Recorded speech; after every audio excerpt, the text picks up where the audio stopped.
Yo wakiweka mtu hapo atazita, si ndio?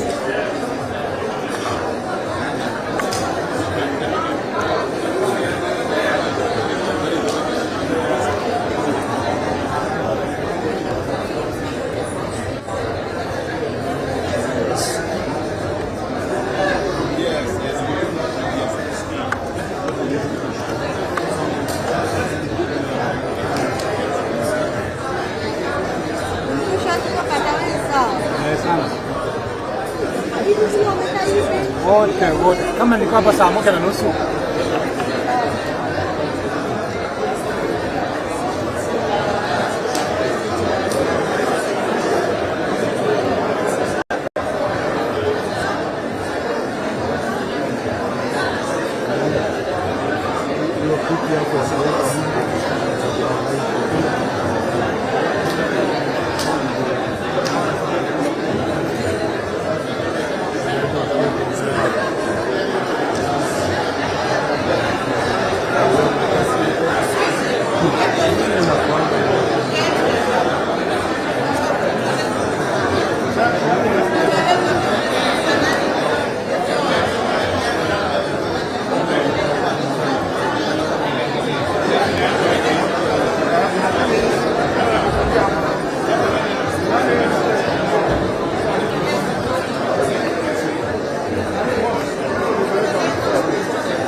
Law Courts.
Unasema kuhesabu. Hapa ni hesabu ngapi? Nimeenda chini, nilikuwa kwa sababu. Umeshuka? Kwa sababu. Nilikuwa nimeshikaje tena? Nikapanda.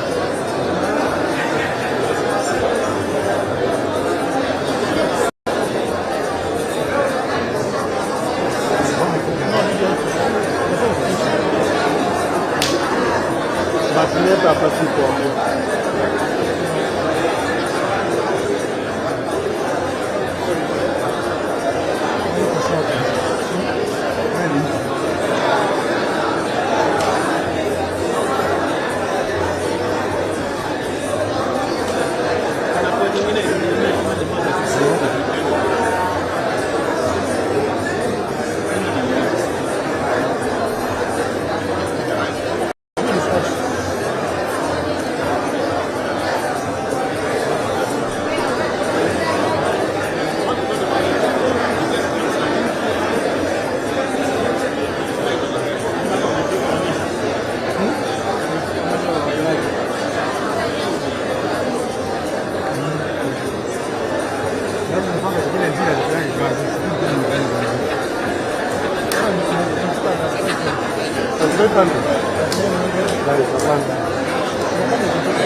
Unatumia net yako?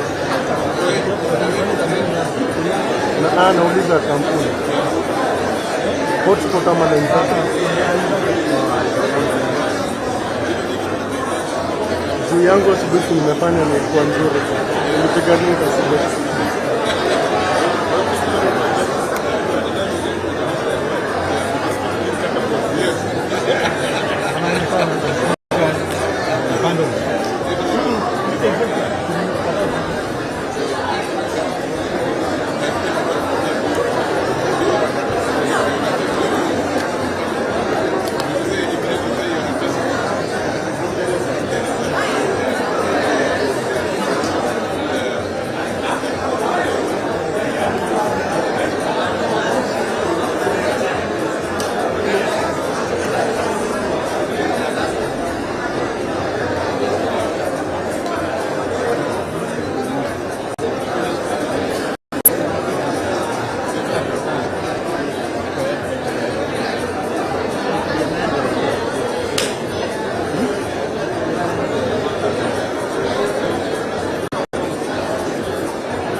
nani sini huko na tape ama gafu tape ama gafu Tape.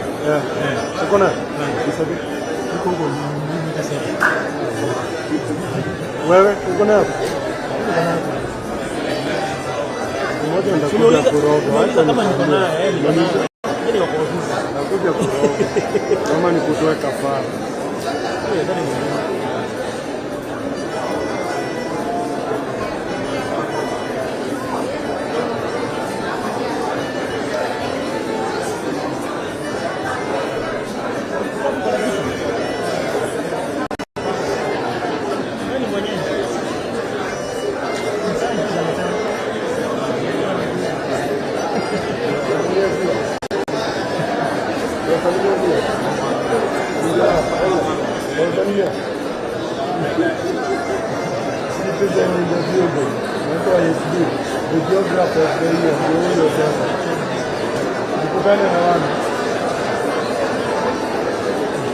Hapa kuna kitonga KTN hapo hewani tayari, KBC hapo, and of course nyumba kubwa 47.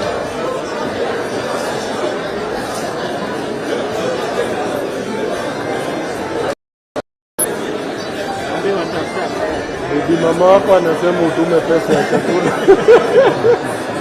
Kitonga. Bibi mama wako hapo online amekuwa na anasema utume pesa ya chakula.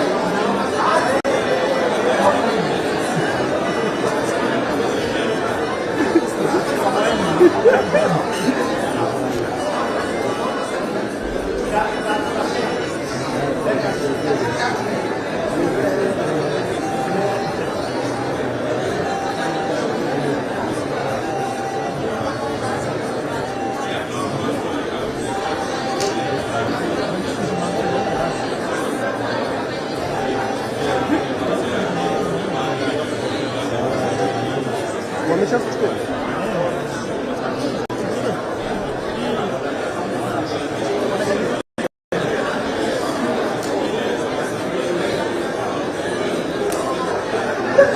Ndio naangalia maneno ya release.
Unaguza kamera huna heshima.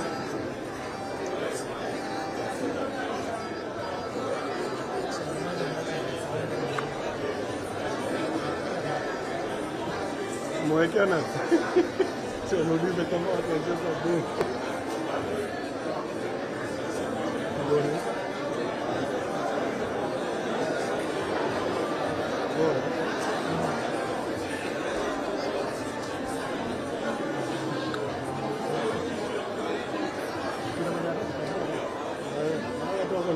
Kuna mtu anataka urembo.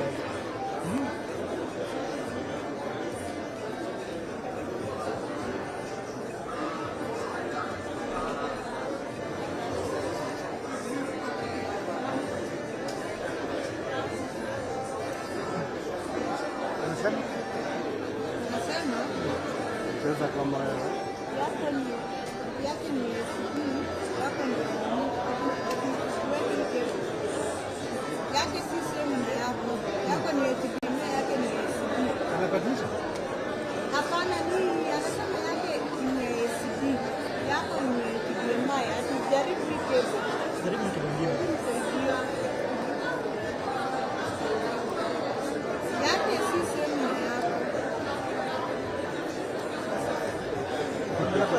Hapo sawa.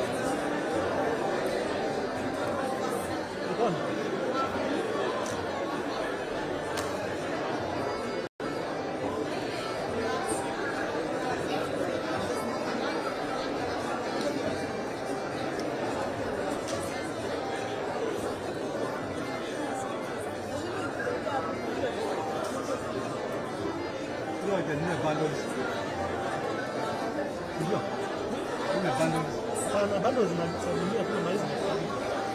Ni signal ijaleta ama? Itafikisha. Unatumia HDMI ama SDI? HDMI. Haina port SDI? Kuna kitu hapo kama Kamera yako iko na port SDI? Nikusaidia. unaona? Kama yangu si mbaya. Hata yeye ni kata. Kama ni cable? Bana kiba tumebadilisha. Hapa ila bundles. Si mama na bundles. Wewe ni mwanafunzi mimi na mwalimu. Bana. Mzee, Angalia. Hii picha kuja hapa hitaji. Okay, sawa basi.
Ana kwa ana. Songa hivi mama kidogo.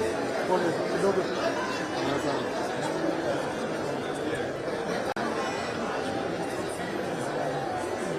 Ana kwa ana.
Nani alichukua yako ndio tutumia so ninaweza kupatia kitabu. Sawa, tunaambia Mwambie achukue achukue nimeongeza hapo. Hebu. Niongeza kwanza ili confirm kwa niongeza alichukua labda. Alichukua. So tutatumia. sawa. Naambiwa niongeza alichukua hata nitumie nyingine kwa.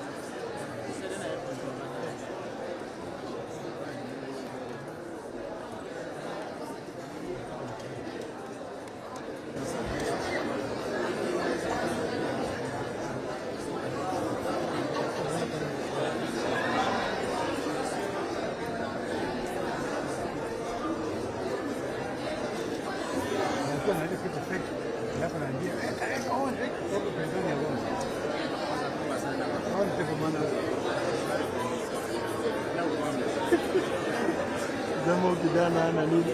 Wanasema bwana wanajua mnaenda kitu ambayo ilikuwa ni moto.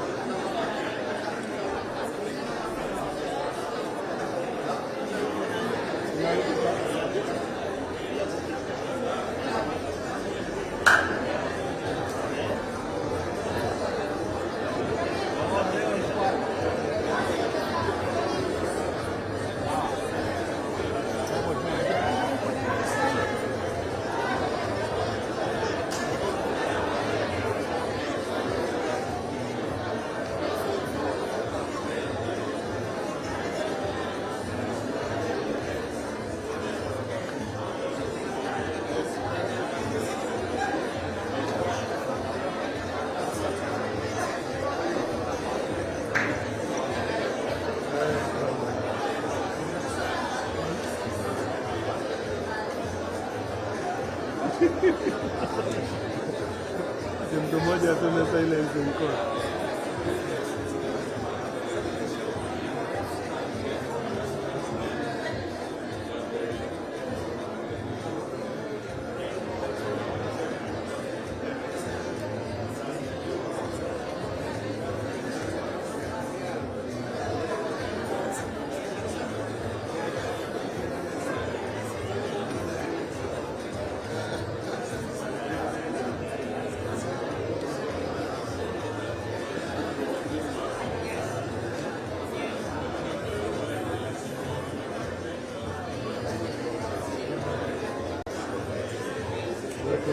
Yo mchingo. Wallahi. Sasa saa 5 saa hii ni 43 minutes.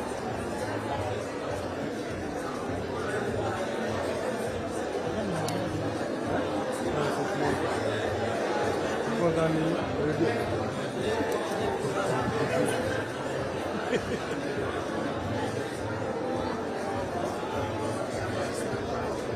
I don't think it's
nataka kushikisha ufundi.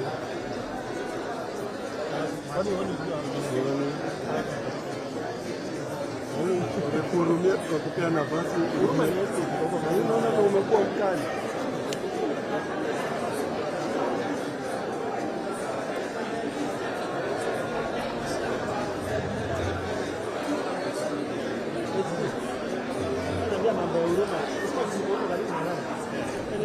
Anaongea vibaya.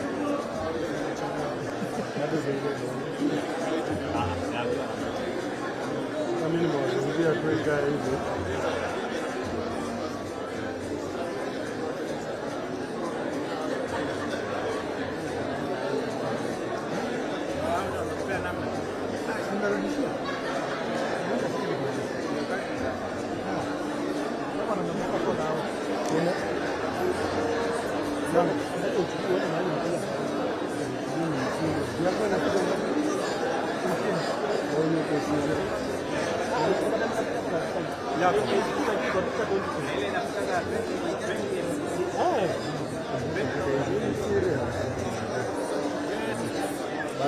Hata implementia data ileta muungano bado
battery yangu inashika mbio.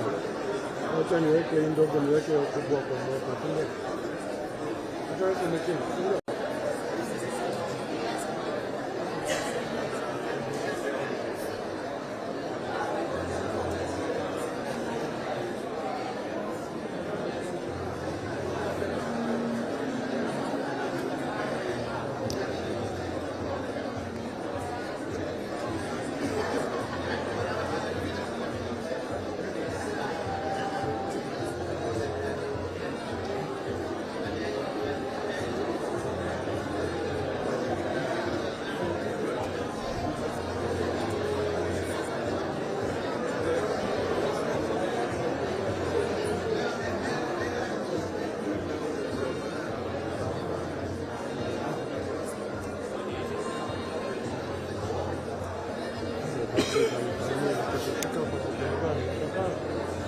Kwa sababu ikiendelea hivyo wajipata imekufa. Nataka nisaidia hali. Kuka hapa. Sasa ndio mbwenda nafanya.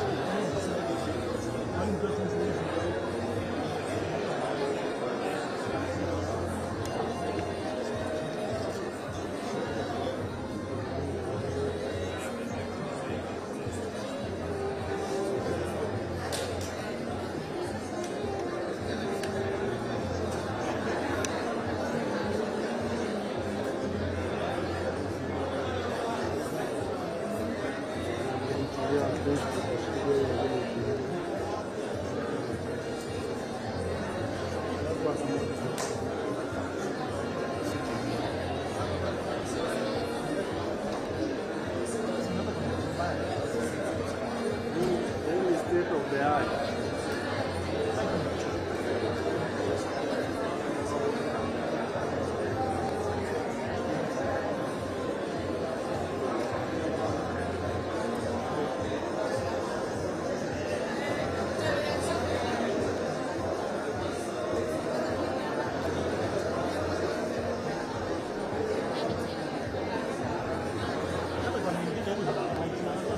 Nini? Unajua? Unajua hapo? Of course haiwezi kwa constant, unapanda kushuka. But yangu ikifika 4,000 yako haiwezi. Haiwezi. Hii mnatumia data za simu. Siku kitini naandika wahuni kazi.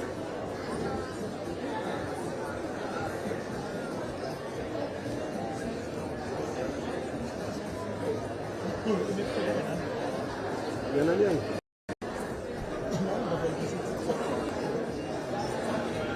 Zimefika bado. Kwa nini kwa kandama ikiwa imeisha?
fanya.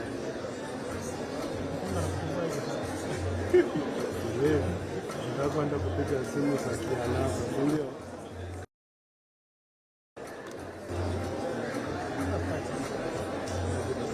Mimi hata kuhusu basi, sioni venye yangu inaugua. Bado nitaingia hewani.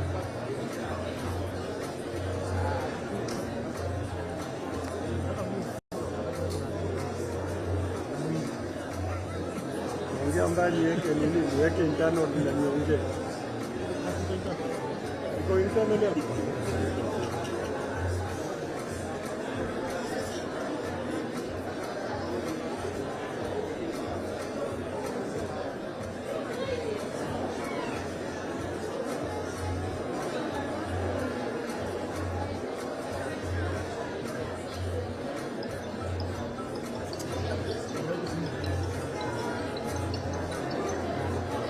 Hello.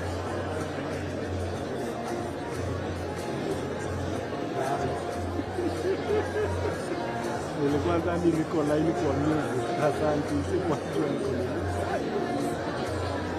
Asante. Unasikia guzo hapa nyuma? Najaribu kwa. Hii kamera? Atiko?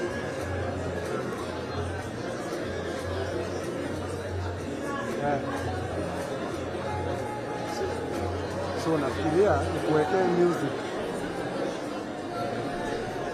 Sawa, acha niweke line ndio hiyo. Inafaa ikuwe mnakuja music sasa, si ndio? Asante mzee, asante kwa heads up.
Purposes, Paul Muite, Elisha Ongoya, Senior Counsel, Tom Acharia, Victor Soanya Ogeto, Willie Zecheza, Faith Waigua, John Jomo,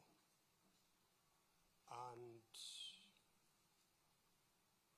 Faith Waigua is holding brief for Ochiel Dudley. Those are the counsel appearing for the first petitioner for the purposes of taking judgment this afternoon. I thank you.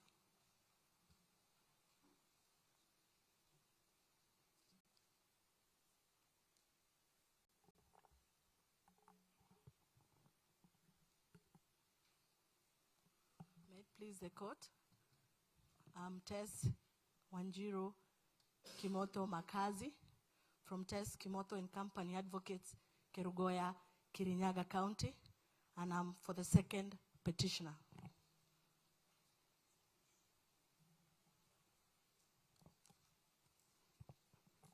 May it please you, my lords, my lady, Njeri Maina for the third petitioner. I appear with Andrew Muge and Christopher Wainaina.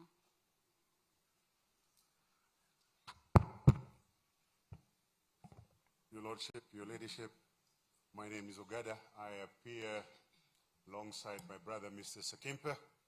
We appear for the fourth to the eighth petitioners. I have also been asked to hold brief for the Law Society of Kenya, which is represented by the following councils: Mr. Kevin Mishuki, Mr. Wycliffe Oyo, Ms. Wangari Kagai. They appear online.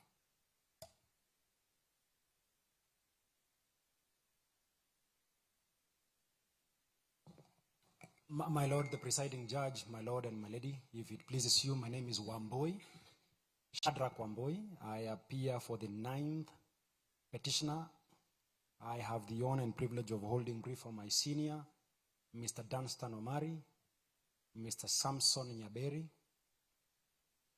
my learned sister, Miss Wanjiko Waithera, and my learned friend and colleague, Mr. Jeff Kangeve. Thank you. For the 9th petitioner.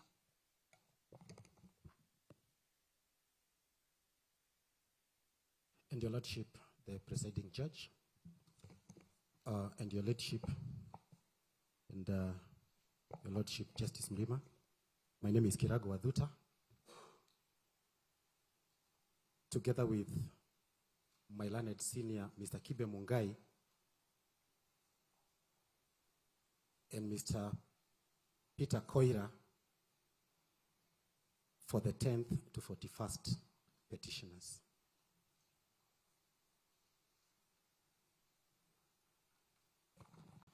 If it may please you, my lords and my lady, I'm Omanyi. I do appear for the 58th petitioner, together with Mr. Bernard Ndirito. May it please you, my ladies, my lord. My name is Ndeg Wanjiru. Alongside Mr. Boniface Nyamu, we appear for the 44th to the 49th petitioners. We are ready to take the judgment. May it please you, my lords and my lady, Phyllis Wangoi, appearing for the 43rd petitioner, together with my fellow councils, Omoke Morara and Sasha Wamai.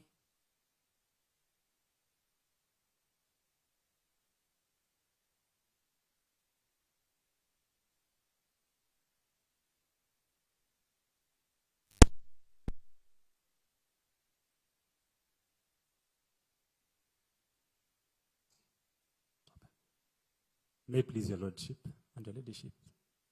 My name is Mosongo.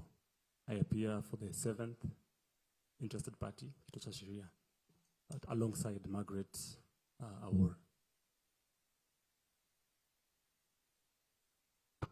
Please, Your Lordship, my name is Daniel Manso. I do appear for 3rd interested party.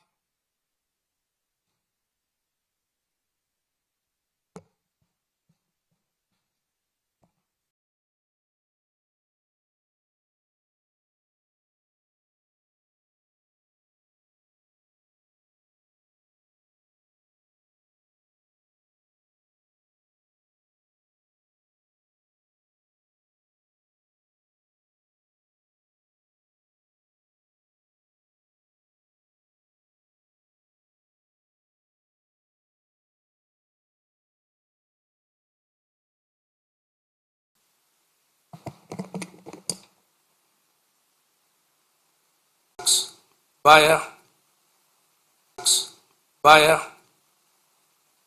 and Elias Ouma. For the Senate and the Speaker of the Senate, the 3rd and 4th respondents, my learned friend, Professor Tom Ojenda, appears with Mr. Mokele Moni and Ms. Thanji. Dr. Thionkolu has already introduced himself, and I will not repeat that. For the 9th respondent, Mr. Michael Mushemi, and Ms. Gafira is holding brief for Mr. Kamodo for the 10th respondents. Ms. Joy Anami and Hassan Noor are instructed by the 16th respondent, IEBC. Those are the appearances. Sorry, I would like to amend the representation of the Speaker of the National Assembly to include Mr. Sore, S-O-R-E-H, Sore. Those are the appearances. On.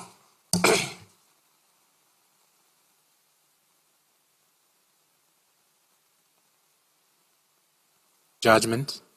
My name is Harrison Kinyanjui. With your very kind indulgence, I do appear for a petitioner in petition E586 of 2024. And my Lord, my Lady, we filed an application in the Court of Appeal to arrest the delivery of this judgment. This was after the 4th of June. The same petition was not heard when you had directed and ordered it be heard on this, on the 7th of June, 7th of May. You had ordered and directed it be heard on the 4th. On that 4th, it was not even listed for a mention. It was listed for a hearing. Because your initial direction was that that petition should be heard as a standalone petition, so that then the decision that will be made in the consolidated petition, together with that, would now be the judgment of the court, because the Honorable Chief Justice had appointed your lordships and my lady as the bench in that petition and as a bench in this petition. Now, when on the 4th of June, the said hearing aborted, we filed an urgent application before the Court of Appeal. CO application number 291, E291 of 2026. I also wrote an email letter to the Chief Justice as the head of the judiciary to bring into her attention the precipitate injury and ruinous violation of the petitioner's right to be heard before you render yourselves in this petition. Accordingly, the Court of Appeal certified that application as urgent. This morning, I served on everyone, including all the parties that are before you now. That application relates to the Court of Appeal's jurisdiction under Article 165(3), and therefore, in deference to the authority of the Court of Appeal, the matter being sub judice in the Court of Appeal, to arrest the delivery of a judgment, so that then a judgment can be rendered that is encompassing that petition and the consolidated petitions.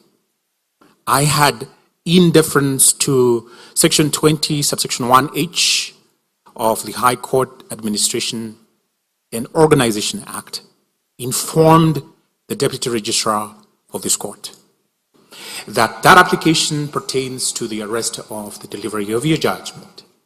And the Honorable Deputy Registrar then alerted me, asked me if I had communicated that to everybody, and I did.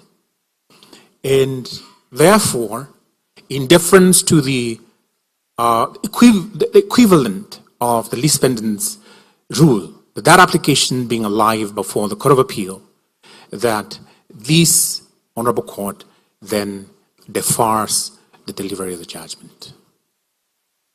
My lords, as I close, my lady, the right to be heard, being enshrined in Article 25C of the Constitution, is non-abrogable. It cannot be abridged. But if this judgment is rendered, and peradventure, you find, as indeed you would find, that in petition E586 of 2024, that there was no impeachment, the constitutional threshold was never met, and then you grant that petition, you nullify the impeachment, you render the decision according to the pleas of the petitioner in the amended petition, then your lordships and my lady, if peradventure you were to dismiss the petitions, herein it would be very embarrassing. So I suggest, in deference to that constitutional authority of the Court of Appeal, that you defer the rendering of this judgment. We can be heard tomorrow because we filed our submissions ready for the 4th of June in that E586. And then the ship can sail. You can render a judgment whether to dismiss or grant. Thank you.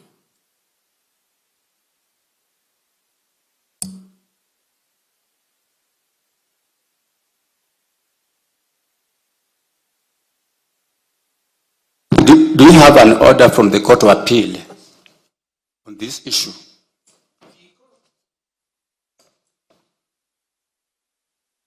The Court of Appeal, as a matter of judicial notice, my learned friends will be aware, has the way of disposing of any matter. I don't think we are ready for argument. I've asked, do you have an order from the Court of Appeal stopping or arresting this judgment? As we speak right now, no, because the order of business. You have answered me. You have answered me. May I finish, Judge? You have answered me, and I have accepted that answer. I will now ask some of the parties here to respond to that. May I finish before they respond, just for good order? My lords and my lady, we do not in the list, I do not in the list want to bring any theatrics or sabotage the administration of justice before you. What has provoked this particular move to the Court of Appeal is the aborting of the hearing on the 4th of June 2026. And so that my learned friends can respond.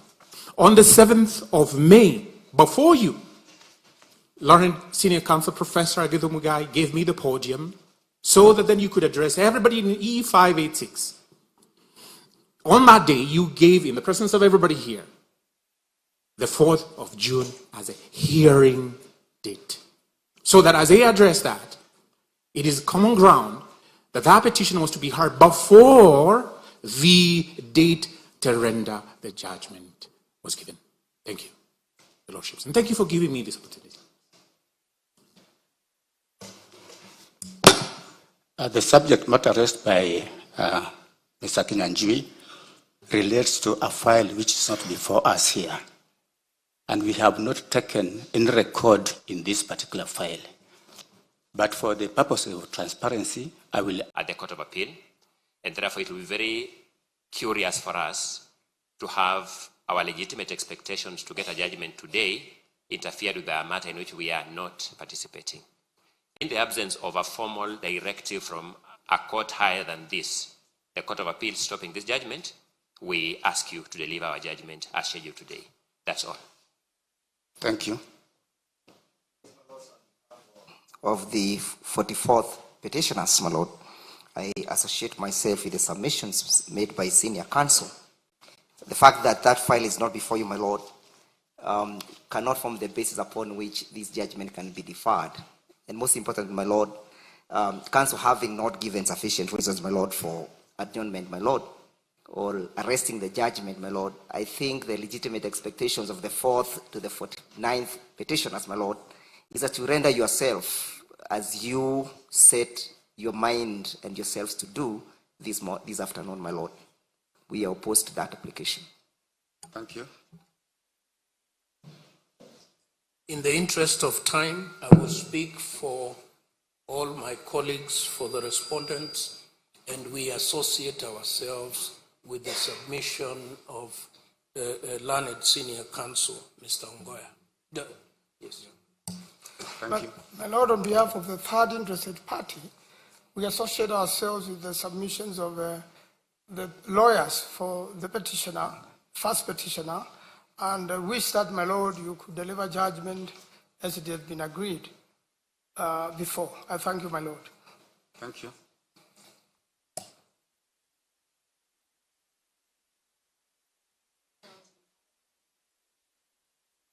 Your Honor, on behalf of the second petitioner, we associate ourselves with the submissions of the other petitioners, and we say in the absence of a court order for stay, then we see no need of stopping judgment.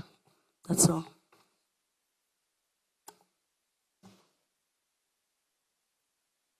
My lords and my ladyship, appearing for the 43rd petitioner, we also associate ourselves with the submissions of Senior Counsel Ongoya, and in the absence of a clear order and in respect of our legitimate expectations to deliver the judgment, we then oppose the application. Thank you. Thank you. If it may please you, my lords and my lady, I remember actually as the 58th petitioner, I remember when my petition came for consolidation, we were together with my senior, Mr. Kinyanjui, and he opted not to have his petition consolidated in this petition. So he has his day in court. The court can give directions in his petition.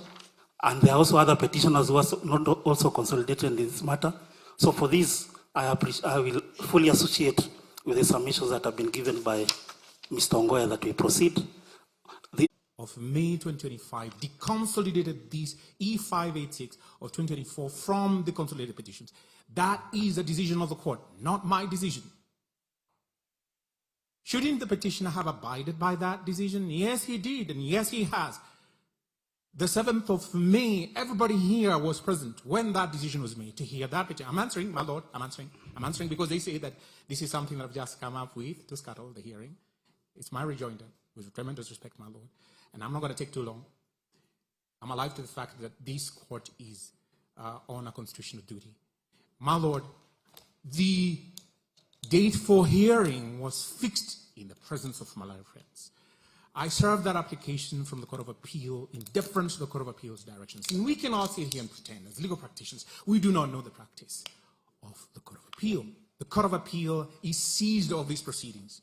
And this court is subordinate to the Court of Appeal. And I'm answering that issue as to no reason has been preferred to defer this judgment. The Court of Appeal being seized of those proceedings, which everybody here is fully aware. My friend has said, yes, he has been served. Everybody has been served. So we ought to give deference to that constitutional issue. The other issue raised is that, Your Lordship, there's nothing peculiar. There's nothing out of the ordinary from these consolidated petitions. Lieutenant Counsel, really, having looked at my petition, never having answered in that petition, Mutomi Thiankolu never filed a single sheet of paper in that petition, and he's appearing for the 10th respondent. Your Lordship, he cannot be heard to say that he has absolutely no reason to see what is peculiar. Your Lordships and my lady, you saw the peculiarity of that petition. You saw, and I'm not going to go into those grounds, Your Lordship, I'm not going to go. So that, Your Lordship, the petitioner wants to be heard on merit because Article 25C says he should be heard and given that right to a fair trial. As I close, none of my learned friends here, when that petition comes up for hearing, should they ever remove from their pocket the res judicata card. None of you. My lord, I say so because they are happy to have the judgment today. And I'm going to demonstrate there was no lawful impeachment. Constitutional threshold was never met, and I'm not delving into that. So none of them, my lords, none of them, no, Prof, please don't point a finger at me. None of them should be heard to say that my client's petition is res judicata. So that Your Lordship, Mr. Kinyanjui, we have given you enough time. Yes, this is my last remark. This is my last remark. Since the Honorable the DR received this formal communication and was brought to the attention of this honorable court, I very believe this honorable court should have deferred to the Court of Appeal. And I said, we're not adjourning indefinitely. It's not open-ended. Even give me this afternoon, will be heard, and then you can render your judgment tomorrow. Thank you for hearing me.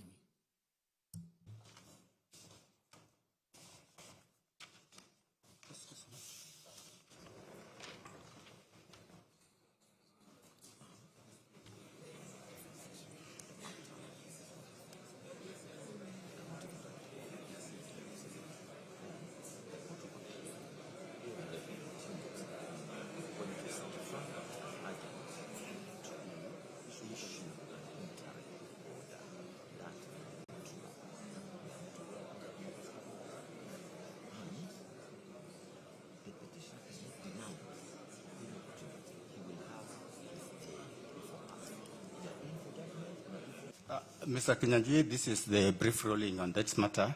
First of all, we want to note for record that the matter you are referring to is not before this court, either by way of a mention or a hearing or a judgment. Indeed, it is not before us, and we are not able to take notes on that matter. Secondly, because many people here may not know where you are coming from, you yourself sought to be deconsolidated in that matter. And we gave you the orders the way you wanted them. You took yourself away from these petitions. We have made a decision on that. You will not miss.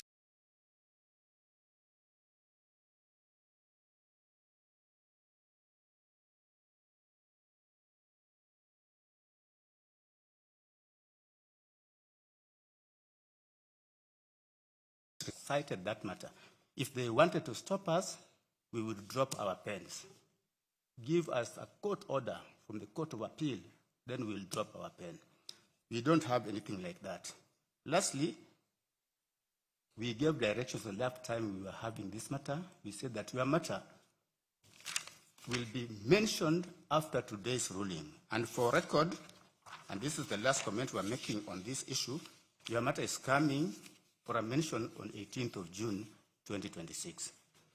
Parties before the court, are you ready to proceed? Thank you very much, Your Worship.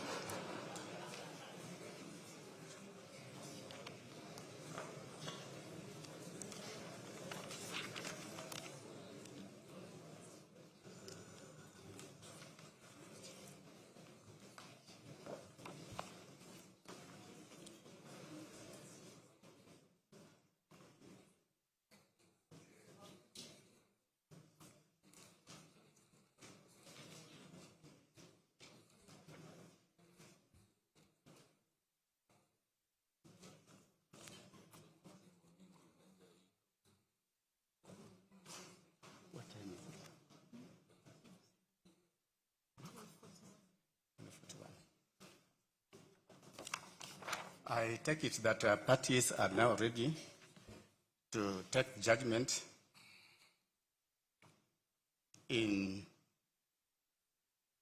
the constitutional petition number E65 of 2024, consolidated with Nairobi petition number E550 of 2024, Nairobi petition number E570 of 2024, Nairobi petition number E572 of 2024, Kerugoya petition number E013 of 2024, Kerugoya petition number E014 of 2024, Kerugoya petition number E015 of 2024, Nairobi petition number E522 of 2024, Nairobi petition E506 of 2024, Nairobi petition E509 of 2024, Nairobi petition number E525 of 2024, Nairobi petition number E528 of 2024, Nairobi petition number E537 of 2024, Nairobi petition number E541 of 2024,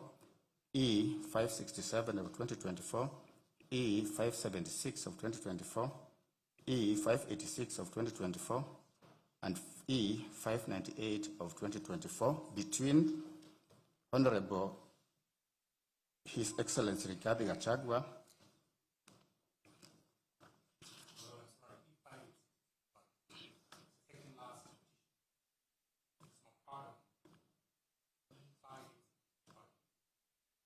Njuguna, Peter Kimani Kioira, Alice Wamuhu Mbugwa, Mwangi Anyeki Mbugwa Wamumbi, Kigo Kahari, Priscilla Wambui Gitari, Muchiri Ngatia, Maria Njeri, Eric Warui Mwaniki, Brian Hunja, Sarah Hubi, Margaret Wanjira, Samuel Njenga, Hebron Gakuru, Samuel Ngari,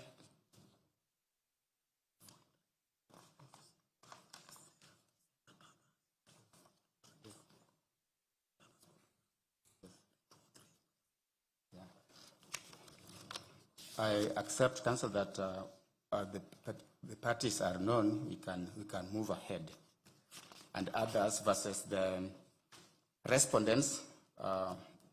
Speaker of National Assembly of Kenya, Speaker Senate, Senate of Kenya, Honorable Attorney General, and several others.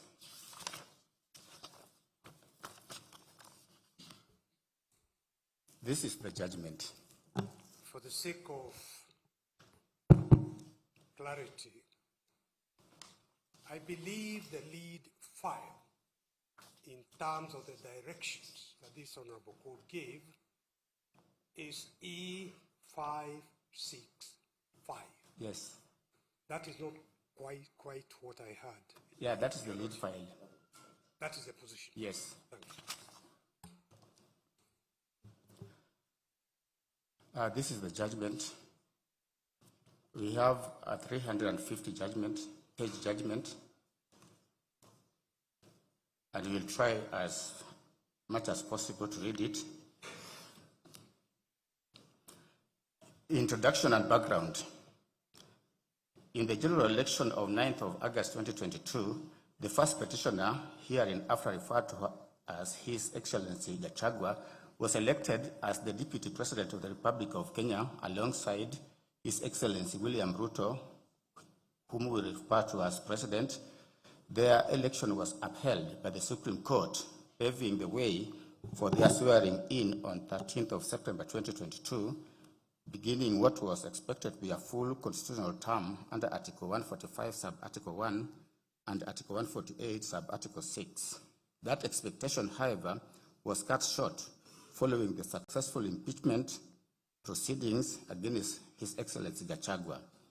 The process leading to his removal commenced on 1st of October 2024, when Honorable Mwengi Mutuse, the 9th respondent and Member of Parliament for Kibwezi West constituency, we shall refer to him as Hon Mutuse, introduced an impeachment motion pursuant to Article 145 and Article 150 of the Constitution. The motion hereafter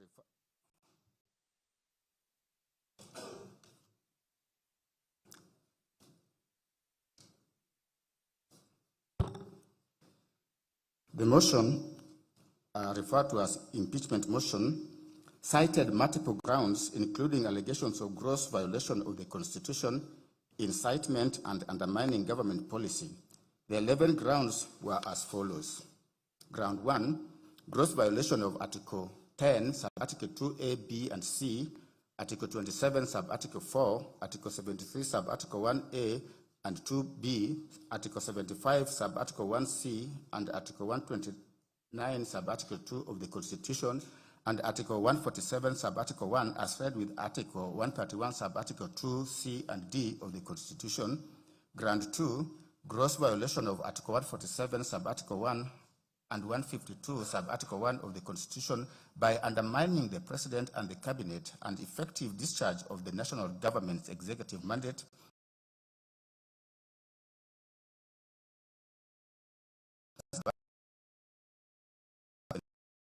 Committed crimes under Section 45, 46, 47, and 48, crimes under Section 45, 46, 47, and 48 of the Anti-Corruption and Economic Crimes Act, and Section 2, 3, 4, and 7 of the Proceeds of Crime and Money and Anti-Money Laundering Act. Ground 8, serious reasons to believe that Rigathi Gachagua has committed crimes by continuously misleading members of the public, through false, malicious, divisive, and insightful remarks contrary to the provisions of Section 132 of the Penal Code and Section 29 of the Leadership and Integrity Act. Ground 9, gross misconduct under Article 150, Sub-Article 1B of the Constitution by publicly attacking and undermining the work of the National Security Intelligence Service and its officers. Ground 10, gross misconduct or insubordination by openly or publicly insubordinating the President, who is the head of state and government. Ground 11, gross misconduct by persistently bullying state and public officers. The impeachment motion was formally initiated before the second respondent, that is the National Assembly. In response, several constitutional petitions were filed in the High Court, challenging both the legality and constitutionality of the National Assembly's proceedings. These petitions, consolidated with Nairobi petitions, which I had mentioned earlier, were consolidated and are collectively referred to as the Cohort 1 petitions, with petition number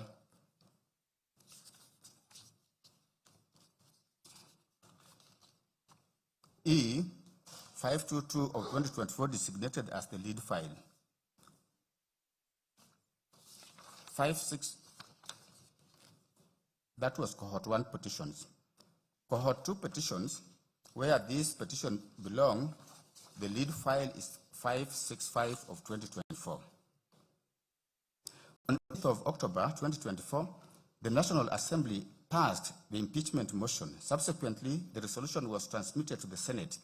As the impeachment process unfolded, further applications were seeking conservatory release were filed in the High Court to restrain the Senate from proceeding with impeachment hearings. The Senate thereafter conducted its hearings and upheld 5 of the 11 charges against His Excellency Gachagua, as a result of which he effectively ceased to hold office as Deputy President of the Republic of Kenya. The Senate's decision was communicated to the public through a Gazette notice issued on 17th of October 2024. Following the impeachment, His Excellency President Ruto nominated Professor Kithure Kindiki, the second interested party, whom we shall refer to His Excellency Kindiki, to fill the vacancy in the office of the Deputy President. The National Assembly voted in favor of the nomination, and His Excellency Kindiki was sworn into the office on 1st of November 2024. As the Senate proceedings that culminated in the impeachment of His Excellency Gachagua were underway, and while the National Assembly was concurrently addressing the vacancy created in the office of the Deputy President, further petitions were filed in the High Court at Nairobi and Keregoya, including petition number 565 and several other petitions, being designated with petition number 565 of 2024 being designated as the lead file. Conservatory orders were initially issued restraining the swearing in of His Excellency Kindiki as Deputy President, but those orders were later lifted by this court in its ruling of 31st of October 2024, paving way for the swearing in as earlier stated. Thereafter, the pleadings were amended and Cohort 2 petitions proceeded for hearing, culminating in the present judgment. We will now proceed to summarize the parties' pleadings and submissions in the Cohort 2 petitions. Summary of pleadings and submissions. His Excellency Gachagua is the first petitioner. His case is as follows. He anchored his case on the further amended petition dated 13th of August 2025, supported by his affidavits deposed to on 18th of October 2024 and 27th of October 2024. Speaking to the deficiencies in the process before the National Assembly, His Excellency Gachagua deposed that the impeachment motion lacked the particularization and specificity required under Article 145, Sub-Article 1, and Standing Order number 64, 1A. He took issue with the lack of credibility in respect of the charges against him in the National Assembly and the Senate. As regards the constitutional imperative of public participation, His Excellency contended that the National Assembly's process was deficient in that the notice was unreasonably short and that it lacked adequate designated venues. It was his case that the exercise was biased, with organizers framing it as meant for invited members of specific parties. he stated that the process utilized and verified feedback forms that resulted in fictitious data.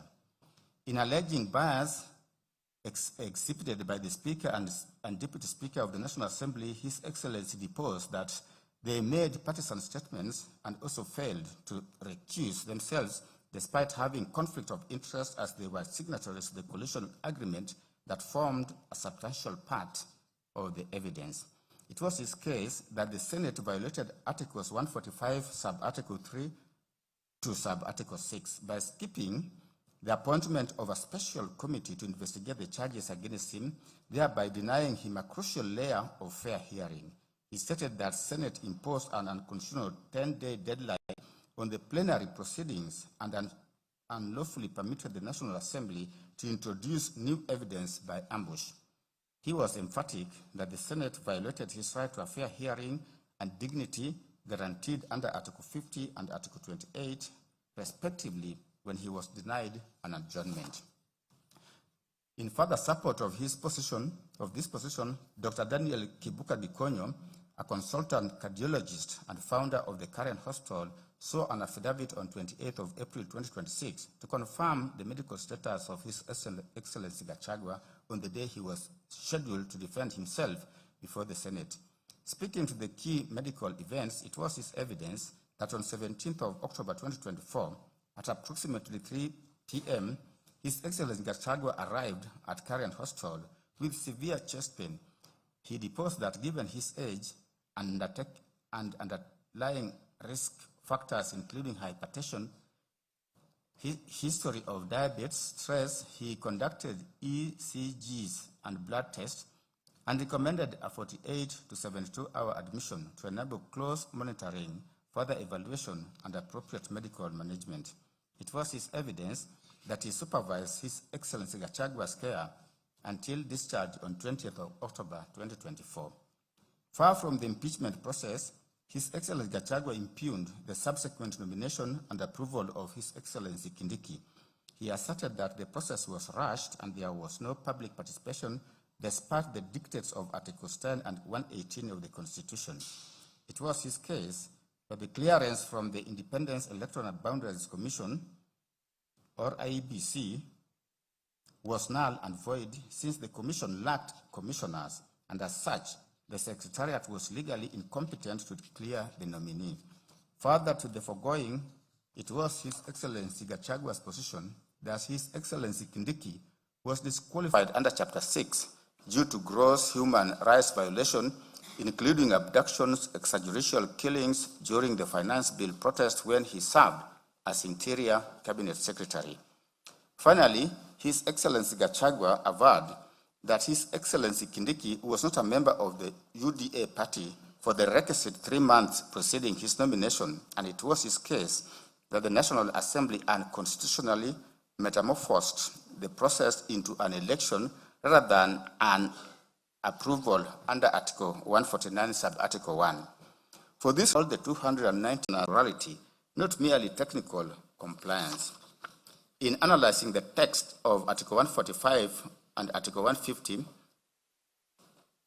Council noted that the threshold language, gross violation, gross misconduct, and serious reasons prove impeachment is a mechanism reserved strictly for the gravest constitutional transgressions. To that end, Council drew the support from the cases of Mike Sonko, which we have, particulars we have given,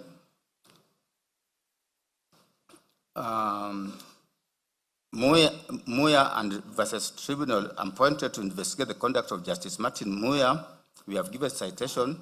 He used these cases to argue that grounds must be substantiated by cogent evidence to an intermediate standard higher than a balance of probabilities. Senior Counsel Ngoya further submitted that since impeachment directly interferes with the sovereign will of the electorate expressed through universal suffrage, courts could not abdicate their responsibility by treating it as a purely political immune process. It was his case that the grave consequences of removal brought the matter squarely within the High Court's supervisory jurisdiction. requiring it to interrogate whether Parliament met the heightened constitutional standards. Senior Counsel Paul Mute submitted on the democratic mandate and the political question doctrine. He was emphatic that impeachment in Kenya's presidential system is an extraordinary constitutional remedy of last resort. He distinguished Kenya's architecture from parliamentary systems where executive tenure relies on legislative confidence. It was his case that the Deputy President derives direct democratic legitimacy from the electorate through universal suffrage and cannot be removed due to transient political dissatisfaction or partisan convenience. In view of the fact that impeachment effectively overturns the democratic will, it was Senior Counsel's position that the Constitution deliberately imposed strict procedures and substantive safeguards that courts are duty-bound to enforce. Learned Counsel drew support from the decision in Mike Sonko Mbuvi, which we have stated, to restate that the threshold for removal could not be reduced to political expediency. He further called to his aid the Court of Appeal decision in Martin Nyaga Wambora, we have given citation, to argue that judicial review of the proceedings affirmed constitutional supremacy rather than offend the concept of separation of powers. He firmly rejected the respondents' invocation of the political question doctrine, asserting that the Constitution creates no autonomous islands immune from accountability, and he maintained that all constitutional power remains subordinate to the judiciary's review. Learned Counsel Mr. Chiang Dudley submitted on jurisdiction and the mandatory duty to adjudicate. At the outset, he pointed out an alleged internal contradiction in the respondent's case, simultaneously conceding the court's jurisdiction while urging it to abstain from exercising it. He submitted that constitutional adjudication could not be avoided simply because a dispute implicated political institutions or carried political consequences. He took the position that once allegations of procedural impropriety or rights infringements arose, the process ceased to be purely political. Drawing on the United States Supreme Court decision in Cohens versus Virginia, we've given citation, he argued that a court acts just as improperly when it declines constitutionally vested jurisdiction as when it arrogates jurisdiction it does not possess. It was his case that Article 165 imposes a mandatory obligation on the High Court to determine disputes whose constitutional violations are alleged as such. The judiciary would itself violate the Constitution by declining to hear politically sensitive questions. Mr. Ochieng submitted further that separation of powers does not establish institutional immunity and that judicial review ensures Parliament acts within its boundaries. Citing the Supreme Court advisory opinion in the matter of Kenya National Commission on Human Rights, Counsel concluded that constitutional interpretation in such disputes must be transformative, holistic, and purposive rather than mechanical. In the written submissions, His Excellency Gachagua specifically impugned Ground 8 of the charges, noting that it relied on Section 132 of the Penal Code, a provision already declared unconstitutional in Robert Alai versus the Attorney General matter. On the right to a fair hearing, he maintained that the Senate violated his inalienable right by proceeding in his absence due to illness, contrary to Article 50, Sub-Article 2F and Article 25C. He drew support from Karaoke versus Attorney General, where it was argued that denying an adjournment impacting a citizen's constitutional rights warrants careful circumspection. He further submitted that the rushed manner of the proceedings mirrored the predetermined and unjust actions condemned in Olo versus Kisumu County Assembly Service Board and another, rendering the resulting decisions absolute nullities. Submitting on public participation and institutional incapacity, it was His Excellency Gachagua's case that both houses entirely failed the threshold. He referred to the decisions in Mohammed and 6 others versus County Assembly of Wajir and other cases which we have stated. To reinstate that engagement must be substantive, one that allows reasonable time and utilizes satisfactory mechanisms. In addition to the foregoing, His Excellency Gachagua, while drawing support from the Decision Independent Electoral and Boundaries Commission vs. Attorney General 2025, discredited the involvement of the IEBC, arguing that constitutional functions requiring commission approval could not be lawfully discharged by the Secretariat without a properly constituted commission. In their rejoinder submissions, the legal team also spoke to procedural illegality in plenary investigation. It was His Excellency Gachagua's submission that the Senate lacked a lawful resolution to appoint a plenary investigation. They submitted that the word may in Article 145, sub-Article 3b, regarding the appointment of a special committee is a mandatory obligation, relying on a set of authorities, including Sony Holdings versus Registrar of Trademarks and another. They submitted that courts routinely interpret may as mandatory to effectuate legislative intent. Tracing the constitutional drafting history from the Guy and Bomas drafts to the Wako and Harmonas drafts, it was their case that it proved the framers consistently intended for a special committee to investigate charges prior to any plenary vote. In conclusion, His Excellency Gachagua drew inspiration from the Filipino Supreme Court in Sara Duterte versus House of Representatives. We have given citation to reiterate that impeachment processes remain strictly subject to the Bill of Rights to check grave abuses of discretion. Consequently, they urge the court to utilize its discretion as established in Imanyara and two others versus Attorney General to award damages for the constitutional violations to vindicate His Excellency Gachagua's right and deter future legislative infringements.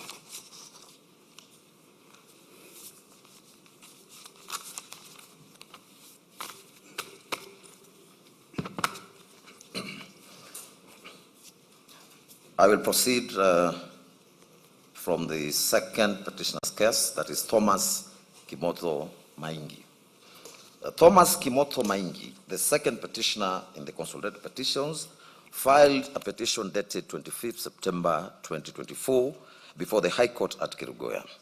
The petitioner described himself as a former member of the National Intelligence Service, NIS, and contended that his constitutional rights had been violated by statements allegedly made by His Excellency Gachagua on 26th of June 2024 concerning the conduct of NIS during the Finance Bill 2024 protests. He averred that, having served in the NIS for over 20 years before retiring in May 2022, he was publicly associated with the intelligence service within his community, and that the remarks by His Excellency Gachagua portrayed NIS officers as incompetent and responsible for the unrest and loss of life witnessed during the protest. He asserted that the remarks exposed him to ridicule.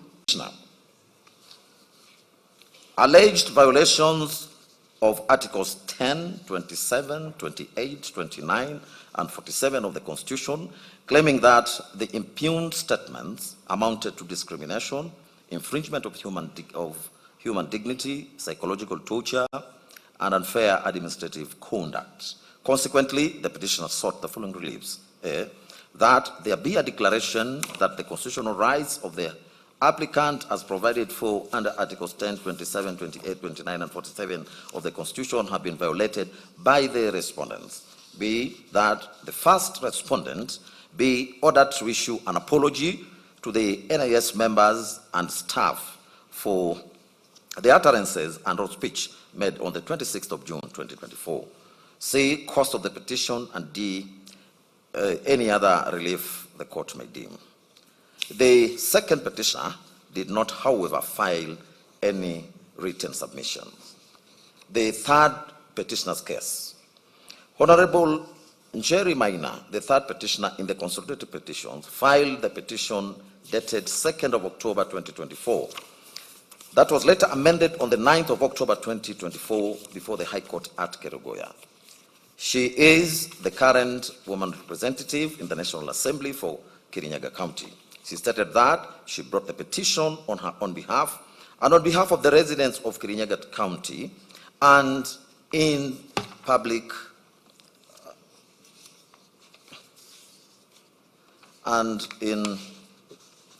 discretion as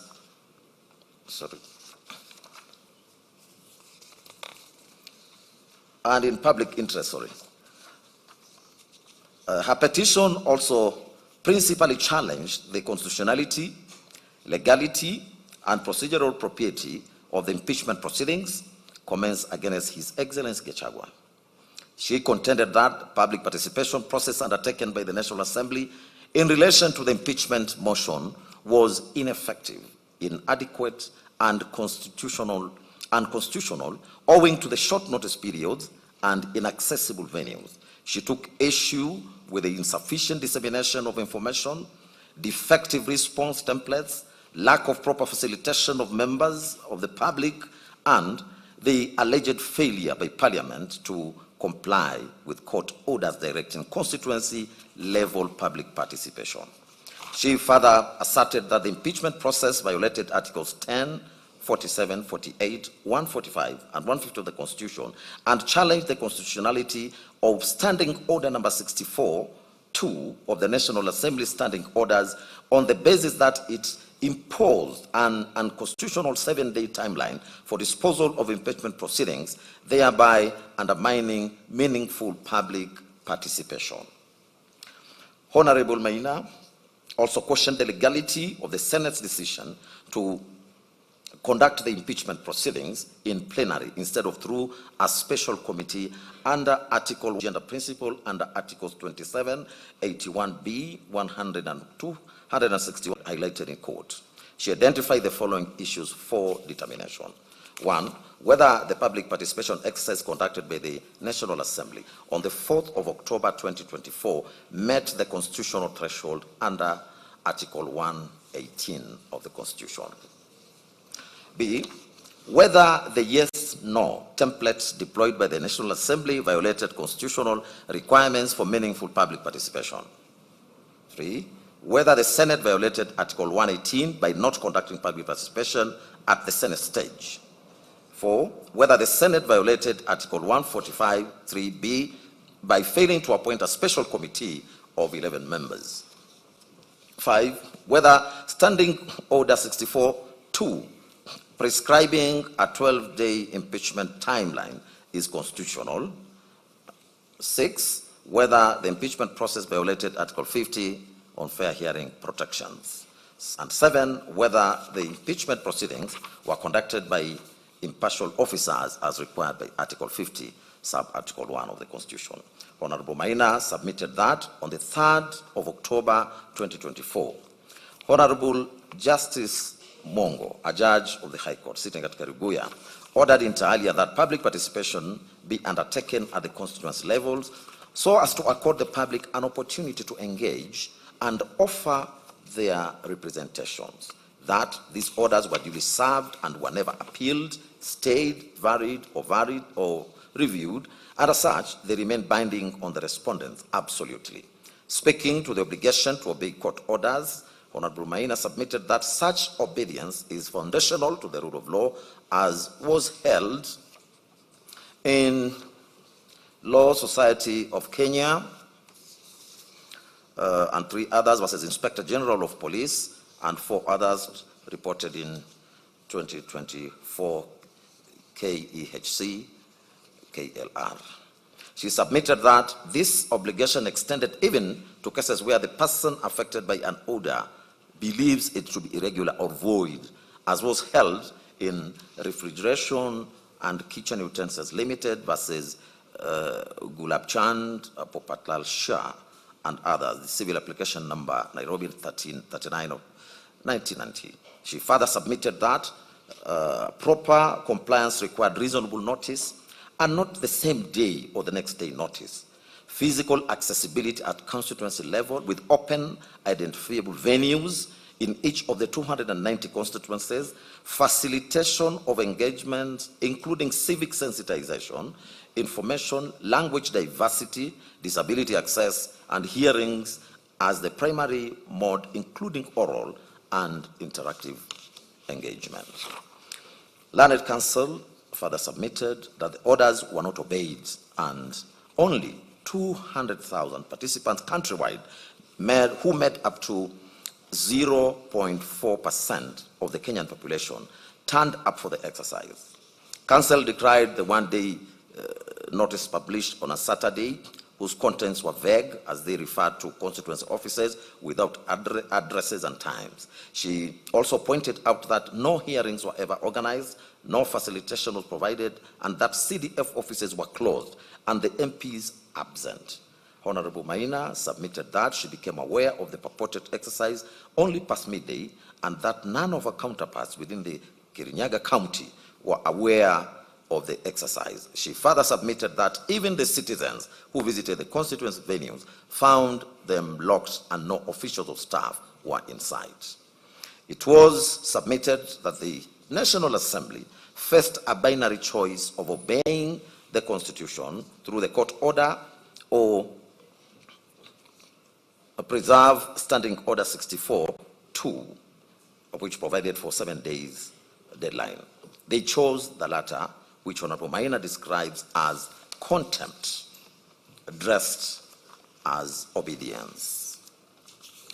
That a legislative outcome obtained in defiance of a binding court order cannot stand in a constitutional democracy governed by the rule of law as discussed by Lord Denning in McFoy versus United States Company Limited, United Africa Company Limited, reported in 1961, 3 All England Reports, 1169, where the learned judge held that, I quote, if an act is void, then it is in law nullity.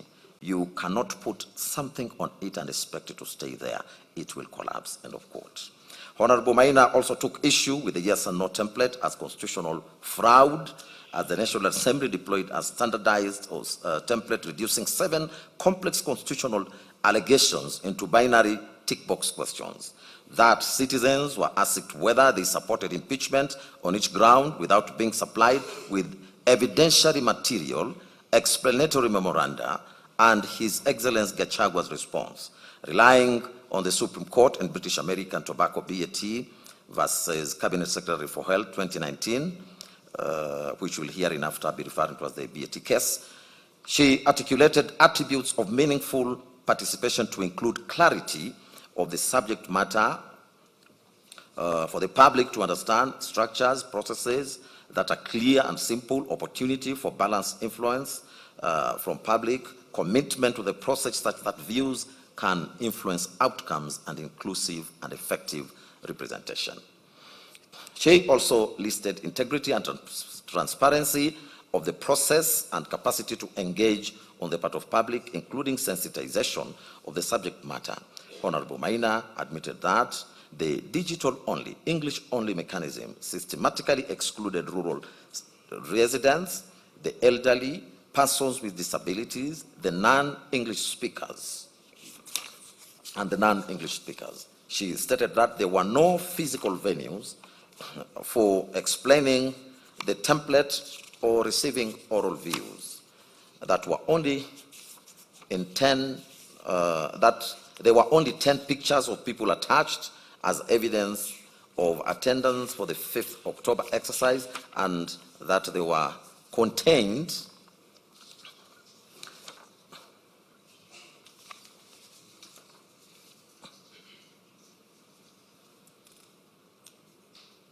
and that they were conflated responses from 4th and 5th October without distinction, obscuring the impact of the court's orders. She identified that the template was not a procedural imperfection, but an endorsement mechanism designed to manufacture numerical support for a predetermined outcome and is therefore constitutionally void. It was her further submission that Article 118 imposes an independent obligation on each House of Parliament to facilitate public participation in its own business, that the Senate is not a subordinate appendage of the National Assembly, as was held in Speaker of Senate versus Attorney General, reported in 2013, she stated that the Senate's role in impeachment is determinative 145(7), as it performs a quasi-judicial function of the highest constitutional order. She held the position that the Senate could not constitutionally rely on the National Assembly's defective process, particularly where that process was conducted in defiance of court orders, that the Senate was aware of these defects as they were documented, litigated, and judicially acknowledged. Counsel submitted further that in Mwangaza versus Speaker of the Senate 2025, reported in 2025 Kenya Law Reports, this court held that Senate must satisfy itself that public participation was adequate and satisfaction requires inquiry, assessment, and independent judgment, but the Senate undertook none. That the Senate conducted no public participation whatsoever, as no notices were issued, no invitations were extended, no hearings were conducted, and no submissions were received, and that this is not a case of inadequate participation, but a case of none at all.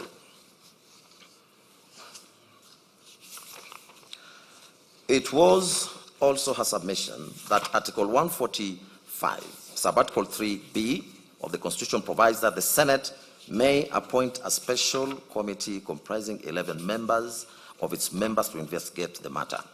On that, it submitted that the word may was a grant of power, not a license to bypass the Constitution, and that once the Senate had elected to proceed under Article 145, it must proceed within the architecture prescribed, which includes a special committee.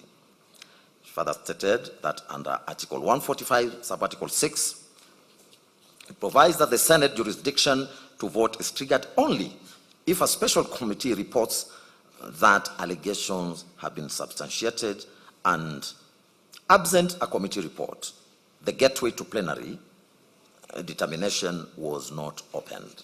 She also stated that the constitutional function of the special committee was structured investigation, not political debate, receiving, interrogating, and testing evidence, producing a reasoned report, and insulating investigation from the volatility of plenary politics. That Article 145, Subarticle 5 of the Constitution, guaranteed the Deputy President the right to appear and be represented before the special committee, and by bypassing the committee, the Senate extinguished an entire constitutional hearing stage guaranteed to the Deputy President, thus violating the non-derogable right to a fair hearing. Learned Counsel submitted that standing orders confirmed this distinction, as Standing Order 79 on the Deputy President impeachment provided for a special committee, but no alternative. That Standing Order 80 of the Governor's impeachment procedure, impeachment expressly provides two alternatives, that is, a special committee or a plenary investigation. It was then posited that where the drafters intended to permit plenary investigation, they could have said so, and that the omission of the Deputy President must be respected.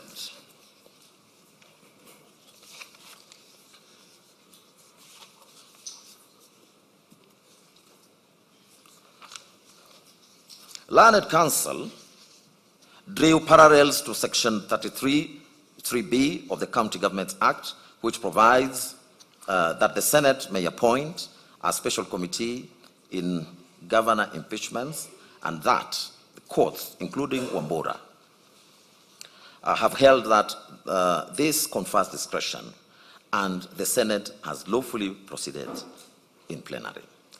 That those decisions underscore the opposite point, that where law expressly provides alternatives, discretion exists, but where the Constitution provides only one investigative pathway, the discretion does not extend to inventing another.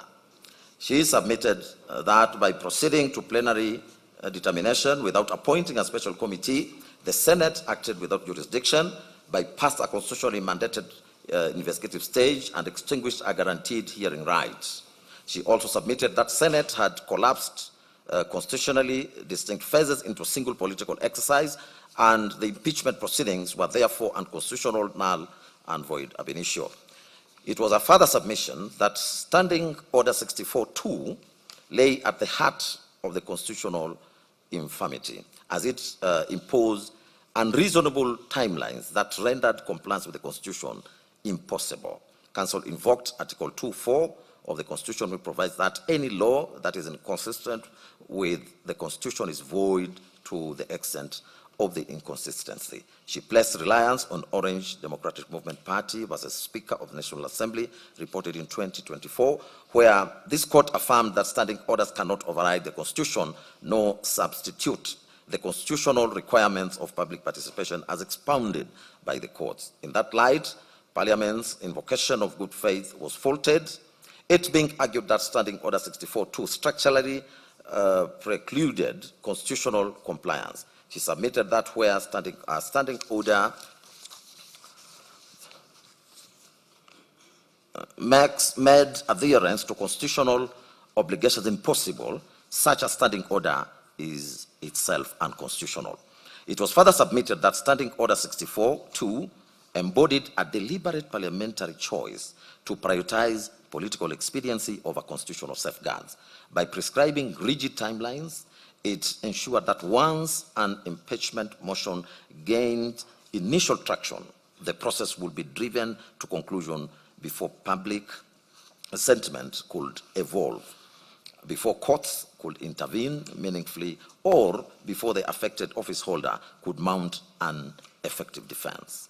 Counsel argued that this was precisely what the Constitution sought to prevent, since impeachment is not a mere vote of no confidence, but a quasi-judicial constitutional process carrying grave consequences. On that basis, it was argued that this court should declare Standing Order 64-2 unconstitutional, null and void, to the extent that it prescribed timelines incompatible with constitutional requirements, and that any impeachment conducted under its terms is tainted with illegality from inception.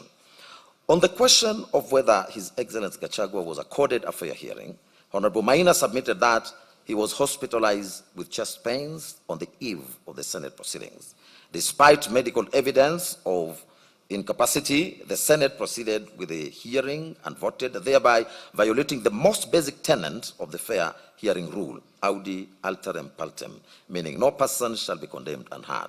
Counsel further argued that the 12 days between service of the motion and the National Assembly vote were constitutionally inadequate, given that Article 50, Subarticle 2b, guaranteed the right to have sufficient time and facilities to prepare defense. His Excellency Gachagua, it was emphasized, faced 11 complex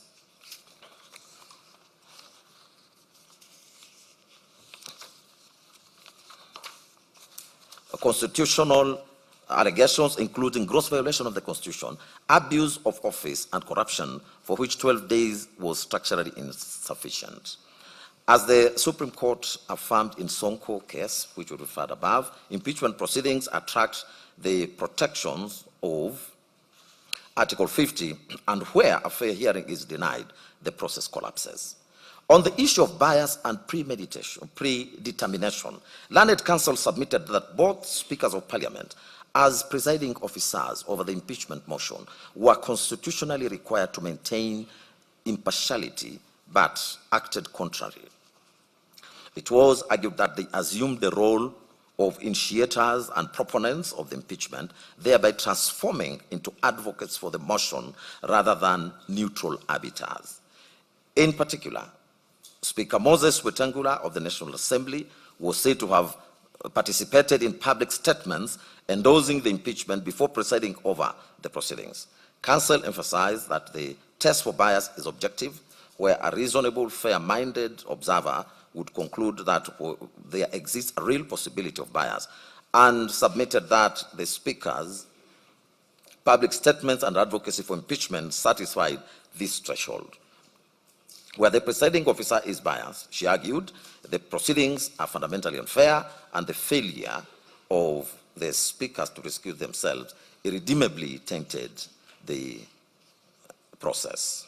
For the above reasons, Honorable Maina urged the court to grant the relief sought in her petition.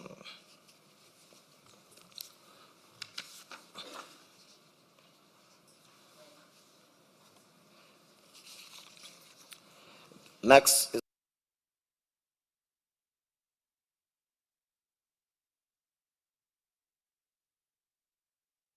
to 8 petitioners in the consolidated petitions, that is Honorable David Munyi Madenge, Peter Gechobi Kamoto, Grace Modoni Mwangi, Clement Muchiri Muriuki, and Edwin Munene Kariuki jointly filed a petition dated 18th of October 2024 before the High Court of Kenya at Kerugoya. They describe themselves as residents and leaders drawn from various constituencies within Kirinyaga County, and stated that they instituted the petition both in their personal capacities on behalf of their residents of their respective constituencies and in the wider public interest. The petitioners herein challenged the constitutionality, legality, and procedural propriety of the impeachment proceedings undertaken against His Excellency Gachagua, together with the subsequent nomination and approval process relating to Honorable Kindiki, relating to His Excellency Kindiki as Deputy President nominee. They contended that the public participation process conducted by the National Assembly on the 4th and 5th October was illusory, inaccessible, and unconstitutional. In particular, they pointed to the issuance of short and ineffective notices, lack of sensitization, inaccessible venues, absence of parliamentary officials at designated constituency sites, closure of the Kirinyaga Central CDF Hall, and the overall failure by both the National Assembly and the Senate to facilitate meaningful participation as required under Articles 10 and 118 of the Constitution. The petitioners further asserted that Senate unlawfully conducted impeachment proceedings in plenary instead of through a special committee under Article 145(3)(b) of the Constitution, and that the rash timelines imposed under Standing Order 64(2) of the National Assembly standing orders were unconstitutional as they curtailed effective public participation and the hearing and the fair hearing rights. They also alleged that the Senate violated His Excellency Gachagua's constitutional allegations.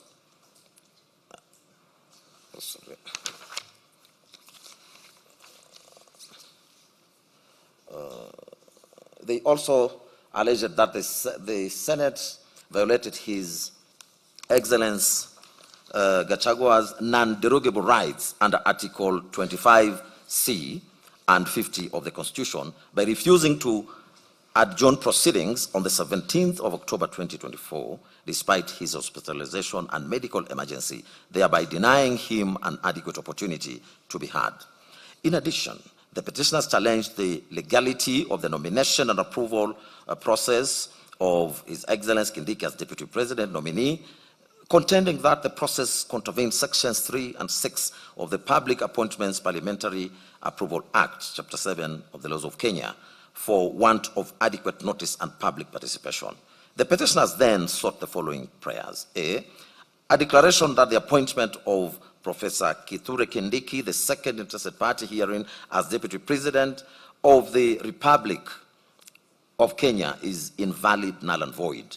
B, a declaration that the National Assembly as a distinct organ is required to undertake its own distinct, proper, effective, and meaningful public participation as envisaged under Articles 10 and 118 of the Constitution in regard to the impeachment of a president or a deputy president. C, a declaration that the Senate as a distinct organ was required to undertake on its own distinct, proper, effective, and meaningful public participation as envisaged under Articles 10 and 118 of the Constitution in regard to a resolution from the National Assembly to impeach a president or a deputy president.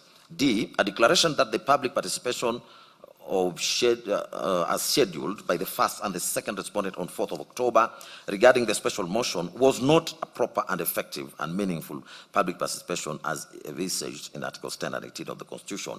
E, a declaration that the extended public participation scheduled by the first and second respondents on 5th October 2024 was in disregard of the court orders issued by the High Court sitting at Kerugoya in constitutional petition number E014 of 2024, Honorable Jane Jerry Maina versus the National Assembly and 4 others, and was not a proper, effective, and meaningful public participation as envisaged under Article 10 of the Constitution.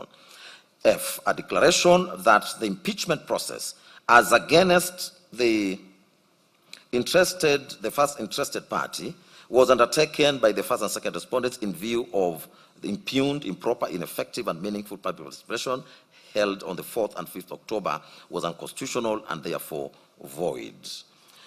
G, a declaration that the failure by the third and the fourth respondents to undertake any public participation at all in regard to the impeachment proceedings in the Senate as against the first interested party renders the whole Senate impeachment process unlawful and void. H, an order of certiorari to bring up into this honorable court and quash the decision and or the resolution by the first and the third respondents made on the 8th of October 2024 and 17th of October 2024, respectively, resolving to remove the first interested party as Deputy President of Kenya by impeachment. I, a declaration that there exists no vacancy in the office of the Deputy President, allowing the fifth respondent to nominate anyone to fill such vacancy, and that any such nomination is unlawful and void. J, any other order or orders that this court shall deem just and expedient in the circumstances. K, cost of the suit. Next is the 4th to 8th petitioners' submissions. In their submissions led by counsel, Mr. Evans Ogada, together with Mr. George Sakimpa, the 4th to 8th petitioners identified the following issues for court's determination. A, whether the impeachment process complied with Articles 10, 118, 145, and 150 of the Constitution, whether the public participation conducted by the National Assembly and the Senate met the constitutional threshold of being meaningful, adequate, effective, and lawful. C, whether a standing order 64-2 of the National Assembly is unconstitutional for imposing rigid timelines that undermine constitutional safeguards. And D, whether Article 145 and applicable standing orders require that investigation into impeachment charges be conducted exclusively by a special committee of the Senate, not by the Senate sitting in plenary. They submitted that Article 10 binds all state organs, including Parliament, to the national values such as democracy, public participation, the rule of law, accountability, and good governance. That the impeachment process was conducted with severe haste and limited deliberation, undermining transparency, accountability, and public participation. They relied on the Supreme Court decision in Speak of the Senate versus AG and another reported in 2013, where it was held that Parliament was not exempt from constitutional discipline. They submitted further that Article 118 required Parliament to conduct business openly and facilitate public participation, and that this was not a formality, but a substantive constitutional obligation. They contended that the National Assembly gave the public less than 48 hours to consider complex, voluminous impeachment charges, which is a manifestly inadequate time frame, that no explanatory notes or responses from the Deputy President were provided, and that in some counties, like Kirinyaga, designated venues were inaccessible. They further asserted that the Senate conducted no independent public participation at all, as it relied on the National Assembly's deficient exercise, which cannot cure the constitutional breach. And they relied on authorities in Law Society of Kenya versus National Assembly of Kenya, 3 others, reported in 2025 KLR, National Assembly and another versus Okoit and 55 others, Civil Appeal number E003 of 2023, consolidated with others. This is the decision of the Court of Appeal. They also relied on the decision of Doctors for Life and report and the decision in Legal Advice Center, and two others versus County Government of Mombasa. On the unconstitutionality of the National Assembly Standing Order 64-2, Learned Counsel argued that the provision imposes rigid and unreasonable timeline that make meaningful public participation impossible, and that while Article 124 empowered Parliament to make standing orders, such orders are subordinate to the Constitution and cannot defeat constitutional rights, and Article 2.4 voids any law inconsistent with the Constitution. The petitioners urge the court to declare Standing Order number 64-2 unconstitutional. As the matter in which the Senate proceedings were to be undertaken, Council submitted that Article 145.3 provided that the Senate must appoint of the conjunctive and between sub-articles A and B makes the special committee process constitutionally inseparable from the investigative phase.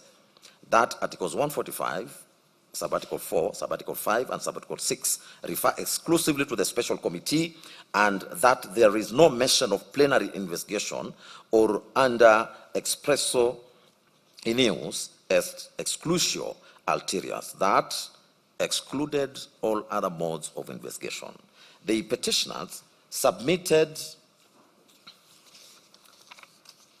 further that the special committee ensued suppression of investigations and adjudicative functions, preventing bias and predetermination, and the Senate's decision to bypass the special committee and proceed in plenary fused investigation, hearing, and the judgment into a single political process, violating the hierarchical and sequential structure of Article 145.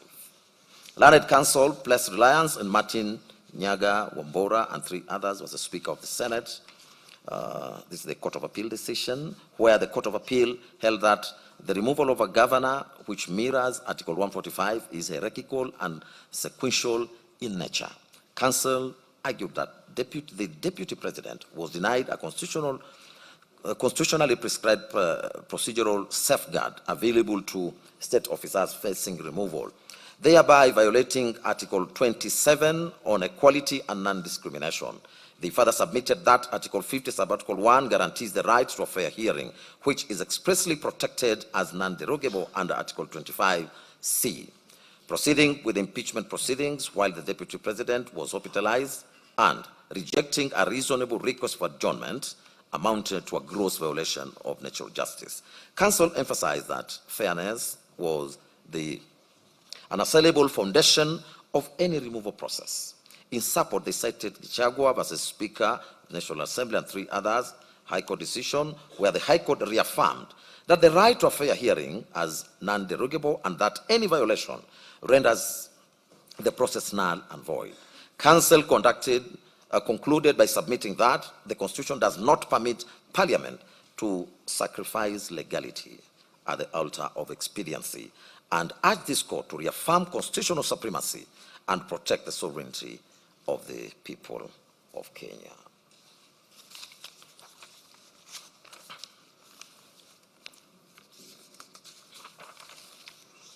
The petitioners prayed for declarations and that the impeachment process violated Article 10,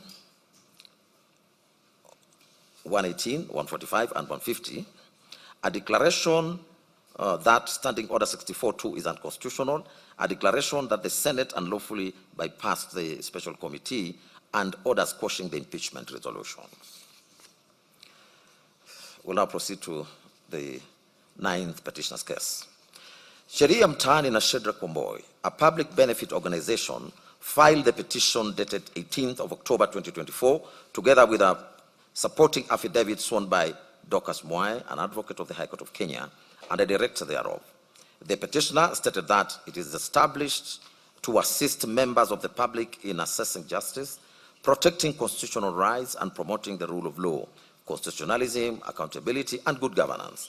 The petition challenged the constitutional and the legal validity of the impeachment proceedings, leading to the removal of His Excellency Gachagua from office as Deputy President, and further questioned the legality of the intended nomination and approval of His Excellency Kindiki as his replacement.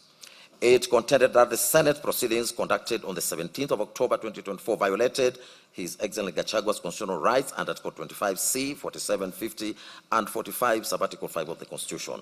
That the Senate unreasonably declined to adjourn the impeachment proceedings despite being informed that His Excellency Gachagua had fallen ill and had been admitted at Karen Hospital, thereby denying him an opportunity to personally defend himself against the impeachment charges.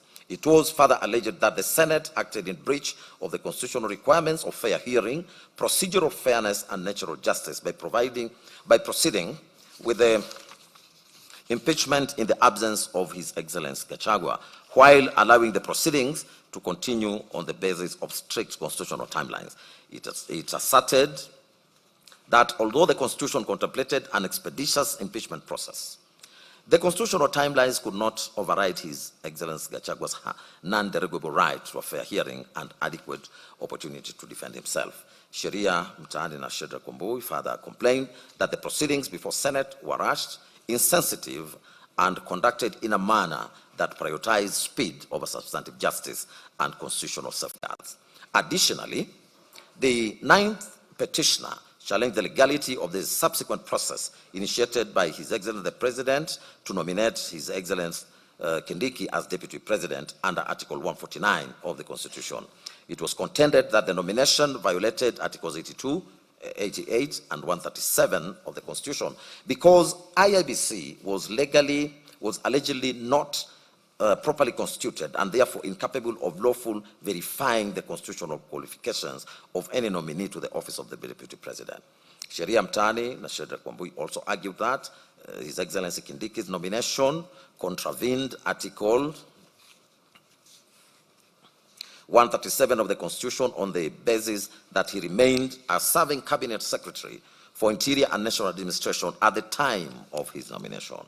For these reasons, the organization sought the following prayers. A declaration be and is hereby issued that the rights and fundamental freedoms of the interested party herein to which his rights and fundamental freedoms under Articles 25, 50, 27, 47, 145 were grossly violated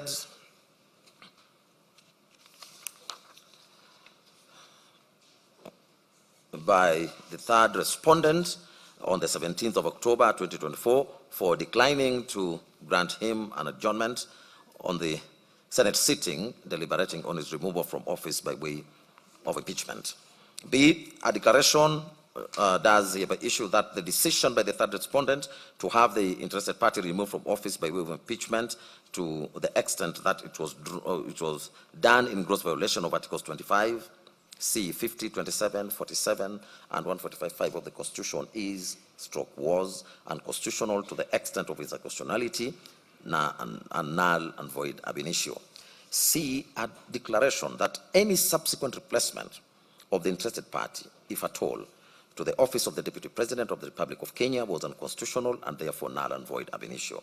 D, a judicial review order of certiorari does hereby issue to bring to its court to this court the decision of the third respondent as communicated via Gazette notice dated 17th of October 2024, communicating the removal from office of the Deputy President from the office by way of impeachment.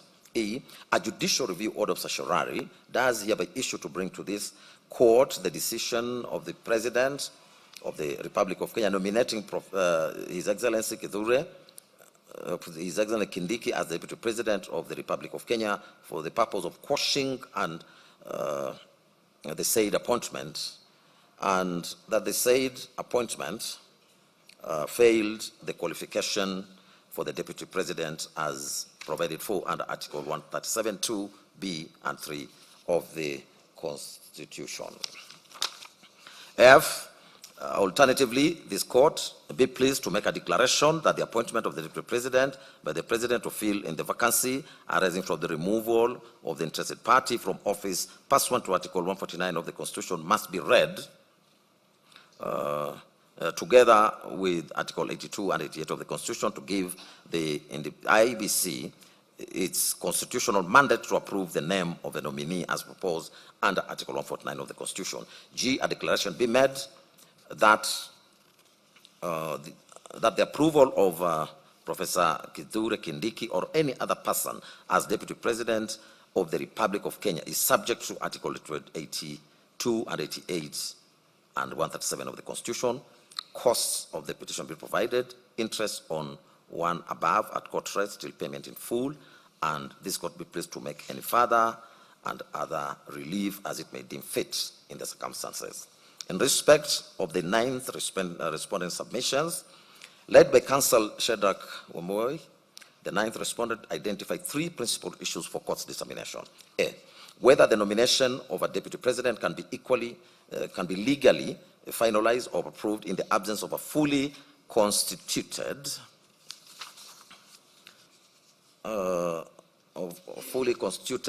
commissioners of the IBC under Articles 82 and 88 of the Constitution.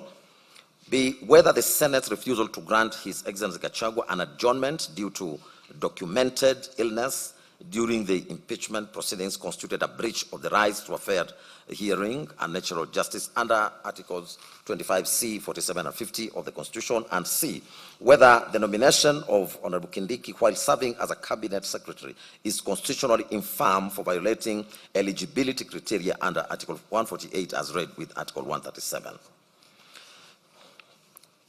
A learned counsel submitted that His Excellency Gachagua fell suddenly ill on the afternoon of the 17th of October 2024 when he was scheduled to defend himself before the Senate, and that the Senate rushed the proceedings and unreasonably declined to adjourn to allow him to recuperate.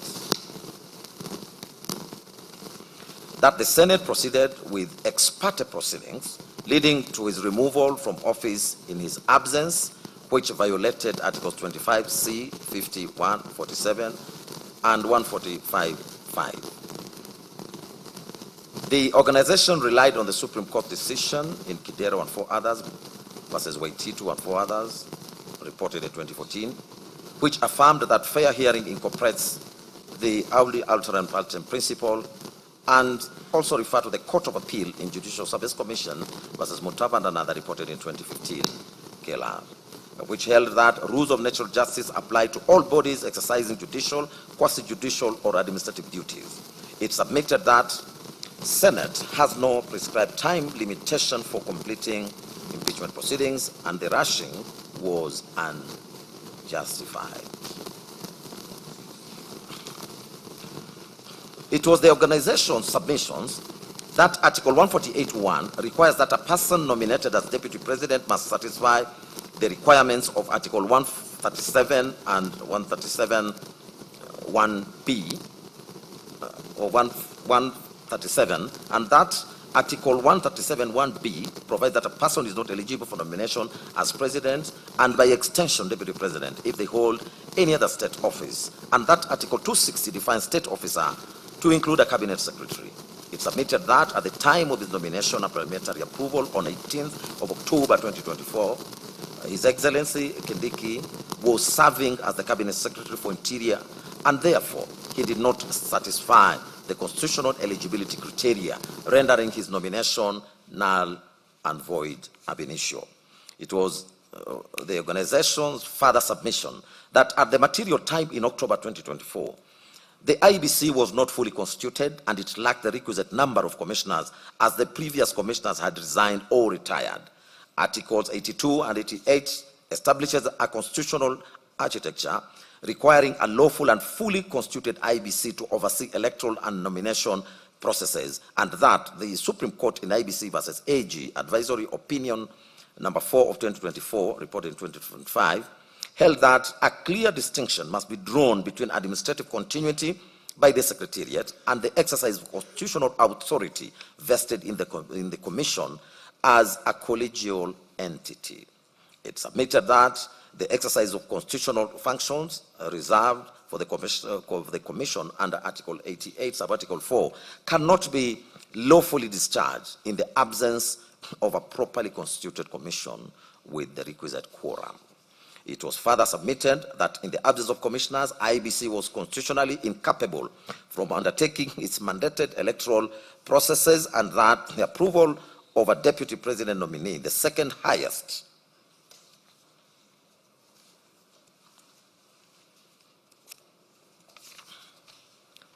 constitutional office is no less a substantive constitutional responsibility than delimitation of boundaries, and the same principle applies with equal force.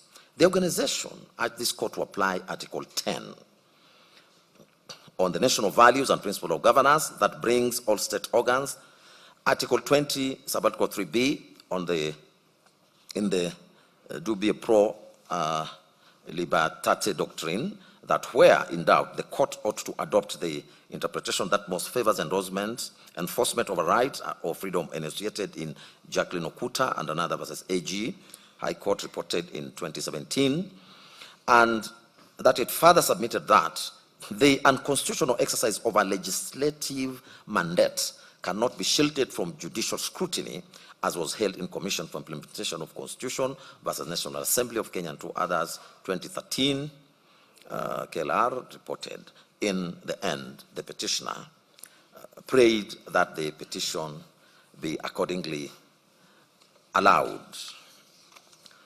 I now proceed to the 10th to 41st petitioner's case.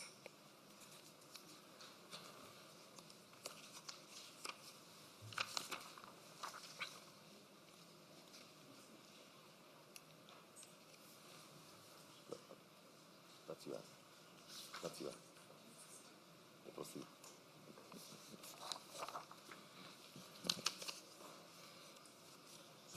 Let me take the 10th to 41st petitioner's case. The 10th to 41st petitioners are a group of Kenyan citizens and one registered association, primarily from Central Kenya region. They filed the petition dated the 17th of October 2024. That was amended on the 18th of June 2025 and re-amended on the 16th of December 2025. They challenged the constitutional validity of the impeachment process and subsequent removal of H.E. Gachagua as Deputy President of Kenya, stating that the National Assembly and the Senate failed to comply with Article 152 of the Constitution, which requires them to modify the presidential impeachment procedure under Articles 144 and 145 for the Deputy President. They said that instead they applied the same rules under Standing Orders 64 and 65 for the National Assembly and Standing Orders 78 and 79 for the Senate without necessary modifications, ignoring that the Deputy President does not have the same powers, prestige, or legal immunities as the President. The petitioners aver that this failure rendered the entire impeachment process invalid, null and void ab initio, and violated the right to a fair hearing under Articles 25, 27, and 50.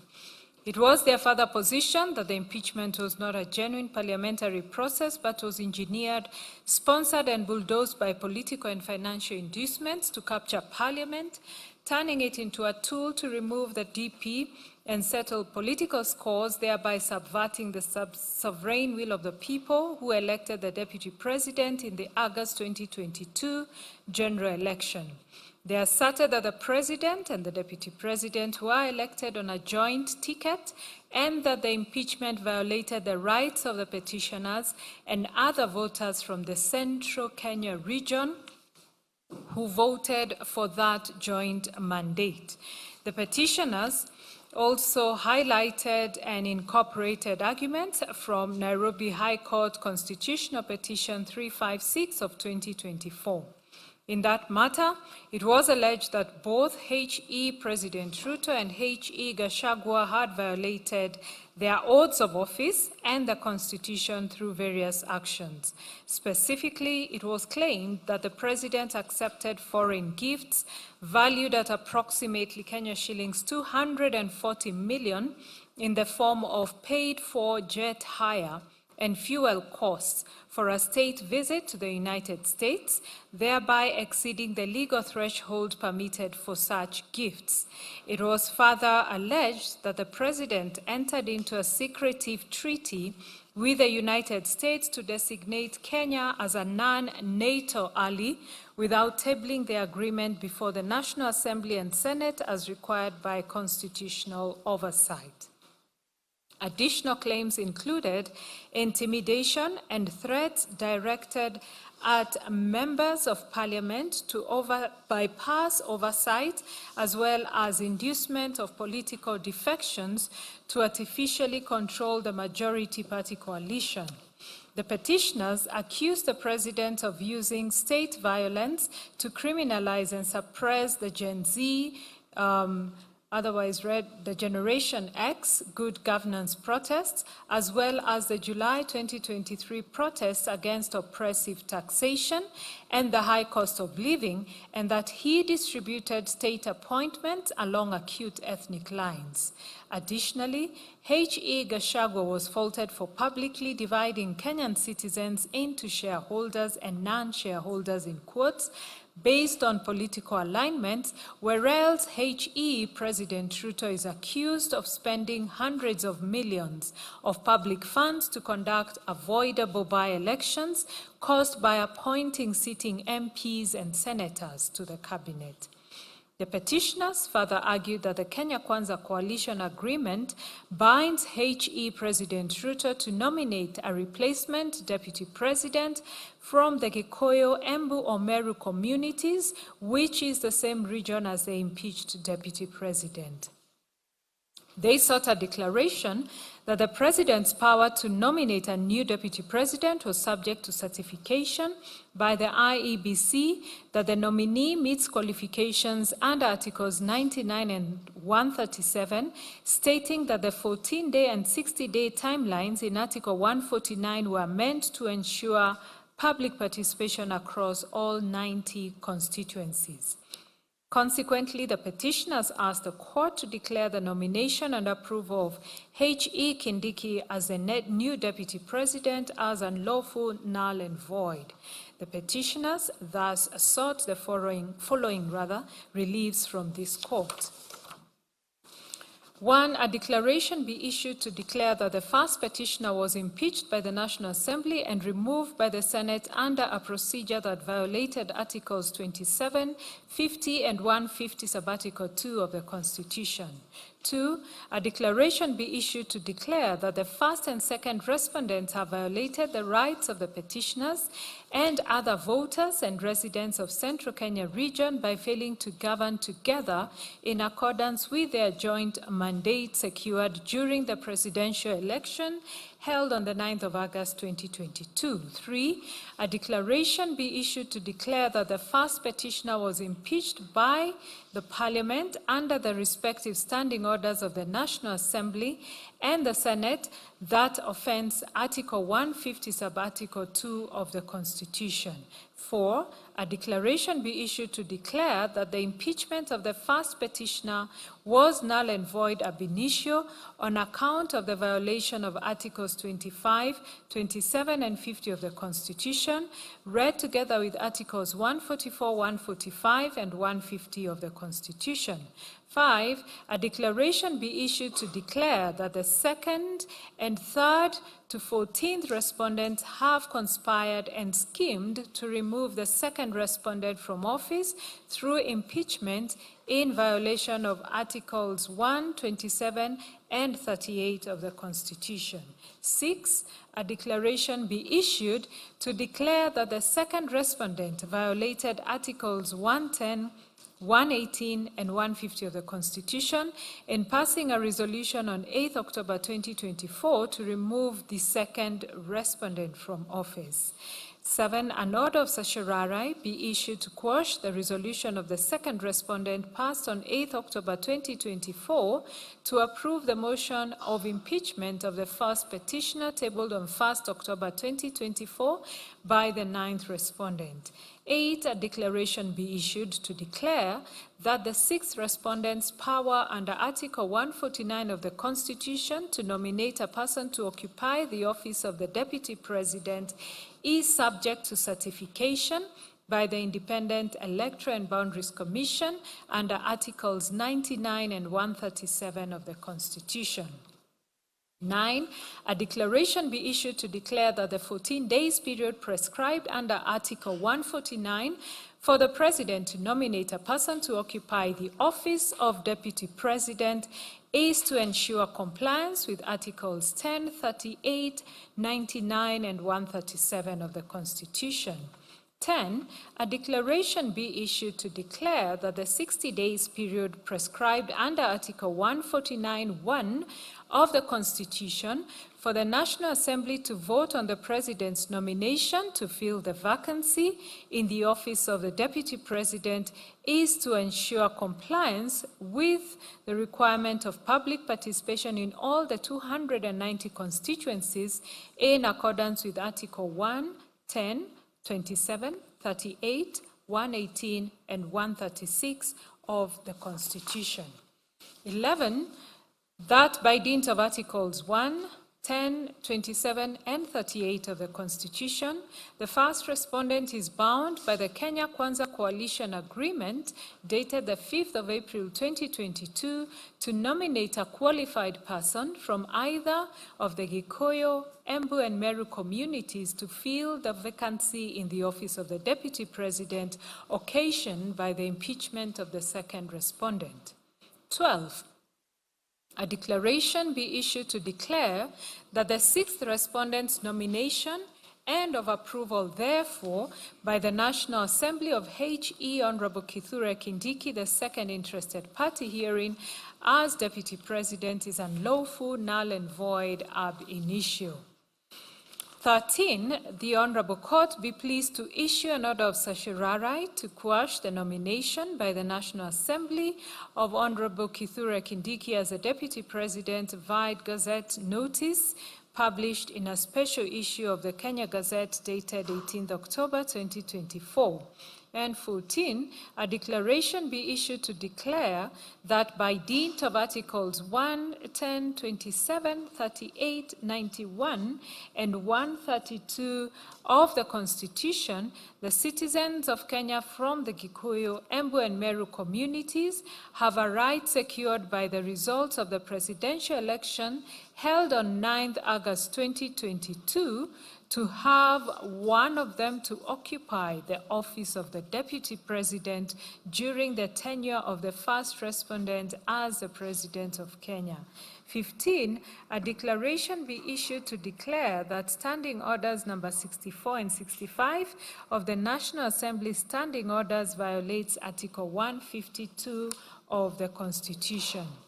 16, an order of certiorari be issued to quash Standing Orders 64 and 65 of the National Assembly Standing Orders to the extent that they apply to the Deputy President.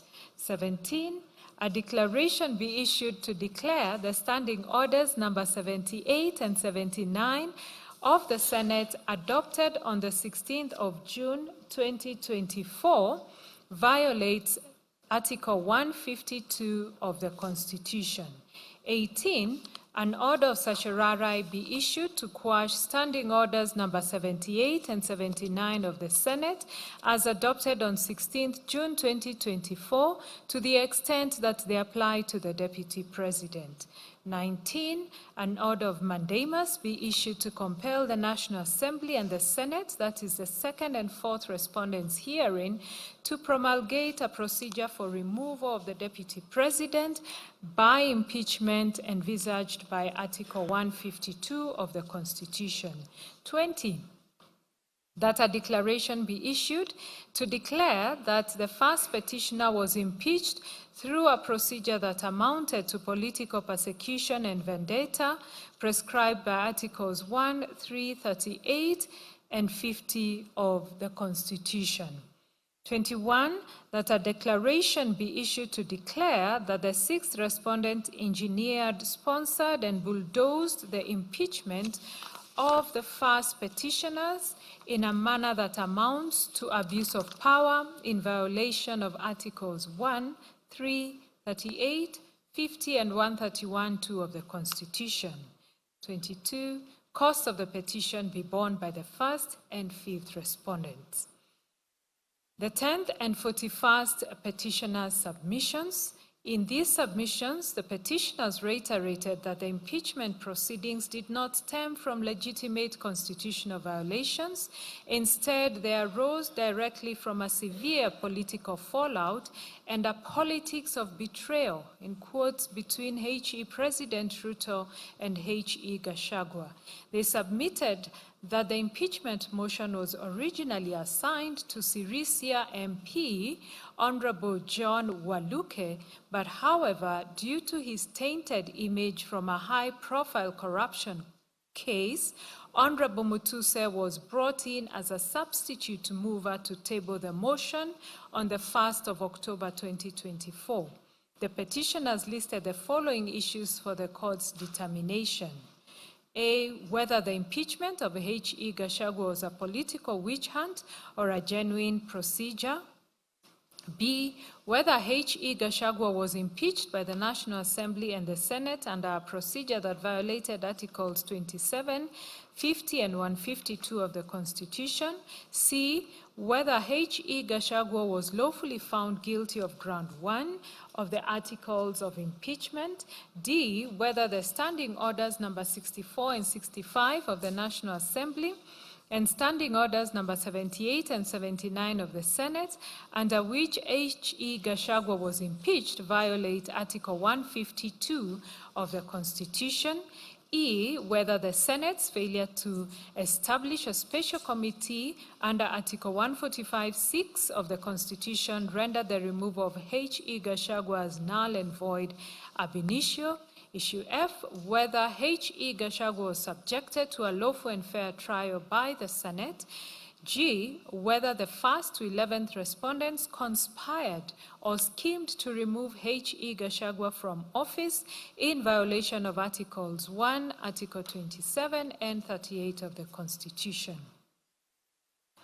On the weaponization of impeachment for political settlements, the petitioners maintained that the impeachment was completely manufactured by a political fallout rather than the genuine existence of any lawful grounds under Article 151B of the Constitution. That it was fundamentally unconstitutional for the executive and parliament to use the sacred device of impeachment as an administrative tool to resolve purely political disputes and vendetta. They submitted that the impeachment proceedings inside both the National Assembly and the Senate were weaponized and conducted in absolute violation of substantive and procedural provisions guaranteed under the Constitution, as well as the standing orders of both chambers. They specifically maintained that the current rules governing the process, that is, Standing Orders 64 and 65 of the National Assembly and Standing Orders 78 and 79 of the Senate, violate Article 150 sub-Article 2 of the Constitution and must be quashed. The petitioners equally submitted that H.E. President Ruto's power to nominate a replacement under Article 149 was strictly subject to certification by IEBC under Articles 99 and 137, and because the 14-day and 16-day constitutional windows under Article 149 are designed to guarantee rigorous public participation across all 290 constituencies, the rushed nomination and approval of H.E. Kindiki was unlawful. It was null and void ab initio. That rushing this process directly violated the political rights of the petitioners under Article 38. A fortiori, the petitioners argued that this court has an obligation to step in and quash the impeachment to halt an ongoing executive scheme to re-establish an imperial presidency in Kenya, and they warned that Parliament has become subservient and sycophantic to the executive, acting like the single-party rubber stamp parliaments of the late 1980s, which present an existential existential threat, to Kenya's constitutional democracy. They restated the prayers that sought to declare the impeachment null, void, and an act of political persecution that violated Articles 25, 27, 50, and 150 of the Constitution, and orders of certiorari quashing the National Assembly's 8th October 2024 resolution approving the impeachment motion, and Gazette Notice 13401, which appointed H.E. Kindiki as Deputy President. They also sought to quash the National Assembly Standing Orders 64 and 65 and Senate Standing Orders 78 and 79 to the extent that they apply to the removal of a Deputy President and orders to compel both chambers of Parliament to promulgate a legally compliant, constitutionally envisaged procedure for removing a deputy president under Article 150, Sub-Article 2. The petitioners relied on various local authorities, including the Sonko case earlier mentioned, as well as Jirongo versus Soy Developers Limited. They also relied on foreign authorities, including Kriegler versus the Law Society of Alberta, Republic R versus Budry, R versus Campbell, R versus Reagan, all of which citations you will find in the judgment, all from the Supreme Court of Canada. Further reliance was placed on books, articles, speeches, and reports, as well as interview statement by Senator Edwin Sifuna on the Senate floor as per the Hansard of 9th October 2024, and an interview statement by H.E. Gachagua on Inoro TV. In the end, the petitioners prayed that their petition be allowed as prayed. Moving on to the 43rd petitioner's case, Mr. Morara Omoke filed a petition dated 9th October 2024 before the High Court of Kenya at Eldoret, together with a supporting affidavit sworn on the same date in his capacity as a Kenyan citizen and patriot, acting in defense of constitutionalism, the rule of law, and democratic governance. The petition challenged the constitutionality and legality of the impeachment proceedings commenced against H.E. Gachagua by the National Assembly and Senate. He contended that the impeachment process was politically motivated, defective, unconstitutional, and undertaken in violation of the sovereign will of the people expressed during the 2022 general election. His case centered on the alleged violations of Article 1, 10, 38, 47, 48, 50, 73, 75, 94, 118, 145, and 150 of the Constitution, that the impeachment motion tabled by the Honorable Motuse had not been preceded by adequate public participation, and that the MPs who appended their signatures in support of the motion failed to consult their constituents before supporting the impeachment process. He further alleged that the process of collecting signatures in support of the impeachment motion was tainted by bribery, undue influence, intimidation, and forgery of signatures belonging to some MPs. He contended that the subsequent public participation exercise conducted on 4th and 5th October 2024 was merely cosmetic and incapable of constituting meaningful public participation because it was hurried, poorly coordinated, inadequately publicized, and conducted through only one center per county and constituency. He also complained that the public participation forms contained only the allegations against H.E. Gachagua and omitted his responses, thereby condemning him unheard and violating the principles of fairness and natural justice. He also alleged bias and conflict of interest on the part of the Speaker and Deputy Speaker of the National Assembly. He contended that both office holders publicly supported the impeachment process before the motion was tabled and debated in Parliament, thereby compromising their constitutional obligation to act as neutral and impartial arbiters during the proceedings.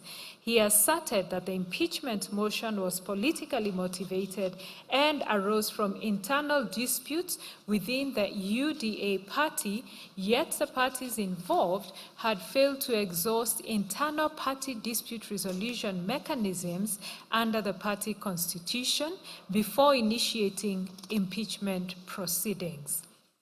He also argued that there existed no comprehensive statutory framework governing impeachment proceedings and the collection of signatures for impeachment motions, thereby rendering the process legally deficient and constitutionally uncertain. Mr. Omoke then sought the following orders. A declaration that the impeachment motion moved by the third respondent does not meet the threshold set out in Article 145 as read with Article 150 of the Constitution.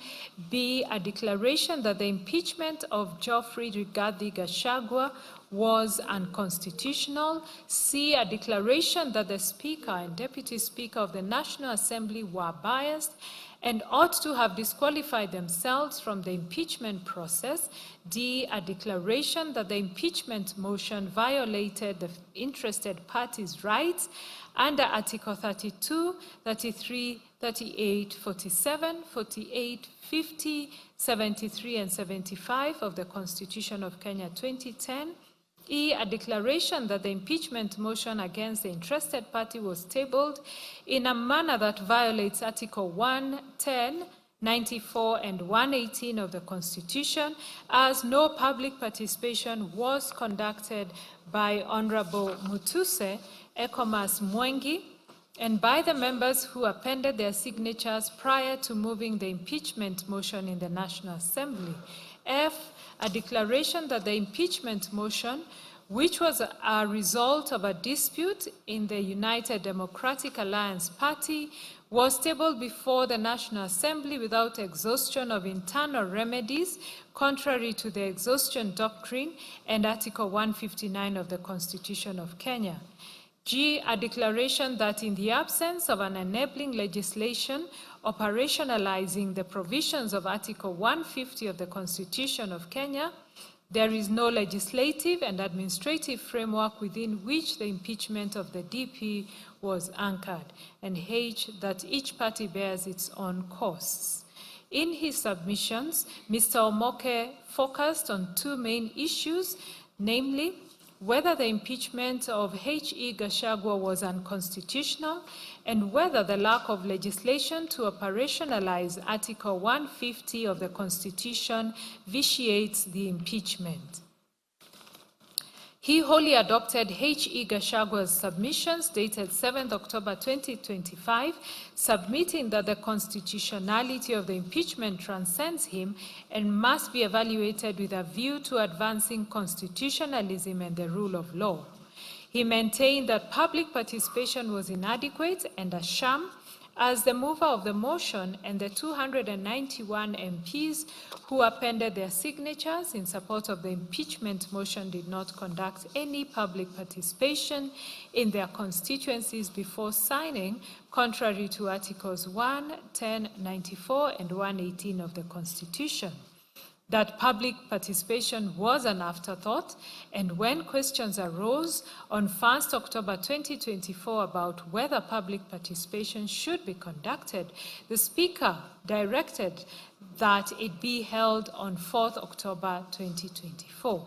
The advertisement appeared on 2nd October 2024, which Mr. Omoke submitted was not a genuine intention to conduct any real public participation from the outset, that the public participation form provided by the National Assembly contained only the allegations against H.E. Gachagua and conveniently left out his response, denying the public the ability to effectively weigh the grossness of the alleged violations. He submitted that public hearings occurred for only 9 hours, from 8 a.m. to 5 p.m., on a normal work day, which was a Friday, meaning most Kenyans could not attend. That venues were changed on the eve of the exercise. For example, in Embu, it changed from IFAD Hall to Talent Academy, and in Nairobi, it changed from KICC to Bomas of Kenya. He submitted that in Kiambu constituency, only about 2,000 people attended in a county with over 1 million registered voters, that there was no proper coordination, and he described the situation as utter pandemonium akin to the Tower of Babel. He contended that in some areas, especially in Mount Kenya, public participation forms were faulty. There were incidents of pre-filled forms, and a vehicle ferrying pre-filled forms was torched in Nyeri County. That the National Assembly extended the exercise to the following day on the 5th of October 2024, but no proper notification was made and MPs kept away from the exercise. He added that in some constituencies like West Mugirango, the MP never opened the constituency office, and that the one center per county and one center per constituency is too deficient, as public participation should have been conducted at least at each polling station or at minimum each ward. Mr. Omoke submitted that the National Assembly neither processed, nor considered the feedback collected, and the entire exercise was a mere sham to hoodwink innocent Kenyans. He accused Deputy Speaker Gladys Bose-Sholei of being biased in that on 23rd September 2024, while speaking at a function in Uasin Gishu County, she swore to spearhead the impeachment motion and put the Deputy President on notice, stating in quotes, "Mimi mwenyewe nitakupeleka nyumbani." In brackets, "I will personally take you home." That she also hinted at some of the grounds of impeachment before the motion was even tabled. He further argued that Speaker Moses Masika Wetangula on 29 September 2024, while attending a church function at Wamonyo Catholic Church in Machakos County, publicly took a stand on the impeachment motion before it was tabled. Using the biblical description in Mark 9:38-50, he stated that H.E. Gachagua, being a part of the body that leads to sin, should be cut off. These utterances he submitted violated Articles 47, 50, and 150 of the Constitution, and that neither the Speaker nor the Deputy Speaker should have presided over the impeachment motion. Mr. Omoke submitted that the Constitution sets a high threshold for impeachment as the measure is a grossness of alleged violations, and that grudges and squabbles cannot be the basis for removal. He contended that extraneous grounds were introduced on the floor on 8 October 2024, as it was alleged that H.E. Gachagua had referred to Honorable Florence Jemataya Sergon, the countrywoman rep of Baringo, as a harlot. That Honorable Karoli Omondi, MP Suba North, referred to conversations he had with H.E. Gachagua without providing any proof. Honorable Patrick Makau, MP Mavoko, also made references to conversations without providing any proof. On the vote that 281 MPs supported the motion, 44 opposed, and there was one absentee, Mr. Omoke submitted that MPs abdicated their obligation to weigh the grounds against the intermediate standard of proof set by the Supreme Court in Odinga and 5 others versus IEBC and 3 others. That the impeachment overturned the decision of 7,176,141 Kenyans who voted for the joint ticket on 9 August 2022, a decision upheld by the Supreme Court, and that the motion was an egregious overthrow of the decision of the majority with that of a few. It was Mr. Omoke's further submission that no statutory legislation exists on the process of impeachment of the President and Deputy President from start to completion, as no legal framework exists on the collection of signatures in support of an impeachment motion. Therefore, there is no framework upon which the impeachment of the Deputy President was anchored. He submitted that in D and others, that is the Attorney General, this court was persuaded by Mr. Omoke, who was a petitioner therein, that the lack of legislation on signature collection and verification and on the conduct of referenda initiated the BBI process. He submitted that the same principle applies here and that legislation is so central to the fairness of the process that the court ought to, at minimum, issue a structural edict requiring enactment of this legislation.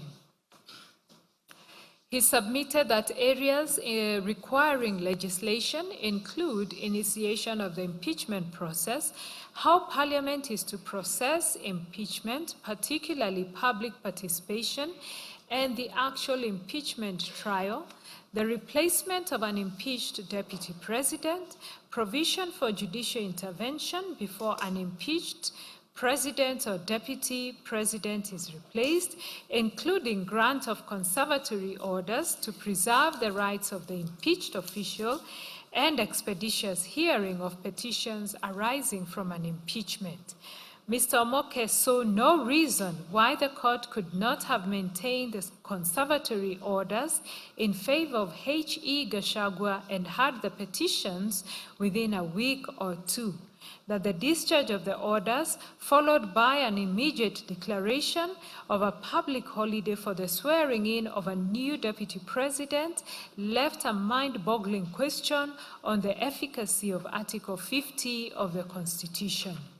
For these reasons, Mr. Omoke prayed for a declaration that the impeachment of H.E. Gachagua was unconstitutional, and that a declaration that the absence of legislation operationalizing Article 150 of the Constitution rendered the impeachment process of the Deputy President flawed. We look at the 44th to 48th petitioner's case. Abuli Namenya, Kennedy Kareithi Gachagua, Dennis Okumu, Simon Mushangi, and Peter Maina Kanene jointly filed the petition dated 30th September 2024 before the High Court of Kenya at Nairobi. They describe themselves as Kenyan citizens committed to constitutionalism, the rule of law, and defense of the Constitution, and that they also instituted the petition in the public interest to challenge the proposed impeachment of H.E. Gachagua as Deputy President of the Republic of Kenya. As per their petition and the supporting affidavit sworn by Abuli Namenya, the petitioners challenged the constitutionality of the impeachment process on the basis that Parliament had failed to establish a proper legal and procedural framework governing public participation in impeachment processes under Article 118 and 124 of the Constitution. The petitioners contended that neither the National Assembly standing orders nor the Senate standing orders provided mechanisms, procedures, threshold timelines, verification methods, venues, or modalities for meaningful public participation in impeachment proceedings, thereby rendering contemplated impeachment process unconstitutional. They further argued that public participation was a mandatory constitutional prerequisite which ought to precede any impeachment process, and asserted that the 7-day timelines prescribed under Standing Orders 64 and 73 for disposal of impeachment proceedings were inadequate and unconstitutional, as they undermined effective public participation and violated the rights to fair administrative action and fair hearing under Articles 47 and 50 of the Constitution. The petitioners additionally alleged that the impeachment process was politically motivated and tainted by bias and lack of impartiality on the part of parliamentary leadership, citing public pronouncements by parliamentary leaders in support of the impeachment motion. They advanced a historical argument concerning the office of the Vice President and Deputy President in Kenya, contending that successive Deputy Presidents had historically been subjected to political hostility, dismissals, and frustration, which informed the constitutional design of 2010, requiring the President and Deputy President to be elected jointly. The petitioners then sought the following prayers: A declaration that the impeachment process of a deputy president is a sui generis in nature, and that public participation forms a fundamental background that plays a significant role in attaining the right to a fair trial enshrined under Article 50 of the Constitution. B, a declaration that public participation is the only avenue or means through which the people can exercise their sovereignty contemplated under Article 1 of the Constitution in determining whether an office created under the Constitution ought to be abolished or whether accountability mechanisms created under this Constitution ought to be put in motion or otherwise, and that the lack of elaborate procedure or certainty as to when the same should commence or conducted will ordinarily amount to usurpation of the people's power and subsequently amount to a violation of the Constitution. C, a declaration that the Article 118 sub-Article 2 that clearly provides for mandatory public participation and Article 124 creating the requisite parliamentary standing orders, neither the National Assembly nor the Senate had enacted an Act of Parliament providing for the procedure on how the impeachment of either the President or Deputy President is to be undertaken, nor has the National Assembly Standing Order 64 or 65 or the Senate Standing Order number 74 provided for the procedure governing the crucial element of public participation relating to the impeachment of a deputy president. D, a declaration that the National Assembly Standing Order 64 and 65 or the Senate Standing Order number 74 are unconstitutional as they were never subjected to the mandatory public participation during their enactment. E, a declaration that the standing orders must with certainty and clarity provide that the public participation contemplated under Article 118 should be a conditional precedent that must precede all other processes relating, connected, or incidental to the impeachment of the Deputy President. F, a declaration that Article 27 requires that all Kenyans must be subjected to the principle of equality and equal protection of the law, while Article 47 requires that a person must be subjected to an administrative process that is procedurally fair, expedited, reasonable, and lawful, irrespective of one's status in society, and that the respondents herein have violated the same by commencing an impeachment process that is constitutionally tainted with illegalities. G, a declaration that public participation in an impeachment process is a fundamental infrastructure that facilitates the enjoyment of Article 50 and that the absence of the same will amount to the respondents herein violating, denying, threatening, or infringing the interested party's right to a fair trial during his impeachment. H, a declaration that time is an important resource for any judicial or quasi-judicial tribunal contemplated under the Constitution, and that the 7 days period for impeachment provided for under Standing Order 64-2B of the National Assembly Standing Orders and the Senate Standing Order 73-1 amounts to conducting a sham trial in, and the same will amount to a violation of Article 50.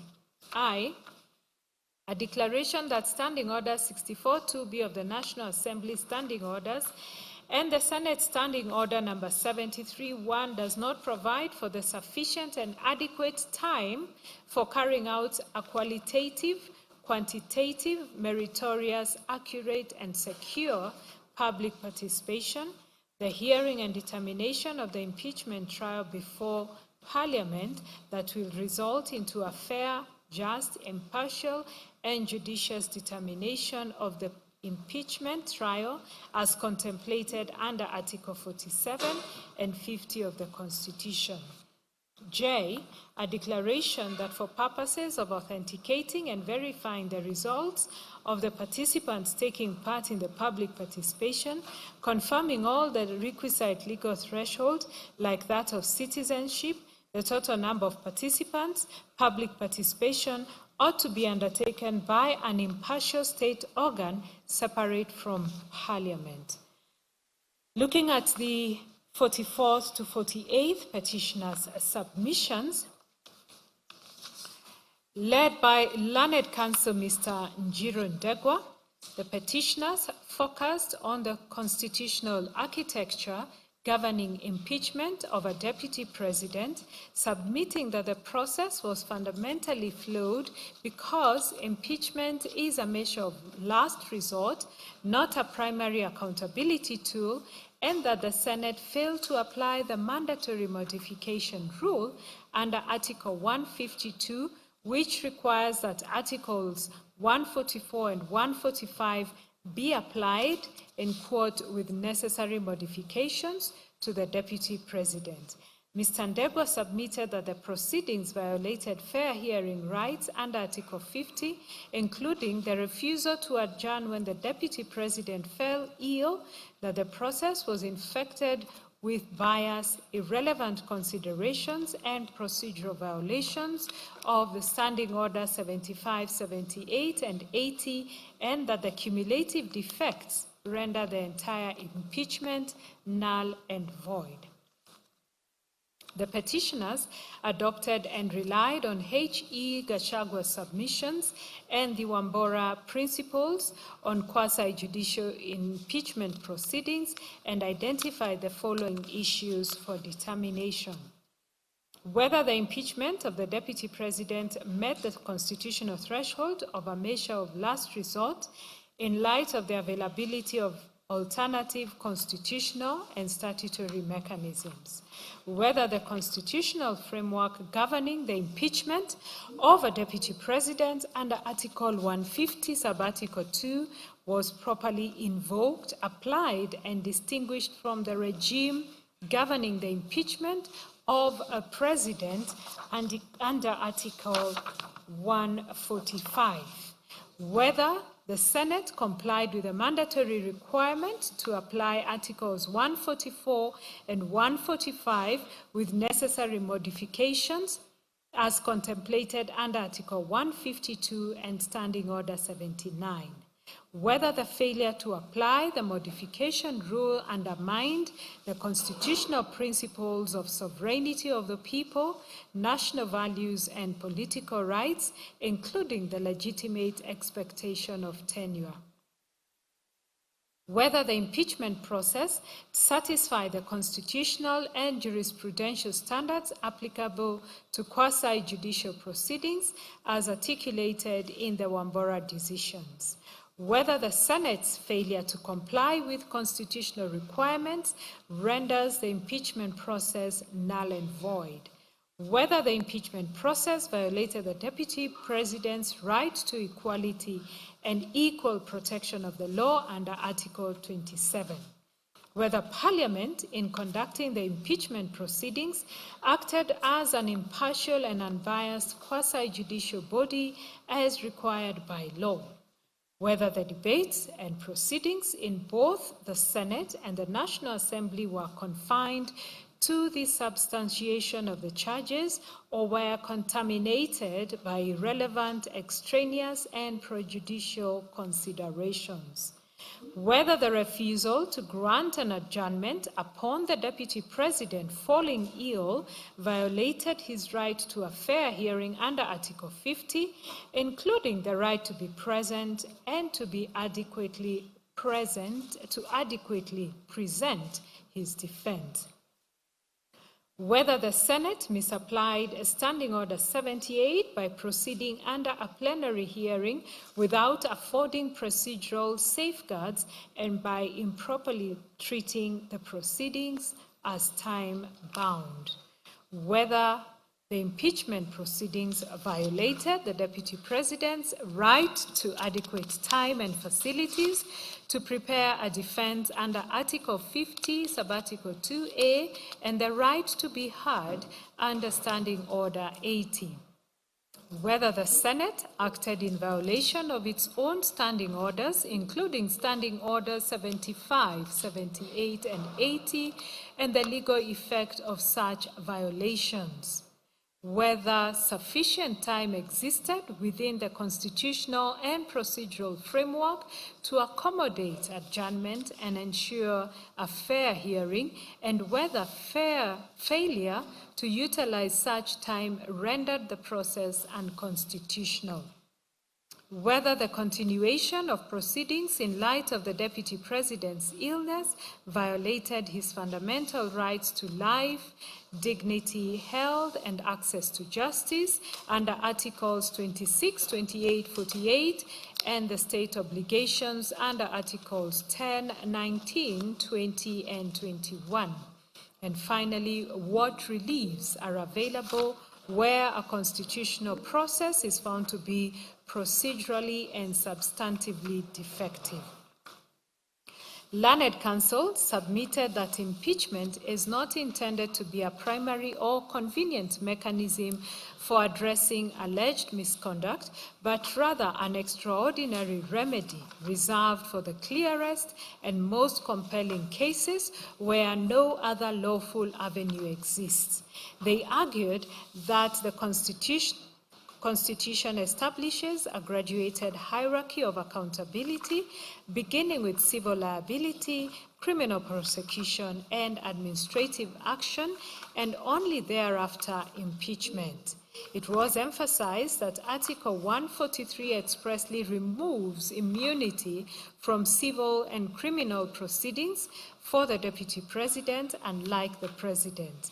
According to Mr. Ndegwa, this signals that allegations against a Deputy President should, in the first instance, be addressed through ordinary legal processes. Parliament, however, bypassed these mechanisms and resorted to impeachment as a first recourse, which Council contended offends the principles of proportionality, rationality, and legality. They further submitted that no evidence exists that Parliament considered whether the allegations could have been addressed through criminal investigation or civil proceedings before invoking impeachment. Council also drew attention to Article 152, which provides that Articles 144 and 145 apply to the Deputy President with the necessary modification. Council argued that this phrase is not ornamental, but a deliberate constitutional command requiring contextual adaptation of the presidential impeachment framework to the distinct office of the Deputy President. In their view, the requirement imposes an active obligation on the Senate to interrogate, adjust, and tailor the procedure rather than merely transplant it without reflection. Standing Order 79, they submitted, operationalizes this obligation by requiring the Senate to consciously and expressly apply the modification principle. Mr. Ndegwa submitted that nowhere in the Senate Hansard is the Speaker recorded as guiding the House on the necessary the necessity, the scope, or content of the required modifications as the Senate proceeded as though Article 145 applied mutatis mutandis and in toto without any modification. He stated that this failure is not merely procedural but a substantive and jurisdictional issue which renders the entire process unconstitutionally defective ab initio. The petitioner submitted that this modification requirement ensures that impeachment is not invoked where alternative legal mechanisms such as the courts, EACC, or DCI are adequate. It was their case that the failure to modify denied the Deputy President the procedural safeguards that would have arisen from a properly tailored process, including consideration of alternative accountability mechanisms, flexibility in procedure to ensure fairness, and enhanced scrutiny of the necessary and proportionality of the impeachment. It was their submission that the office of Deputy President derives its legitimacy from the sovereign will of the people expressed at the ballot under Article 1, and impeachment without proper modification undermines this sovereign will and defeats the legitimate expectation of tenure for both the office holder and the electorate. That Article 38 guarantees citizens the right to elect leaders and to have them serve their full term, subject only to lawful and constitutionally compliant removal process, and that the failure to modify the process resulted in an unjustified interruption of the people's sovereign mandate. Mr. Ndegwa submitted that the Deputy President fell ill during the proceedings while actively engaged in his defense, and that this is not disputed and is recorded in the Senate Hansard. That the Senate refused to grant an adjournment, proceeding instead to a conclusion in his absence, and he submitted that this violated Article 52 on the right to adequate time and facilities to prepare a defense, and Article 52F on the right to be present when being tried, and Standing Order 80 on the right to be heard within Senate proceedings. That a hearing conducted in the absence of the principal defense participant due to verified illness cannot satisfy the conditional threshold of fairness. He stated that the Senate had sufficient procedural latitude under Standing Order 75 2B to adjourn without violating any constitutional timeline, but the refusal was not dictated by lack of time, but by a failure to exercise discretion fairly. The petitioner submitted that under Article 26 on the right to life, the state must refrain from actions that undermine physical well-being or exacerbate medical vulnerability, and that proceeding with impeachment during illness reduced the Deputy President to a procedural object rather than a rights-bearing participant. They stated that Article 48 on the access to justice extends to all adjudicative processes, including parliamentary impeachment, and that meaningful participation requires reasonable accommodation and denial of adjournment rendered access to justice illusory. They also submitted that the test for bias is objective, and whether a reasonable and informed observer would apprehend bias, and that senators acknowledged imperfections in the case but still voted to impeach, which demonstrated bias.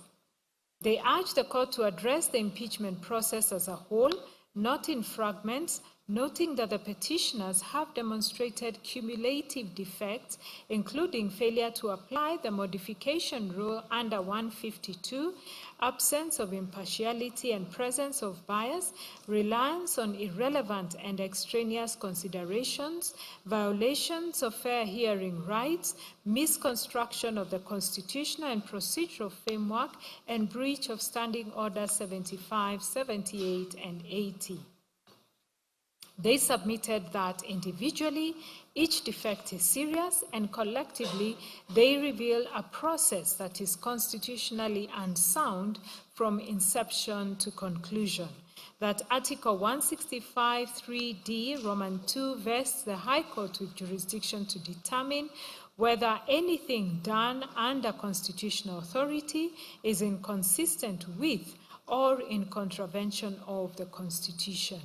They contended that this court is not being invited to interfere with parliamentary politics, but is being invited to perform its core constitutional function as guardian of legality and fundamental rights, and where Parliament acts within constitutional bounds, the court differs, but where it acts outside those bounds, the court must intervene, not as an intruder, but as a constitutional necessity. As such, the petitioners urged the court to find that impeachment was not a measure of last resort when ordinary legal mechanisms were available and bypassed, that the Senate failed to apply the mandatory modification rule under Article 152, rendering the process unconstitutional ab initio, that the refusal to adjourn during illness violated Articles 50, 26, 28, and 48, that the proceedings were infected with bias and irrelevant considerations, and that the cumulative defects render the impeachment null, void, and of no legal effect. They then prayed that their petition be allowed in entirety. I will then take over from the 51st petitioner's case.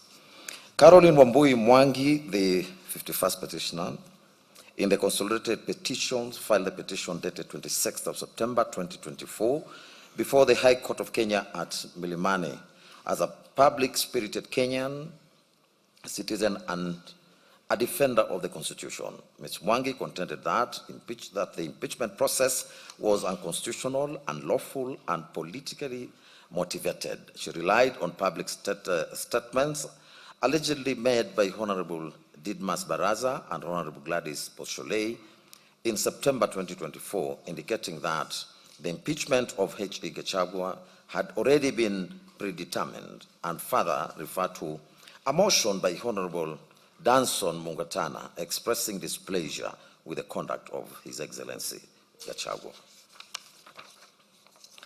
Ms. Mwangi asserted that the allegations leveled against his H.E. Gachagua were vague, unsupported by evidence, and lacking in specificity and peculiarity, contrary to the constitutional requirements of fair hearing and due process under Articles 47 and 50 of the Constitution. She further alleged that the intended impeachment process mounted to a political witch hunt designed to settle political scores rather than a lawful constitutional process, and contended that the respondents had violated the national values and principles under Article 10, including the rule of law, transparency, accountability, equality, and protection of human rights. She maintained that His Excellency Gachagua had not been accorded adequate notice of the charges against him, sufficient particulars of the allegations, nor an opportunity to adduce and challenge evidence in violation of Articles 25C, 35, 47, and 50 of the Constitution.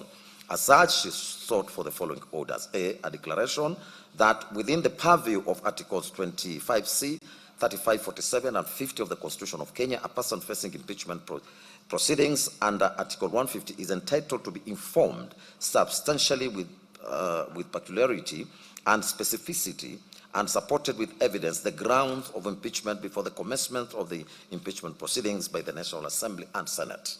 B, conservatory orders do issue against the respondents, restraining them from a collection of signatures in support of a motion to impeach His Excellency Rigathi Gachagua, lodging any motion and or carrying on proceedings seeking to impeach the Deputy President of the Republic of Kenya, the interested party herein. See, an order of compensation enshrined and provided for under Article 23A of the Constitution of Kenya, made up of damages as shall be assessed and quantified by the petitioner, general damages, costs of the petition, and any other relief. The 51st petitioner neither filed any written submission nor attended the physical highlighting of submissions. In respect to the 54th petitioner's case, Emmanuel Elijah Otieno was the 54th petitioner in the consolidated petitions. He is an advocate of the High Court of Kenya who filed the petition dated 18th of October 2024, together with a supporting affidavit also challenging the constitutionality and legality of the impeachment and removal from office of His Excellency Gachagua as Deputy President. He stated that instituted proceedings in the public interest pursuant to Articles 3 and 258 of the Constitution, and contended that impeachment process undertaken by the National Assembly and the Senate was procedurally unfair, politically motivated, unconstitutional, and inconsistent with the constitutional principles governing impeachment under Articles 145 and 50 of the Constitution. He maintained that impeachment was a constitutional mechanism intended to promote accountability and good governance, and not a tool for settling political disputes or managing political differences among leaders. He challenged the legality of public participation process and the fairness of the proceedings before the National Assembly and the Senate, and the substantive threshold applied in removing His Excellency Gachagua from office. He contended that the National Assembly failed to conduct meaningful and constitutional compliant public participation as required under Articles 10 and 118 of the Constitution and Section 5 of the Fair Administrative Actions Act. Mr. Otieno stated that the public participation exercise was hurried, inadequate, both quantitatively and qualitatively, and incapable of reflecting the sovereign will of the electorate, given that only about 223,000 persons participated, despite His Excellency Gachagua having been elected together with His Excellency President Ruto by over 7 million voters. He further asserted that the public participation template prepared by the National Assembly was biased because it only contained the allegations against His Excellency Gachagua and failed to include his responses, thereby portraying him to the public as guilt before he had been heard. Mr. Otieno additionally stated that the Speaker, Deputy Speaker, and members of National Assembly demonstrated bias from the outset, failed to accord His Excellency Gachagua a fair hearing, and debated the impeachment motion before proper public participation and before considering His Excellency Gachagua's defense. He maintained that no impeachable offense meeting the constitutional threshold of gross violation, gross misconduct, or commission of crimes under national or international law had been substantiated either before the National Assembly or the Senate.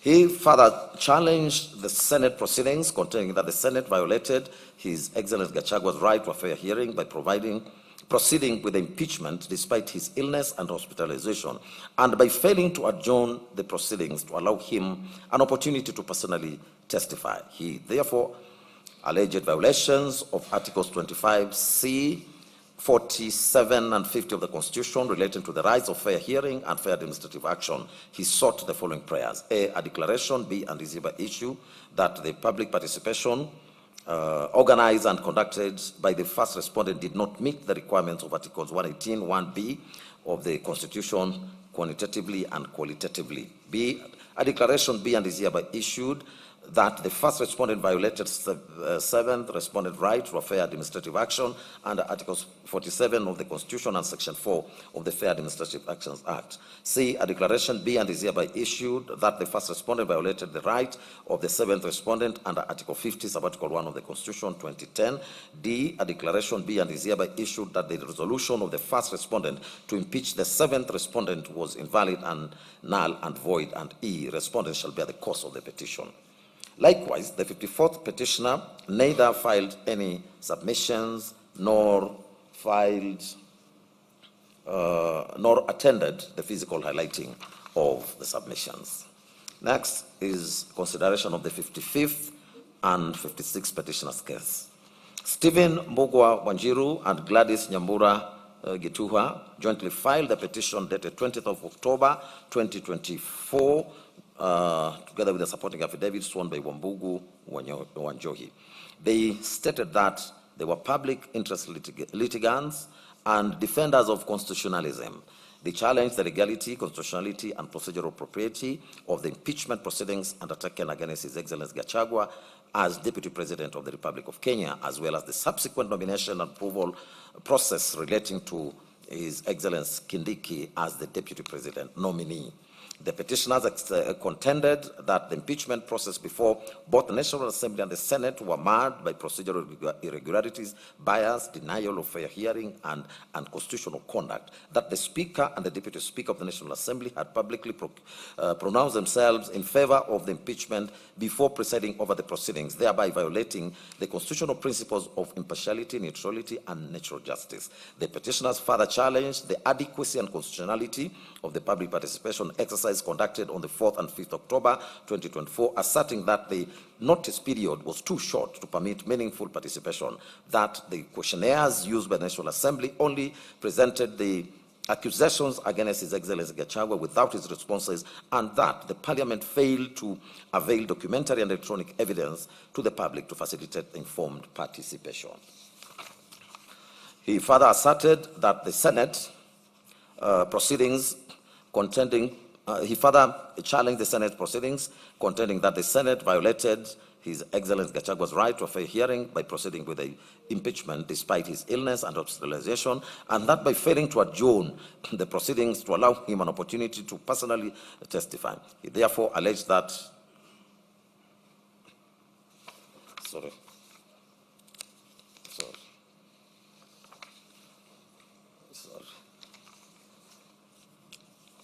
Sorry, I had repeated that bit, but I'll proceed from paragraph 133. They additionally alleged that public participation process was chaotic, disorderly, and marred by violence and characterized by low turnout in several constituencies and undertaken on days when many Kenyans were engaged in religious worship, thereby undermining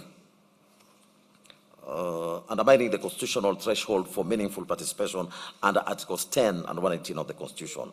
The petitioners also challenged the conduct of the Senate proceedings. They contended that the Senate acted in violation of Articles 25C, 47 and 50 of the Constitution by refusing to adjourn the impeachment hearing despite His Excellency Gachagua's illness and hospitalization, and thereby denying him an adequate opportunity to personally defend himself. Further, the petitioners alleged bias and conflict of interest arising from participation of Governor James Orengo, Senior Counsel, and Honorable Otieno Omolo, Senior Counsel, in the Senate proceedings, stating that their roles compromise the fairness and impartiality of the impeachment process.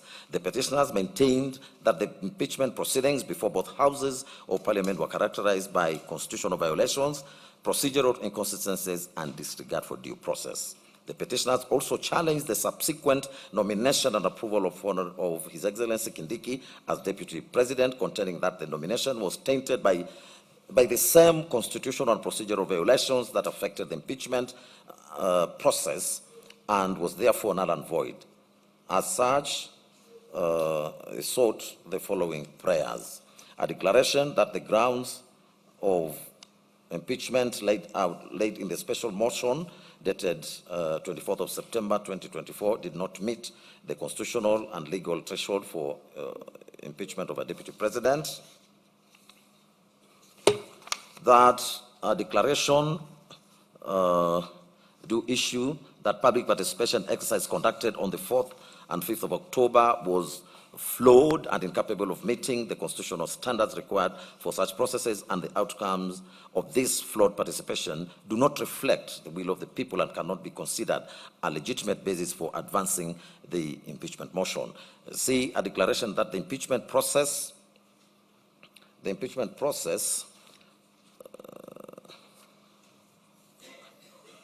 against the Deputy President initiated by the National Assembly and subsequently conducted by the Senate was tainted by substantive and procedural constitutional violations rendering unconstitutional, illegal, null, and void. D, an order nullifying the impeachment of the Deputy President as the process was marred by procedural irregularities, bias, conflict of interest, and a violation of the right to a fair hearing as guaranteed under Article 50 of the Constitution. A, an order directing the immediate reinstatement of the Deputy President to his duly elected office, having been unconditionally and constitutionally and unlawful removed through an impugned process. F, an injunction restraining the President, the National Assembly, and any other state organs from proceeding with or effecting the appointment of any other person to the office of the Deputy President pending the hearing and determination of this petition. G, an order revoking the nomination and subsequent approval of Professor Kithure Kindiki as Deputy President by the National Assembly, as it stems from an unconstitutional process and is procedurally flawed and in violation of the Constitution. H, a mandatory injunction directing the National Assembly and the Senate to comply with the Articles 10 and 118 of the Constitution by ensuring meaningful and effective public participation in any future impeachment processes or similar proceedings of national importance. I, declaration that the participation of Governor James Orengo, Senior Counsel, and Honorable Otieno Molo, Senior Counsel, in the impeachment proceedings violated the principles of impartiality and fair hearing and constituted a conflict of interest that compromised the integrity of the impeachment proceedings. J, an order awarding the petitioner cost of this petition, and K, any other orders or reliefs. The 55th and 56th petitioners did not file any written submissions, and they also did not turn up at the hearing. The 57th petitioner was Edwin Gekonge, and he filed the amended petition dated 23rd of October 2024 before the High Court of Kenya at Mombasa, together with their supporting affidavit on the of the same date. He stated that he is a law-abiding citizen, human rights defender, and a public-spirited litigant acting in his own interest and in the interest of citizens of the Republic of Kenya. The petition challenged the constitutionality of the impeachment proceedings undertaken against His Excellency Gachagua as Deputy President, as well as the subsequent nomination and approval of His Excellency Kindiki as the Deputy President. He stated that the impeachment proceedings before the National Assembly and Senate violated Articles 10, 32, 47, 48, 50, 145, and 150 of the Constitution. He stated that the public participation process conducted on the 4th and 5th of October 2024 fell below the constitutional threshold of effective, meaningful, and inclusive public participation. The petitioner asserted that the notice period for the public participation exercise was too short, that the exercise was limited to county offices instead of constituency level, and that the extension of the exercise to 5th of October 2024 was ineffective because the notice was issued on the very day of participation and coincided with a Sabbath day of worship for the Seventh-day Adventists, thereby excluding members of the faith from meaningful participation. He further alleged that the exercise was marred by confusion, violence, inadequate information, early closure of centers, and generally low participation, thus violating Articles 10 and 118 of the Constitution. He also challenged the legality of the Senate proceedings on the ground that His Excellency Gachagua was denied a fair hearing contrary to Article 50 of the Constitution. He contended that although the first petitioner had fallen ill and was unable to continue participating in the proceedings, the Senate declined to adjourn the hearing and proceeded to vote on the impeachment charges in his absence. Mr. Gekonge stated that Article 145 of the Constitution did not prescribe rigid timelines that could override the constitutional right to a fair hearing, and that the Senate failed to apply the necessary constitutional modifications contemplated under Article 150 in impeachment proceedings relating to a deputy president. He further maintained that the evidence presented before the Senate did not attain the constitutional threshold required to establish gross violation of the Constitution, gross misconduct, and serious reasons to believe that His Excellency Gachagua has committed crimes under national law. Mr. Gachagua also challenged the legality and constitutionality of the nomination and approval of His Excellency Kindiki as Deputy President, stating that the constitutional timelines under Article 149 contemplated meaningful public participation and adequate vetting before approval of a Deputy President nominee. He contended that His Excellency Kindiki remained a state officer serving as Cabinet Secretary at the time of nomination and had not formally resigned, thereby rendering him constitutionally disqualified under Article 137 and Sections 23 and 24 of the Elections Act. The petitioner further challenged the role of IEBC, contending that the commission was not properly constituted and therefore incapable of lawfully confirming the qualifications of the nominee. Mr. Gachagua sought the following orders. A declaration that the modalities put in place by the first respondent in respect of the public participation forums that were scheduled for the 4th and 5th October 2024 regarding the special motion fell below the threshold of a proper, effective, and meaningful public participation as envisaged under Article 10 of the Constitution. B, a declaration that the public participation process on the 5th of October 2024 was unconstitutional for failure to provide sufficient notice and in violation of the freedom of religion under Article 32. C, a declaration that the impeachment process against the first interested party undertaken by the first and the second respondents was unconstitutional and did not meet the requirements set under Articles 145 and 150 of the Constitution of Kenya. D, a declaration that the impeachment process as against the first interested party undertaken by the first and the third respondents was unconstitutional as it violated Article 50 of the Constitution of Kenya in terms of providing a fair hearing. E, a declaration that the impeachment proceedings of the first interested party taken by the first and third respondent was unconstitutional, void for failing to meet the evidential threshold of the impeachment of a deputy president under Article 150, subarticle 1B. F, a declaration that the nomination of Abraham Kithure Kindiki by the President of Kenya is unconstitutional, null and void, and in contravention of Article 137(1) of the Constitution. G, a declaration that the approval of the nomination of Abraham Kithure Kindiki by the National Assembly is unconstitutional for failure to comply with Articles 10 and 118 of the Constitution. H, a declaration that the approval of the nomination of a deputy president by the National Assembly under Article 149 of the Constitution must include public participation in every constituency. I, a declaration that the approval and nomination of Abraham Kithure Kindiki by the National Assembly is unconstitutional as Abraham Kithure Kindiki had not resigned as a state officer. J, a declaration that the IEBC at the time of nomination of Abraham Kithure Kindiki was not properly constituted to approve or confirm the qualification of Abraham Kithure Kindiki under Article 137(1) of the Constitution. K, a declaration that IEBC had violated Article 149 of the Constitution by confirming that Abraham Kithure Kindiki was qualified to stand as a member of Parliament as per Article 137(1) of the Constitution. L, any other orders as the court may deem just. Mr. Gachagua likewise did not file any submissions. In respect of the 50th, the 52nd and the 53rd petitioners, that is John Njomo, Clarence Eboso, and Wanjiru Mwangi, their petitions were withdrawn from the consolidated proceedings on the 7th November 2024, as well as on the 16th of May 2025. On the 7th interested parties case and submission,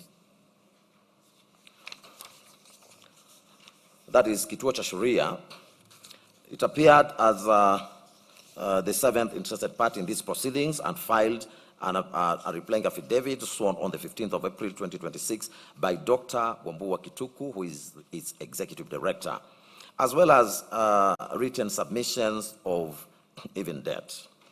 Kituo identified 4 issues for court's determination, being whether the National Assembly process met the constitutional threshold for meaningful public participation and Articles 110, and 118 of the Constitution. Secondly, whether impeachment proceedings were quasi-judicial to the extent that they meet constitutional and statutory procedural fairness standards. Thirdly, whether the court could review the procedural regularity of impeachment proceedings consistently with the doctrine of separation of powers. And lastly, whether the refusal to adjourn and the decision to proceed with in absentia violated the first respondent's petitioner's right to fair administrative action and fair hearing under Articles 10, 27, 28, 47, and 50 of the Constitution.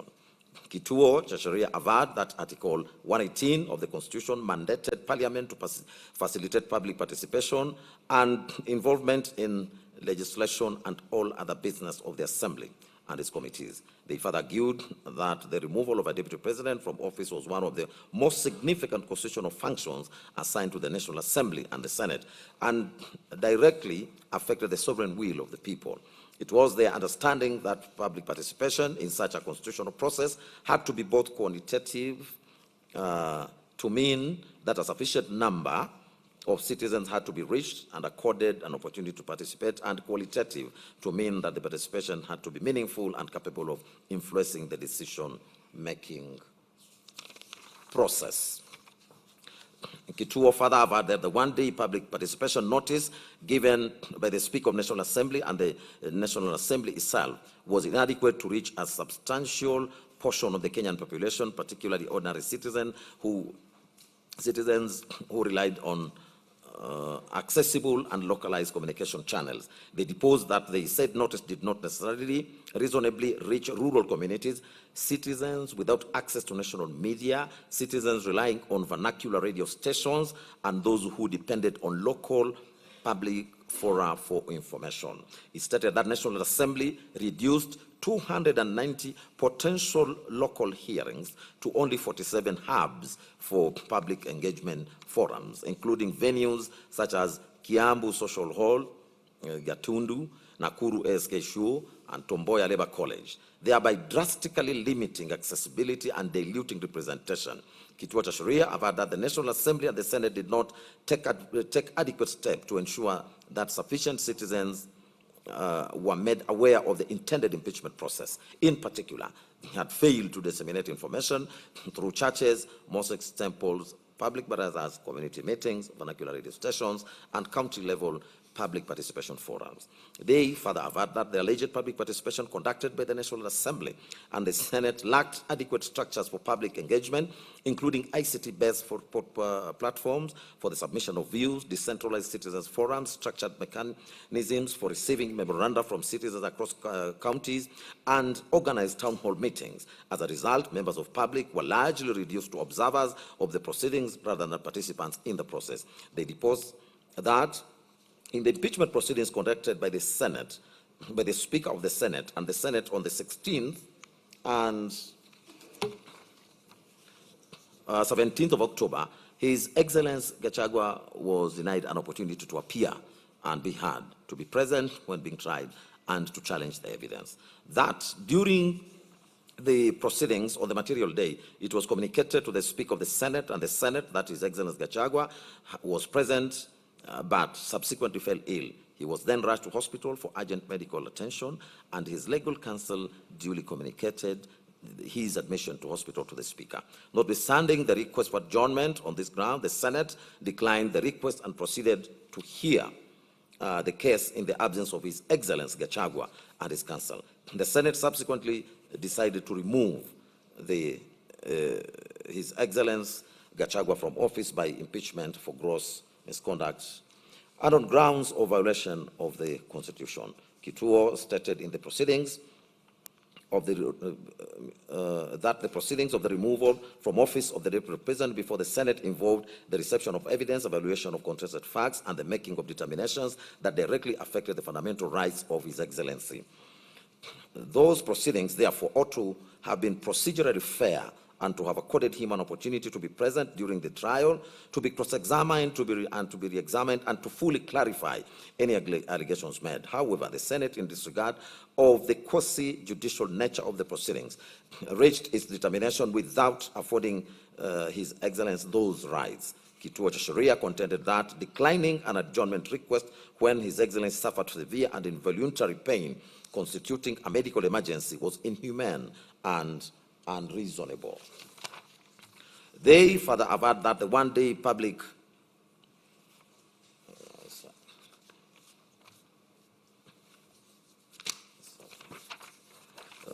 it was further averred that the Senate, as a state organ, was bound to follow the Constitution and to observe, respect, protect, promote, and fulfill His Excellency Gachagua's rights. That upholding the impeachment as conducted set a dangerous precedent by normalizing procedural shortcuts in constitutional processes and weakened safeguards meant to protect constitutionalism and the respect for the rule of law.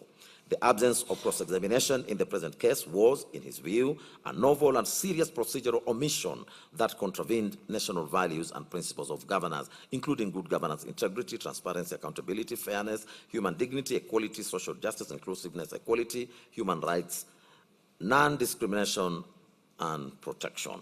They expressed their belief that the court had a solemn duty in interpreting the Constitution to adopt a purposive and progressive approach that advanced good governance, constitutionalism, accountability, and the public interest. They further averred that the determination of the petition would provide critical guidance on the constitutional standards applicable to future impeachments of holders of the offices of the Deputy President and the President, and that it must therefore reinforce rather than dilute the public participation threshold and fair hearing protections. Kituo submitted that the standard for public participation envisaged under Article 118 was meaningful participation and not tokenism, and that it had to be assessed on reasonableness and meaningfulness and meaningful opportunity, considering the nature and the impact of the decision. It was submitted that the removal of a deputy president from office was not an ordinary procedural matter, but a constitutional event with profound democratic implications. That Article 118 had to be read together with Articles 1 and 10 of the Constitution, and that sovereign power belonged to the people, and Parliament merely exercised that power in a delegated capacity. When Parliament embarked on a process that might remove from office a deputy president who was directly elected by the people, it was obliged to ensure that the people themselves were accorded a meaningful opportunity to be heard. It was further submitted that in such a context, public participation became a constitutional condition precedent to valid impeachment processes. The organization submitted that public participation in a constitutional democracy had to satisfy both quantitative and qualitative standards, and that this dual requirement was particularly important where the process concerned the removal of a nationally elected office holder. In support, they relied on the Mwangaza versus Speaker of National Assembly case, in which the court stated that public participation was a constitutional requirement, and Articles 10(2)(a) and 190 Article 1b of the Constitution mandating inclusive and meaningful citizen engagement in government decision making, including legislative processes such as impeachment. It was further submitted, relying on the case of Wambora, that the Constitution did not intend a scenario where an otherwise popular deputy president could be removed due to political rivalry, malice, vendetta, institutional tough wars, and partisan hostility within government, and that public participation acted as a constitutional safeguard against the abuse of impeachment powers. On the inadequacy of the notice period, the interested party submitted that the one-day Gazette notice and a national radio announcement coupled with two-day public engagement period was grossly inadequate to facilitate meaningful public participation, as such short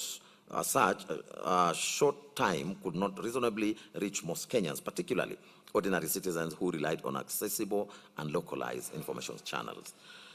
On the over-centralization of venues, They submitted that the Speaker of National Assembly and the National Assembly failed to utilize several well-established participatory mechanisms ordinarily available to them, including ICT platforms for structured public input, county-based citizen engagement forums, public notice boards, and accessible announcements, town hall meetings, engagement through representation of the people, and decentralized partisan platforms across counties. Instead, the National Assembly adopted a centralized and restrictive mode whereby all 290 constituencies were grouped into only 47 participation centers, one per county. This arrangement overloaded single venues, diluted constitutional high-level representation, and transformed public hearings into mass gatherings where individualized contributions were particularly impossible. The structural barriers disproportionately undermined meaningful engagement, especially for marginalized communities, people with disabilities, workers unable to leave employment on short notice, those without transportation, and citizens living far from county headquarters. It was submitted that a process of this gravity required decentralized, not consolidation of engagement forums. On the rigid and non-deliberative format of engagement, they submitted that the National Assembly employed a highly structured and restrictive model of engagement in which parliamentary clerks read out the charges, provided a general explanation of the processes, attendees were given limited time to offer their views, and those views were recorded in a pre-designed format for compilation. That format did not allow robust deliberation, did not permit cross-examination of claims, and did not facilitate informed submissions on the constitutionality or factual basis of the impeachment. It was submitted that public participation had to be interactive and not merely a formalistic exercise. On the inadequacy of the online submission mechanism, they submitted that the National Assembly's website provided template forms where citizens could tick boxes indicating support or opposition to the impeachment, but those forms offered only binary choices, allowed no uploading or supporting documentation, and permitted no opportunity for dialogue or nuanced analysis. This reduced public participation to checkbox voting rather than substantive constitutional engagement. They acknowledged in their submissions that the standard required was not perfection, but reasonableness. However, reasonableness is a matter of this magnitude required the Speaker of the National Assembly and the National Assembly to have actively mobilized public awareness through non-public convergency points such as churches, mosques, temples, public barazas, national radio stations, vernacular broadcasting stations, and other accessible civil forums.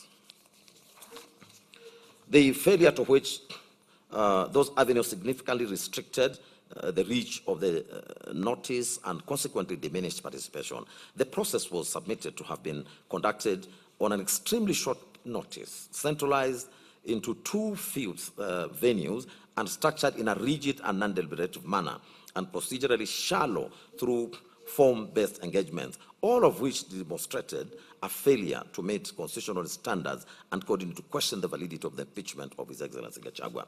It was further submitted that the removal of a deputy president from office was not merely an internal matter of parliament, but a matter of national constitutional significance affecting the democratic will of the electorate, the integrity of the executive structure, the political stability of the Republic of Kenya, and the sovereignty of the people, and that accordingly the electorate had to be accorded an opportunity to participate in a process that sought to overturn their democratic choice.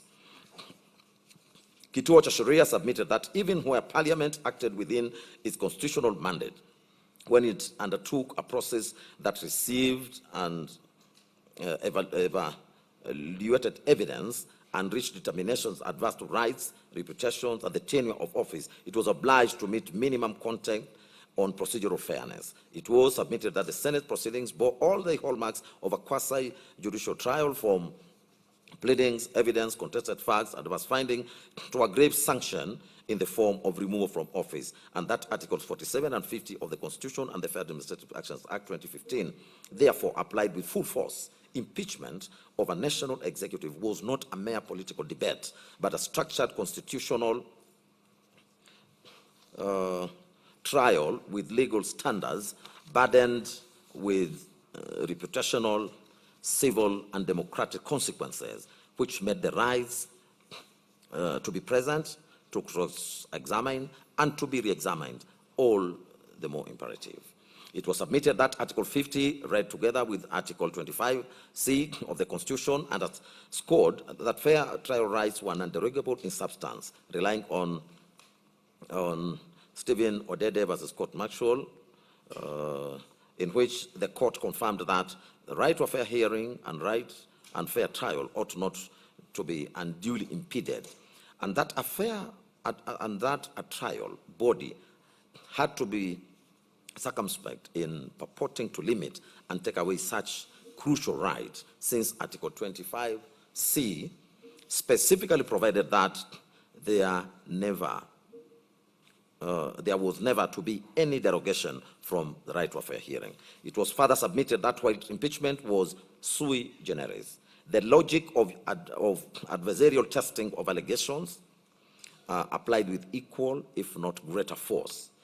His Excellency Gachagua fell ill, was admitted for urgent medical care, and his counsel sought an adjournment, which was refused. The Senate proceeded in absentia without counsel, received and assessed evidence, and removed him from office, thereby extinguishing his ability to be present, to be cross-examined, and to be re-examined, and to participate meaningfully. It was submitted that a fair process entailed reasonable accommodation, including adjournment, where good cause was shown and no prejudice will be suffered that could not be compensated by way of cost or by way of time.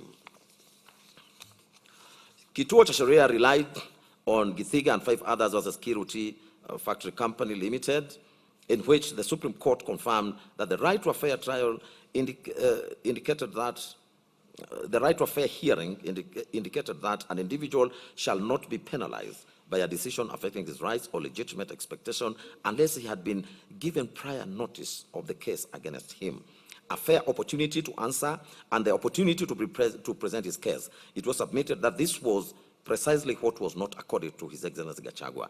It was further submitted that if the Senate could adjourn an entire sitting over quorum issues as per Standing Order 40, then refusing to adjourn to accommodate a hospitalized party where fairness and due process rights were under Articles 47 and 50 were at stake was unreasonable, disproportionate, and constitutionally infirm. They argued that the right to be heard required a real and effective opportunity to participate, not a mere formality, and included the right to attend and to answer the case one first, as well as the right to correct and contradict the allegations made against one. Further, that an adjournment was a recognized incident of a fair hearing where unavoidable circumstances prevented attendance or effective participation, and accordingly, the denial of a reasonable adjournment amounted to a denial of the right to be heard. The Senate could have proceeded in His Excellency Gachagua's absence if his conduct had made it impossible to continue the hearing, or if, after due notice, his notice was unjustified. In the present case, they submitted that that absence was explained as a medical emergency, and counsel had sought an adjournment. Proceeding to receive and evaluate adverse material in those circumstances, His Excellency Gachagua's ability to participate meaningfully was impugned.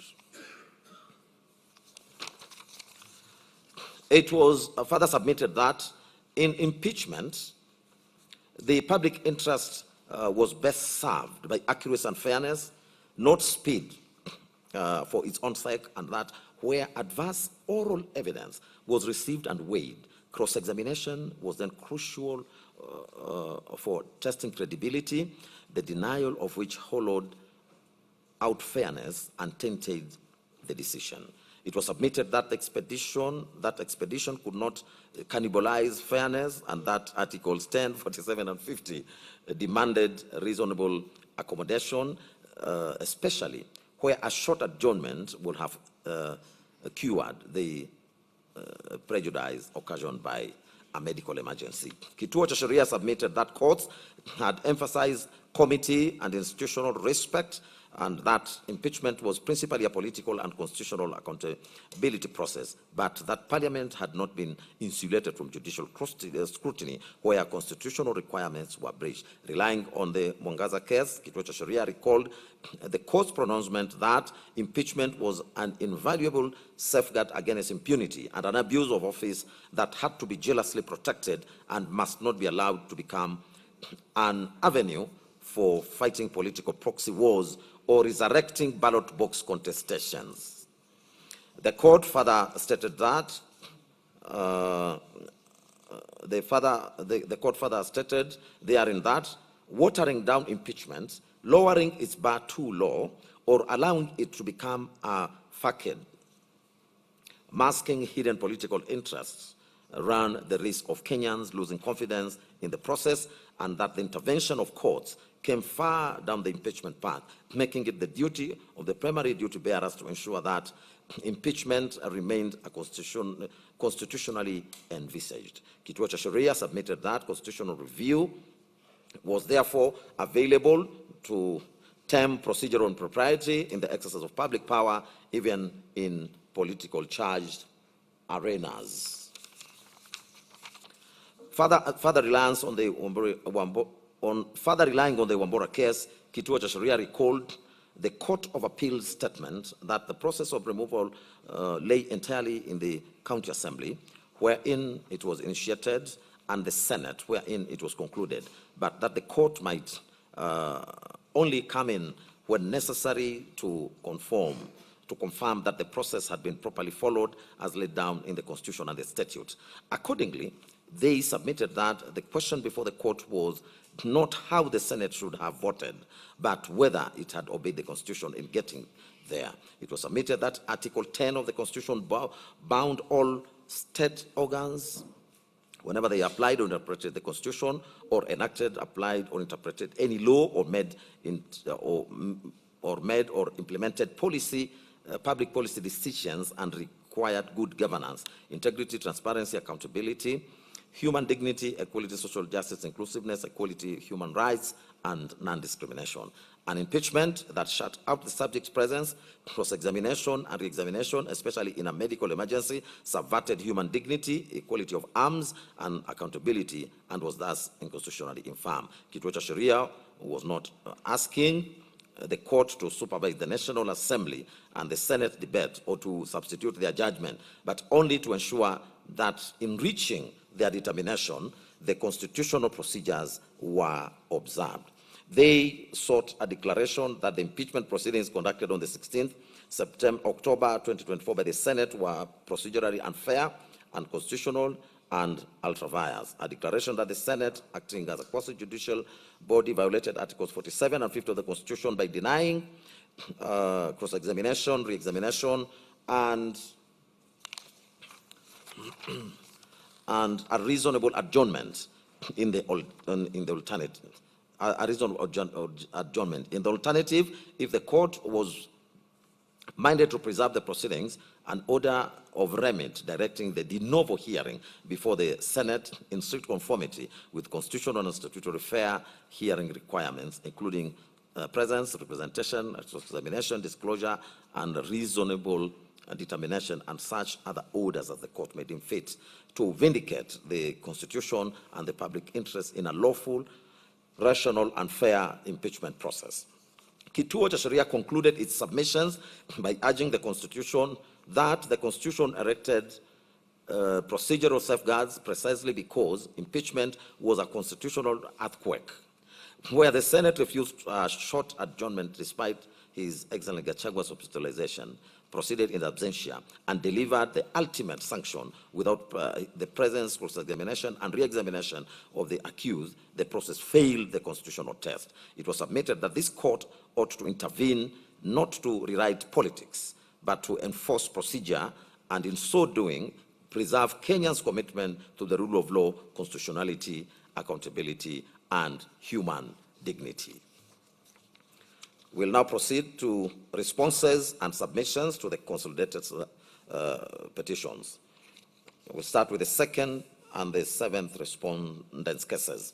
The National Assembly and the clerk to the National Assembly were the second and the seventh respondent in the consolidated petitions. They jointly responded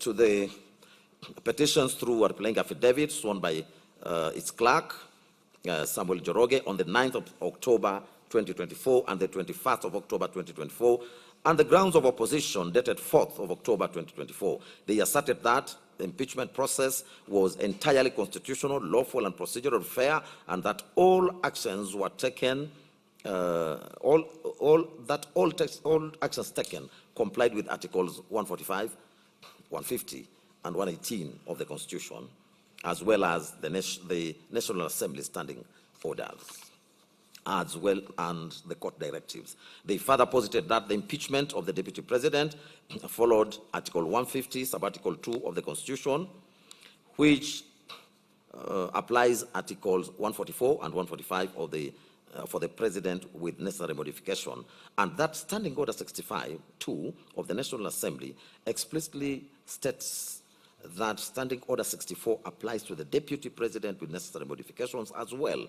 They deposed that the Speaker validly confirmed that the motion met the required legal form and the signature threshold of at least 117 MPs, or 1/3 of all members, that public participation was adequate, inclusive, and compliant with court orders, as the National Assembly placed advertisements in all three national dailies on the 2nd, 3rd, and 4th of October 2024. Public hearings were held on the 4th of October 2024 across the country, and that public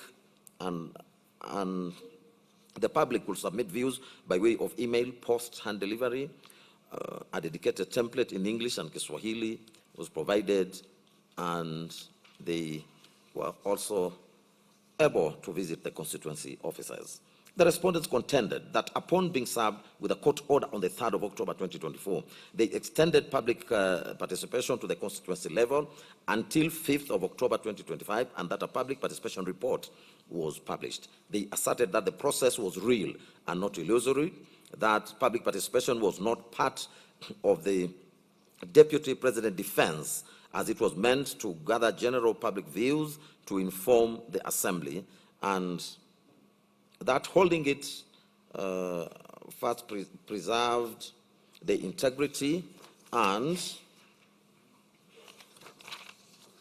the independence of public input, preventing it from being influenced by the Deputy President's defense or parliamentary debate. The respondents maintained that the Deputy President still received his full right to be heard during the debate on the 8th of October 2024, where he appeared in person with his legal team. The respondents further claimed that one of the petitioners, Honorable Jane Njeri Maina, closed her Kirinyaga County Women Representative Office during public participation exercise, despite parliamentary officers being deployed there. Further, they reliably learned that the closure was directed by the woman representative herself, since she was vehemently opposed to the impeachment. The respondents averred that she cannot then benefit from her own actions that obstructed the public participation exercise. The respondents deposed further that after debate on the 8th of October 2024, the motion was put to a vote, and 282 members voted in support of the impeachment and 44 voted against, which exceeded the required 2/3 majority under Article 145(2) of the Constitution. That on the 9th of October 2024, the Speaker of the National Assembly formally notified the Speaker of the Senate of the resolution by transmittal. The respondents denied any constitutional or otherwise wrongdoing and prayed that the constituted petitions against the National Assembly and the clerk be dismissed with course. In respect to their submissions, The National Assembly and its clerks' onslaught on the constitutional petition was led by learned counsel, Mr. Eric Gumbo, Mr. Paul Nyamodi, and Honorable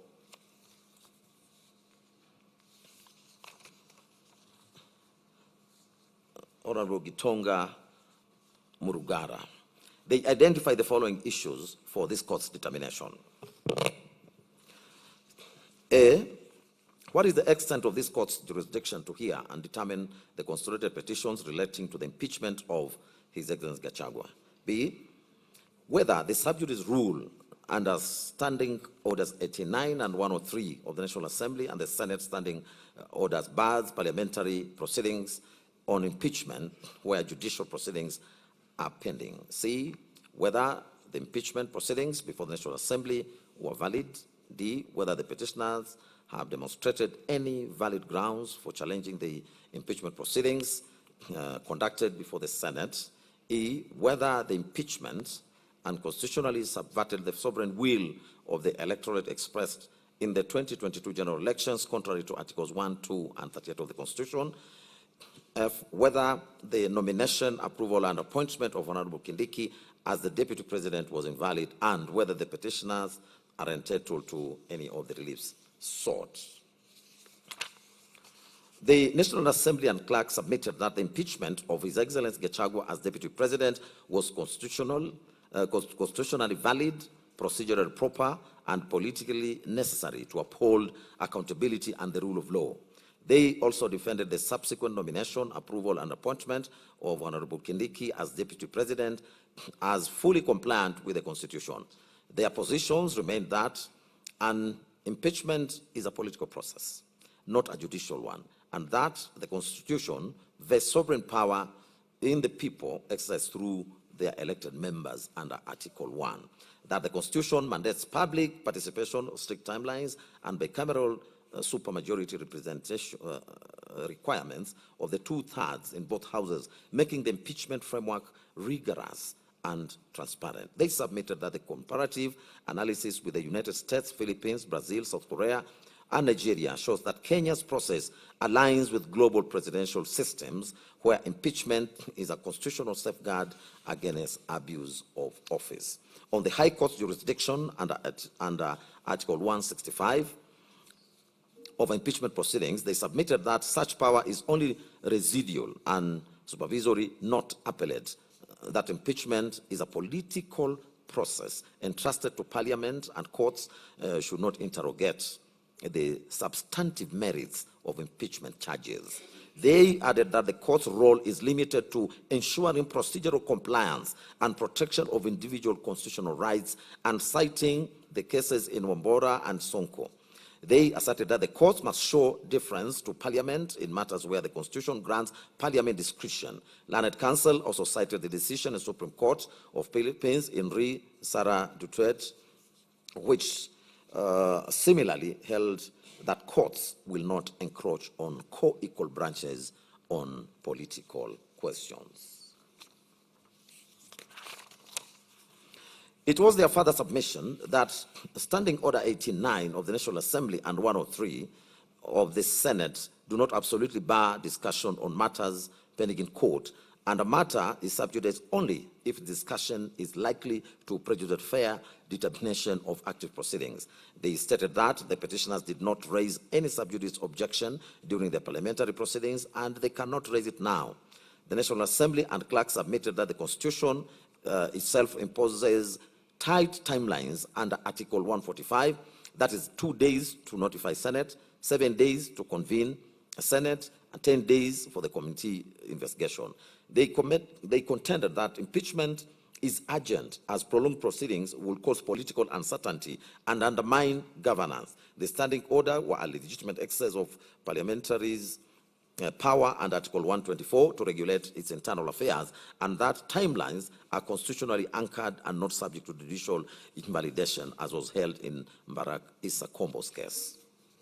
It was their further submission that public participation was adequate, as the National Assembly issued notices in the Kenya Gazette, national newspapers, news website, and social media On the 2nd, 3rd, and 4th of October 2024, public hearings were held at county and constituency levels, including compliance with Justice Mwongo's order on constituency level participation, and 223,083 citizens submitted views, which they stated was an unprecedented level of civic engagement. Further, that the public views template was provided in English and Kiswahili. Submissions were received orally, in writing, and electronically. They also submitted that the constitutional standard is reasonableness, not perfection, and that the Supreme Court and Cabinet Secretary for National Treasury and Planning and 4 others versus Okoita and 52 others held that timelines must be considered when assessing public participation adequacy. They submitted that His Excellency Gachagua's response was not required to be circulated simultaneously, as the public role is to express views, not adjudicate, and that allegations of violence, intimidation, and poor organization were unsubstantiated, and that isolated incidents do not vitiate an entire process. They also submitted that public participation report was submitted in Parliament and recorded in the Hansard, which is a valid parliamentary record. They stated that the impeachment motion was properly particularized and set out 11 detailed grounds with specific particulars, and that these grounds met the threshold set in the Wambora's case of being serious, substantial, weighty, with clear nexus and precise constitutional provisions. That the motion was supported by 282 MPs, which was well above the 2/3 requirement of 233 MPs, and that the Deputy President was accorded a fair hearing as he received prior notice of the charges. He filed his written response and appeared in person with counsel, and he was given 2 hours to address the National Assembly. The National Assembly and the clerk also submitted that His Excellency Gachagua's defense was considered and debated before the vote, and that the 2/3 gender principle does not invalidate Parliament, as Articles 97 and 98 on the composition of Parliament have been fully complied with. On the 2/3 gender principle under Article 81B, it was submitted that this was an aspirational provision to be achieved progressively, not a condition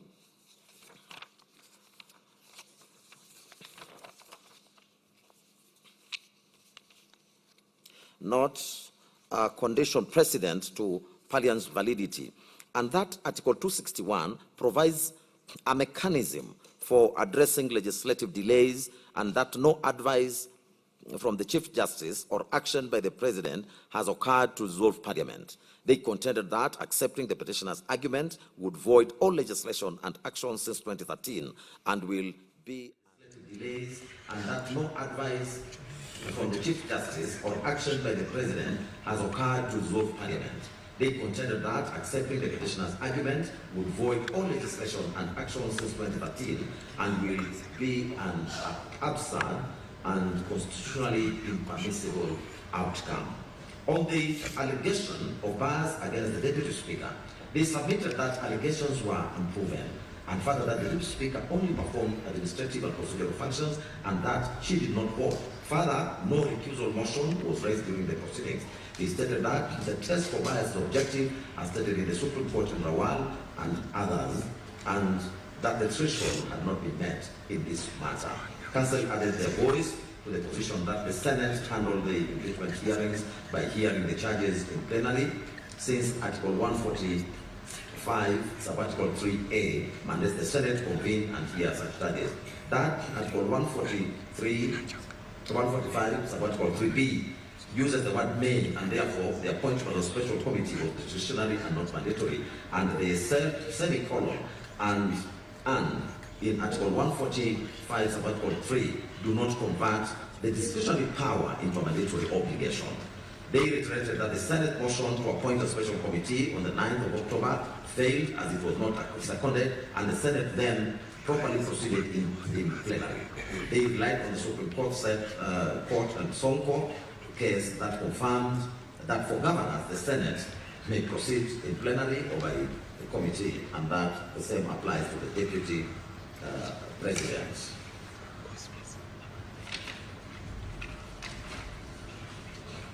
It was also their submission that the 10-day timeline for plenary proceedings was constitutional, as where the Constitution is silent, the Senate may regulate its own procedures under Article 124, sub-Article 1, and the 10-day deadline was a reasonable exercise of procedural autonomy to ensure expedition.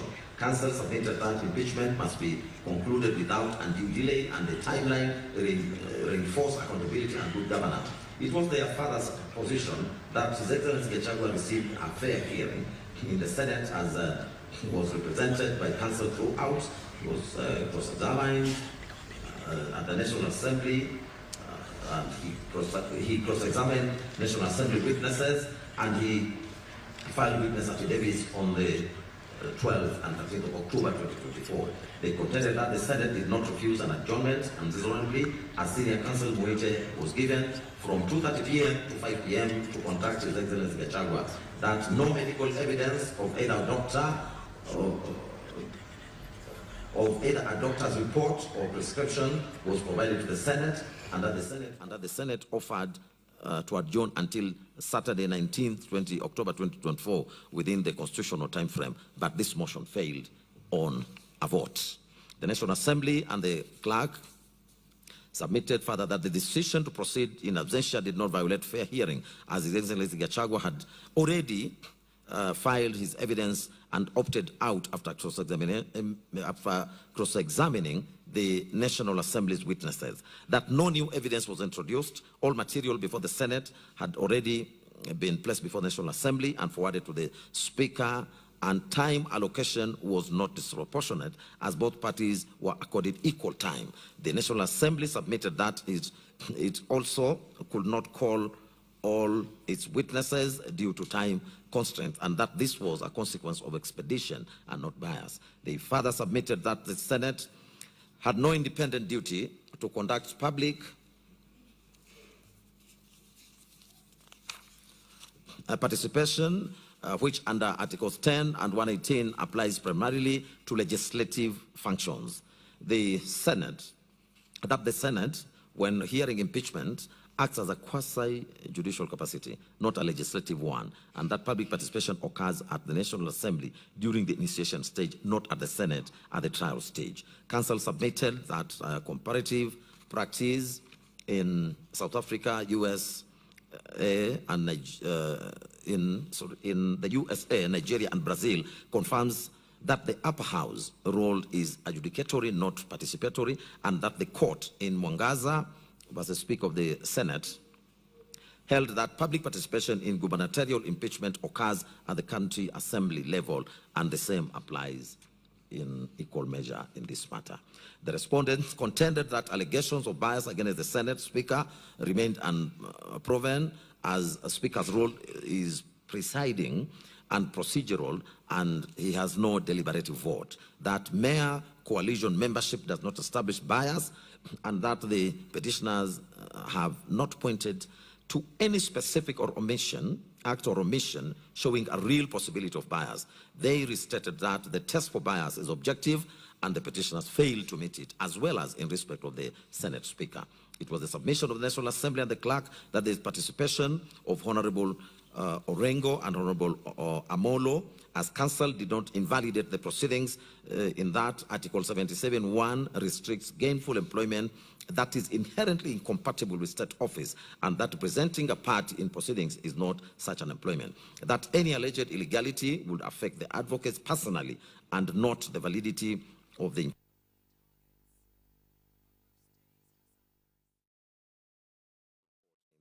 Sonko and Wambora cases. The Senate found 5 charges substantiated, including gross constitutional violations, attacks on judicial independence, ethnic incitement, gross misconduct, and that the evidence was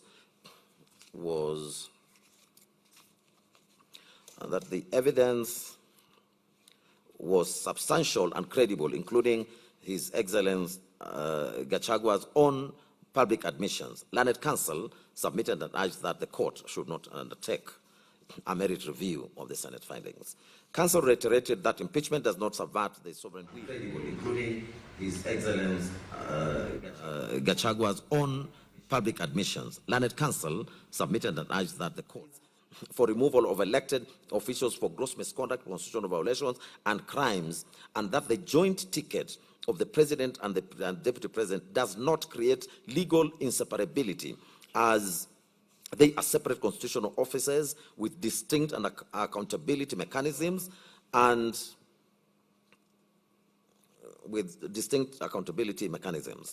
Council gave comparative analysis of the U.S. Vice President resignations while President Nixon remained, and Brazil's President Rousseff's impeachment while Vice President Temer assumed office when they submitted that removal of deputy does not require removal of the principal.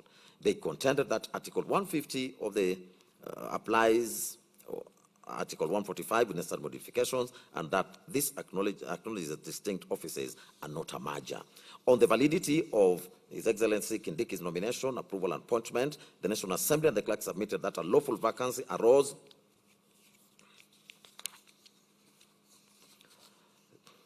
by operation of law under Article 145(7), as the impeachment was valid. They stated that IBC clearance was not constitutionally required for a deputy president nomination under Article 149, and that the president merely sought information of the voter registration status and MP qualifications from IBC as a matter of prudence. Council submitted that IBC Secretariat acted within administrative mandate by providing information which is not commission-led constitutional function. Council referred this court to the Supreme Court advisory opinion in IBC versus AG 2025, where it drew a distinction between commission-led functions such as boundary delimitation and secretariat administrative functions, including the day-to-day operations. They submitted that providing information falls within the latter. It was their submission that His Excellency Kindiki met constitutional qualifications for appointment, as is a Kenyan citizen by birth, qualified to be an MP and nominated by a political party, UDA, thus satisfying Article 137 as read with Article 148, and that his party membership was properly documented with the register of political parties. They contended that allegations of misconduct during His Excellency Kindiki's tenure as Cabinet Secretary were mere allegations, and that no judicial or quasi-judicial finding of culpability exists, and that the court in International Center for Policy and Conflict and 5 others versus AG, reported 2013, held that unproven allegations cannot disqualify a candidate. That holding a cabinet secretary position did not disqualify him under Article 77, as this provision prohibits gainful employment that creates a conflict of interest, but does not bar a state officer from seeking elective office. Council submitted that disqualification for holding state office is governed by Article 137, sub-Article 2b, that requires resignation 6 months before a general election. But it is not applicable to a mid-term vacancy, which process under Article 149 is sui generis. The National Assembly submitted that the voting process complied with Article 149(1), which requires the National Assembly to vote on the nomination, which is an electoral determination by plenary, not an approval process requiring committee vetting. That the Speaker correctly distinguished between appointive officers subject to committee approval and the elective process of Deputy President and Article 149(1). It was argued that the Public Appointments and Public Appointments in brackets Parliamentary Approval Act and the Standing Order 45(3) do not apply to this sui generis constitutional process, and that the Supreme Court entrusted Society for Human Rights Alliance versus Matemo and 3 others held that where the Constitution provides a specific procedure, statute cannot add to or amend it. It was also their position that no public participation was required for the nomination under Article as Article 149, Sub-Article 1, does not prescribe public participation, and that the nomination and approval is an executive-led elective process, not legislative business, under Article 118. That it will be incongruous to require more process for a mid-term vacancy than a general election, where the ticket is approved by popular vote without prior public hearings. For the aforementioned reasons, the National Assembly and the clerk urged the court to dismiss all relief sought in the, with the council submitting that no constitutional violations had been proved. The impeachment was procedurally regular and substantively justified. Damages are not automatic, as no breach had been established, and awarding damages would punish Parliament for performing its constitutional duty. That pension and retirement benefits are for honorable retirement, not for removal by impeachment, and that quashing the resolution and nullifying His Excellency Kindiki's appointment will create a leadership vacuum and constitutional chaos. Council thus urged this court to dismiss the constitutional petitions with cost to them, find that the impeachment of His Excellency Gachagua was lawful, constitutional and procedurally proper, and that the nomination, approval, and appointment of His Excellency Kindiki as Deputy President was valid and constitutional, and that the court should decline to grant any of the relief sought by the petitioners. On the third and fourth respondents' cases, the Speaker of the Senate and the Senate, who are the third and the fourth respondents respectively, challenged the consolidated petitions through the affidavit sworn by Jeremiah Nyegenye, who is the clerk of the Senate and secretary to the Parliamentary Service Commission.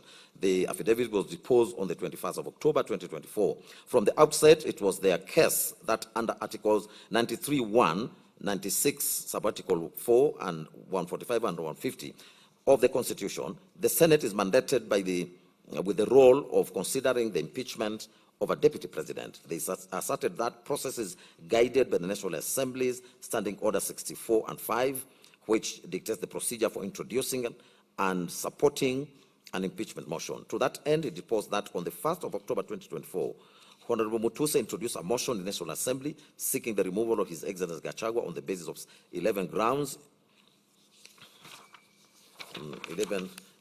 including gross violations of the Constitution, undermining, devolution, attacking independence of judges, committing economic crimes, and publicly subordinating the President.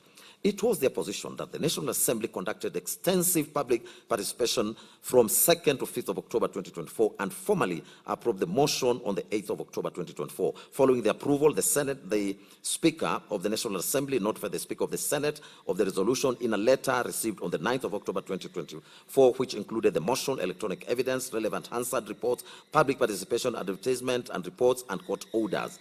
He asserted that the Senate Speaker convened a sitting on the 9th of October 2024 through Gazette Notice number 13170, during which a motion to establish a special committee to investigate the matter was defeated. As such, the proceedings had to be held in plenary, and it was deposed that the Speaker designated 16th and 17th of October 2024 for the plenary hearings formalized in Gazette Notice number 13178. Speaking to the fairness in the process, the clerk deposed that on the 9th of October 2024, the Senate served an invitation to His Excellency Gachagua and the National Assembly to appear to submit witness details and evidence. It was the case that on the 14th of October 2024, His Excellency Gachagua indicated his presentation by Mrs. Swanya and company advocates and filed his response to the allegations alongside supporting evidence. They stated that the plenary hearings commenced on the 16th and 17th October 2024, and after the National Assembly concluded its case on the 17th of October 2024 at 1:15 p.m. His Excellency Gachagua, lead counsel Mr. Paul Muite, senior counsel, informed the Senate at 2:30 p.m. that his client was missing and had been taken ill. It was pointed out that after suspending the proceedings until 5 p.m. Counsel requested an adjournment to 22nd October. He stated that a substantive, subsequent procedural motion to sit on Saturday, 19 October 2024, to meet the constitutional deadlines was defeated, prompting His Excellency Gachagua's counsel to exit the proceedings. They maintained that the Senate, a quasi-judicial body, exercised discretion in granting adjournments, and His Excellency Gachagua's counsel failed to provide cogent material evidence of his illness. As regards the constitutional timelines, it was their case that impeachment could not be posed without violating the Constitution. They refuted the claim that the trial occurred in absentia since His Excellency Gachagua had actively participated through his advocate's opening statements, cross-examination, and the National Assembly's witness and filing of the respective witness affidavits. In challenging the claim that the public participation was not conducted, the Senate and the Speaker stated that an order of the High Court in Kerugoya did not mandate the Senate to conduct public participation, as the Senate functions exclusively as a trial chamber akin to a court. In conclusion, it was disposed that the Senate voted on the impeachment charges, where 5 charges comprising ground 1 on gross violation of the Constitution, ground 4 on undermining the independence of judges, ground 5 fidelity to the oath of office, ground 6 on crimes under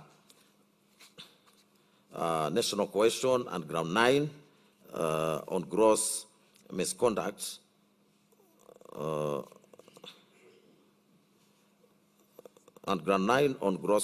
concerning NAS were substantiated by the required majority. The clerk deposed that the Senate resolved to impeach His Excellency Gachagua, a decision officially gazetted on 17th of October through Gazette Notice number 13400.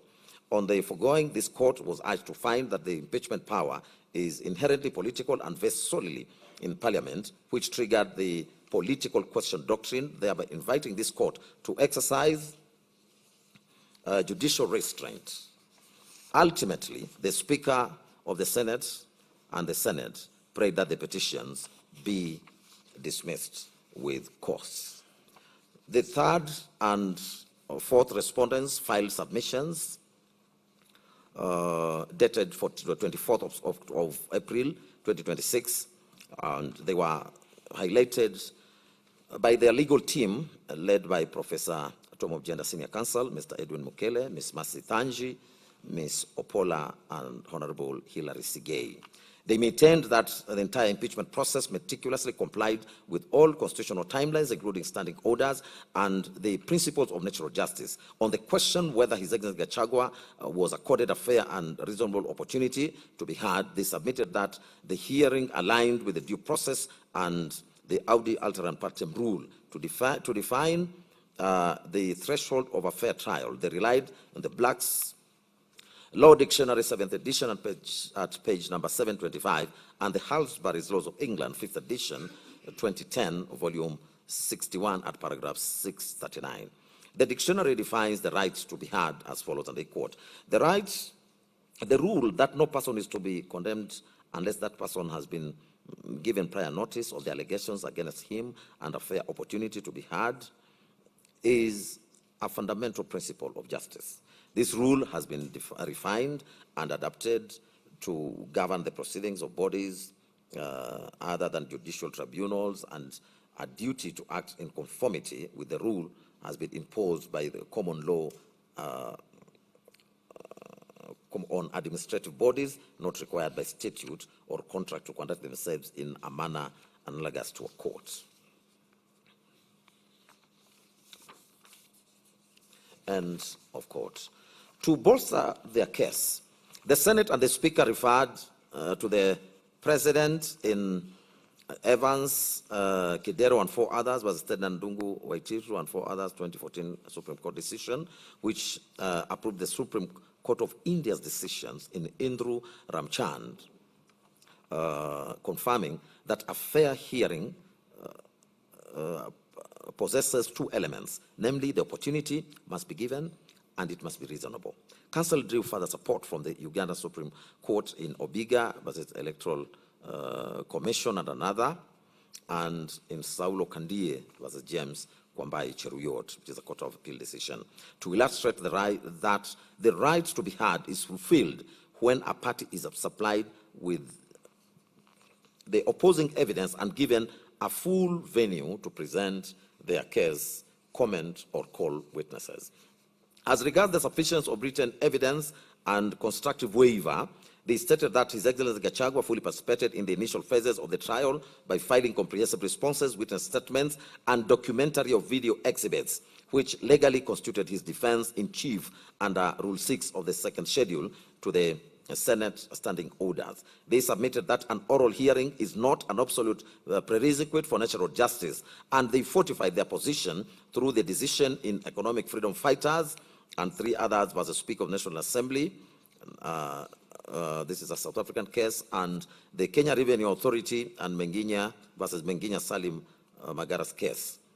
They also relate to Swalwarjan versus Race Relations Board Limited. This is a foreign case, as well as R versus Immigration Appeal Tribunal.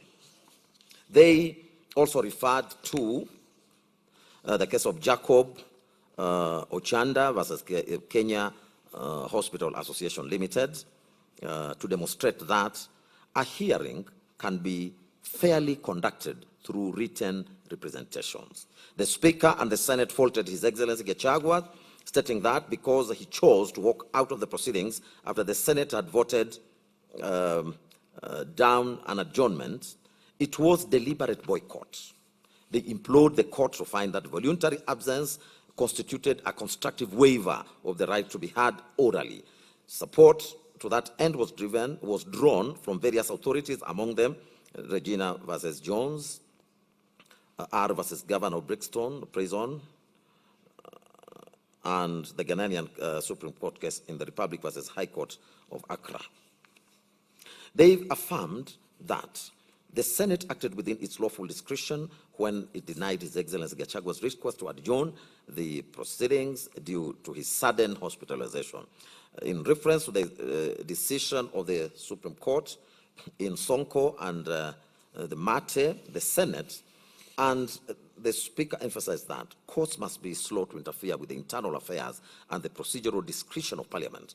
Further support was drawn from the decision of the Supreme Court in the famous cycle agencies case and 4 others versus the Mate, the Senate, and the Speaker emphasized that courts must be slow to interfere with the internal affairs and the procedural discretion of Parliament. Further support was drawn from the decision of the Supreme Court in the famous cycle agencies case and 4 others versus Masukulal, Ramji Kuria, where it was observed that an adjournment requires sufficient cause based on proper materials. They argued that without formal medical proof of total incapacitation, the Senate was not required to stop its proceedings. To further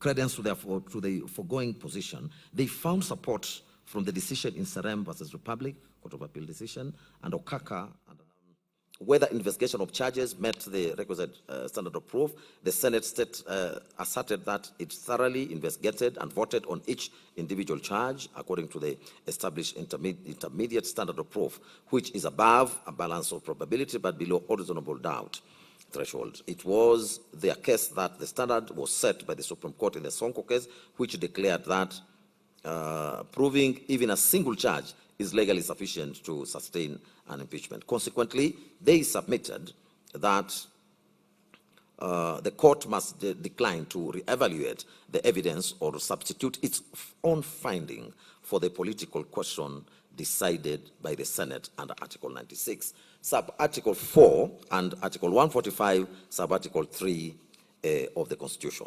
On the question challenging His Excellency Gachagua's claim that the Senate acted unprocedurally by failing to form an 11-member special committee under Article 143, Sub-Article 3b, the Speaker and the Senate submitted that the word may in the Constitution and Rule 2 of Part 1 of the second schedule to the Senate standing orders grant the Senate absolute discretion to choose between a committee or full plenary. They submitted that such interpretation is anchored in the Supreme Court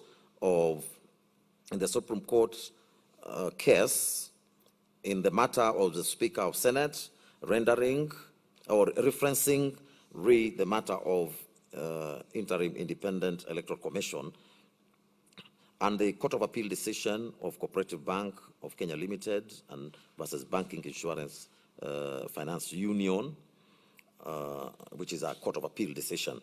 They contrasted Article 135, Subarticle 3B with Article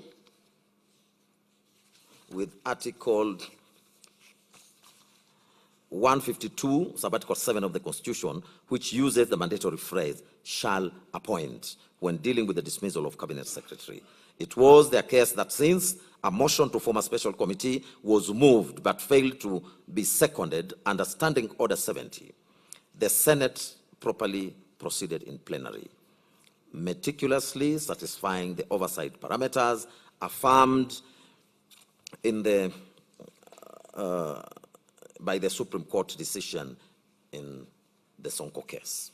As regards the contentious issue of public participation, they contended that there was no legal basis for the Senate to conduct a secondary round of public participation because the National Assembly had already completed a rigorous national public participation drive between the 2nd and the 5th of October 2024 through extensive media notices and public feedback templates. They submitted that to demand a repetitive exercise from the Senate would be an imprudent waste of state resources. Separately, the Speaker and the Senate submitted that during an impeachment trial under Article 145(3)(a), the Senate acts exclusively as a quasi-judicial body evaluating specific charges rather than performing a standard legislative function, exempting it from public participation requirements of Articles 10 and 118. They dismissed the argument that Parliament was illegally constituted due to a threshold failure to implement the two-thirds gender rule. They further submitted that although the former Chief Justice David Maraga issued a dissolution advisory to the 4th President, the 12th Parliament dissolved by operation of law and the 13th Parliament was lawfully established following the general elections of the 9th August 2022. Seeking to rely on Article 261, Subarticle 5 running to 7, the Senate and the Speaker submitted that the ground that the gender rule mechanism is intended to compel future compliance and not to retroactively invalidate state operations. They warned that declaring Parliament unlawful would cause an absurd constitutional crisis, invalidating national budgets, legislation, and public appointments, which violates the governance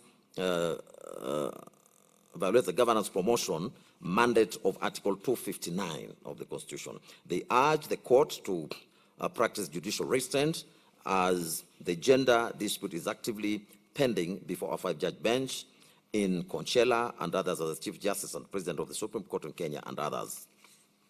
The Speaker and the Senate rejected the allegation that the Senate was mandated to conduct an approval hearing for filling the subsequent vacancy of the office of the Deputy President. They pointed out that Article 149, Subarticle 1 of the Constitution, expressly grants the exclusive mandate to vote on and approve a nominated Deputy President to the National Assembly, entirely omitting the Senate. It was their case that by applying the statutory construction principle established in the case of Federation of Women Lawyers Kenya, FIDA versus AG, the Initiative of Strategic Litigation in Africa, statutes could be interpreted to override the explicit statutes could not be interpreted to override the explicit text of the Constitution. On the strength of the foregoing submissions, the Speaker and the Senate urged the court to dismiss all the consolidated petitions with costs.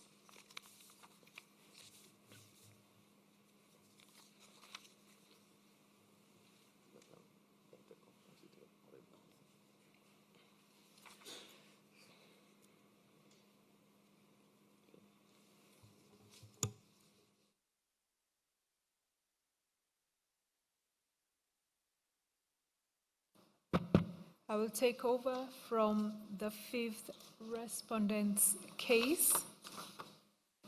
The Attorney General, that is the fifth respondent, challenged the petitions through grounds of opposition dated the 7th of November 2024. She argued that the court should not elevate Parliament's factual assessments since its role is strictly to ensure that reasonable inferences were drawn from the available evidence. It was her case that the removal proceedings against H.E. Gachagua were purely legislative, neither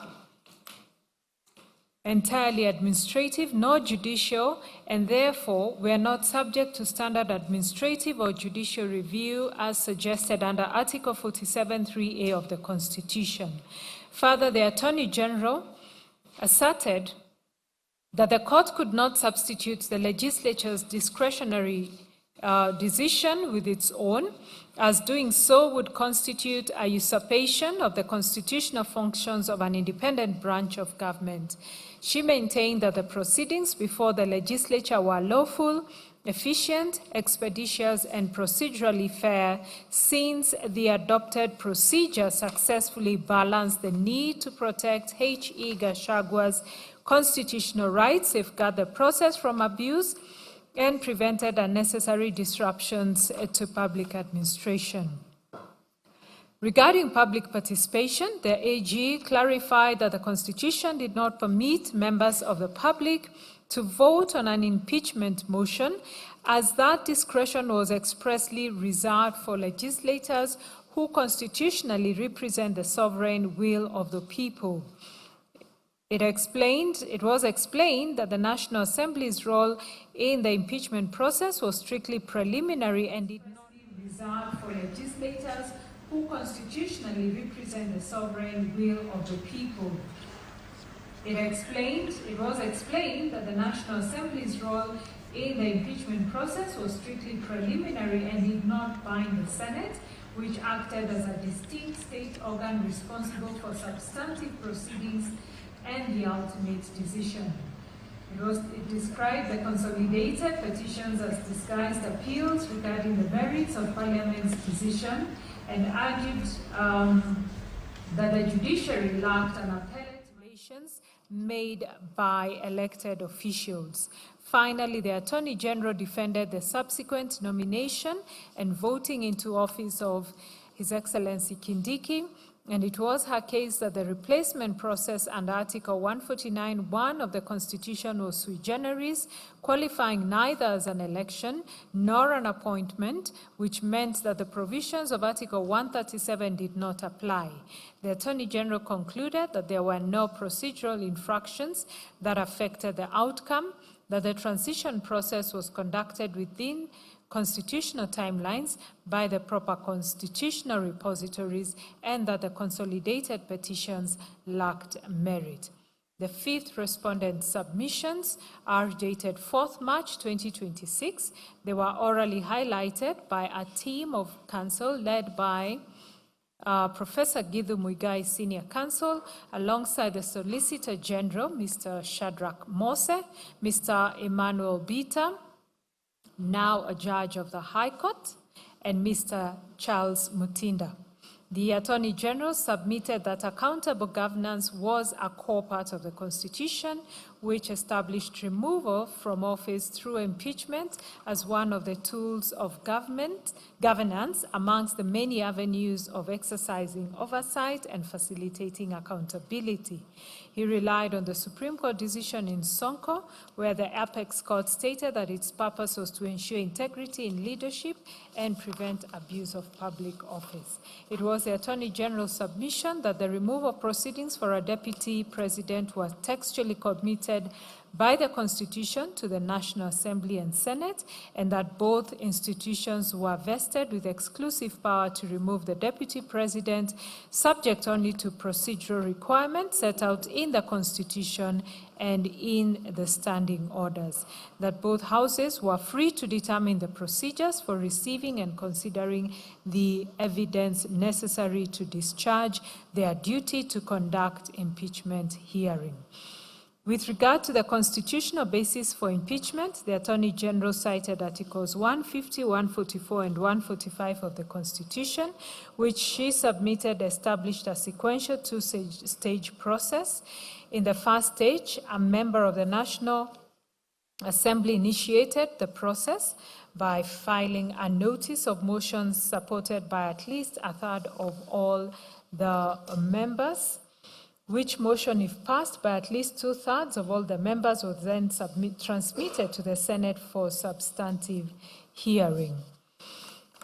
On the substance of the charges, the Attorney General submitted that the charges against H.E. Gachagua were substantiated to the prescribed standard to warrant his impeachment. She identified the specific charges upon which H.E. Gachagua was found culpable. On the standard of proof applicable to impeachment proceedings, the Attorney General relied on Sonko and the Court of Appeal decision in Wambora, both of which we have already referred to, which had held that the standard was above a balance of probability but below reasonable doubt, and that the allegations must be serious, substantial, and weighty, and must disclose with a degree of precision the constitutional provisions alleged to have been grossly violated. The Attorney General submitted that this court should not sit on appeal over Parliament's evaluation of facts and should not substantiate the discretion of the members of the legislature with its own. The Attorney General further relied on the advisory opinions of the Supreme Court in the Speaker of Senate and another, as well as the matter of the IEBC 2011 Supreme Court decision for the proposition that governmental powers were distributed among different organs, each exercising distinct functions under the Constitution, and that courts were required to respect the institutional mandate of a Parliament. The doctrine of presumption of regularity was equally invoked, encapsulated the doctrine of presumption of regularity, and it was submitted that government action enjoyed a presumption of legality and that the burden lay on the challengers to demonstrate unlawfulness. The Attorney General relied on the Supreme Court's decision in Odinga and another versus IEBC, our court and another, as well as it's the same decision, Odinga and another versus the IEBC, including our court and another, the Attorney General and another as interested parties and amicus.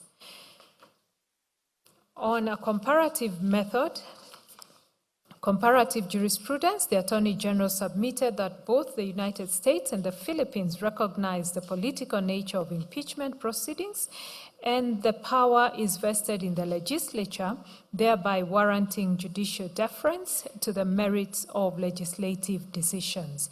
The Attorney General relied on the case of Nixon versus the United States, where the United States Supreme Court held that challenges to Senate impeachment procedures were non-justiciable under the political question doctrine, as well as the Duterte decision that we have already cited.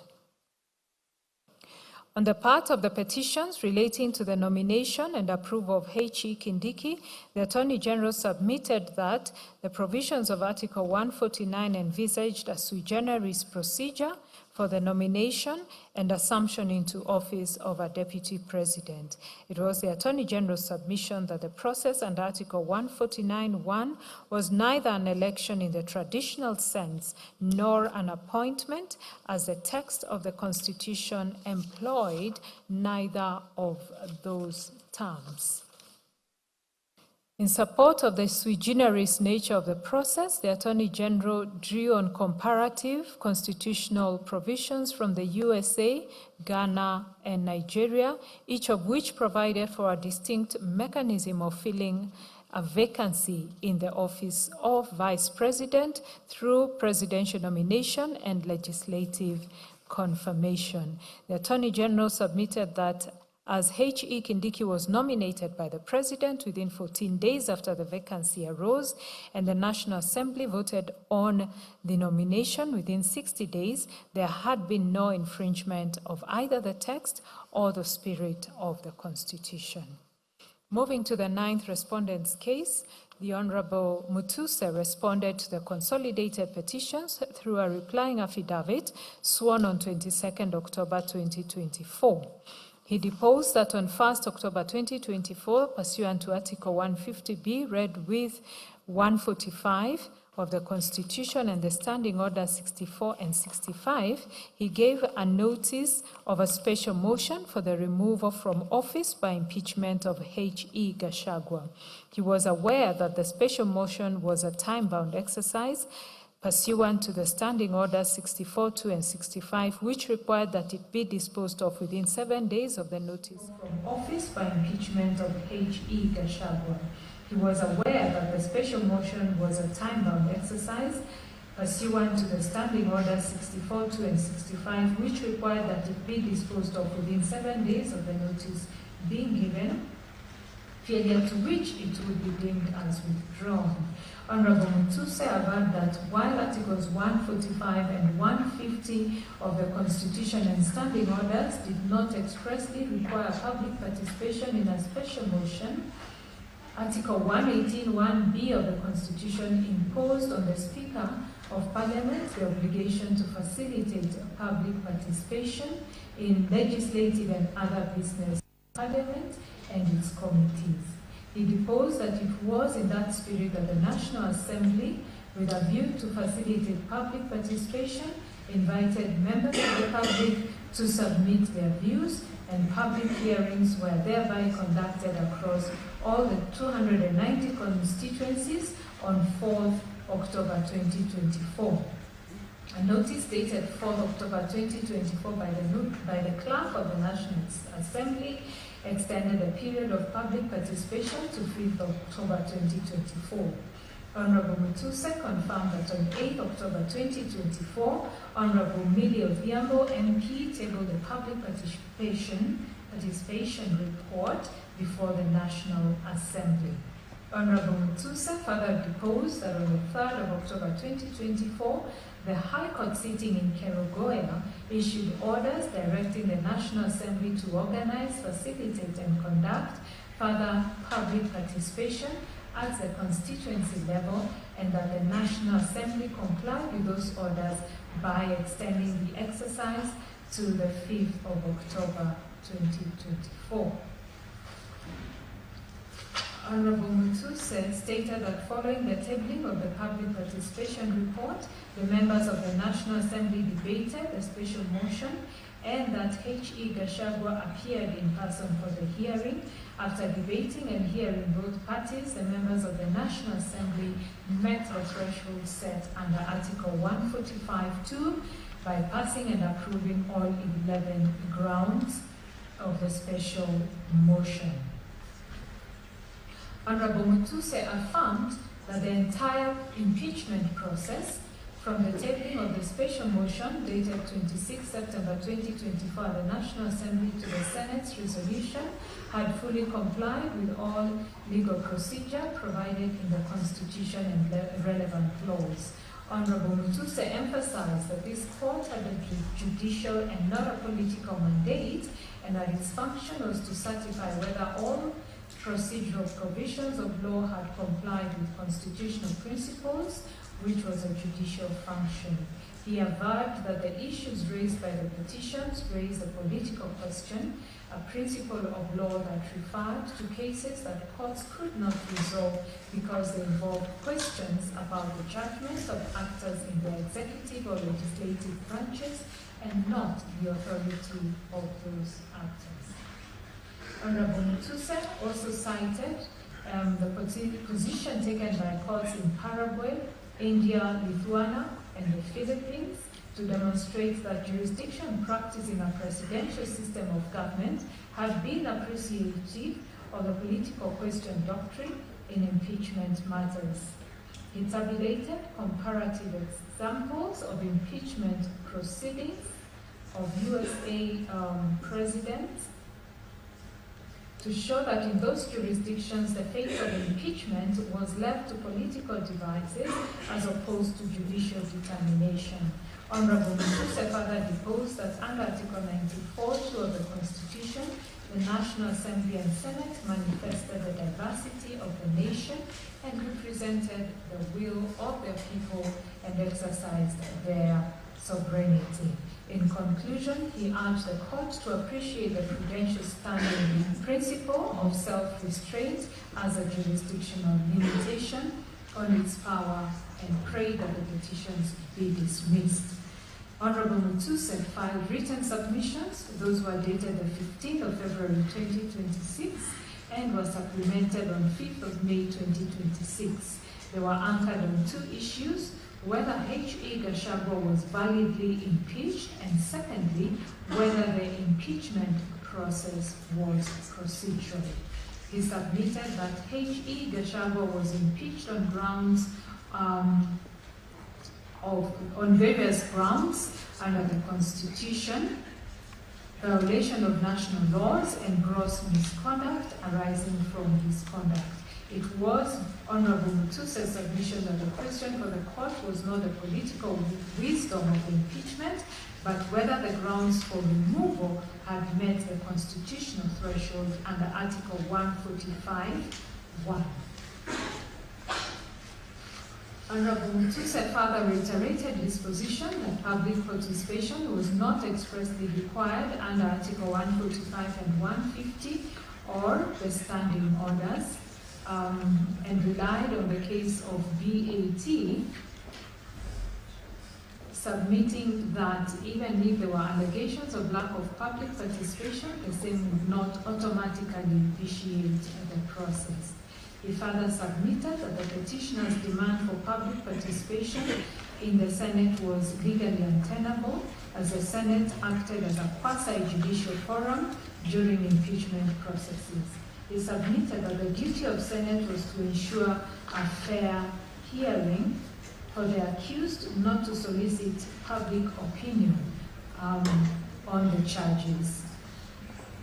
Honorable Mutuse further relied on the mandatory constitutional timelines governing impeachment proceedings and relied on the Supreme Court's decision in Mate, which held that constitutionally prescribed timelines were of mandatory character and binding on governance processes. In his supplementary submissions, he expounded on the 6-part Baker test to Kenya's constitutional framework. On the first formulation, on textual commitment to a coordinate political department, he submitted that Article 150 expressly delegated impeachment to the National Assembly and Senate, satisfying the first condition. He relied on the Supreme Court statement in Sonko that where the Constitution required Parliament to determine a matter in the first place, the courts would be slow to interfere.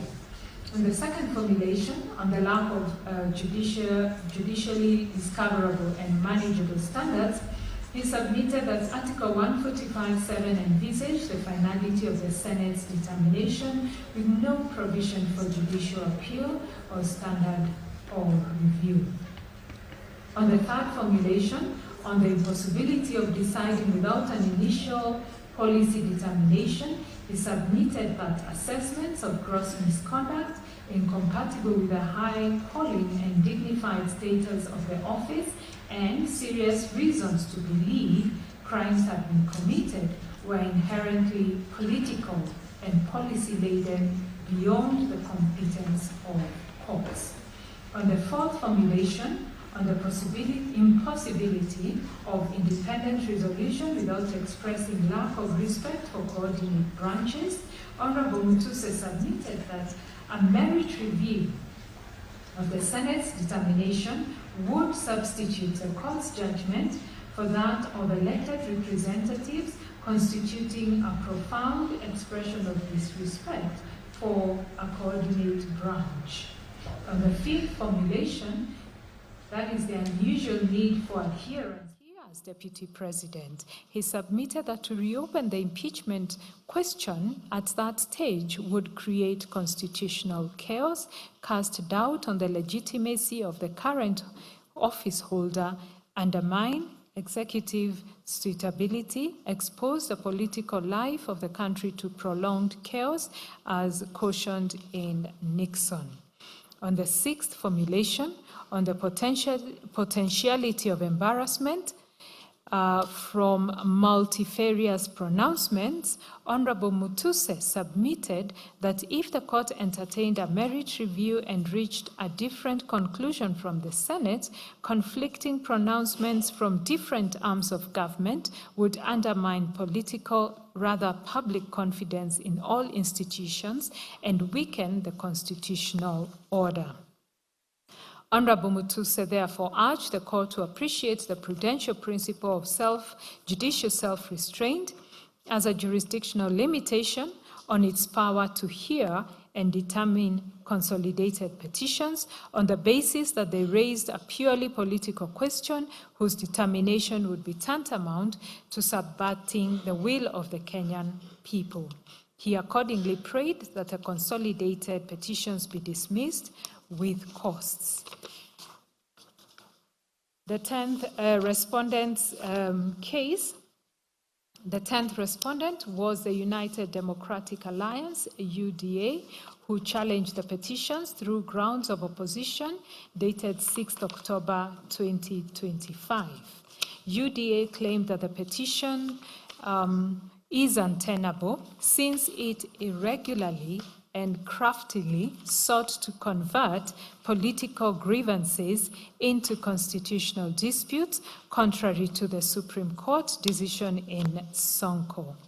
Pursuant to the Supreme Court's advisory opinion in Speaker of the Senate versus the Attorney General, UDA urged this court to exercise restraint and avoid interfering with the proceedings of Parliament, except in the clearest cases of constitutional violations. The 10th respondent filed written submissions dated the 24th of August 2026, which were highlighted by Counsel Dr. Adrian Kimotho. On the procedure for impeachment, UDA submitted that Article 151 provided for the grounds of impeachment of a deputy president being gross violation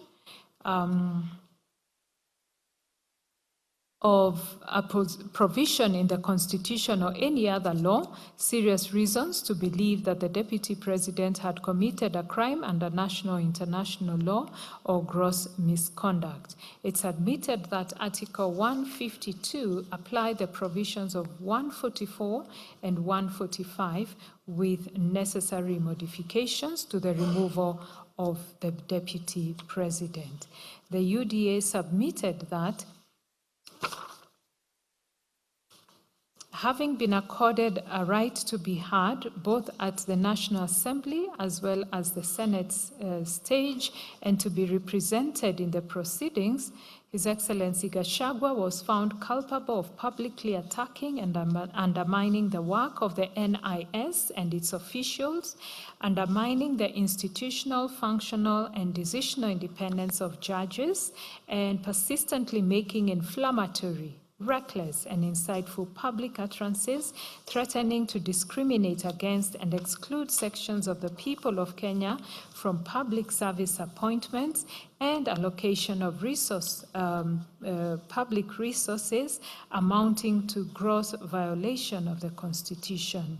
It was submitted that the charges were proven to the requisite standard and that the procedure of impeachment under Article 145, 1 and 2 of the Constitution, as well as the applicable standing orders, was followed to the required standards.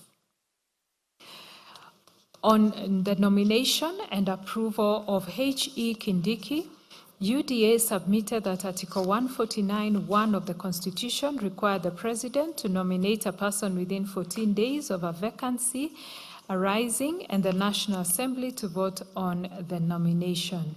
It was submitted. The article did not contemplate an appointment, approval of an appointment, nomination by a political party, or the holding of an election as erroneously alleged by the petitioners. UDA submitted that His Excellency Kindiki was nominated within the 14-day period. The National Assembly voted in support of the nomination on 18th October, which was within the 60-day period, and the Speaker of the National Assembly published the resolution via Gazette Notice 13401.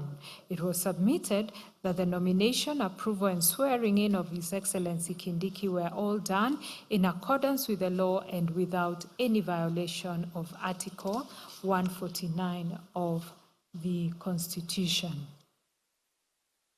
UDA concluded by submitting that the people of Kenya, through their duly elected representatives in the National Assembly and the Senate, had impeached His Excellency Gachagua in order to safeguard integrity in leadership in accordance with the Constitution, the National Assembly and Senate standing orders, and all applicable laws. It was submitted that the decision to impeach His Excellency Gachagua reflected the will of the people of Kenya, which the court should uphold, and that the consolidated petitions were without merit and ought to be dismissed.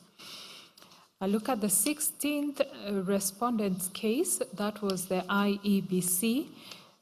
Responded to the consolidated petitions through the replying affidavit of Marjan Hussein Marjan, the then Chief and Commission Secretary, deposed to on the 25th of October 2024.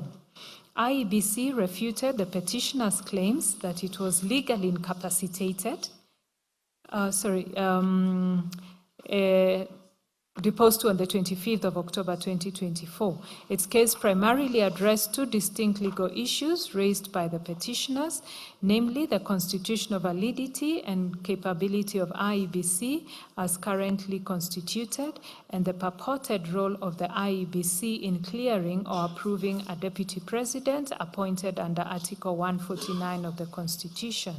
IEBC refuted the petitioner's claims that it was legally incapacitated due to the vacancies of the commissioners, and that it is an independent commission with perpetual existence established under Articles 88(1) and 253 of the Constitution, as read with Section 13 of the IEBC Act. Specifically, it relied on Section 7(3) of the IEBC Act, which states that the IEBC shall be properly constituted, notwithstanding any vacancy in its membership. It was its deposition that Sections 11A and 11(2) of the IEBC Act structurally divide IEBC into commissioners who are responsible for policy and strategy, and a fully staffed secretariat which is responsible for day-to-day administration and implementation. It was further its deposition that under Articles 145 and 150, the Constitution dictated the actors, the timelines, the procedures involved, which exclusively empower the legislature and exclude the IEBC. Similarly, it was the IEBC position that Article 149(1) of the Constitution mandates the President to nominate a replacement deputy president within 14 days of a vacancy for parliamentary approval. Flowing from the foregoing, the IEBC deposed that the omission of the IEBC in the process signified that the framers of the Constitution did not intend for an electoral body to validate executive midterm appointments. Finally, the IEBC addressed the petitioner's flawed reliance on Sections 99 and 137 of the Constitution. It clarified that the articles relate strictly and unequivocally to the qualifications of individuals seeking election as a member of parliament or president, respectively. The IEBC claimed that because a midterm vacancy under Article 145 and 150 trigger a nomination rather than a by-election, the clearance protocols under Articles 99 and 137 were not activated. The IBC stated that while the IBC maintains the voter register under Article 88(4)(a) of the Constitution and the IEBC Act and provides public information as required by Section 35 of the Constitution and the Access to Information Act, it is not mandated to vet a nominee's educational, moral, or criminal background, as those duties belong to other state agencies like the EACC and the DCI, and as such, IEBC urged the court to dismiss the consolidated petitions. The IEBC filed submissions dated 27th October 2024, reiterating the deposition of Marjan Hussein Marjan. It was its case that it has no constitutional or statutory role in filling a vacancy in the office of the Deputy President. It maintained the position that Article 149 is a self-executing mechanism requiring only a presidential nomination and parliamentary approval with no mandate for elections, referenda, or IEBC intervention. To that end, it relied on the Supreme Court's decision in Attorney General versus two others versus D and 79 others, which is a Supreme Court decision which established that constitutional and statutory bodies must operate strictly within the four corners of their mandate and cannot extend their powers through implication or interpretive craft.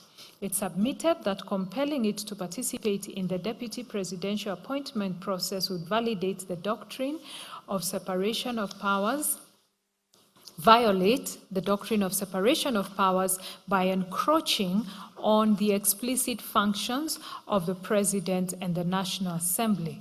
It called to its aid the Supreme Court's holding in the matter of interim Independent Electoral Commission, which underscored the mutually countervailing roles of different government organs. It also cited the South African constitutional case of Affordable Medicine Trust and others versus Minister of Health and others. Lastly, the IEBC reiterated that it enjoys perpetual succession and corporate legal personality under Article 253 of the Constitution and Section 13(1) of the IEBC Act, and it was its submission that despite temporary vacancies in its membership, it remained properly constituted. The IEBC therefore invited the court to dismiss the petitions against it as unmerited. The case presented by His Excellency Kithure Kindiki, who was the second interested party in the consolidated petition. His Excellency Kindiki challenged the petition through his replying affidavit and further affidavit deposed on 20th February 2025 and 8th May 2026, respectively. At the outset, he defended the swift timeline of his nomination and approval and clarified that the Constitution mandates the filling of the Deputy President vacancy within a maximum of 74 days, which were not a minimum, thereby making the expedited process entirely legal. Regarding public participation, it was his case that the National Assembly conducted extensive and adequate public engagement that met the legal thresholds. To that end, he deposed that there were newspaper advertisement, public hearings, and comprehensive reports. It was his position that the Senate acted as a trial forum rather than a legislative legislative body during the impeachment hearings, meaning it was not constitutionally required to conduct public participation. In addressing the allegations regarding his eligibility, he maintained that the IEBC Secretariat had the administrative capacity to confirm his voter registration status without requiring a fully constituted commission. He also dismissed claims that he was ineligible for failing to hold a 3-month political party membership, explaining that this requirement applied strictly to general elections, not to the filling of an unforeseen vacancy. Further to the foregoing, it was his case that he provided Gazette notices proving that he had resigned from his position as Cabinet Secretary prior to his appointment. He clarified that the law permitted Cabinet Secretaries to hold ordinary political party membership.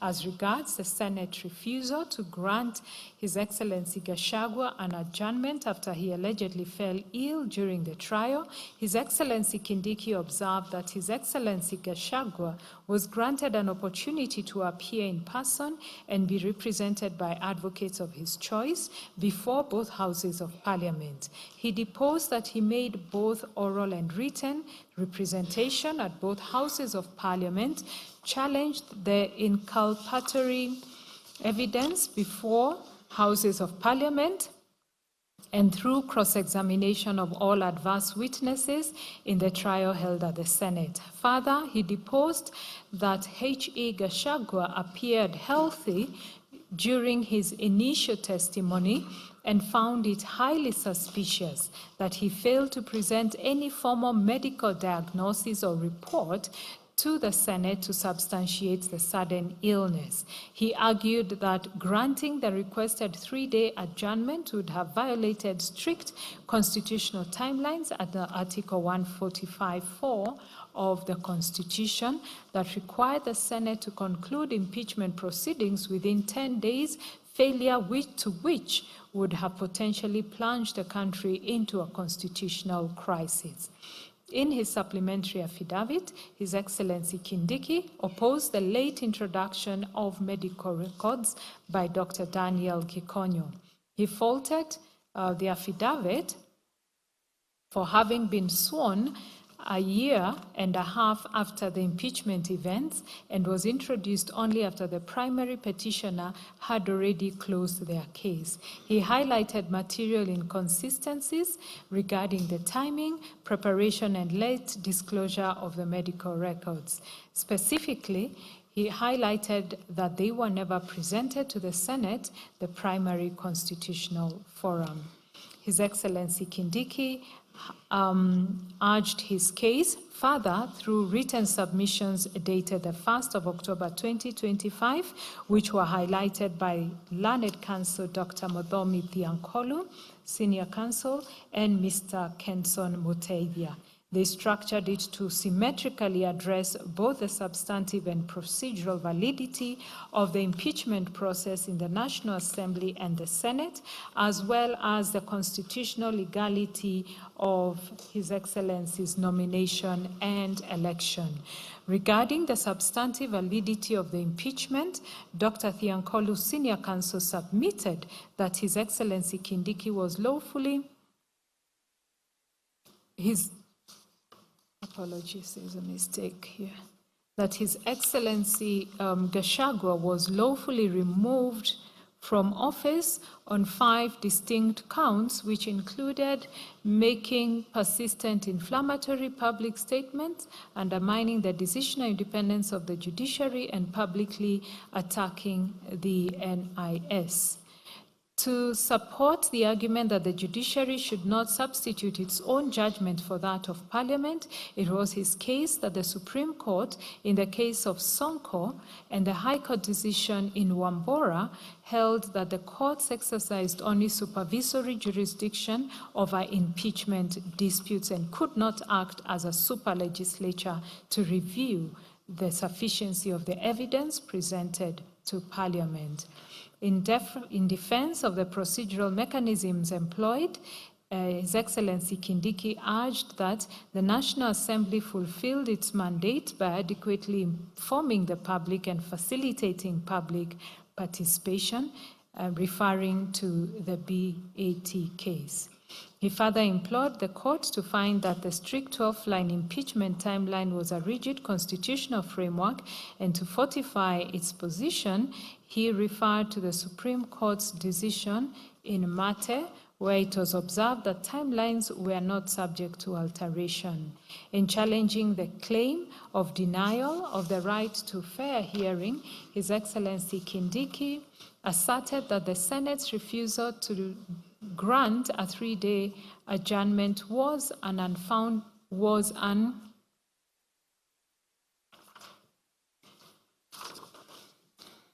In challenging the claim of denial of the right to a fair hearing, His Excellency Kindiki asserted that the Senate's refusal to grant a 3-day adjournment was an attempt to sabotage the proceedings and trigger a constitutional crisis.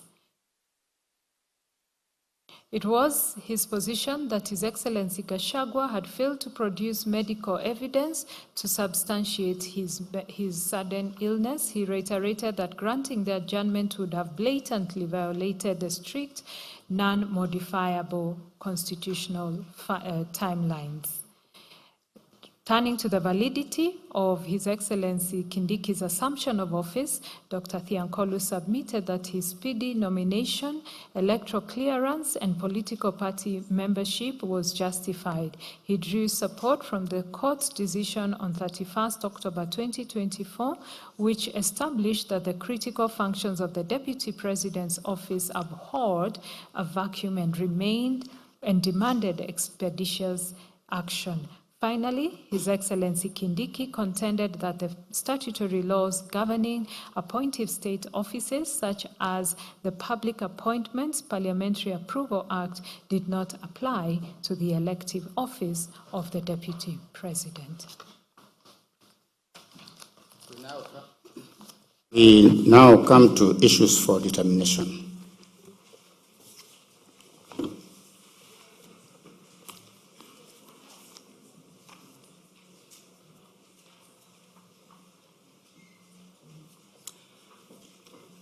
Upon careful consideration of the petitions, the responses thereto, the written and oral submissions of all parties, we have distilled the following issues for determination. For clarity and issue of reference, the principal issues and their attendant sub-issues are set out below. Issue number 1, jurisdiction, and under jurisdiction, the issue is the justiciability of the petitions filed in light of the doctrine of separation of powers and the political question doctrine. Issue number 2, predetermination and bias. Whether there was predetermination and bias by the mover of the motion, the Speaker of the National Assembly, and the Senate during the proceedings. And 2, whether the first to the 11th respondents conspired or schemed to remove Honorable Gachagua from office in violation of Articles 1, 27, and 38 of the Constitution. Issue number 3, public participation. Whether there was adequate public participation at the National Assembly. 2, whether the Senate was obligated to conduct public participation, and if so, to what extent. 3, whether public participation was required at the point of nomination and appointment of His Excellency Kindiki. Issue number 4, constitutionality and legality of the standing orders. 1, whether standing order number 64, sub-order 2, and 65 of the National Assembly are unconstitutional. 2, whether standing order number 75, 78, 79, and 80 of the Senate are unconstitutional. Issue number 5, composition of the National Assembly and the IEBC and the nomination of the Deputy President. 1, whether the National Assembly was properly constituted to consider the impeachment motion in light of the 2/3 gender rule. 2, whether the nomination of a deputy president can be legally finalized or approved in the absence of fully constituted commissioners of the IEBC under Articles 82 and 88 of the Constitution. 3, whether the nomination of Hon Kindiki while serving as a cabinet secretary is constitutionally infirm for violating the eligibility criteria under Article 148 as read with Article 137. Issue number 6, constitutional processes. Whether the Senate was obligated under Article 150 sub-Article 2 to apply Articles 144 and Article 145 with the necessary modifications to the Deputy President, and whether its failure to do so rendered the process invalid and unconstitutional ab initio. We'll also look at relevant standing orders and doctrine of immunity. 2, whether Parliament was obligated to consider and exhaust alternative accountability mechanisms, that is, criminal, civil proceedings, EACC, DCI, etc., and whether the lack of legislation to operationalize Article 150 of the Constitution vitiates the impeachment. 3, whether the Senate ought to have established a special committee under Article 145 sub-Article 3 of the Constitution. 4, whether the speed of the gazettement of the Senate resolution, the nomination of His Excellency Kindiki by His Excellency President Ruto, and the voting by the National Assembly on His Excellency Kindiki as the DP nominee contravened the Constitution and the law. And issue number 7, fair trial, whether the trial conducted by the Senate in respect of His Excellency Gachagua was lawful, fair, and in conformity with the constitutional guarantees of fair administrative action and fair hearing under Article 47 and Article 50 of the Constitution, respectively. We shall now turn to the analysis of each issue and its attendant sub-issues in the order set out above. Jurisdiction. The position in owners of the motor vehicle vessel Lydian S versus Caltex Oil Kenya Limited, 1989 KLR1, remains as instructive today as it was when it was first pronounced, that jurisdiction is everything and a court that proceeds without it does so in vain. It is therefore necessary, before turning to the substantive grievances raised in these petitions, to resolve the threshold jurisdictional question that permeated the pleadings and submissions of almost all parties on whether the impeachment of a deputy president is amenable to judicial scrutiny or whether it falls exclusively within the political domain of Parliament and is therefore beyond the reach of courts. The respondents urge this court to exercise restraint, contending that impeachment is a political accountability mechanism constitutionally entrusted to Parliament, and that courts ought not to transform themselves into appellate chambers reviewing parliamentary decisions. The petitioners maintained that while impeachment is undoubtedly political in context and consequence, it remains a constitutionally regulated process subject to constitutional supremacy, the Bill of Rights, and judicial oversight. The resolution of these competing positions requires an examination of the constitutional architecture established under the Constitution of Kenya 2010. The starting point is the supremacy and delegated authority provisions found in the Constitution. Article 1 vests all sovereign power in the people of Kenya to be exercised either directly or through democratically elected representatives.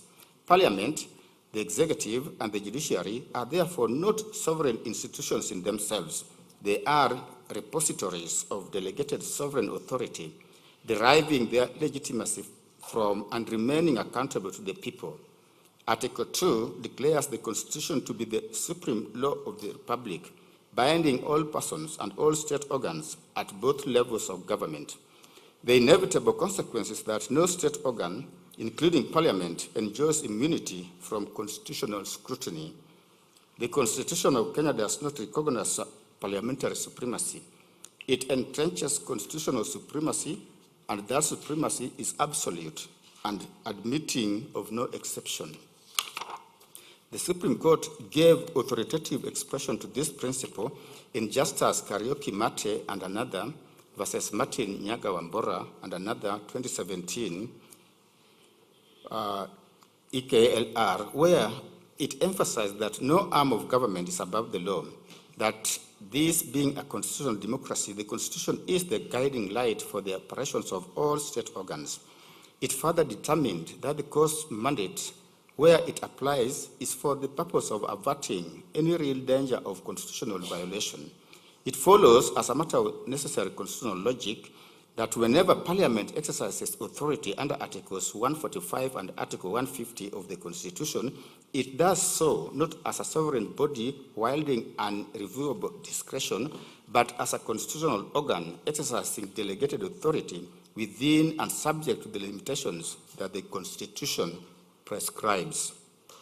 The jurisdiction of this court to entertain these petitions is firmly grounded in Articles 22, 23, and 165 of the Constitution.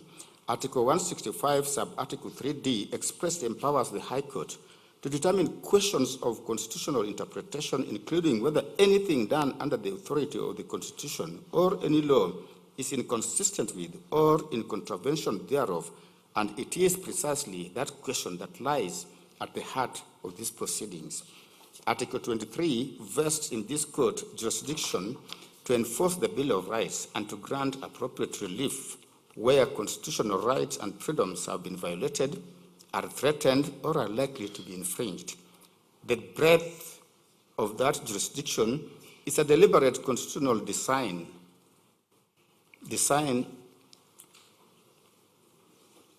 that reflects the transformative aspirations of the Constitution of Kenya 2010 and the indispensable role assigned to the judiciary as the ultimate guardian of constitutional supremacy and the protector of the rights of every person within the Republic.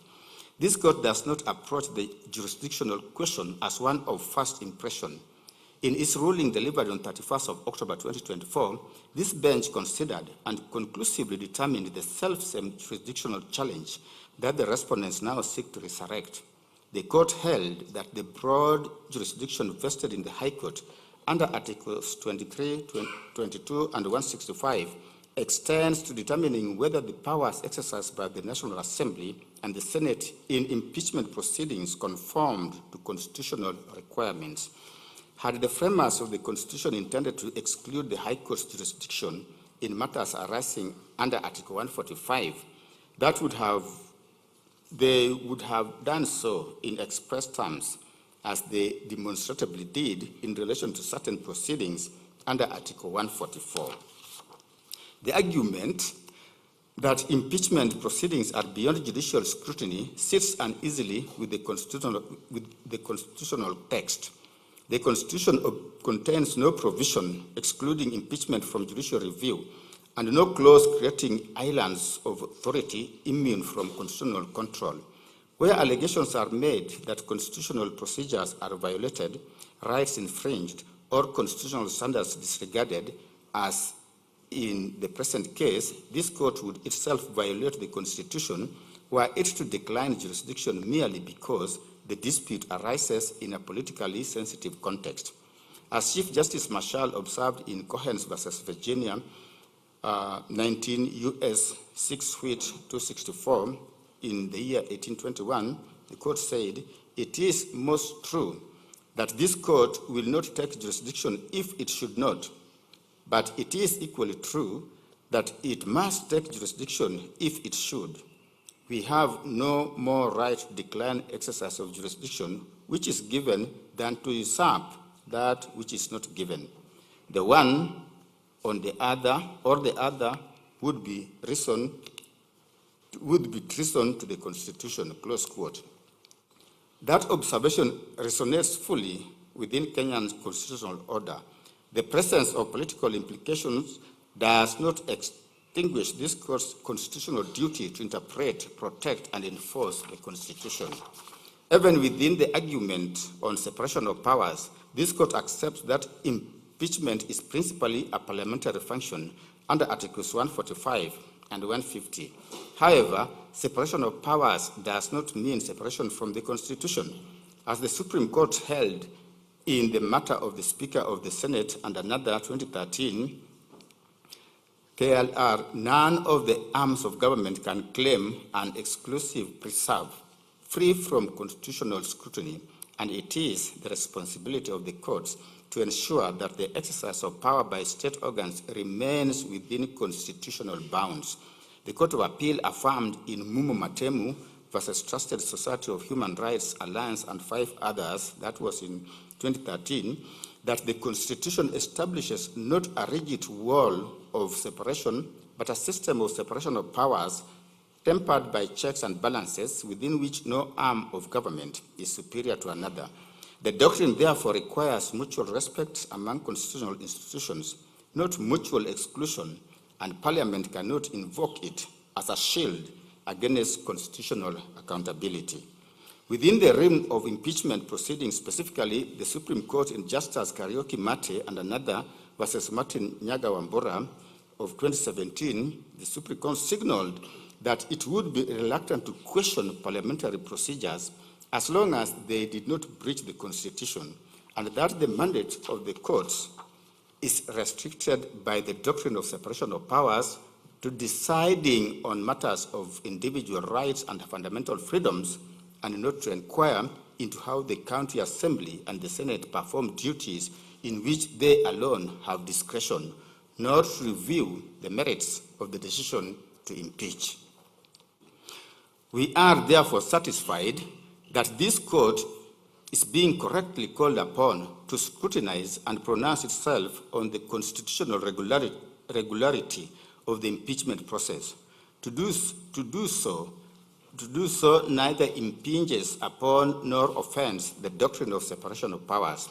As the Constitutional Court of South Africa observed in Doctors for Life International versus Speaker of the National Assembly and others, in quote, while the doctrine of separation of powers is an important one in our constitutional democracy, it cannot be used to avoid the obligation of a court to prevent the violation of the Constitution. The right and the duty of this court to protect the Constitution are derived from the Constitution, and this court cannot shirk from that duty, close quote. That proposition applies with equal, if not greater force within Kenya's constitutional order.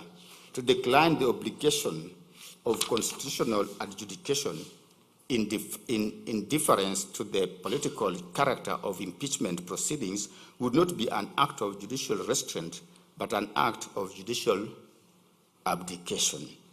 On the political question doctrine, the respondents placed reliance on Nixon versus the United States, 506 USA 224, 1993, where Walter Nixon, a federal district court judge removed from office by the Senate, challenged the procedure by which his impeachment trial had been conducted. The United States Supreme Court held that the manner in which the Senate conducts impeachment trials is a non-justiciable political question, the conduct of such trials having been textually committed by the Constitution exclusively to the Senate. While Nixon offers useful guidance on the need for political restraint in matters constitutionally committed to other branches, a clear distinction must be drawn when transplanting that decision into the Kenyan constitutional context. The Constitution of Kenya contains an expansive Bill of Rights enforceable under Article 23, broad and explicit judicial review powers under Articles 165, sub-Article 3D, and a constitutional supremacy clause under Article 2 that expressly subjects every excess of power, of public power, without exception to constitutional scrutiny and accountability. Unlike the United States Constitution, the Constitution of Kenya does not textually commit impeachment proceedings to Parliament in terms of exclusive of judicial oversight. The place of the political question doctrine within Kenya's constitutional order has been authoritatively addressed by the domestic courts at the highest levels. The Supreme Court elaborated upon this position with specific reference to impeachment proceedings in Mike Mbuvi Sonko versus County Assembly of Nairobi 2022. The court held that courts are permitted to intervene where matters of constitutional violations arise in impeachment processes, reasoning that although impeachment is a political process sanctioned by the Constitution, neither the County Assembly nor the Senate can act outside the confines of the Constitution and the law, for to do so would invariably invite the court's intervention. The Supreme Court clarified that the mandate of the courts was to determine whether the individual's rights, dignity, and fundamental freedoms had been preserved and protected in the process without usurping the powers and functions of the legislative branch of government. Those principles were further articulated in a 5-judge bench decision of this court in Ramogi and 3 others versus Attorney General 2020, where the court held that the critical constitutional inquiry is not whether a dispute is political in character, but whether it raises constitutional or legal questions capable of judicial determination. Where constitutional standards exist against which the impugned conduct may be measured, a court is not at liberty to decline jurisdiction on grounds of political contentiousness alone. The court observed that were courts to decline jurisdiction whenever a dispute bore political implications, constitutional violations committed within political processes would be left entirely without remedy, an outcome fundamentally irreconcilable with Articles 2 and 3 of the Constitution. Taken together, these authorities establish that the political question doctrine in Kenya is not a doctrine of abdication, but one of restraint. It requires courts to distinguish between political choices entrusted to the political branches of government and questions of constitutional compliance entrusted to the judiciary. The former ordinarily lie beyond judicial competence. The latter falls squarely within the judicial function. In light of the foregoing, we reiterate that the court is not a political arbiter, but a constitutional one. We agree in principle with the submission that it is not the function of this court to determine whether the charges against His Excellency Gachagua were of sufficient gravity to warrant his removal from office. Those are quintessentially parliamentary judgments, constitutionally entrusted to the National Assembly and the Senate. We decline any invitation to venture into the merits of the charges upon which the impeachment was founded. The court's obligation is to ensure that the impeachment process, however political its character and however significant its consequences, was conducted in accordance with the Constitution, the rule of law, and the procedural and substantive safeguards the Constitution prescribes. Where that standard was met, we will say so. Where it was not, we are equally bound to say so. For it is in the faithful discharge of that obligation, and not in deference to political outcomes, that the legitimacy of this court's intervention ultimately rests.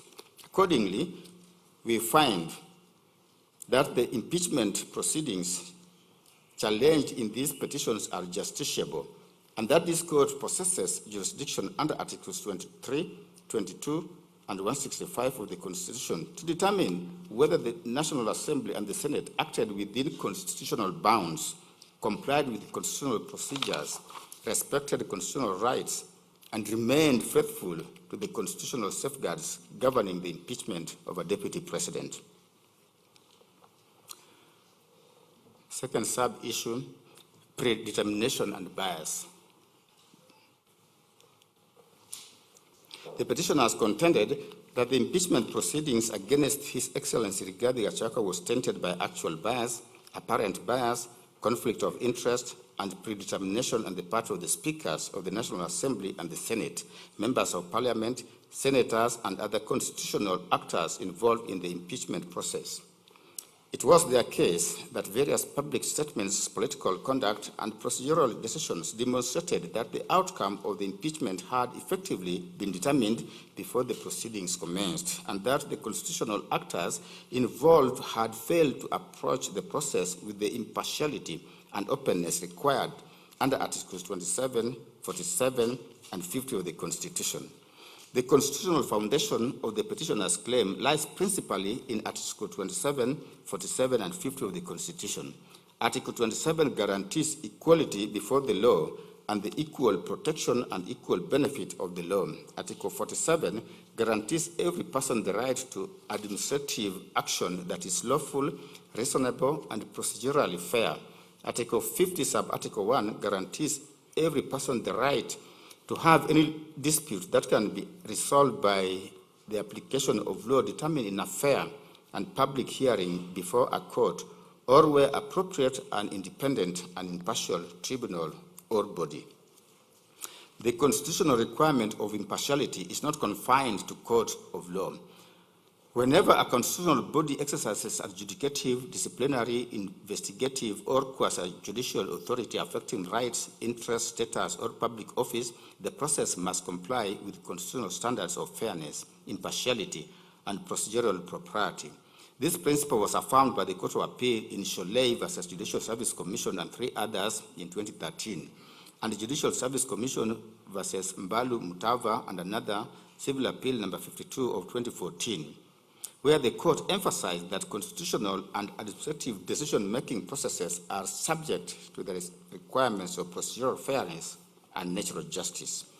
In Mbalu Mutava, which I've mentioned above, the Court of Appeal observed that Article 47 transformed the common law principles of natural justice into constitutional imperatives, such that whenever public power is exercised in a manner affecting legal rights, status, or legitimate expectations, constitutional standards of fairness become directly applicable. In Sholei case, the Court of Appeal reaffirmed that public bodies exercising disciplinary or quasi-judicial authority must act fairly and impartially, and that public confidence in constitutional institutions depends not only on actual fairness, but equally upon its appearance. The rule against bias is one of the oldest and most fundamental principles of natural justice, embodied in the maxim Nemo Judex in Causa Sua, that no person shall be a judge in their own case. Historically directed at preventing decision makers from participating in matters in which they held a personal, financial, or proprietary interest, the doctrine has over time expanded to encompass circumstances giving rise to a reasonable apprehension that a decision maker may not approach a matter with the requisite impartiality, even in the absence of any direct personal interest.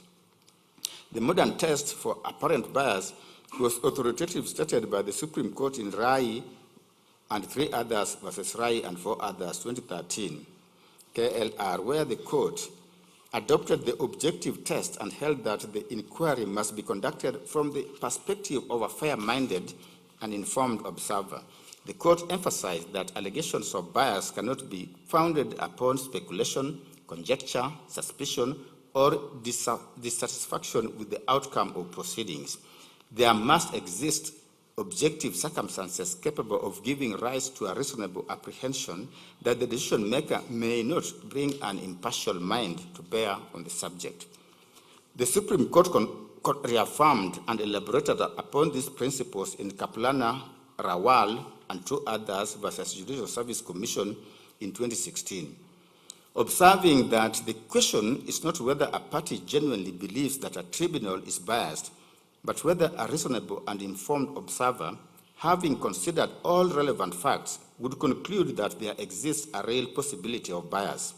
The court further recognized that constitutional institutions must be protected from unsubstantiated allegations capable of paralyzing their functioning, and accordingly insisted upon an objective evidentiary foundation before a finding of bias can be made.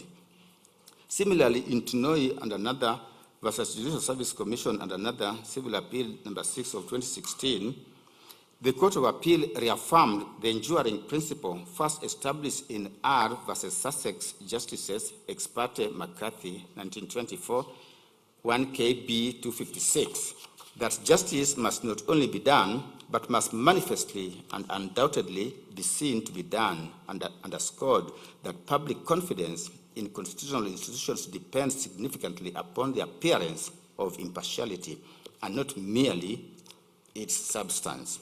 From these authorities, several important principles emerge. First, the test for apparent bias is objective, not subjective. Second, the inquiry must be conducted from the standpoint of a fair-minded and informed observer. Third, mere suspicion, political disagreement, dissatisfaction with a decision or an adverse outcome does not, without more, establish bias. Fourth, and critically, there must exist objective circumstances capable of giving rise to a reasonable apprehension that the decision maker did not or could not approach the matter impartially. Jurisprudence further establishes that bias and predetermination, though related in concept, are legally distinct. Bias concerns the existence of actual or apparent partiality or on the part of the decision maker. Predetermination concerns a state of mind in which the decision maker has effectively closed their mind to the evidence and argument and reached a final conclusion before the process has run its course. The distinction was illuminated by the English Court of Appeal in Lewis versus Redder and Cleveland Borough Council in 2008, where the court drew a clear line between predisposition and predetermination. Decision makers may legitimately hold predispositions, inclinations, or preliminary views on matters before them. That is the inevitable consequence of experience and engagement in public affairs. What the law prohibits is predetermination, which is a state of mind so closed to persuasion that no amount of evidence or argument is capable of altering the ultimate outcome. In light of the authorities that we have cited, we hold the view that the mere fact that members of parliament or senators publicly supported or opposed the impeachment of His Excellency Gachagua cannot, standing alone, establish constitutional bias. To hold otherwise would render impeachment proceedings practically unworkable and would be inconsistent with inherently political character that the Constitution itself recognizes in such proceedings. Legislators are not expected to approach impeachment as blank slates devoid of political opinion or prior knowledge. What the Constitution requires is that they remain genuinely open to considering the evidence, listening to argument, and discharging their constitutional responsibilities in good faith and within constitutional limits. We are accordingly not persuaded by the proposition that bias may automatically be inferred from the fact that legislators belong to particular political parties, support particular political positions, or publicly express their views on political matters that may not necessarily be the views of the accuser. Such circumstances may demonstrate predisposition, but predisposition, as the authorities make clear, is not synonymous with predetermination. It is predetermination and not mere predisposition that constitutes a constitutional infirmity. The position of the speakers stand on an altogether different footing. The speakers do not determine the merits of impeachment charges. Under Article 145 and Article 150 of the Constitution, the power to impeach a deputy president is vested in the National Assembly and the state and the Senate, acting through constitutionally prescribed voting thresholds. The speakers neither debate nor vote on impeachment charges. Their function is essentially procedural and facilitative. They preside over proceedings, regulate debate, determine procedural applications, interpret standing orders, and maintain order within their respective houses. They are not, and were never intended to be, the substantive constitutional decision makers on the question of whether an impeachment should succeed or fail. We are accordingly not satisfied with the broad proposition advanced by some of the petitioners that the speaker's mere participation in the proceedings or involvement in political agreements is sufficient to establish constitutional bias or conflict of interest. The constitutional decision makers under Article 145 and Article 150 are members of Parliament and senators collectively acting through the respective houses of Parliament. We therefore find that the allegations of bias, predetermination, and conflict of interest advanced by the petitioners against the speakers, members of Parliament, and senators are, on the material before this court, no more than bare and unsubstantiated assertions grounded in political inference and suspicion rather than in objective evidence capable of satisfying the test authoritatively prescribed in the Rai, Rawal, and Tunoi decisions.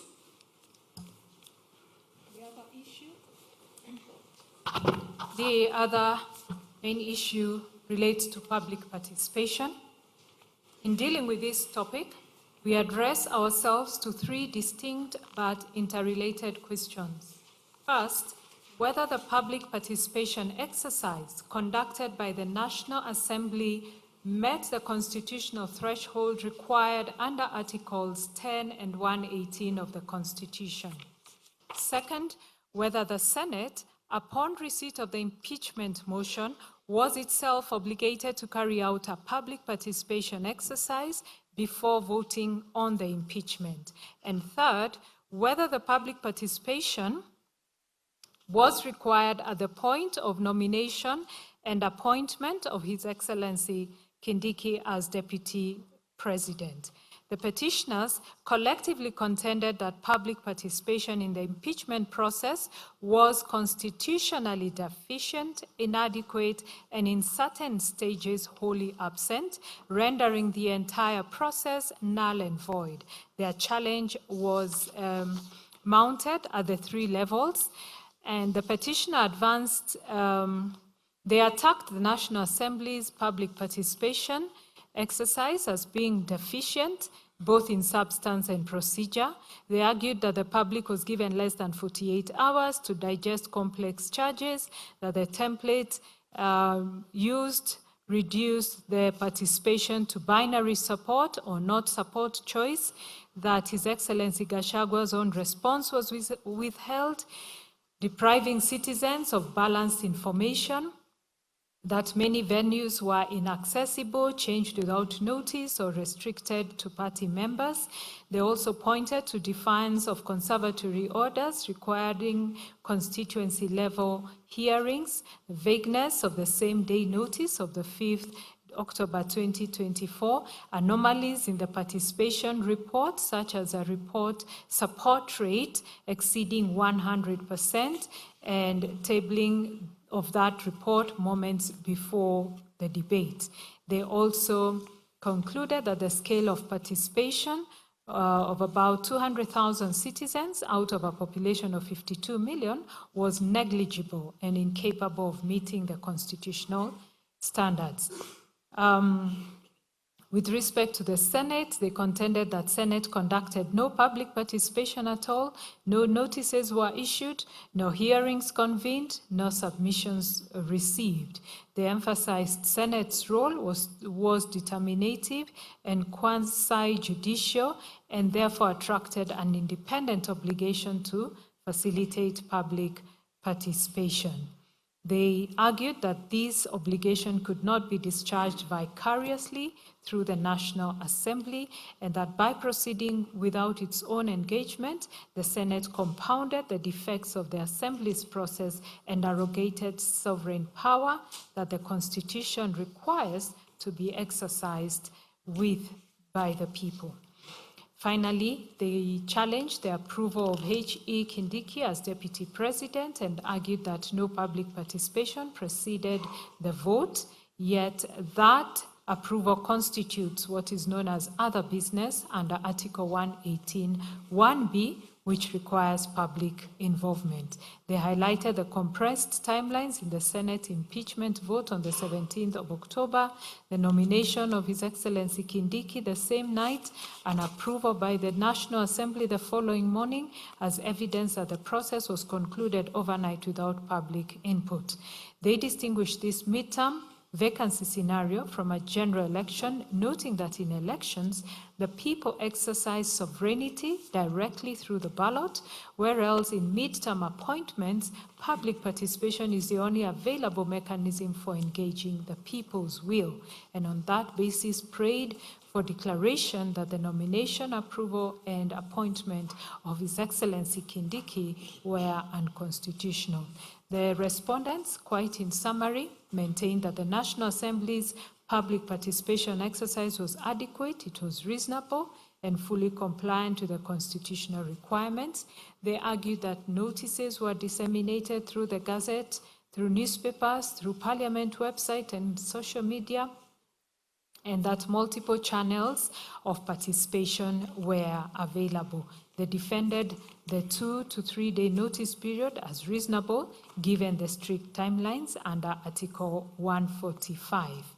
They further justified the tick box template as a deliberate design to structure responses and prevent manipulation, noting that citizens could still submit their memoranda or oral views. They argued that participation by over 223,000 citizens was characterized as unprecedented civic engagement, and they dismissed the isolated disruptions as immaterial.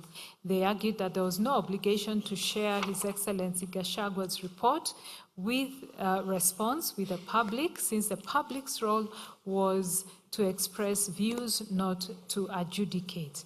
On the Senate stage, the respondents, in summary, contended that the public participation was not required, as the Senate seats as a quasi-judicial capacity during impeachment, and not as a legislature. That Article 118 applied only to legislative business and not impeachment. That impeachment was a single continuous exercise with the public participation required only at the initiation stage.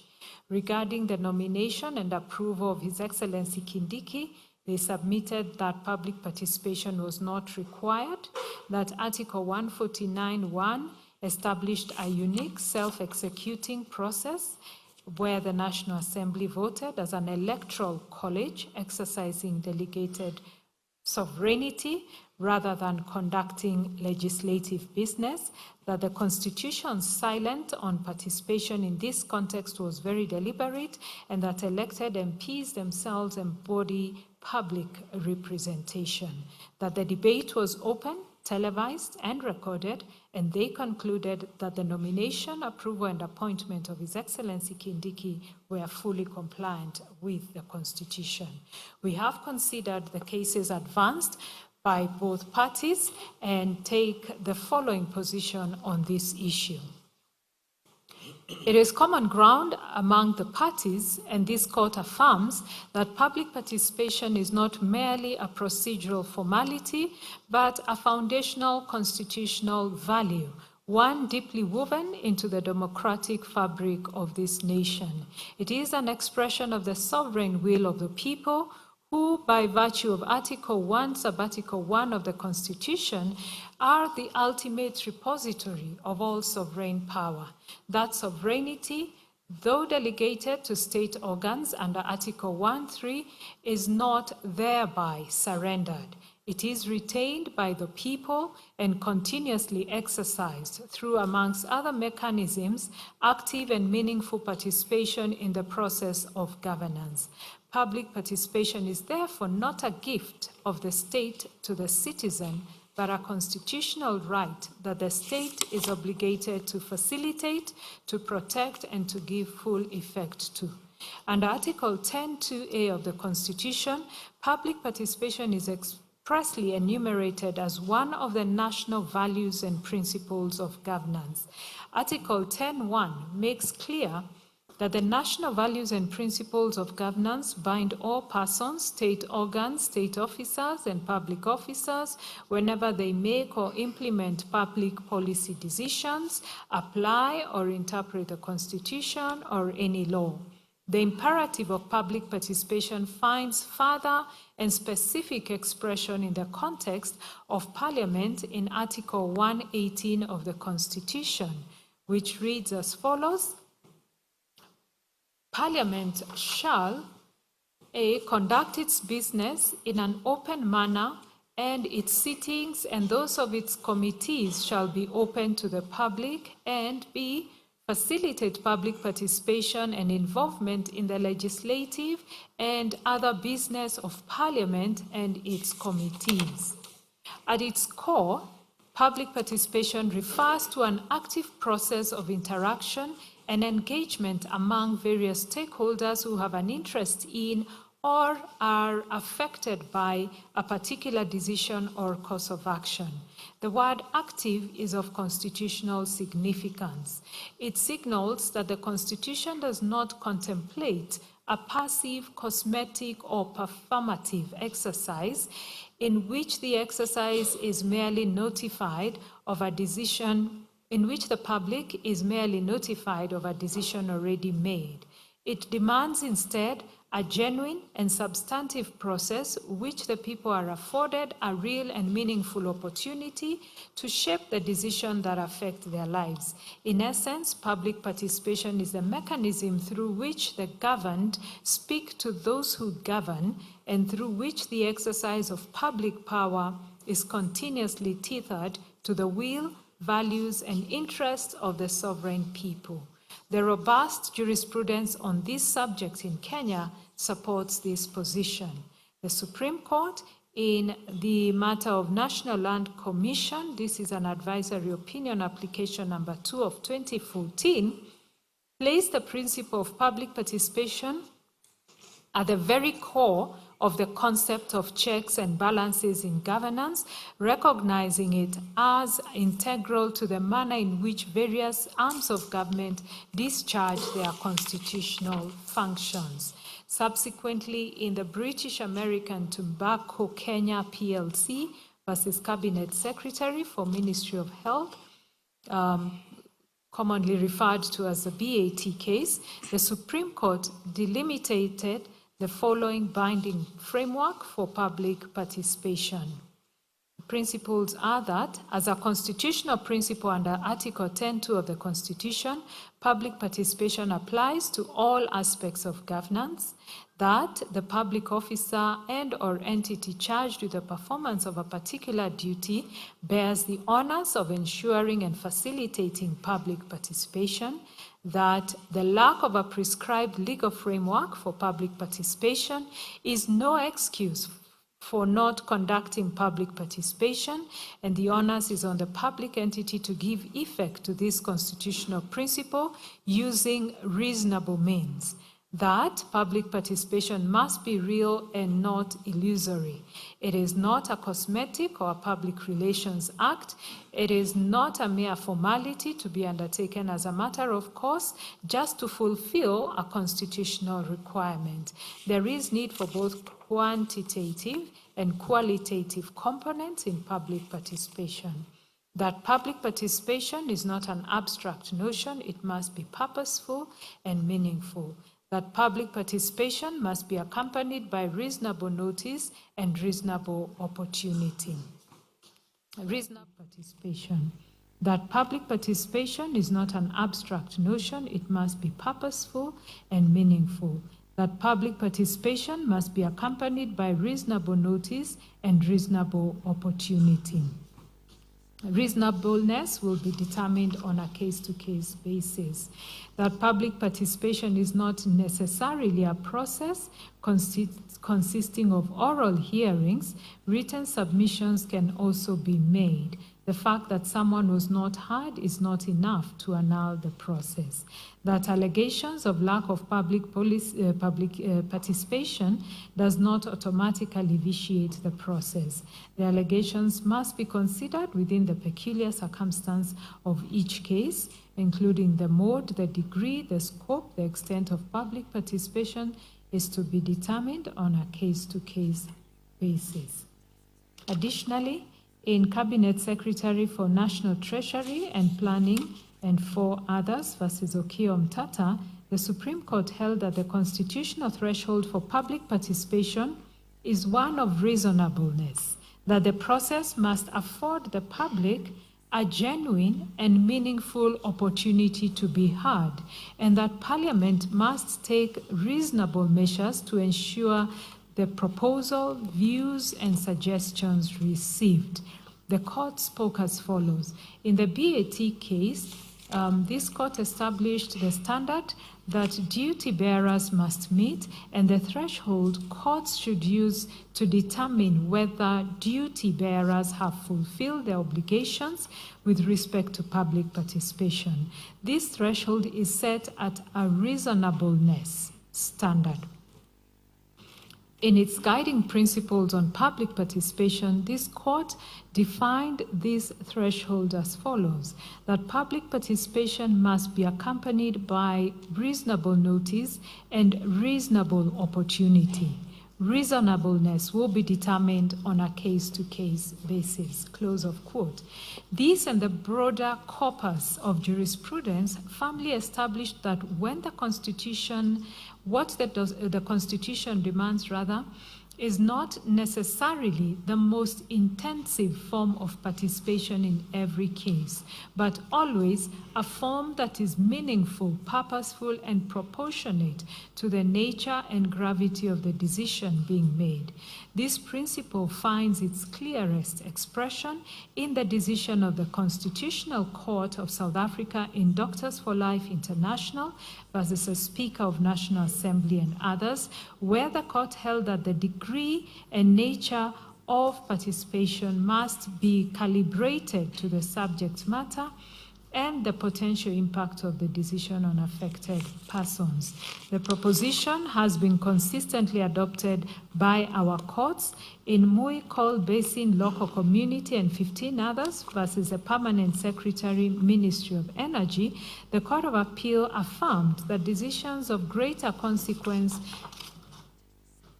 demand more robust and substantive engagement, and that public participation ought to be meaningful rather than a tick box exercise.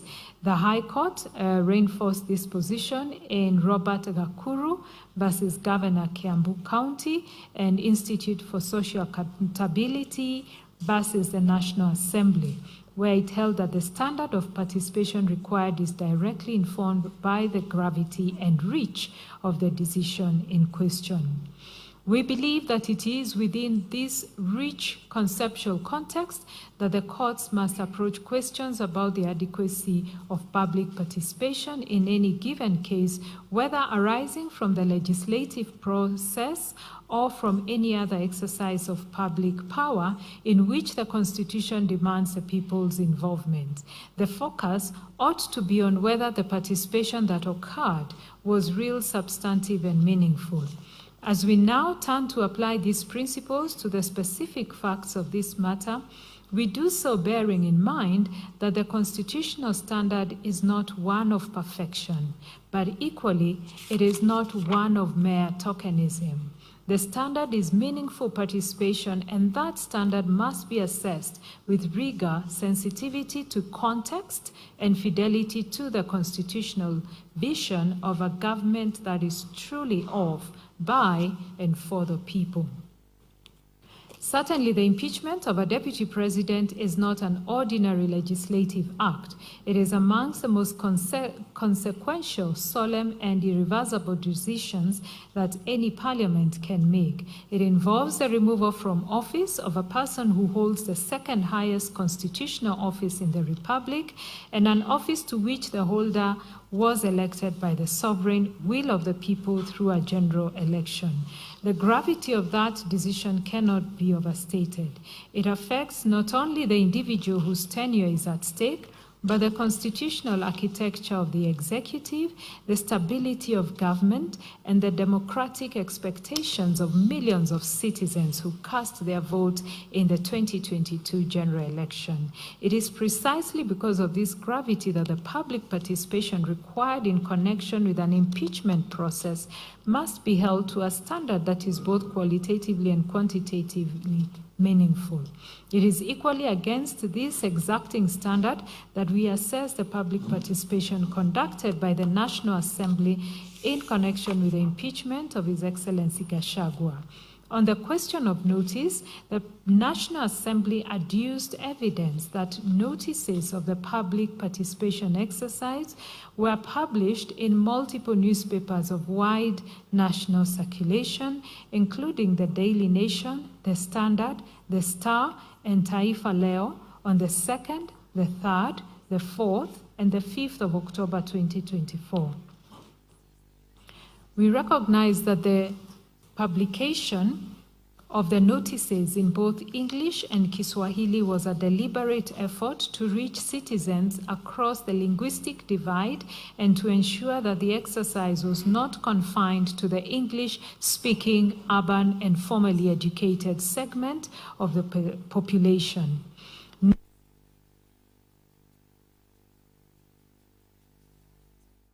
Both English and Kiswahili, further reinforcing the inclusive character of the exercise. Constituency offices and county women representative offices, altogether totaling 337 access points spread across every corner of the country, were directed to remain open, including on the 5th of October 2024, to receive public submissions. Citizens were further afforded the option of submitting their views by email, by post, hand delivery, and online submissions could be made through Parliament's website, which further meant that participation was not contingent on physical presence or geographic proximity to a hearing venue. On the question of numbers, the evidence shows that just over 223,000 members of the public participated in the exercise. We are mindful that the significance of a participation number cannot be assessed in a vacuum. It must be considered in the context of the time available, the channels provided in the exercise. We are mindful that the significance of a participation number cannot be assessed in a vacuum. It must be considered in the context of the time available, the channels provided, the nature of the decision made, and the standards previously endorsed by the courts. The Supreme Court in the VAT case affirmed that both quantitative and qualitative components are relevant to such an assessment. Equally, in Robert Vakuru, the Court of Appeal affirmed the principle that the quantitative component of public participation is a relevant but not determinative consideration, and that the adequacy of participation must be assessed in light of all the circumstances. Viewed against these standards, a participation figure of 223 citizens achieved within the constrained timeline represents a considerable level of civic engagement in a single parliamentary process. We say so further considering the relationship between the state's obligation to facilitate public participation and the public's exercise of the right to participate. These are two distinct constitutional responsibilities, and the law does not conflate them. The constitutional obligation that falls upon Parliament and upon all state organs charged with facilitating public participation is an obligation of facilitation, not an obligation of outcome. Parliament is constitutionally required to provide adequate notice, accessible channels, sufficient information, and a genuine opportunity for the public to engage. That obligation, once discharged, exhausts the constitutional duty of the facilitating organ.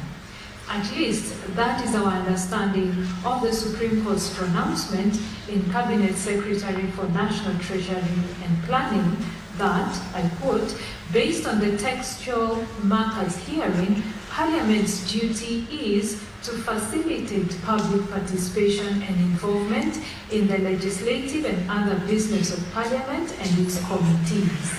As is plain from its wording, this provision only imposes a duty to facilitate public participation and involvement in the legislative process, end of quote. We hold the view that what the public chooses to do with the opportunity is a matter of individual and collective civic agency, and that agency belongs to the people and not to Parliament. To hold Parliament responsible for the volume of public participation and to judge the constitutional adequacy of a public participation exercise by the number of citizens who choose to avail themselves of it would be to conflate the duty to provide an opportunity with the duty to compel its uptake.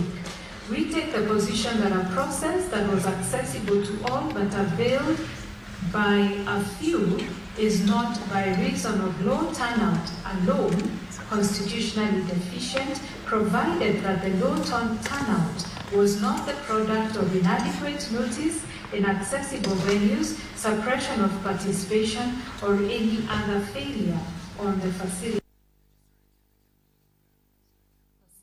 public participation, and that the standard against which that duty is measured is one of reasonable facilitation.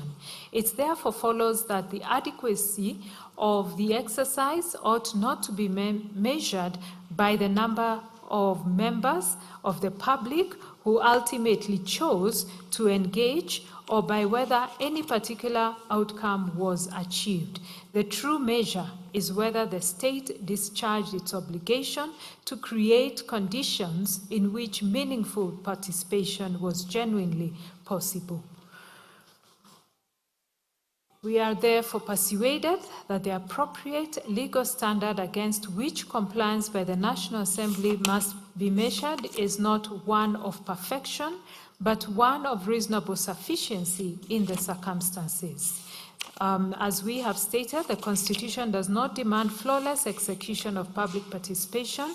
What it demands is a genuine, accessible, and meaningful opportunity for the public to be heard.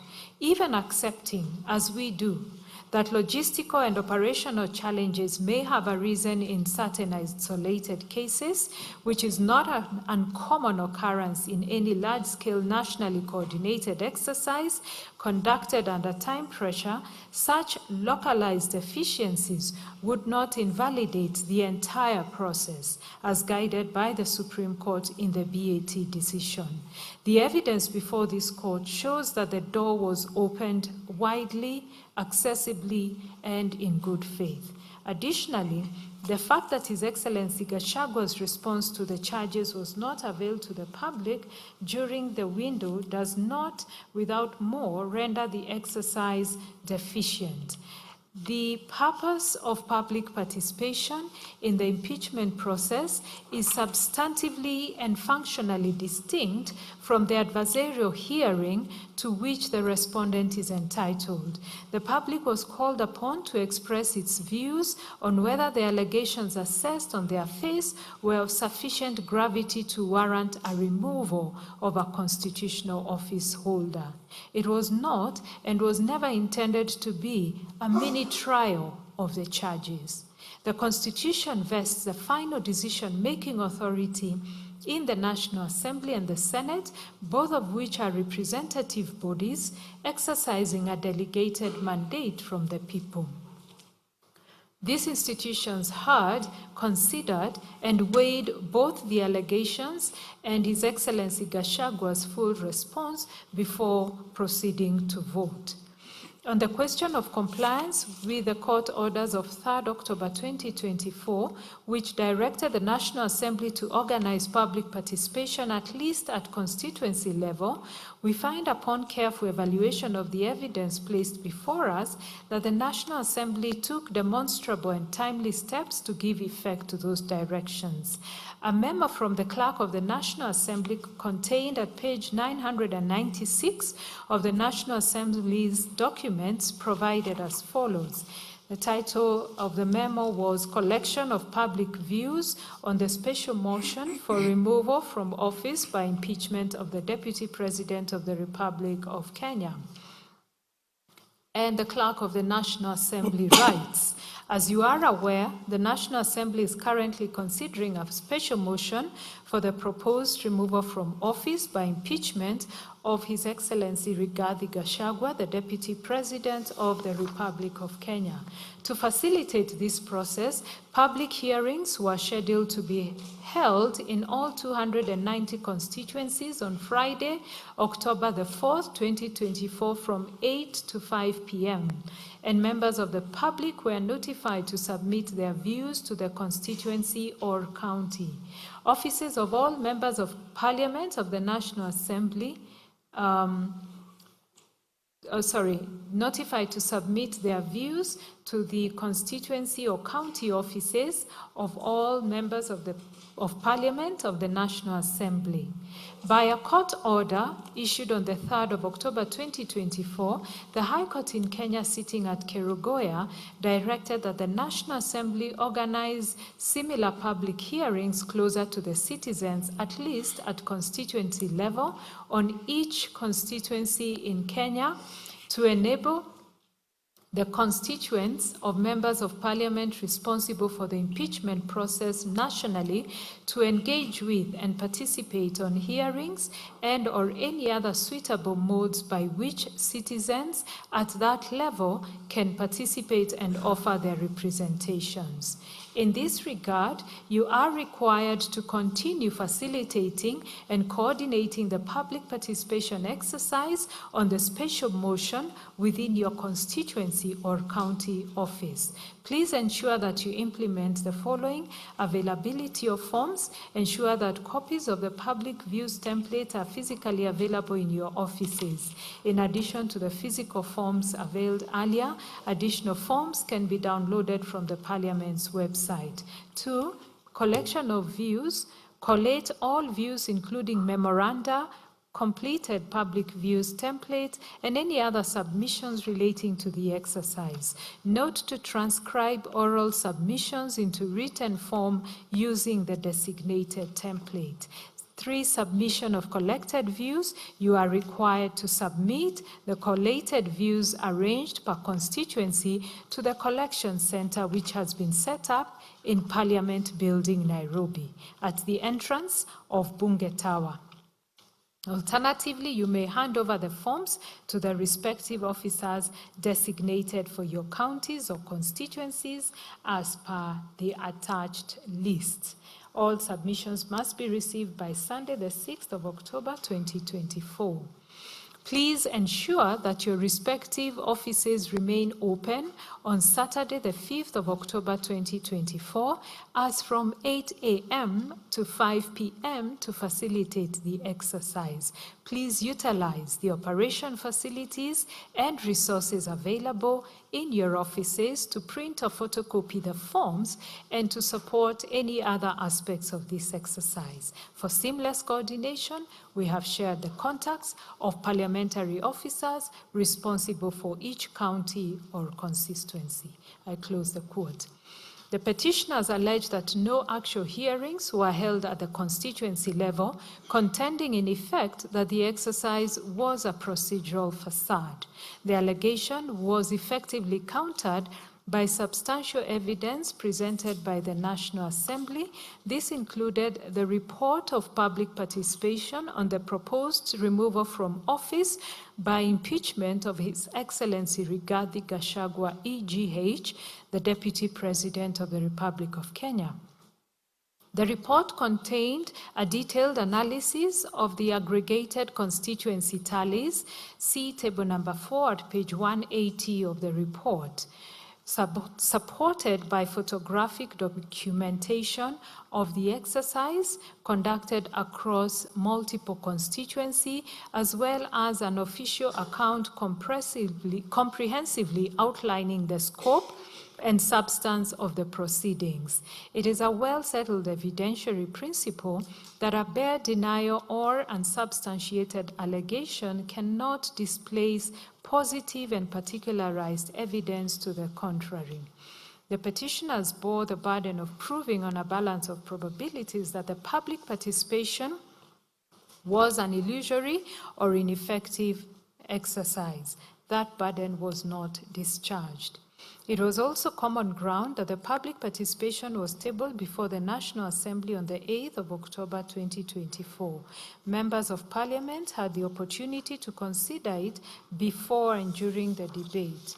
One of the petitioners mounted a specific and pointed challenge to the integrity of the report's data, contending that the figures recorded for Keio South were statistically impossible in that they purportedly reflected a support rate of 162.78%, a figure that, if accurate, would self-evidently exceed the mathematical ceiling of 100% and thus portray either gross error or deliberate manipulation. We have subjected the report to careful scrutiny. Our analysis shows that in Keio South, of the 820 responses recorded, 807 supported the impeachment, 12 opposed it, and 1 selected other.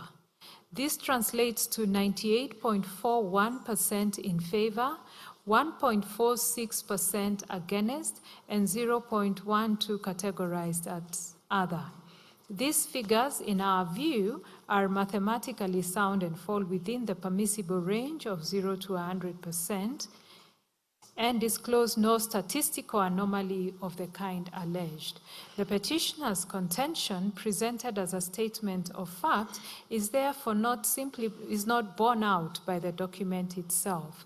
We further find that even if isolated errors were present in data entry, tabulation, or transcription, if those errors were demonstrated to exist within a report of this scale, such minimal errors would not without more vitiate to the entirety the otherwise lawful and substantially compliant public participation exercise. Therefore, having wholly examined the totality of the evidence produced before us, and having applied the constitutional and jurisprudential standards authoritatively laid down on the nature and quality of public participation required, we are satisfied and hereby find that the public participation conducted by the National Assembly in connection with the impeachment of His Excellency Gachagua as Deputy President met the requisite constitutional threshold in all material respects.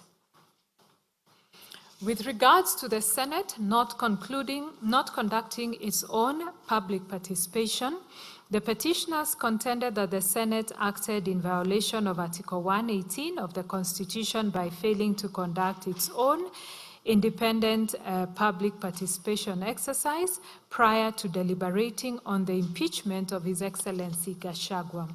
This argument, while not without surface appeal, cannot be sustained upon a careful and purposeful reading of the constitutional architecture governing impeachment proceedings, and we reject it for the following reasons. The starting point is a principle of constitutional specificity. Where the Constitution makes express and particular provision for a specific process, that specific provision governs, and general provisions must yield to it to the extent of any inconsistency or tension.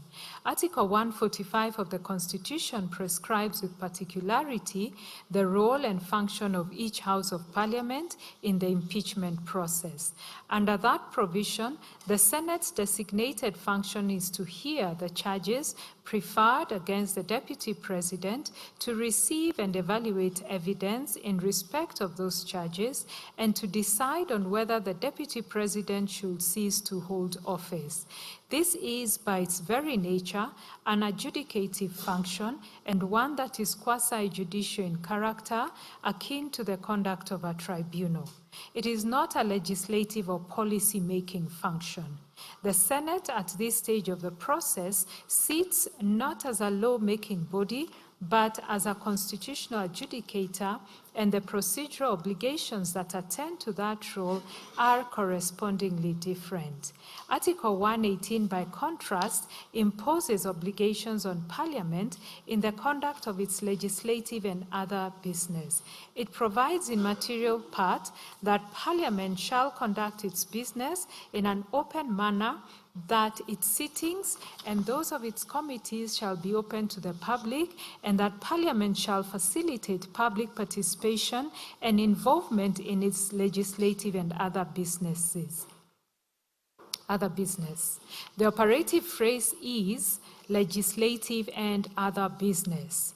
And the interpretive question is whether Senate's adjudicative role in impeachment proceedings falls within the scope of that phrase. We find that it does not. The phrase other business must, on a proper application of the Eusdom Generis canon of construction, be read as business of a similar nature to legislative business. That is, business involving the formulation, review, or consideration of policy or law. We respectively associate ourselves with and adopt as correct the position taken by this court in Mwangaza versus County Assembly of Meru that public participation in impeachment proceedings primarily occurs at the county assembly level rather than at the Senate level, since the county assembly is the initiating body that formulates and debates the impeachment motion before transmitting it to the Senate for final determination. End of the quote. At the Senate stage, the function being discharged, as we have said, is adjudicative rather than consultative. We find that the constitutional principle underlying that holding is not confined to the impeachment of governors. It is a principle of general application that derives its force from the structural logic of the impeachment framework embedded in the Constitution, and it applies with equal force and validity to the impeachment of the Deputy President under Article 145.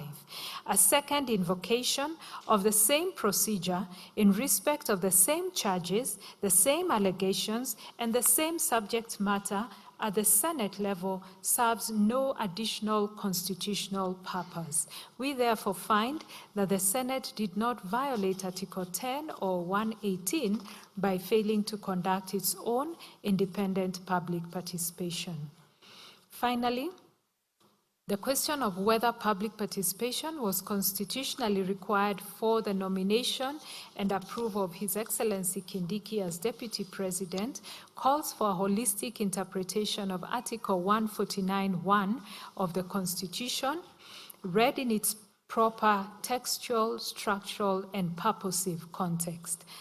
Article 149(1) provides in express and unambiguous terms that within 14 days after a vacancy in the office of Deputy President, the President shall nominate a person to fill that vacancy, and that the National Assembly shall vote on the nomination within 60 days of receiving it.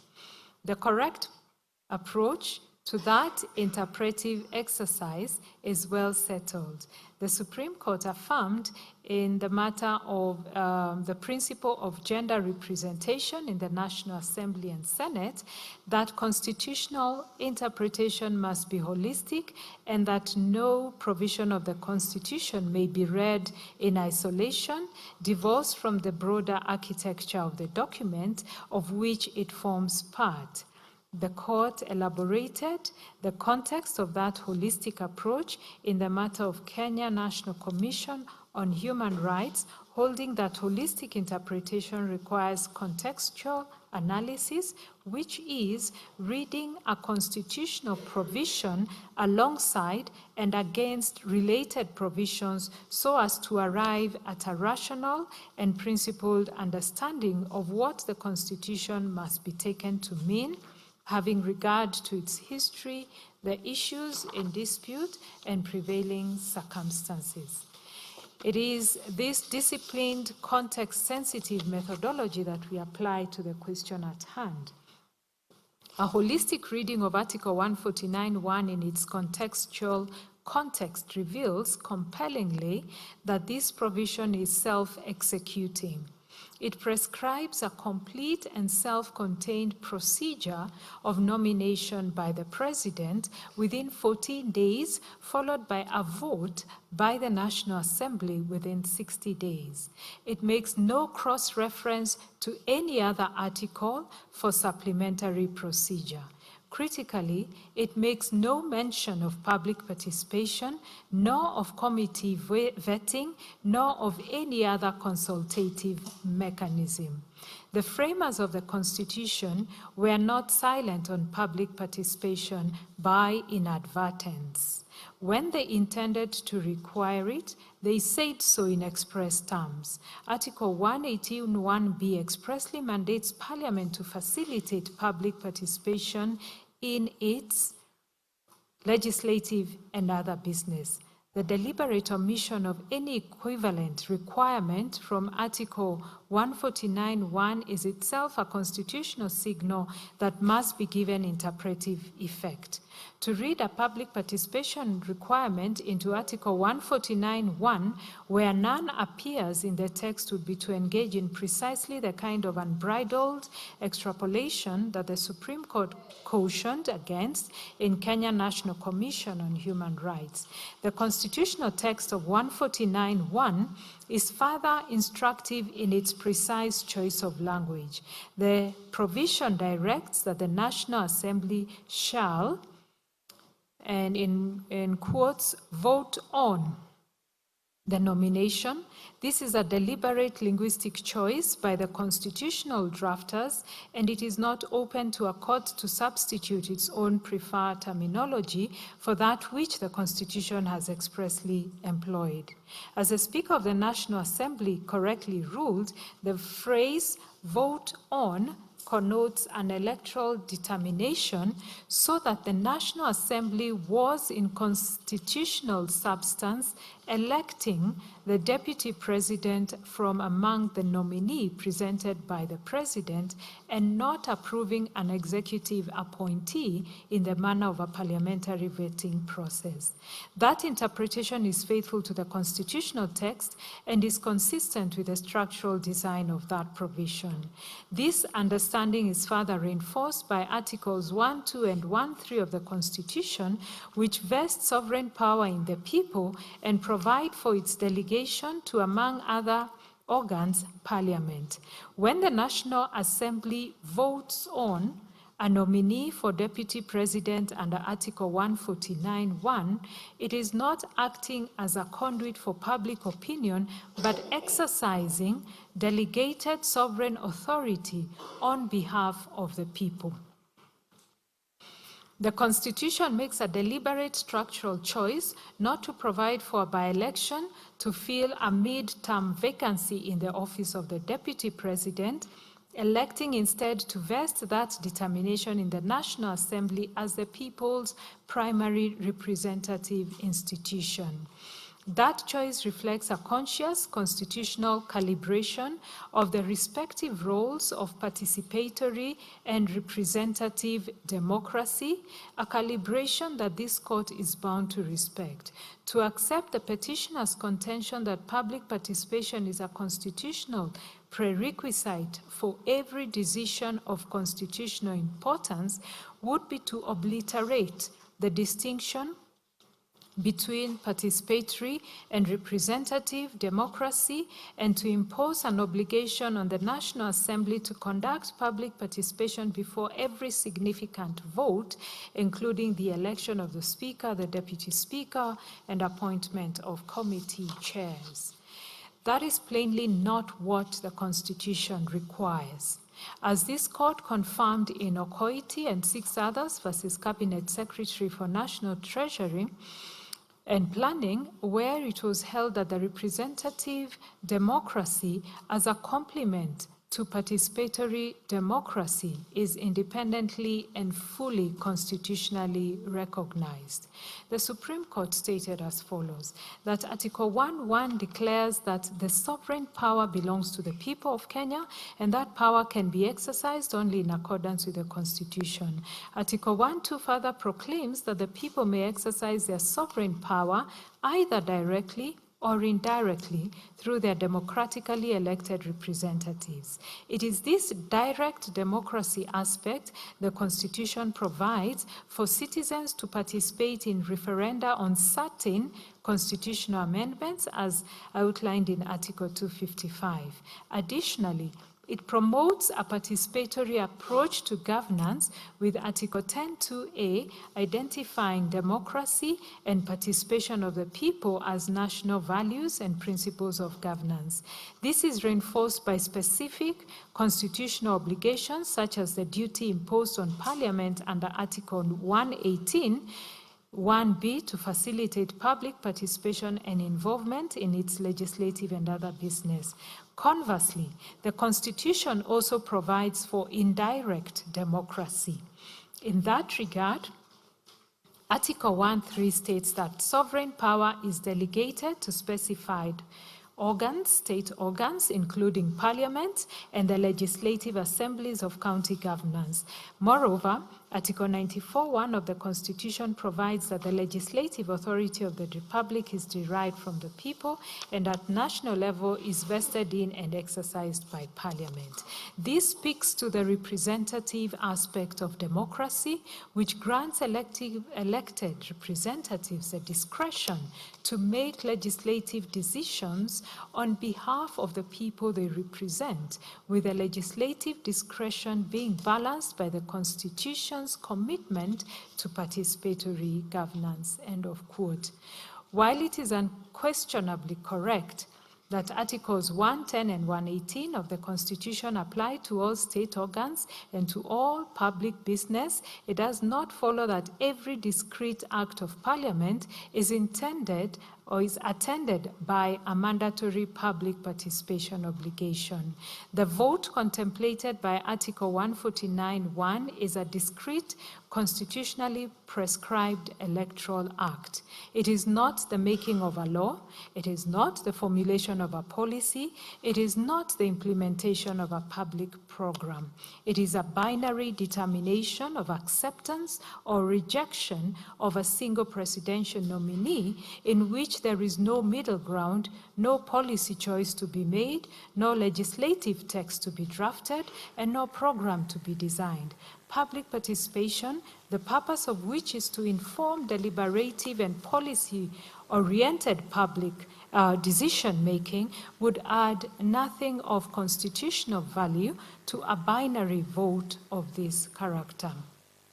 Furthermore, even where one to extend the concept of public participation to encompass public observation and accountability, we do find that the proceedings of the National Assembly on the nomination of His Excellency Kindiki were conducted in a fully open and transparent manner. The debate was televised, the proceedings were recorded in Hansard, the press was free to report, and members of Parliament were directly accountable to their constituents for the manner in which they exercised their votes. We are therefore satisfied that this openness and transparency, which is a constitutional core of Article 118(1)A's requirement that public conducts its business in an open manner, was amply satisfied. For the foregoing reasons, we hold that public participation was not constitutionally required for the nomination and approval of His Excellency Kindiki as Deputy President under Article 149(1). Next, I will look at the main issue on constitutionality and legality of the standing orders. The petitioners asked this court to consider and pronounce itself on the National Assembly's Standing Orders number 64(2) and 65, as well as Senate Standing Orders 75, 78, 79, and 80. Beginning with the National Assembly, some of the petitioners assailed the constitutionality of Standing Order number 64(2), contending that the provision imposed an impermissibly truncated 7-day timeline for the disposal of impeachment proceedings. They argued that such compressed timelines undermined meaningful public participation and curtailed the rights to a fair hearing guaranteed under the Constitution. Constitution. They thus prayed for a declaration that Standing Order 64-2 is unconstitutional, null and void to the extent that it prescribes a timeline that is incompatible with constitutional requirements for public participation, fair hearing, and compliance with court orders, and an order of certiorari to quash Standing Order number 64 and 65 of the National Assembly standing orders to the extent that they apply to the Deputy President. The respondents in answer defended the constitutional validity of Standing Order 64-2 and 5, contending that they are necessary for the expeditious conduct of impeachment proceedings. They pointed to the Constitution itself as a source of the condensed timelines, including Article 145(2)(a), which requires the Speaker to notify the Senate within 2 days, Article 145(3), which requires the Senate to convene within 7 days, and Article 145(4), which requires a special committee to report within 10 days, and submitted that it would be illogical to impugn a standing order that prescribes a 7 to 12-day time frame when the Constitution itself operates within a similarly compressed time frame. The respondents further submitted that Article 124(1) expressly empowered each House of Parliament to make standing orders for the orderly conduct of its proceedings, and that Standing Order 64(2) is a legitimate and necessary operationalization of that constitutional framework. They urged the court to exercise restraint in accordance with the separation of powers on the issue. Having carefully considered the rival contentions of all the parties, we now pronounce ourselves as follows. It is trite that standing orders are subordinate legislation, deriving their authority not from Parliament itself, but from the Constitution. Article 124(1) of the Constitution expressly empowers each House of Parliament to make standing orders for the orderly conduct of its proceedings, including those of its committees. Article 124(2) further entrenches the role of parliamentary committees within this framework. Being creatures of the Constitution, we agree with the submission that standing orders must at all times conform to the spirit of the Constitution, its values and animating principles. They cannot rise above the instrument that gives them life. Standing Order 64 prescribes the procedure for removal of the Deputy President under Article 145 of the Constitution. Standing Order 65(2) extends this procedure with necessary modifications to the impeachment of a Deputy President under Article 151(b) of the Constitution. Standing Order 64(1) requires that a member seeking to initiate such a motion must submit it in writing to the clerk, clearly stating the grounds of removal supported by at least 1/3 of all members. The motion must particularize the alleged gross violation of the Constitution or other written law, cite the precise provisions alleged to have been violated, and be accompanied by evidence sufficient to substantiate the allegations. The specifically impugned provision, Standing Order 64(2), stipulates that such a motion shall be disposed of by the Speaker within 3 days in accordance with Standing Order 47, and thereafter by the Assembly within 7 days of notice. Should the Assembly fail to act within that period, the motion is deemed withdrawn and may not be revived in the same session save with the leave of the Speaker.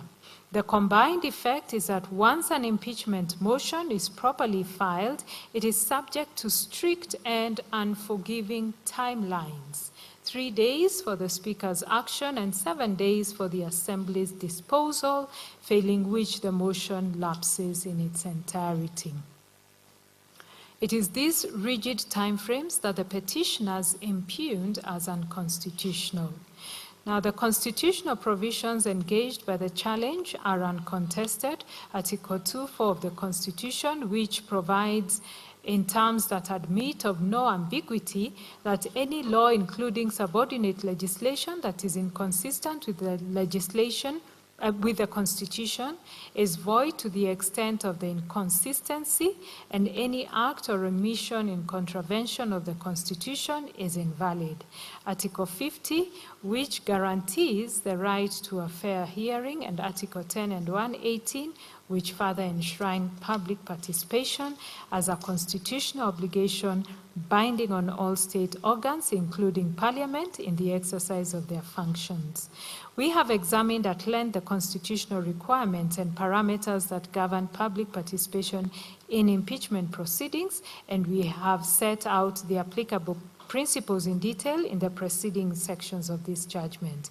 In determining whether the timelines in the impugned standing orders contravene these constitutional imperatives, it is not lost on us that Parliament is not a resource-constrained institution. It possesses the institutional capacity, the administrative infrastructure, and the constitutional mandate to reach every part of the Republic through its structures at both the county and national levels. If Parliament genuinely considered 7 days to be a sufficient window for public participation, it bore a corresponding constitutional obligation to deploy its resources adequately to ensure that the process was not merely open in form, but accessible in fact, and that it met the participation threshold authoritatively settled in the BAT decision. A compressed timeline, standing alone, is therefore not necessarily a constitutional infirmity. A compressed timeline, accompanied by an under-resourced and inadequately facilitated process, is an altogether different matter. Still, the question that this court is required to answer is whether 7 days, encompassing the logistical demands of public notification, the organization of participatory forums across a diverse and geographically expansive republic, the receipt and meaningful consideration of public input, and the Assembly's own deliberation on a matter of this constitutional gravity is structurally adequate to meet that threshold. We draw from the Supreme Court of Canada's holding in Hyde Nation versus British Columbia, Minister of Forests, a 2004 decision, that the adequacy of any participatory process must be measured against the gravity, as we have said, of the decision that is being made, and that the more consequential decision, the more robust the participation exercise must correspondently be. At the same time, we are mindful of the importance of according appropriate deference to Parliament in the regulation of its internal proceedings as required under Article 124(1) of the Constitution. In the Supreme Court decision in the Speaker of National Assembly versus the Attorney General, the Supreme Court stated that the court would be averse to questioning parliamentary procedures formulated to regulate internal workings, and the court would not do so as long as the same do not breach the Constitution. Having regard to all the foregoing, we do not consider it warranted to declare Standing Order 64-2 unconstitutional. A declaration of unconstitutionality is a remedy of last resort and a judicial act of the gravest constitutional consequence, not to be visited against upon rather a legislative provision where the provision is capable of a constitutional interpretation or application. We are further guided by the principle of constitutional avoidance that where a provision of subordinate legislation can be read and where it can be applied in conformity with the Constitution, the court ought not to strike it down when a less drastic remedy is available. This principle was affirmed by this court in IEBC versus Maina Keai and 5 others, where it was held that Interpretive generosity must extend where reason permits to the provisions whose constitutionality is challenged. We are not persuaded that the mere existence of a 7-day timeline taken in isolation and on its face renders Standing Order 64-2 void. A provision is not unconstitutional simply because it is capable of being applied unconstitutionally. The vice lies not in the number of days prescribed, but in what Parliament does or fails to do within those days. The timeline, considered as an abstract legislative proposition, is therefore not in itself the source of any constitutional infirmity. The infirmity, where it arises, lies in the manner of implementation, and in whatever Parliament operating within that compressed window deploys, Parliament operating within that compressed window deploys adequate resources, establishes genuinely accessible structures, and puts in place meaningful mechanisms sufficient to discharge its constitutional obligations of public participation under Articles 10, 50, and 118 in substance and not merely in form. The distinction we draw is between a provision that is unconstitutional on its face and void in all its applications, regardless of how it is applied, and one that is conditionally constitutional, as in valid in law, but only where its application is accompanied by the institutional effort and constitutional seriousness that the gravity of impeachment proceedings demands. Standing Order 64-2 falls, in our judgment, in the latter category. In declining to strike down Standing Order 64-2, we instead note that the timeline prescribed in that standing order is not constitutionally mandated. Unlike certain procedural requirements that derive their specific content from express constitutional text, the 7-day window is a creature of parliamentary regulation alone. Parliament was free to prescribe a longer period and still remains free to do so. The experience of the first impeachment of a deputy president to come before the National Assembly under the Constitution of Kenya 2010 might have been a sobering constitutional experience.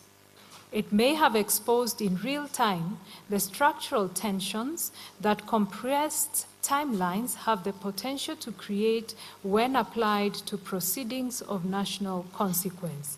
We commend to Parliament for its serious consideration in the exercise of its sovereign authority to regulate its own proceedings, the question of whether the timelines prescribed in Standing Order 64-2 remain adequate in light of this experience, and whether a timeline that builds in more time for public participation and for the Assembly to deliberate with the gravity that removal from constitutional office demands would not be more befitting of the constitutional moment that the impeachment invariably represents. As it stands, however, we find nothing unconstitutional about the standing order. With respect to the Senate standing orders, the petitioners assailed the constitutionality. Nothing unconstitutional about the standing order.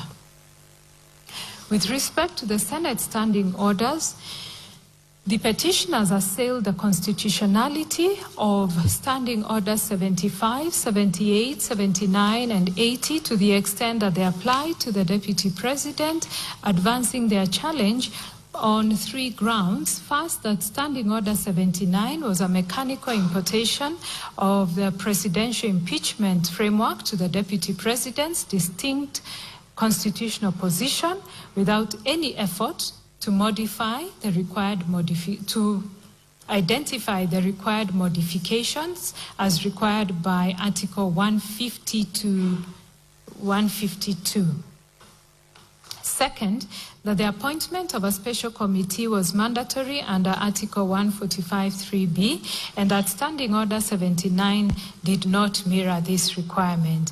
Third, that the 14-day timeline under Standing Order 75 was structurally incompatible with Articles 47, 50, and 145(5), and was grossly inadequate for proceedings involving 11 complex constitutional allegations.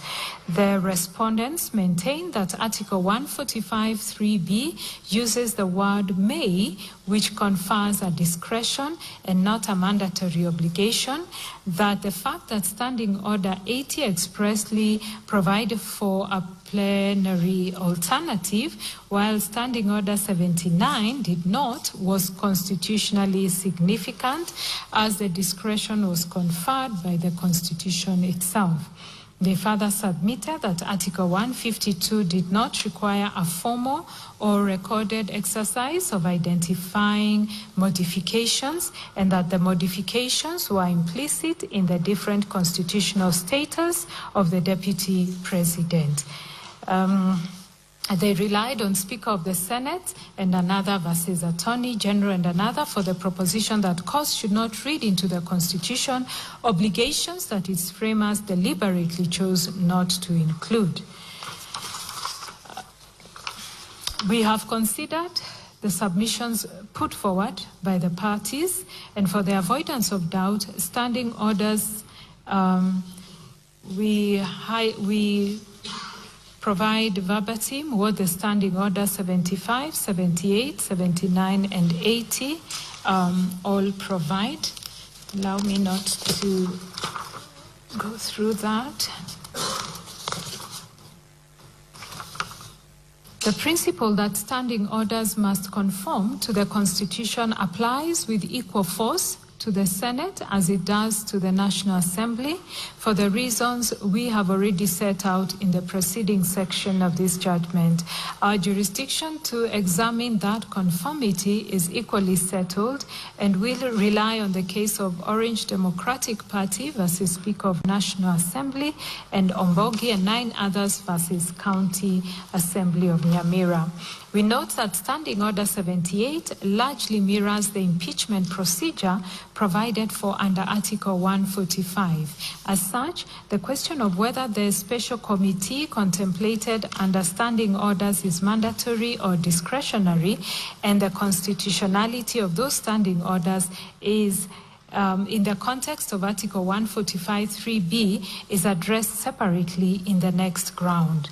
On the specific challenge to the absence of a formal recorded modification process under Article 150, Sub-Article 2, some petitioners argued that the phrase "with necessary modification" in Article 150, Sub-Article 2 of the Constitution is a mandatory constitutional directive requiring Parliament to enact a substantive legislative framework tailored to the distinct office of the Deputy President. They emphasize that unlike the President, the Deputy President enjoys no civil or criminal immunity under Article 143, and therefore impeachment must be treated as a mechanism of last resort. In their view, a mere transposition of the presidential framework through standing than a drafting device, requiring only the mechanical substitution of President with Deputy President. They maintain that the obligation was discharged through the National Assembly Standing Order 65(2) and Standing Order 79, and that the Parliament's procedural autonomy under Article 124(1) shields its internal arrangements from judicial scrutiny. We are unable to accept the respondent's construction. Taken to its logical conclusion, it renders the phrase superfluous. If the Constitution intended mere substitution, it would not have qualified the incorporation of Article 145 at all. The deliberate insertion of those words signals that the drafters anticipated substantive adaptation as opposed to a mechanical production or drafting convenience. This conclusion is reinforced by the structural asymmetry between the two offices, partly under Article 143. We do agree with the submission that a framework that ignores this distinction has not applied Article 145 with necessary modification. It has applied it without modification at all. The standing orders relied upon by the respondents do not cure this deficiency. National Assembly Standing Order 65-2 and Senate Standing Order 79 merely echo the constitutional command without discharging it. They reproduce the obligation verbatim, but provide no substantive modification at all. The county experience is instructive in this regard. In Sonko versus County Assembly of Nairobi, the Supreme Court was compelled to resolve fundamental procedural questions that a comprehensive statutory framework ought to have addressed in advance. The subsequent County Government's State Officers Removal from Office Procedure Bill of 2024 was Parliament's legislative acknowledgement of that inadequacy. That bill codifies due process protection, imposes timelines, mandates public participation, establishes a hierarchy between statute and standing orders, and resolves ambiguities such as the role of Senate in voting on charges regardless of committee findings. By contrast, the national framework for removal of the Deputy President contains none of such safeguards. The very issues agitated in the petitions before us, including the inadequacy of public participation, the role of the special committee, procedural rights of the Deputy President, timelines, and neutrality of presiding officers, are precisely the questions a dedicated legislative framework would have foreclosed. Equally, the question on judicial intervention before an impeached president or deputy president is replaced would also be addressed in the legislation. Their resolution through litigation rather than legislation, and the challenges that the impeachment proceedings have brought forth is itself evidence of that lacuna.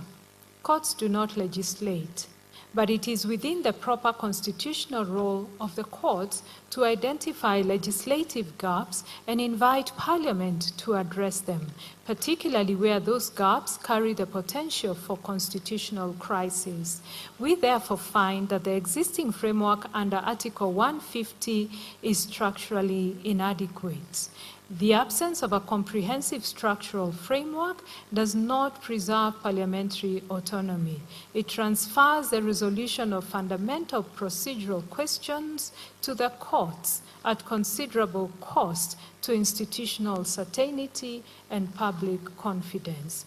We therefore hold that Parliament ought urgently to enact a dedicated statutory framework for the removal of the Deputy President under Article 150. We do observe, however, that the absence of such legislation does not invalidate the impeachment process already undertaken. This is because the Constitution itself, at Articles 144 and 145, sets out the minimum threshold for conducting such proceedings. It is upon this constitutional framework that Parliament relied, ensuring that the process was carried out in a manner designed to safeguard the Deputy President's protections. On timelines, we note that Standing Order 78-2 imposes a 10-day timeline in respect of a special committee investigation. Neither the standing orders nor the Constitution prescribes a timeline for plenary proceedings. The Senate's adoption of a 10-day deadline for its plenary hearing was therefore a self-imposed procedural choice and not a requirement of the standing orders or the Constitution. The Senate was not obligated by any applicable rule to impose that timeline when it elected to proceed by way of plenary. And the petitioners have not demonstrated that the choice to do so was in itself a constitutional violation.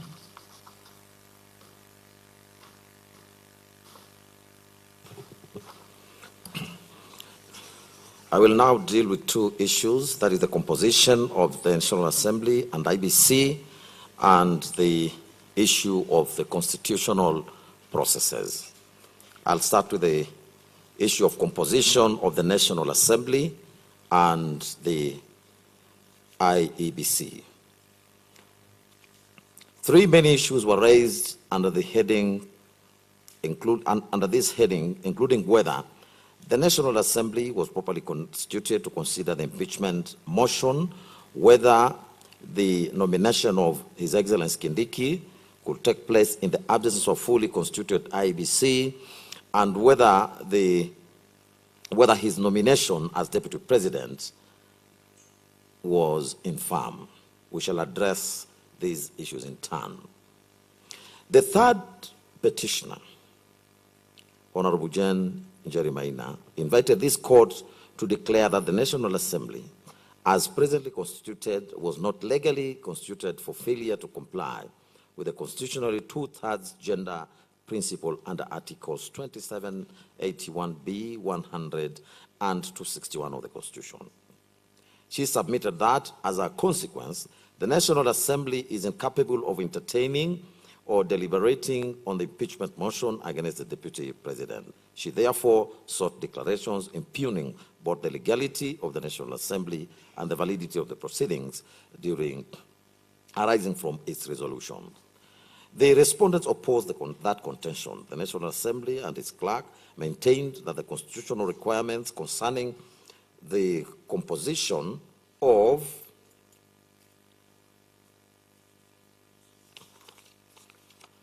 Parliament under Articles 97 and 98 of the Constitution had been satisfied.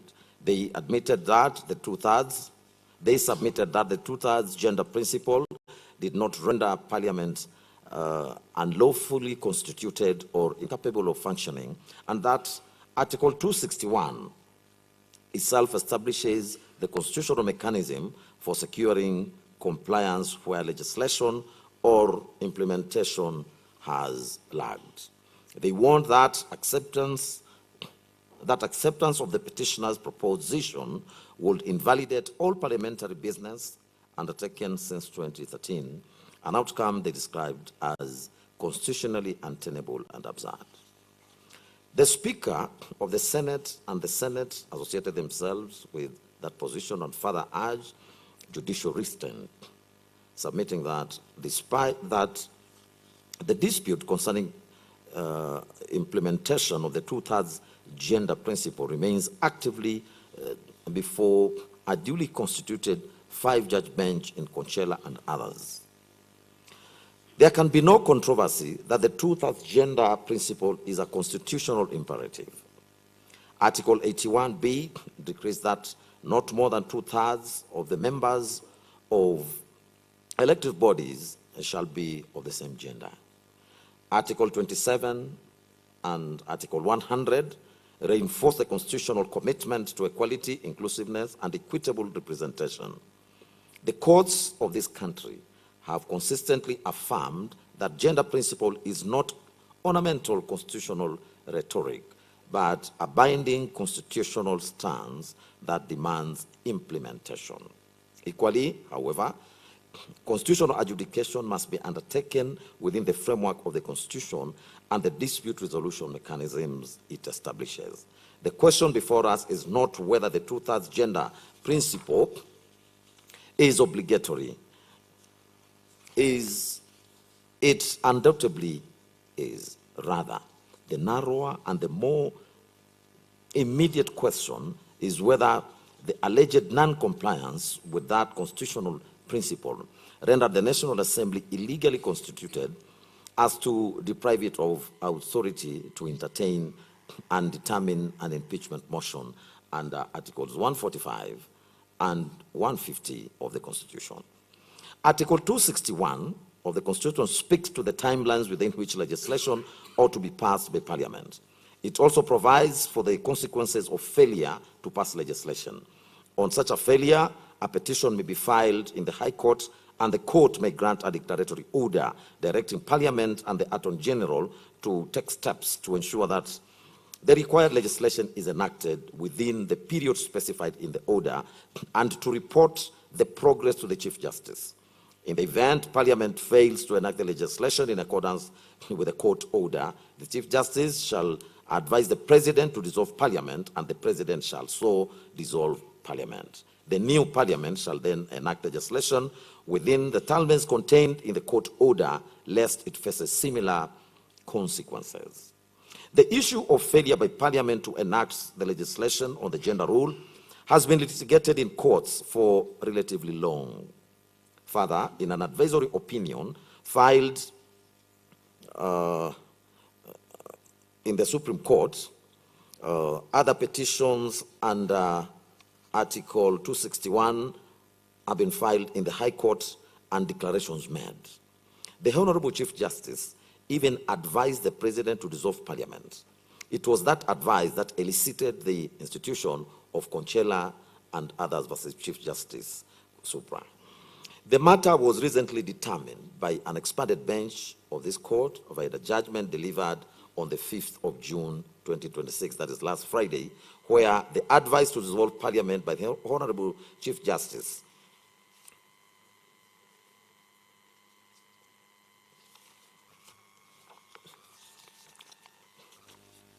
to the President was declared unconstitutional and subsequently quashed for failure to comply with some fundamental procedural steps. The court, however, clarified that the parties were still at liberty to comply with the requisite procedural steps, and that which the law will then follow its course. Therefore, as long as the redress in Article 261 is yet to be fully realized, it will be premature for this court to declare that the National Assembly was not properly constituted to consider the impeachment motion. To that end, the contention fails. The challenge to the IBC was advanced on two related grounds. First, that IBC was constitutionally incapacitated by the absence of commissioners at the material time, such that any verification of His Excellency Kindiki's qualifications being a substantive commission-led function under Article 250, Subarticle 1, could not lawfully be performed by the Secretariat alone. And second, that the clearance process was consequently a nullity that fatally infected the nomination. The respondents, however, maintained that the midterm replacement mechanism under Article 149, Subarticle 1, was a sui generis self-executing constitutional process that did not engage the IBC electoral mandate under Article 88, Subarticle 4, and that the strict eligibility and clearance protocols under Articles 99 and 137 applied exclusively to general elections and not to midterm nomination vetted directly by the National Assembly. Our reading of Article 149, Subarticle 1, confirms that it is unambiguous, express, and self-contained. It establishes a strict executive legislative process where the President nominates and the National Assembly votes on the Deputy President nominee. It makes no reference to IEBC. That omission is not an oversight. It is a deliberate constitutional choice which this court must give full effect. Were it the intention of the drafters to impose a more stringent requirement, nothing would have been easier than to say so expressly, as they did in Articles 99 and 137 in respect to candidates for elective office at a general election. The absence of any equivalent requirement in Article 149, Subarticle 1 is therefore a considered constitutional choice to be respected. For ease of reference, Article 149, Subarticle 1 provides as follows: a record vacancy in the office of Deputy President. Within 14 days after a vacancy in the office of Deputy President arises, the President shall nominate a person to fill the vacancy, and the National Assembly shall vote on the nomination within 60 days after receiving it.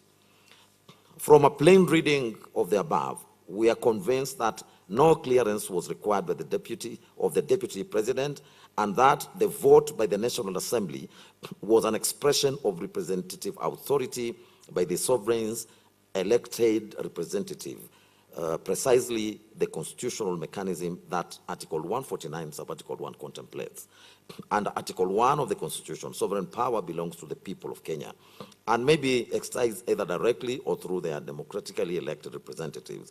When the National Assembly voted on His Excellency Kindiki's nomination, it did so as the constitutional repository of delegated sovereign authority acting on behalf of the people in accordance with the specific mechanism the Constitution provides for filling in a midterm vacancy in the office of the Deputy President.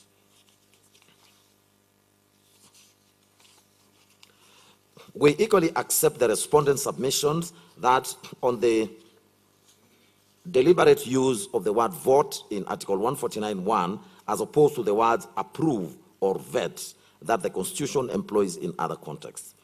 That distinction is constitutionally significant. Across the Constitution, we note that the word approve is used where Parliament exercises a confirmatory function in relation to executive appointments, as in the approval under Article 132, Sub-Article 2 of Cabinet Secretaries, the Attorney General, the Secretary to the Cabinet, the Principal Secretary, the High Commissioners, Ambassadors, and diplomatic consular representatives, as well as any other state or public officer whom the Constitution requires or empowers the President to appoint or dismiss. The same applies to the approval of the candidates for constitutional offices such as the Chief Justice under Article 166 of the Constitution. In those contexts, approval connotes a deliberate and structured vetting exercise in which Parliament assesses the suitability of the nominee against a prescribed criterion, and in which the IBC or other constitutional bodies may have a role to play in verifying qualifications. The word vet carries similar connotations of structured scrutiny against defined standards. The word vote, by contrast, denotes a direct and immediate exercise of collective democratic will. It is the language of elections and of sovereign determination. Its use in Article 149, Sub-Article 1, signals that the National Assembly's function in the midterm replacement process is not to sit in the judgment of the nominee's suitability, but to exercise on behalf of the people a direct democratic determination on whether the President nominee should fill the vacancy. That determination is political and representative in character, and it is expressed through the ballot of elected members of Parliament, each of whom is accountable to their constituents for the vote they cast. It consequently follows that no input or intervention by the IBC was constitutionally required in the midterm replacement process under Article 149(1). The absence of any IBC involvement would not have rendered the nomination or the filling of the vacancy unconstitutional. The informational input by the IBC Secretariat did provide was, in those circumstances, entirely voluntary in character. It was not a condition precedent to the validity of the process, and its presence or absence was constitutionally irrelevant to the outcome. That being so, the fact that the input was provided by the Secretariat in the absence of commissioners is equally irrelevant. If the input was not required at all, the question of whom within the IBC provided it simply does not arise. For completeness, however, and to the extent that any residual question remains about the lawfulness of the Secretariat's involvement, we are satisfied that the informational verification performed by the Secretariat could not have constituted a clearance in the electoral sense, but rather a routine administrative task, and as such not constitutional or policy-driven. The same was legally permissible and procedurally valid and fell squarely within the Secretariat's lawful administrative mandate.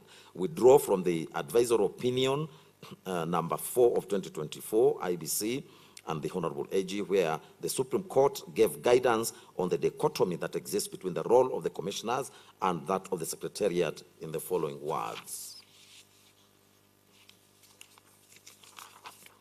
And I quote, "The Secretariat, under the leadership of the Commission, Secretary and the CEO, is empowered to undertake routine administrative and operational tasks essential for the day-to-day functioning of the Commission.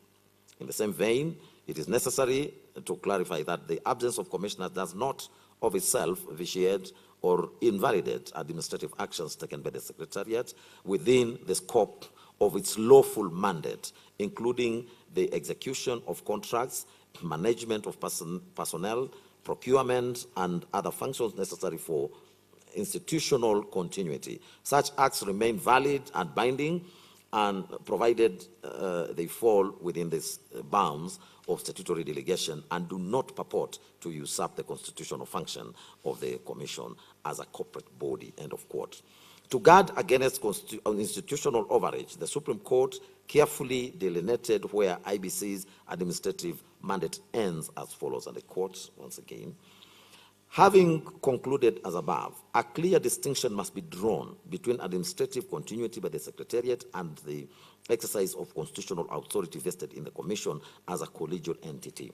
It is our considered view that the exercise of constitutional function expressly reserved for Commission, such as those enumerated under Article 88, Sub-Article 4 of the Constitution, cannot be lawfully discharged in the absence of a properly constituted Commission with the requisite quorum as contemplated under Article 250, Sub-Article 1 and Sub-Article 2 of the Constitution," end of quote. This differentiation of responsibility is further contained in Section 11A of the Independent Electoral and Boundaries Commission Act and exposed by the Supreme Court in the Muruli versus Oparanya and 3 others case. For all these reasons, it is our finding that the Secretariat did not travel beyond its mandate. It simply functioned as an information repository.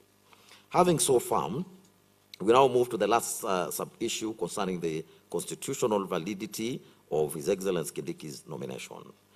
The petitioners anchored the ground on Article 148, Sub-Article 1, read with Article 137, contending that His Excellency Kindiki was serving as Cabinet Secretary for Internal and National Administration, a state office under Article 260, at the time of his nomination and parliamentary approval on the 18th of October 2024. He was disqualified from nomination by dint of Article 137, Sub-Article 2B, rendering the entire process null and void ab initio.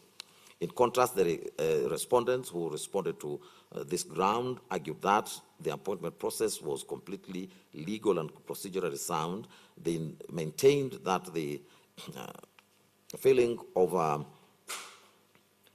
mid-term vacancy under Article 149, Sub-Article 1 was an independent sui generis executive-led process, and that was distinct from traditional election or appointment. Further, it was the case that the restrictive disqualification in Article 137, such as the recruitment to the requirement to resign 6 months prior to or to secure multi-county voter endorsement, were tailored exclusively for general elections, not sudden midterm vacancies that demanded swift action to prevent a leadership vacuum. They contended that the initial formation of a presidential joint ticket under Article 148 could not apply to midterm emergency transitions. In addition, His Excellency Kindiki and the IBC specifically disputed the factual basis of the petitions, arguing that His Excellency Kindiki had in fact provided official gazette notices proving he had formally resigned from his cabinet position prior to his appointment as Deputy President. In considering the arguments of both parties, we turn to the relevant constitutional provisions, to wit Articles 137, 148 and 149. Article 137, subarticle 2b, bars any person who is a public officer or is acting in any state or other public office from nomination as a presidential candidate. Article 137, subarticle b, carves out exceptions for the sitting president, the deputy president, and members of parliament. Cabinet secretaries are not included in that exception. Article 148, subarticle 1 also locks the qualifications of a deputy president candidate to those of a presidential candidate under Article 137. And Article 148, subarticle 2 provides that there shall be no separate nomination process for the deputy president at a general election.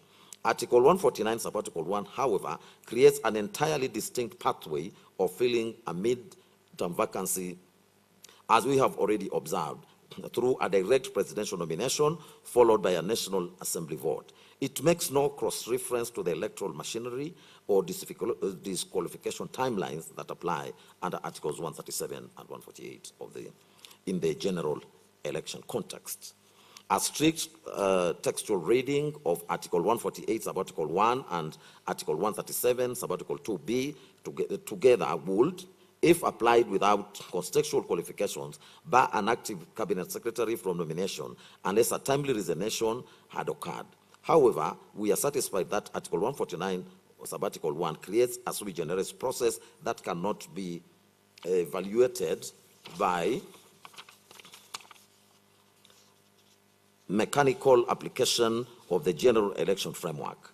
Article 149, subarticle 1, omits the standard electoral requirements, including the signature collection requirement and Article 137, subarticle 1d, which signals the framers' intention that this provision operates independently of the general election machinery. To apply the strict disqualification timelines of the electoral context to a sudden or unforeseen midterm vacancy would risk creating an executive leadership vacuum of precisely the kind that Article 149, subarticle 1 was designed to prevent. In any event, we are satisfied that the factual premise of the petitioner's challenge is not established on the evidence. The primary constitutional mischief targeted by Article 137, subarticle 2b, is the prevention of active public servants from deploying state resources or conflicting institutional mandates to influence an election or appointment. The evidence before this court establishes that despite the unique circumstances of his nomination, His Excellency Kindiki formally resigned from the cabinet and gazetted his exit prior to taking out of office as deputy president.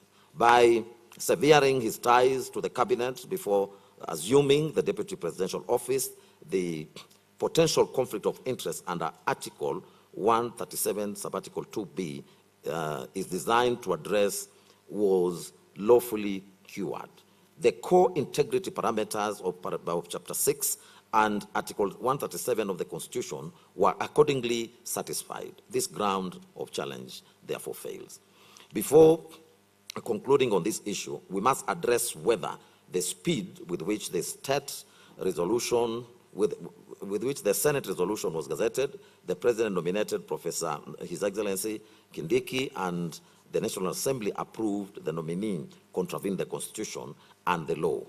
The petitioners argued that the extraordinary haste following the Senate's resolution of 17th of October 2024 revealed a predetermined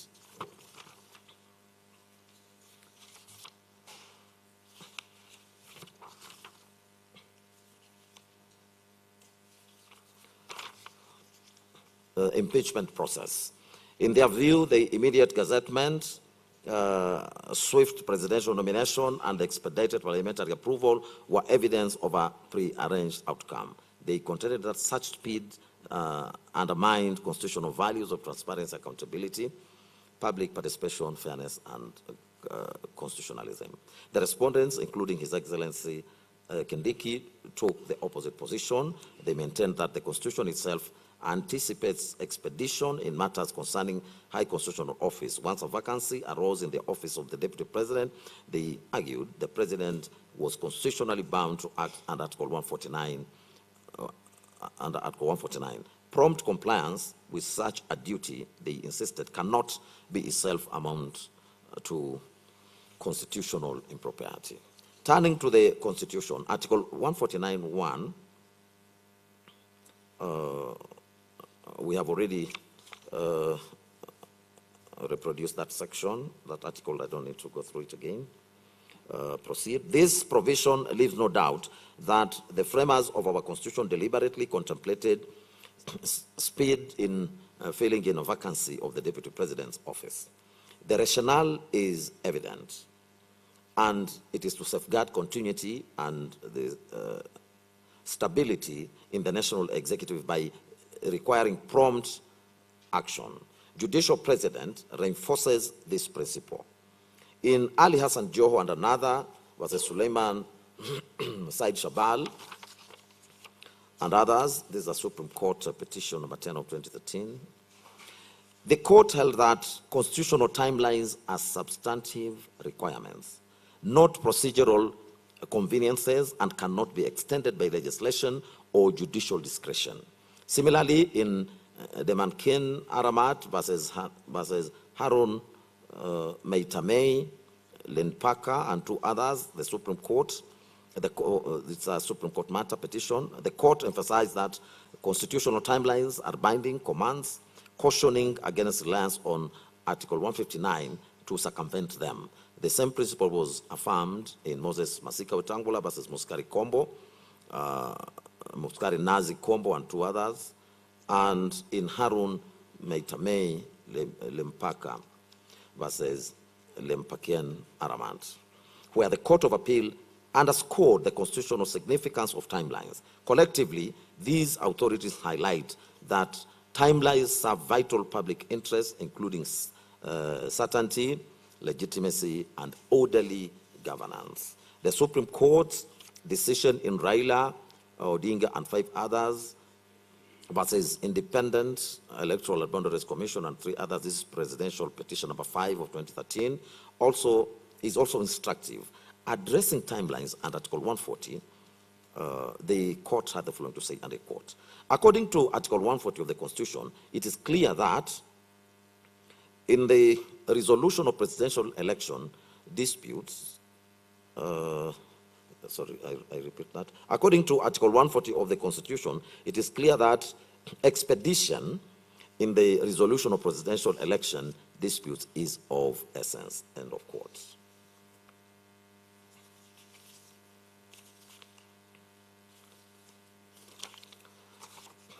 The court warned that prolonged uncertainty regarding the presidency undermines public interest. This reasoning reflects a broader constitutional philosophy that uncertainty in the occupants of high office is detrimental, and the Constitution deliberately establishes mechanisms to ensure continuity. Applying these principles, we are not persuaded that the prompt gazettement of the Senate's resolution was unconstitutional. Once the Senate concluded its process, the Deputy President ceased to hold office, and nothing in the Constitution required a waiting period before gazettement. Likewise, the President cannot be faulted for acting swiftly under Article 149. He was constitutionally obligated to nominate a replacement within 14 days. Compliance with this duty cannot be construed as wrongdoing. To hold otherwise would penalize constitutional actors for fulfilling their obligations. The same reasoning applies to the National Assembly.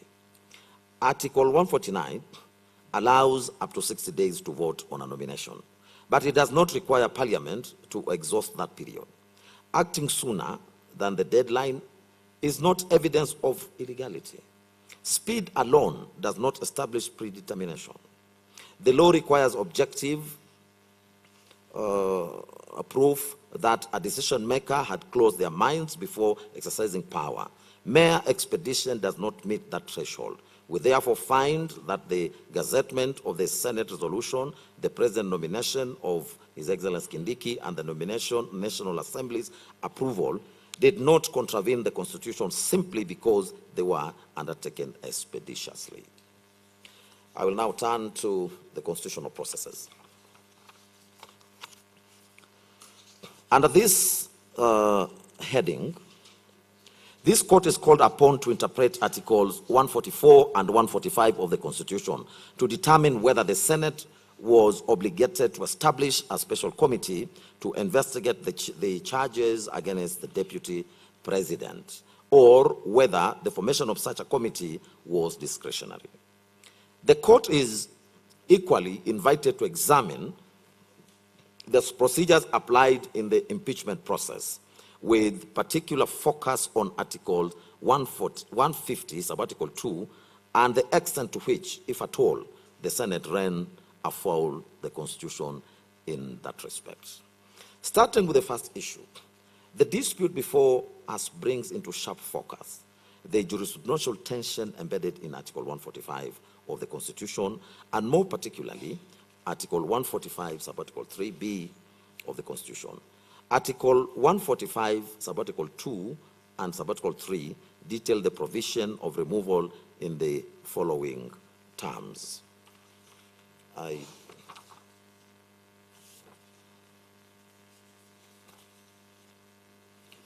do not need to read those ones, those provisions, and I proceed.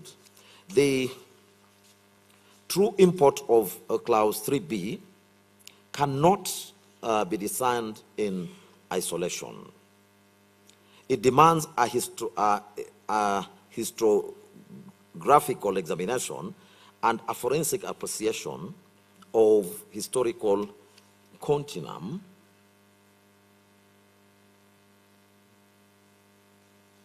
just a minute.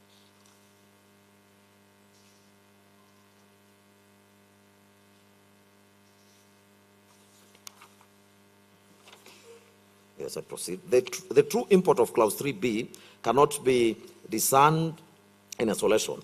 It demands a historiographical examination and a forensic appreciation of the historical continuum of Kenya's constitutional reform. Constitutional interpretation, particularly in matters touching on the architecture of the governance, must be informed by history, for history illuminates the intent of the framers, constitutionalizes the text, and guards against distortion that arise from reading provisions in a vacuum.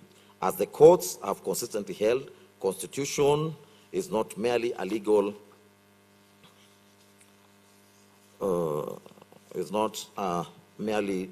instrument, but a living charter whose meaning is entrenched by the struggles, compromises, and aspirations that birthed it. Accordingly, this inquiry necessitates tracing the evolution of impeachment clause through the Bomas draft, the Wako draft, and the harmonized draft to appreciate the context of Article 145, sub-Article 3b was ultimately incorporated into the Constitution. Article 164 of the Bomas draft outlined the procedure for impeachment, vesting the Senate with ultimate authority.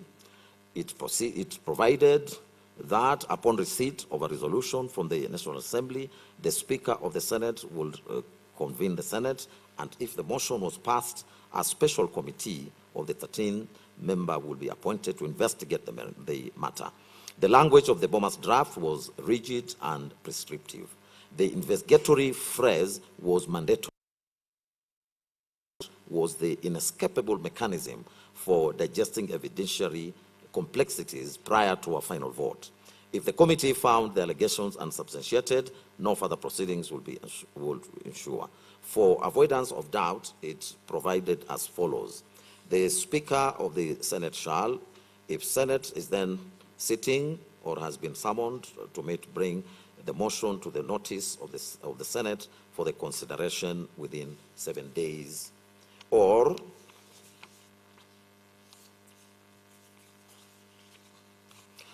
if Senate is not then sitting, will summon it to meet within 21 days of the motion, 21 days of the notice to consider the motion. If a motion is passed under Clause 3, the Senate shall appoint 13 of its members as a special committee in accordance with its standing orders of the Senate to investigate the matter. If special The special committee shall investigate the matter and shall, within 10 days, report to the Senate whether it finds the particulars of the allegations against the president to have been substantiated. End of quote. Similarly, Article 155 of the WACO draft mandated the formation of a special committee of 13 members of Parliament to investigate allegations once an impeachment motion was initiated. The provision was explicit and inflexible, leaving Parliament with no discretion. The committee route was compulsory, and the President retained the right to appear and be represented before the committee. For clarity, we have reproduced that one as well, but I will not go through it. I proceed. The harmonious draft of 2009 and its subsequent revision in 2010 represents the constitutional settlement now embodied in Article 145, which is the subject of contestation before us. To our mind, there appears to have been a deliberate harmony in the manner the previous drafts treated the committee stage of the impeachment proceedings. We are convinced that the framers intended to preserve this consistency across the drafts rather than to depart from it. This conclusion is fortified by a wholesome reading of the Constitution, which we explain in detail. Interpreting the text before us requires a careful and nuanced exercise in constitutional interpretation. Fortunately, the Constitution itself provides guidance on how it should be read. Articles 20, subarticle 4, and Articles 259, subarticle 1 establish the interpretive framework. Article 20, subarticle 4 directs courts when interpreting the Bill of Rights to promote the values of an open and democratic society founded on human dignity, equality, equity, and freedom, while giving effect to the spirit and the objects of the Bill of Rights. Article 259, subarticle 1 further commands courts to interpret the Constitution in a manner that advances its purpose, values, and principles, threatens the rule of law, protects human rights and fundamental freedoms, permits development of the law, and contributes to good governance. Over time, our courts have consistently emphasized that the 2010 Constitution demands a transformative approach to interpretation. Recognizing its highly progressive nature, courts have articulated several interpretive canons. In David D. and others, as AG, the High Court, that is the BBI case, the High Court identified 4 guiding principles: that the Constitution must be interpreted holistically, that it should not be approached with rigid formalities or treated as a mere statute, that its own theory of interpretation must be applied to safeguard its values, objects, and purpose, and that non-legal considerations are essential to uncover the true meaning and values. The Supreme Court, in the matter of Kenya National Commission on Human Rights 2014, clarified that a holistic interpretation requires contextual analysis, which means reading provisions alongside and against each other, informed by history, disputes, and prevailing circumstances. Similarly, in the Tunyefuza versus AG case, this is a Ugandan court, stressed that a constitution must be read as an integrated whole, with each provision sustaining rather than undermining the others.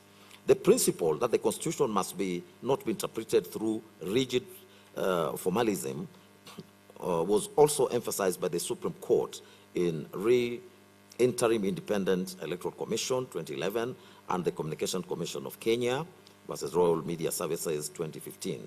The court observed that constitutional interpretation requires more than positivistic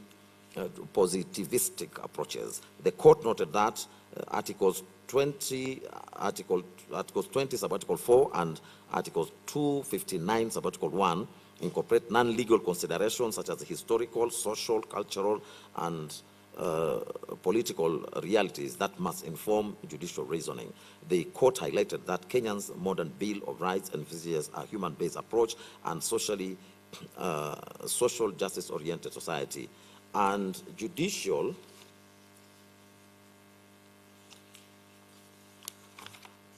authority derived from the people under Article 159, Sub-Article 1 must reflect these values in court decisions. The former Chief Justice Emeritus Mutunga, in his concurring opinion in the Speaker of the Senate and another versus the AG, this is 2013 reported, also underscored the constitution making was an ongoing process, and acknowledged that compromises in drafting often create vagueness, and it is the court's responsibility to resolve contradictions and clarify gaps. In his words, I quote, "Constitution making does not end with the promulgation. It continues with the interpretation." Finally, the Court of Appeal in Center for Rights, Education and Awareness, and another versus John Harun Mwau, 2012 reported, linked constitutional interpretation with the statutory interpretation principles. It reiterated that courts must avoid absurd, unpracticable, illogical, and artificial results, and must always strive to serve the public interest. Fidelity to both the letter and the spirit of the Constitution requires interpretations that advance justice, rationality, and the common good. Guided by the interpretive principles discussed above, we now turn to examine the purpose and the intent of Article 145, Sub-Article 3 of the Constitution. We do so with full appreciation of the demands of judicial humility and the doctrine of stare decisis, which binds inferior courts to the pronouncements of superior ones and is the bedrock of coherent and predictable legal order. Our analysis is therefore offered within that framework, not as a departure from it. We are aware that the Supreme Court has determined the question in the Sonko decision, and we are mindful that the suggestion we are advancing in this discussion will build upon the existing jurisprudence and contribute to the broader legal discourse on this question. It is in that spirit and with deference owed to the Supreme Court that we nonetheless set out the following reasoning. Having already traced the historical development of this provision, a comparison of the earlier drafts with the current text reveals a consistent approach to the introduction of a removal motion from the National Assembly. In every instance, the motion was to be formally tabled for consideration. The draft made clear that once introduced, the motion will be debated and, if passed, the special committee constituted. This framework is now embedded in Article 145(3)(a) of the 2010 Constitution, which expressly obligates the Senate to convene and/or hear the charges against the President. These charges are the charges as contained in the removal motion transmitted from the National Assembly pursuant to Article 145, Sub-Article 2.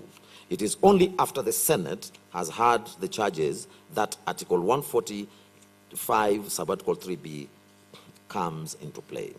It is important to note that the motion was never intended to be passed or dismissed as a mere formality.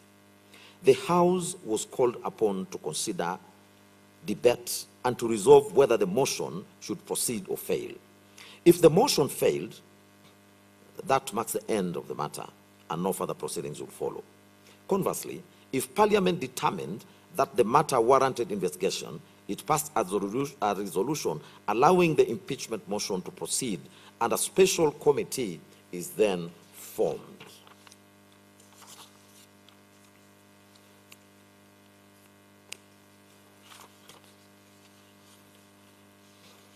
Returning to Article 145, Sub-Article 3A, upon receipt of the removal motion, the Senate is required to hear the charges. While this hearing may not necessarily connote a formal trial. It provides an opportunity for the House to be appraised of the charges, the supporting evidence, and any accompanying documentation. At this stage, the Senate must decide by resolution whether the charges merit investigation. It is also at this point that the House considers whether the other preliminary requirements, such as the constitutional threshold, were properly satisfied by the National Assembly in the first place. We have examined the Hansard record of the Senate sitting on Wednesday, the 9th of October 2024, convened pursuant to Kenya Gazette Notice number 13170. The record shows that the Honorable Speaker of the Senate duly appointed the session for the purpose of hearing the charges against the then Deputy President. During the sitting, the Speaker read out all 11 charges and formally laid before the Senate the documents conveying the resolution of the National Assembly. These materials included the notice of special motion, affidavit of Honorable Ekoman Mwengi Mutuse, MP, electronic evidence relating to the motion, order papers, communications from the chair, certified Hansard record, votes and proceedings, public participation notices, correspondences from the advocates, press statements, court orders, and other supporting documentation. The Honorable Speaker proceeded to draw the attention of the House to the special and the unique nature of the business before it. It reminded senators that impeachment is a fundamental tool of legislative oversight and a critical component of the constitutional framework of checks and balances, noting further that the matter had attracted immense public interest. The Speaker then outlined the way forward, informing the House that by its resolution, it had two options of handling the motion, either through a special committee or in plenary. Significantly, the procedure adopted by the Speaker reveals that once the charges and supporting evidence were laid before the House, there was no opportunity for senators to deliberate on whether further investigations were necessary. In particular, the House was not afforded the chance to engage in a substantive inquiry into the propriety of the process undertaken by the National Assembly or the validity of the charges themselves. The question that now arises is whether it was necessary for the Senate, in the first instance, to address itself to the need for investigations before proceeding to the actual hearing of the motion. It must be emphasized that the Senate is not a mere conveyor belt for the matters originating from the National Assembly or any other entity. Rather, it is a revered House vested with autonomy and empowered to make decisions by way of resolution. The Senate, therefore, retains discretion to determine whether to accept any motion, petition, or request for further deliberation, save in circumstances where the Constitution or statute expressly removes such discretion. This explains why the earlier drafts of the Constitution stipulated that a motion had to be passed before a special committee could be formed. The design was deliberate. The House was first required to decide whether the motion should pass or fail, and only upon passage will the question of constituting a special committee arise. A useful instruction of this principle is found in the legislative process. Not all legislation automatically passes to the Senate. Article 114, for example, requires the Senate to consider whether a bill transmitted from the National Assembly falls within its jurisdiction and warrants deliberation in the House. Article 145, subarticle 3b, is therefore not unique in this regard. It was intended to give the Senate an opportunity to hear the charges, examine the evidence, and satisfy itself that at least the bare minimum constitutional and statutory requirements had been met on a prima facie basis. In doing so, the Senate would address fundamental preliminary issues, such as whether the grounds of the special motion fall within those provided for in the Constitution or law, whether the jurisdiction had been properly invoked, whether the president was previously tried on the same charges, whether prima facie evidence supports the charges, and whether the requisite threshold was attained in the National Assembly.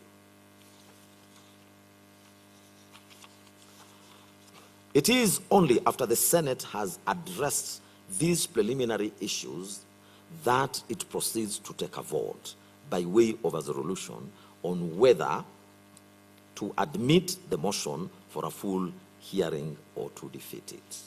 This explains the deliberate use of the word may in Article 145, Subarticle 3b. The term may signifies discretion on the part of the Senate to determine whether the motion, as presented, satisfies the minimum constitutional and statutory requirements and therefore warrants further consideration. Once such a resolution is made and the Senate decides to proceed, the House then turns to the procedure governing the hearing. Conversely, if the Senate is not satisfied that the motion merits further interrogation, the matter ends there. There is therefore no ambiguity in the use of the word may in Article 145 3b. It clearly connotes discretion and cannot be equated with the mandatory term shall. The true meaning and intent of Article 143b can only be appreciated in light of that historical context. To interpret the provision in isolation would risk stripping the Senate its discretion to determine what matters it can lawfully consider. This position finds support in the commentary of legal scholars Louis Franceschi and Piero Lumumba in the book Constitution of Kenya, a documentary, second edition 2019, where they stated as follows, I quote,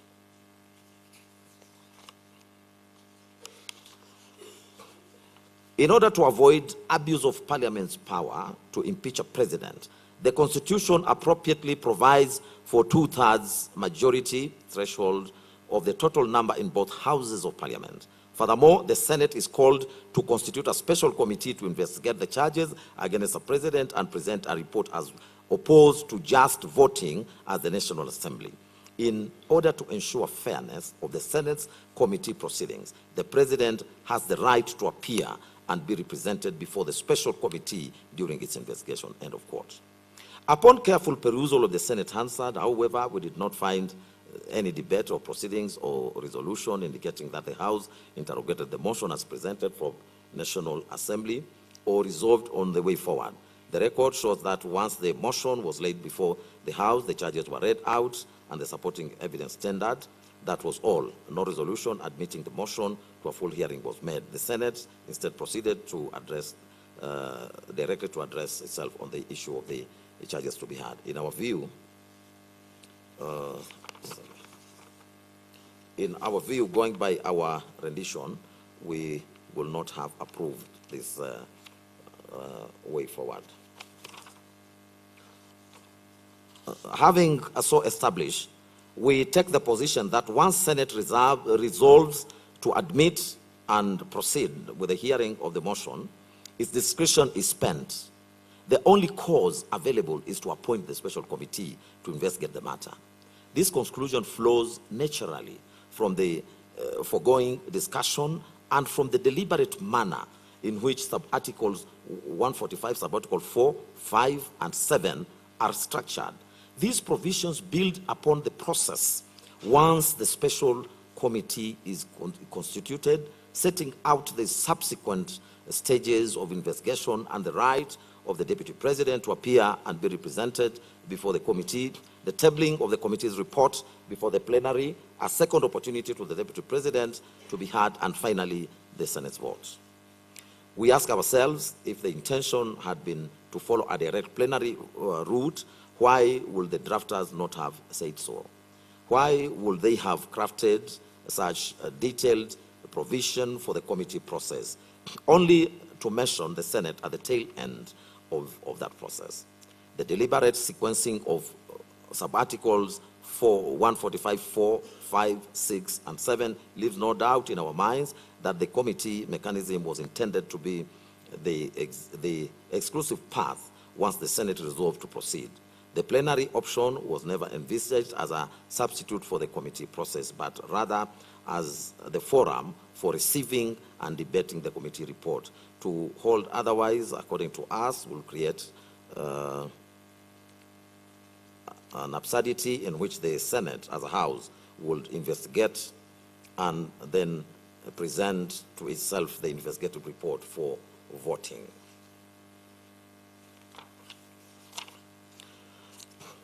At the risk of repetition, but for emphasis, we observe that the removal of the president by way of impeachment was not provided for in the retired 1963 Constitution, save for this superficial vote of no confidence. Kenyans were therefore deliberate in crafting a detailed procedure for the hearing of an impeachment motion under the 2010 Constitution.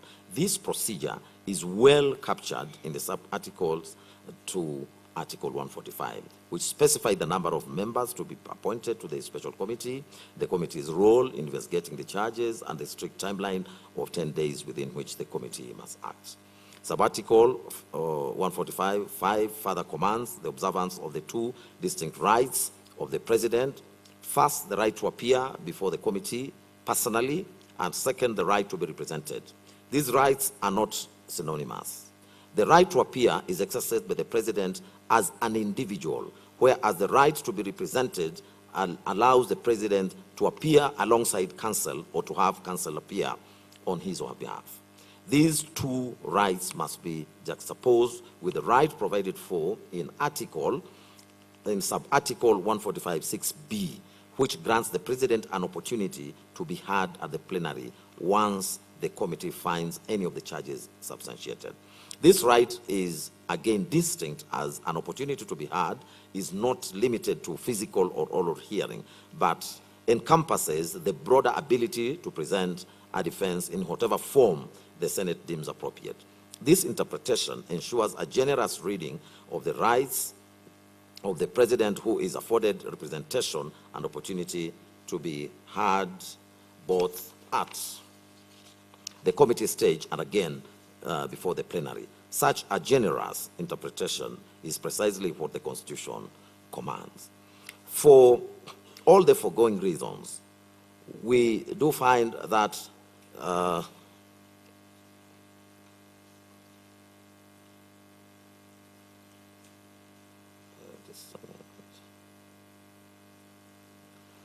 having expressed our view,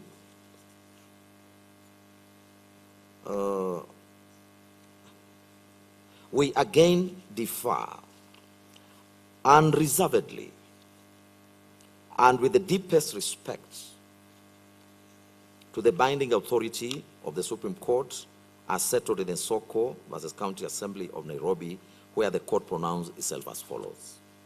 I quote, "In the previous ground, 2 above, we categorized the process of removing a governor into 2 stages.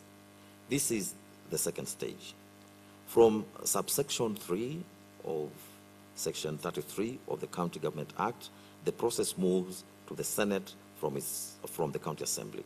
Within 7 days after receiving notice of a resolution from the Speaker of the County Assembly confirming the passage of the impeachment motion, the Speaker of the Senate must convene the meeting of the Senate to hear the charge against the governor. The charges can be heard in the Senate plenary or in a forum of a special committee of the Senate that reports to the full Senate. In either case,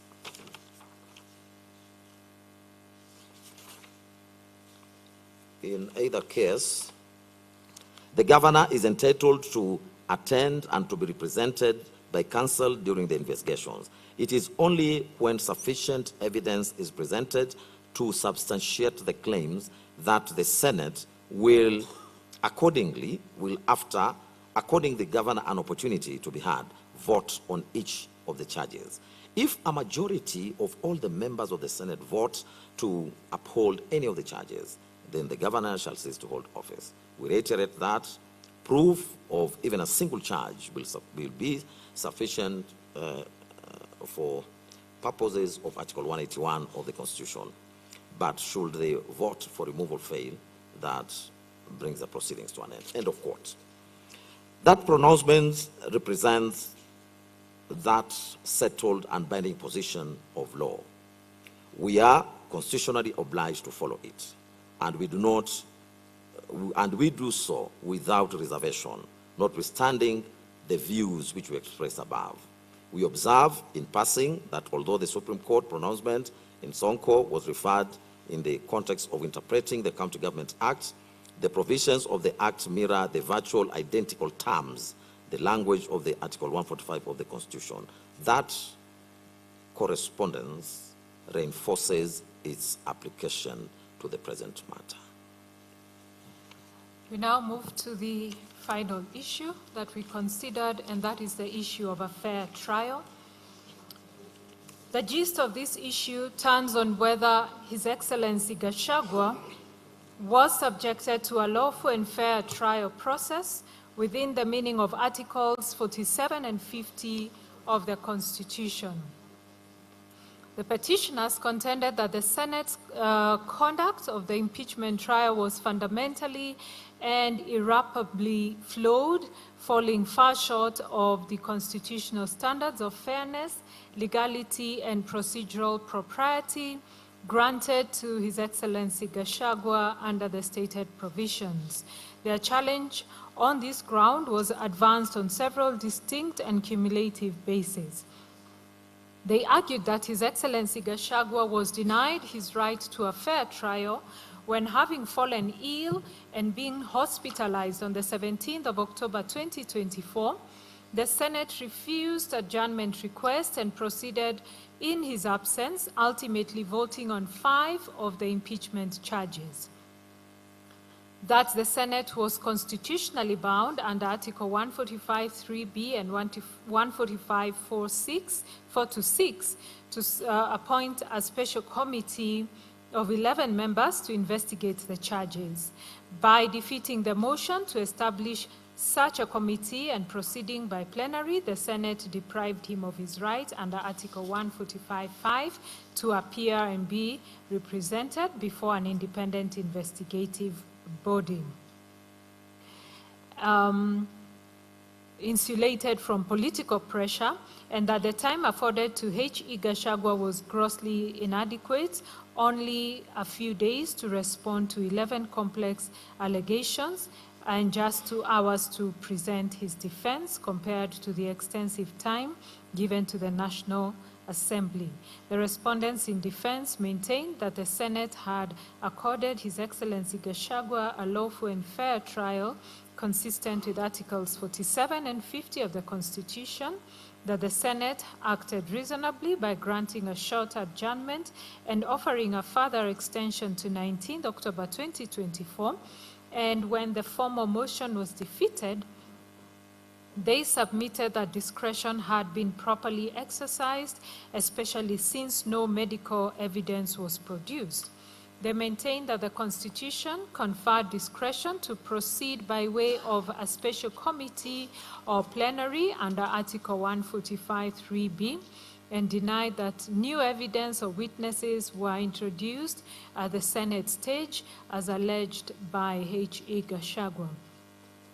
We have carefully considered the forcefully and ably argued positions advanced by both sides. The constitutional standard which the fairness of the Senate conduct falls to be measured is clearly and comprehensively set out in Article 50 of the Constitution. Of particular relevance to the present inquiry are the following guarantees which Article 50 confers on every accused person as components of the right to a fair trial. Under 50C is the right to have adequate time and facilities to prepare a defense.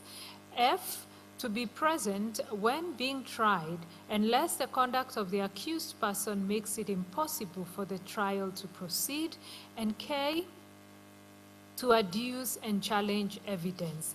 These guarantees do not stand alone.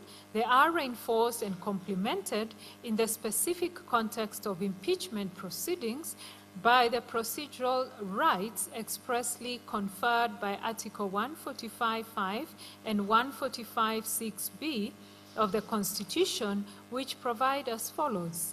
5. The President shall have the right to appear and be represented before the special committee during its investigations. And in 6b, that Senate shall, after according the President an opportunity to be heard, vote on the impeachment charges. To the foregoing must be added Article 47 of the Constitution, which guarantees every person the right to fair administrative action that is lawful, reasonable, and procedurally fair. That right is not confined to purely judicial proceedings. It attaches to any exercise of public power that affects a person's rights, interests, or legitimate expectations, and it applies with full force to the impeachment process before a decision to remove is taken. The Supreme Court in Sonko reaffirmed this position, holding that during the process of removal, both the right to fair administrative action under Article 47 and the right to a fair hearing under Article 50 accrue to the office holder whose removal is sought. This court reads that holding as applying with equal force to His Excellency Gachagua in the present proceedings.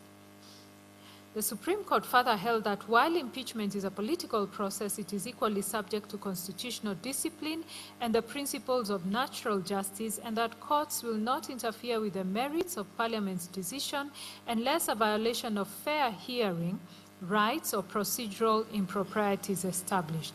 These two propositions together define both the standard the Senate was required to meet and the scope of this court's supervisory jurisdiction in assessing whether it did so. Against that framework, we turn to the specific circumstances of the present case. It is clear that during the proceedings, the National Assembly, as the prosecuting party in the Senate proceedings, presented its case through witnesses who were examined in chief and subjected to cross-examination in the full and formal sense of adversarial proceedings. There is no controversy about this fact. The petitioners contend that the Senate's refusal of the adjournment application denied His Excellency Gachagua equality of arms and equal protection of the law by preventing him from participating in the oral proceedings at the precise stage when his own evidence was to be led. The constitutional right to equality of arms has been expressly affirmed by the Court of Appeal in Olo versus Kisumu County Assembly Service Board and another, when the court cited with approval the following passage from Pinnacle Project Limited versus Presbyterian Church of East Africa, Gong Parish, and another. I quote, "Fair trial in civil cases includes the right of access to a court, the right to be heard by a competent, independent, and impartial tribunal, the right to equality of arms, the right to adduce and challenge evidence, the right to legal representation, the right to be informed of the claim in advance before the suit is led, the right to a public hearing, and the right to be heard within a reasonable time." The question in the present case is not whether H.E. Gachagua was given any opportunity to be heard. From the evidence before us, he was. The precise and constitutionally significant question is whether, having been partially heard, the remainder of his participation was unlawfully curtailed at the point when the opposing party had already completed a full adversarial presentation. The National Assembly had presented its case in its entirety, its witness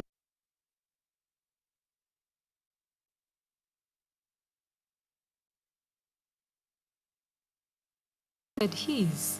It was at that precise point of procedural imbalance with the scales of participation tilted irrevocably in favor of one party that the Senate refused the adjournment and proceeded to vote.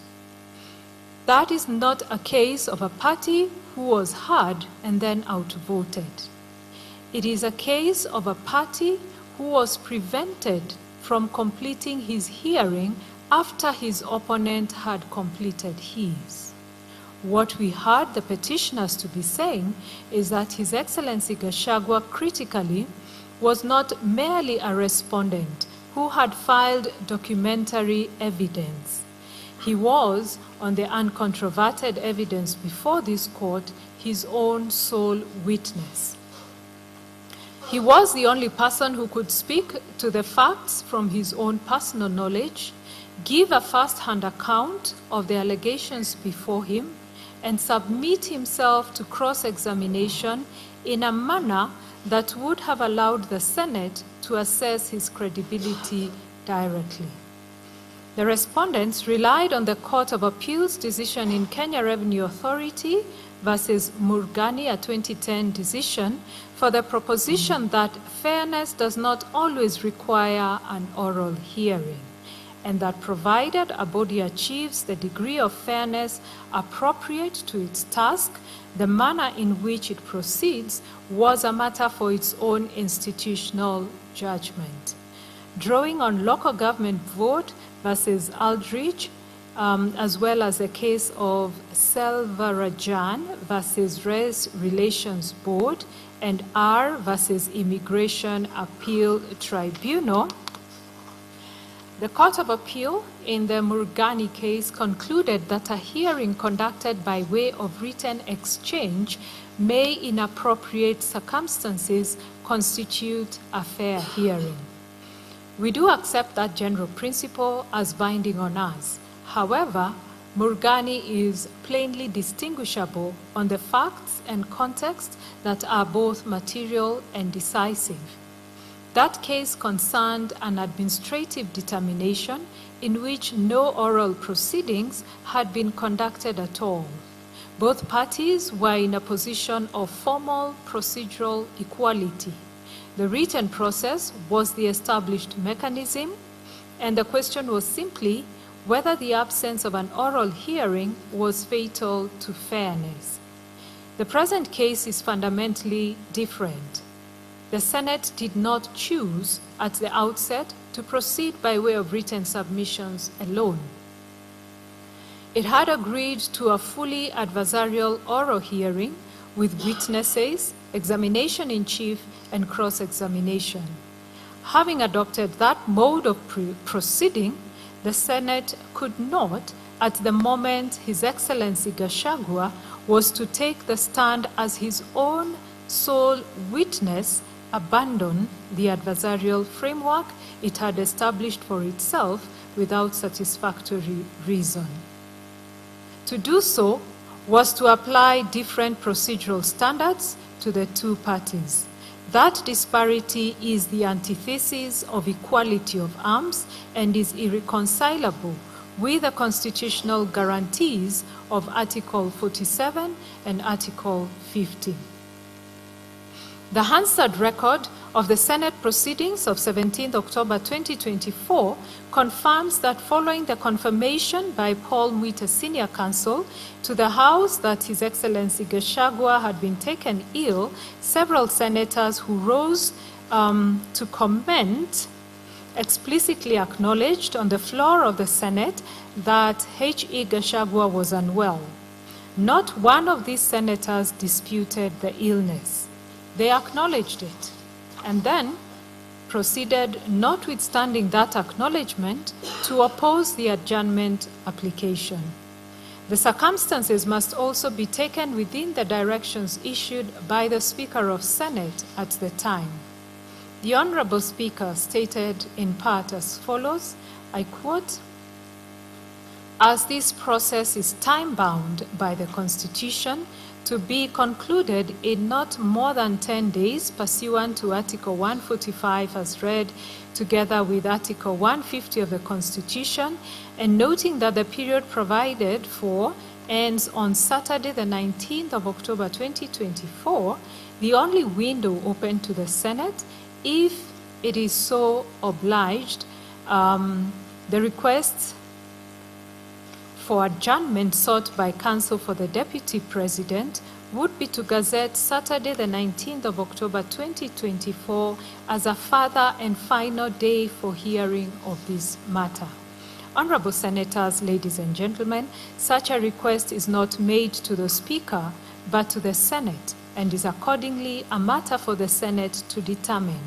To facilitate this decision, I direct the Clerk of the Senate to circulate a supplementary order paper incorporating a notice of motion and a motion for adjournment sought. This being a procedural matter, the motion, if carried, will result in the Speaker gazetting Saturday, the 19th of October 2024 as a sitting day to conclude the hearing and determination of this matter. This being the last day allowed by the Constitution of Kenya for these proceedings to conclude. I close the quote. The Speaker's communication meant that it was in fact open to Senate to adjourn the sitting up to Saturday. The significance of that course of conduct cannot be overstated. The Senate, despite having the option to adjourn and having expressly acknowledged the incapacity of the party before it, nonetheless proceeded to determine his fate in his absence. That was not a proper exercise of constitutional discretion. It was a negation. We are convinced that had the Senate exercised its discretion genuinely, open-mindedly, and with a conscientious regard for the constitutional rights of His Excellency Gachagua, and had it directed its mind to the miscarriage of justice that its refusal was plainly going to occasion, this was a case in which the circumstances unambiguously called for an adjournment to be granted at least to the next day.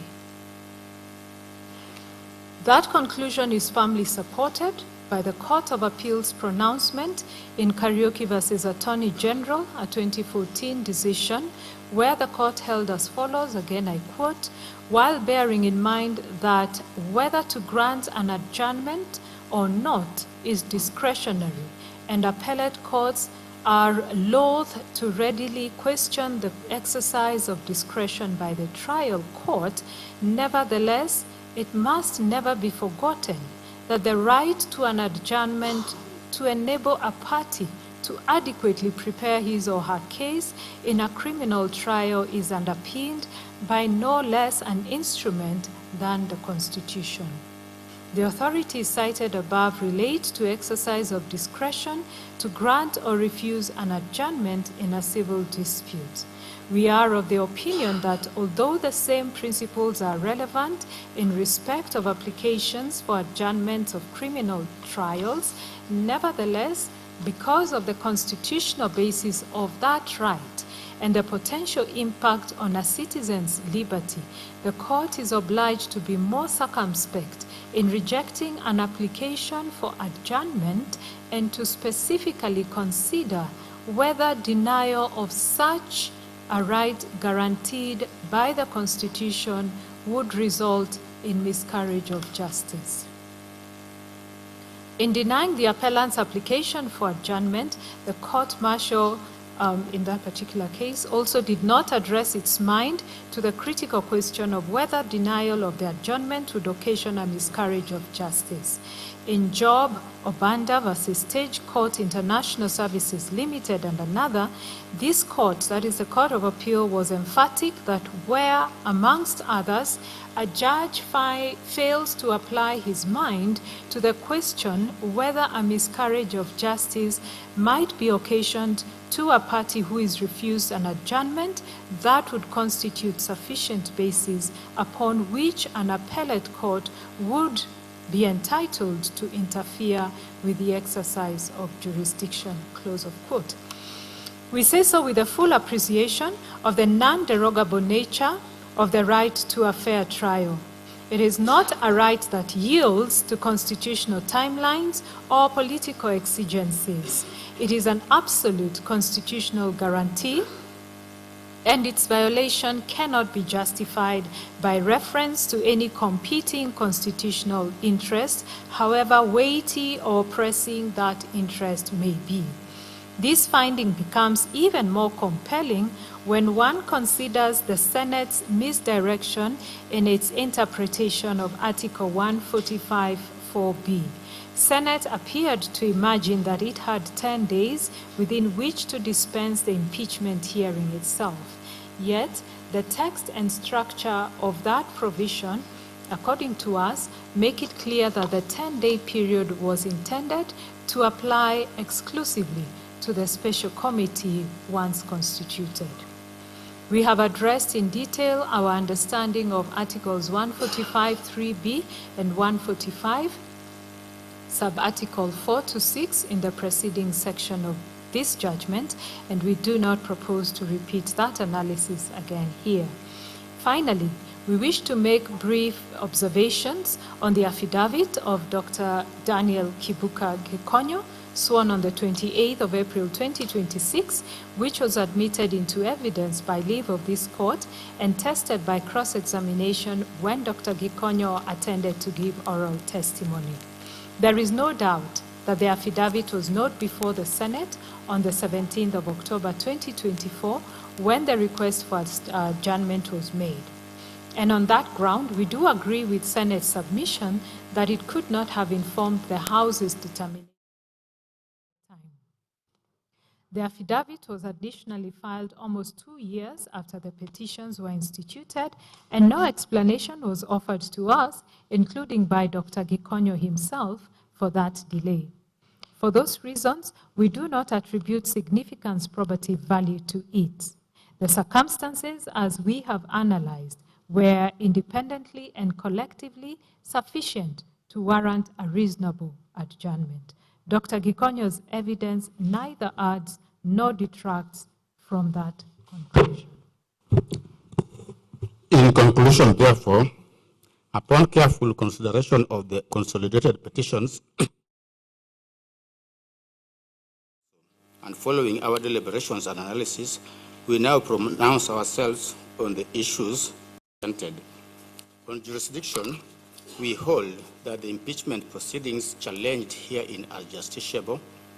This court possesses jurisdiction under Articles 22, 23, and 165 of the Constitution to determine whether the National Assembly and the Senate acted within constitutional bounds, complied with constitutional procedures, respected constitutional rights, and remained faithful to the constitutional safeguards governing the impeachment of a deputy president. On allegations of bias, the allegations of bias, predetermination, and conflict of interest advanced against the speakers, members of parliament, and senators are unsubstantiated. They rest on political inference and suspicion rather than objective evidence capable of satisfying the required threshold.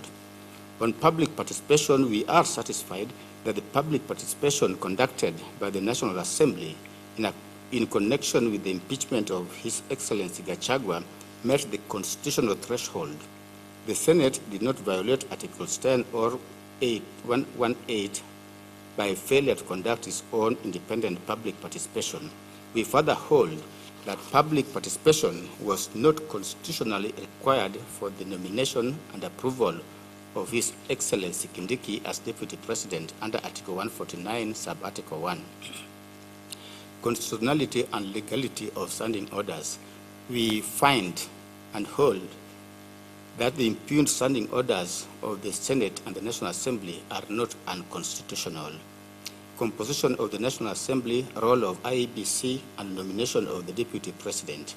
We find that while the failure by Parliament to enact legislation on the gender rule remains a constitutional concern, this court has recently clarified in the Conchella and others decision that the remedy under Article 261 is still available and must be pursued through the proper procedural channels. Consequently, it would be premature to hold that the National Assembly was improperly constituted for purposes of considering the impeachment motion.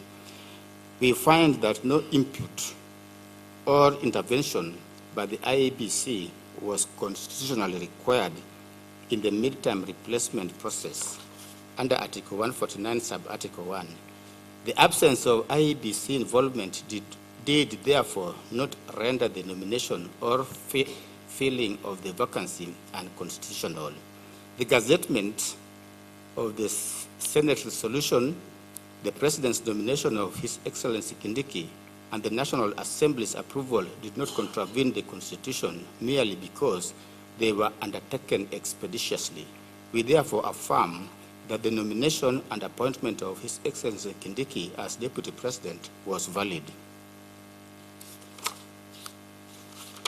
Constitutional processes. We find that Parliament ought to urgently enact a dedicated statutory framework for the removal of the Deputy President under Article 150. The phrase, in quote, with the necessary modifications, is a substantive constitutional directive requiring Parliament to adapt the presidential removal framework to the distinct constitutional position of the Deputy President. However, the absence of such legislation does not vitiate the impeachment process already undertaken. We further hold that under Article 145, the Senate was at liberty to conduct the trial either by way of plenary or through special committee. The right to fair trial under Article 47 and Article 50, we find that His Excellency Gachagua's rights were infringed when the Senate declined to allow an adjournment. This violation constitutes both a vindication of his rights and a recognition of the constitutional infirmity in the process, but does not undo the impeachment itself, given the finality of Article 145, Sub-Article 7, and the constitutional absurdity that would arise from dual incumbency. The Constitution is the grundnorm, and where that grundnorm deliberately and unequivocally withholds authority from the court, such limitation must be respected.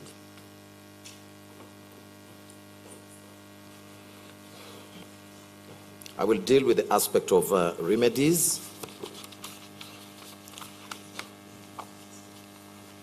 Before pronouncing our final orders, we deem it necessary to first address the nature of remedies sought and to explain their constitutional foundation. This court has been invited to grant various reliefs arising from the partial success of the consolidated petitions. Our jurisdiction to issue such reliefs is firmly anchored in Article 23 of the Constitution, which empowers the court to grant appropriate remedies for the enforcement of rights and fundamental freedoms. These remedies include declarations of rights, injunctions, conservatory orders, declaration of invalidity of any law that denies, violates, infringes, or threatens a right or fundamental freedom in the Bill of Rights and is not justified under Article 2, Sub-Article 4,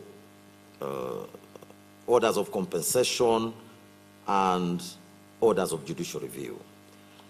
The courts have, over time, provided guidance on the considerations applicable in granting constitutional reliefs. In affirming that a court is not confined to the remedies expressly enumerated under Article 23, the Court of Appeal in Total Kenya Limited versus Kenya Revenue Authority 2013 reported, held that even where specific reliefs are expressly provided, a court is not precluded from issuing any other orders under the inherent jurisdiction, as long as such orders are necessary to ensure that justice is done between the parties. In the same vein, the High Court in Simeon, Kioko, Kitheka, and 18 others as County Government of Machakos and others, held that Article 23 of the Constitution does not expressly bar the court from granting conservatory orders where the constitutionality of legislation is challenged. Similarly, in Republic versus Ex parte, Judasama, the court emphasized that courts retains inherent jurisdiction to fashion appropriate remedies to secure the ends of justice.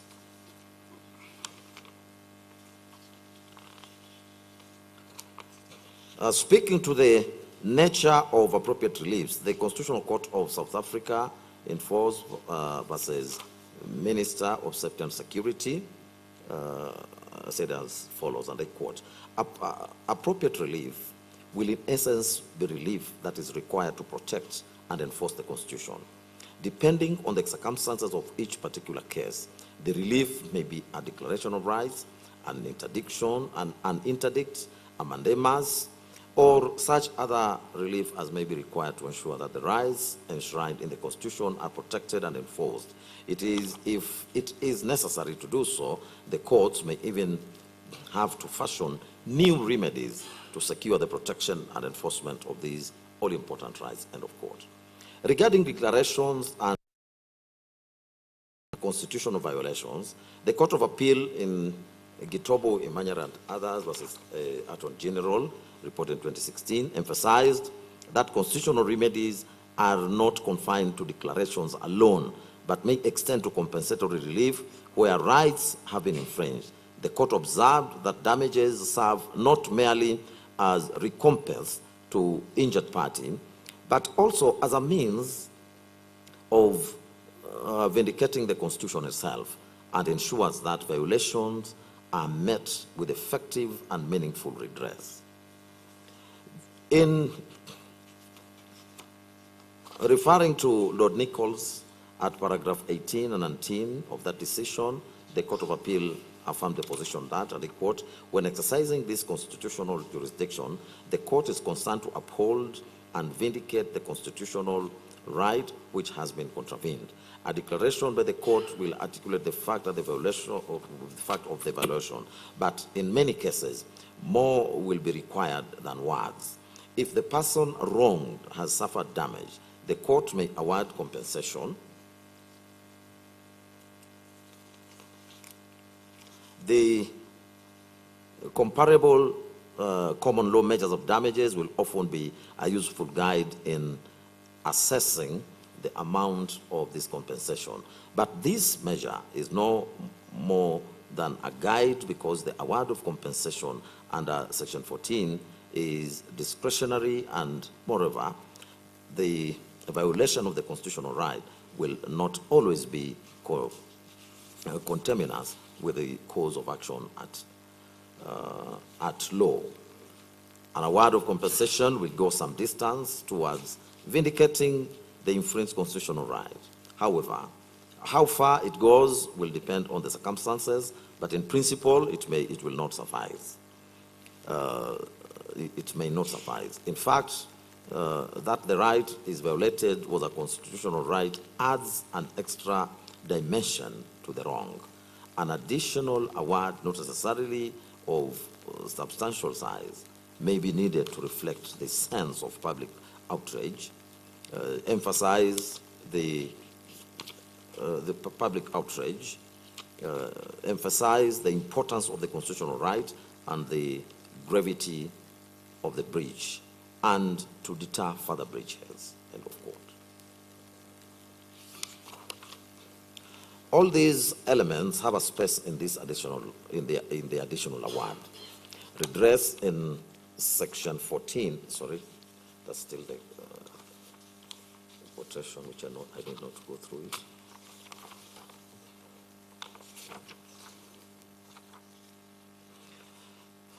In this present case, and against this background, and having found that the rights of His Excellency Gachagua, were infringed, it is our considered position that declaratory relief and reasonable damages ought to be granted, not only to address the injuries suffered, but also to vindicate the Constitution and deter future violations.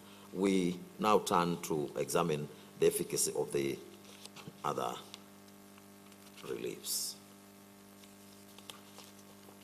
The petitioner sought an extensive range of remedies. In total, 49 declarations were prayed for, distributed across several thematic areas. 9 declarations relating to public participation, 15 declarations touching on the impeachment motion and process, 3 declarations on the fair hearing and due process, 3 declarations concerning the Senate proceedings, and committee process, 2 declarations on standing orders, 1 declaration on the National Assembly and the gender representation, 8 declarations on the appointment of His Excellency Kindiki as Deputy President, 5 declarations on the vacancy in the office of the Deputy President and the nomination process, 2 declarations on violation of voters' rights, and 1 declaration regarding the members of the NIS.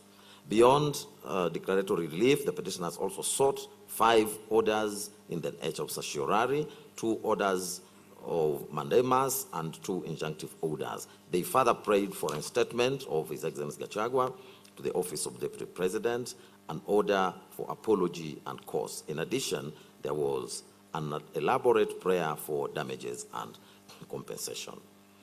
In considering the relief sought, it is evident that the 2 prayers have become moot.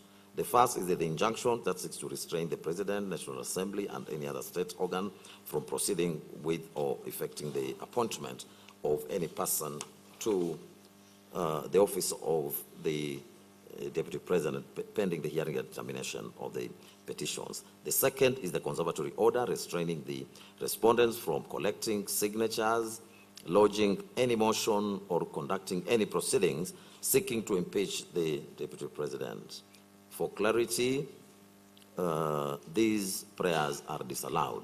Regarding the relief seeking the reinstatement of His Excellency Gachagua as the Deputy President of the Republic of Kenya, we do note that His Excellency Gachagua, through his pleadings and submission by his legal team, expressly abandoned the quest for reinstatement and indicated that he was no longer interested in pursuing it. Nevertheless, since other petitioners continue to press for the said relief, it remains necessary for this court to pronounce itself on the matter. Article 145, subarticle 7 of the Constitution provides as follows: a quote. If at least 2/3 of all the members of the Senate vote to uphold any impeachment charge, the President shall cease to hold office. This provision speaks to the finality of the Senate's resolution once it upholds an impeachment charge. Upon such resolution, the President or Deputy, as the case may be, stands impeached and ceases to hold office. The constitutional text is categorical that the cessation of office is automatic and does not require any further act of implementation. The impeachment resolution, once validly passed by the Senate, is self-executing and a fait accompli. The constitutional design is deliberate in this respect. It does not envisage an instance where the impeached president or deputy president may be reinstated within the framework of the presidency. The vacancy resulting from the impeachment resolution can only be filled through the procedure under Article 149, Subarticle 1. Even in the unlikely event that Parliament and the President wish to return the impeached office bearer, such a cause will still be subject to the availability of the vacancy and the nomination process prescribed by the Constitution. To hold otherwise presents profound constitutional and practical difficulties. The office of the Deputy President is not merely a matter of judicial declaration, but is intertwined with constitutional processes, political accountability, and the functioning of the executive. To order a statement in circumstances where the vacancy has already been filled would amount to the court usurping powers reserved to the people and their representatives under the Constitution. It would upset the delicate balance of separation of powers and create a constitutional absurdity. For the Constitution does not envisage 2 serving deputy presidents at any one time. The court cannot undo what the Constitution itself declares to be conclusive. Reinstatement, therefore, is not a viable or appropriate relief in the circumstances of this matter. Before leaving this subject, we find it necessary to acknowledge and comment on the doctrine of constitutional dilemma that arises in these proceedings from the tension between the constitutional finality of impeachment and the vindication of rights. This tension is highlighted by the comparative jurisprudence most notably in the United States, where courts have adopted a principle of total avoidance, treating impeachment as non-justiciable. Yet our own constitutional framework demonstrates that avoidance cannot resolve the question that persists. In view of the recurring tension, a constitutional amendment clarifying the scope of impeachment finality and the role of judicial review may be warranted. At this juncture, we also find it necessary to distinguish the process of removal of a county governor from that of the president and the deputy president. To begin with, Article 181 of the Constitution sets out the grounds upon which the county governor may be removed from office. They are gross violation of the Constitution or any other law, B, serious reasons to believe that the governor has committed a crime under national or international law, C, abuse of office or gross misconduct, and D, physical or mental incapacity to perform the functions of the office. Article 181, subarticle 2, assigns Parliament the responsibility of enacting legislation to provide for the procedure for removal of a county governor. That legislation is the County Government Act, which we'll be referring to as the County Act in this discussion. And Section 33 thereof prescribes the detailed procedure. It provides for initiation of a motion in the County Assembly, transmission of the resolution to the Senate, investigation by a special committee, the governor's rights to be heard, and ultimately a vote by the Senate delegations. If upheld, the governor ceases to hold office. If rejected, the motion may only be reintroduced after 3 months. When this process is juxtaposed with the removal of a president and deputy president, and Article 144 and 145, several key differences emerge.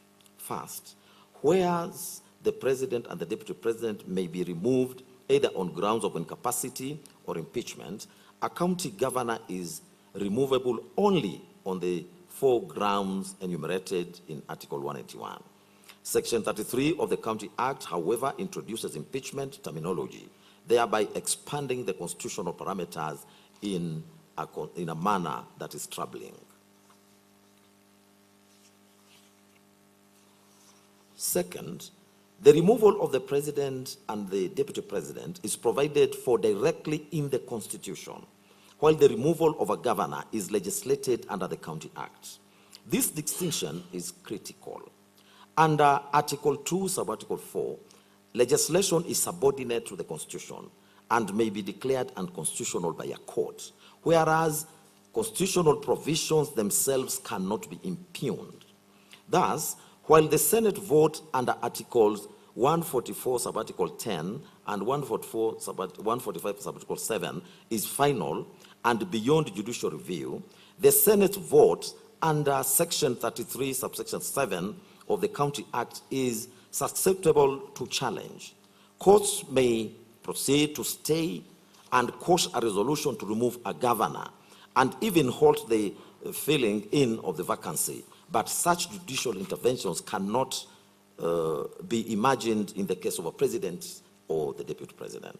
Third, the manner of filling in the vacancies also differs. Under Article 149, a vacancy in the office of the deputy president is filled by presidential nomination and voting in the National Assembly, whose vote stands final and is self-executing. By contrast, the Constitution does not prescribe how a vacancy in the office of deputy governor is filled. Section 32D of the County Act provides for nomination by the governor, approval by the County Assembly, and appointment thereafter. This statutory process, unlike the constitutional one, is amenable to judicial review and may be stayed or quashed.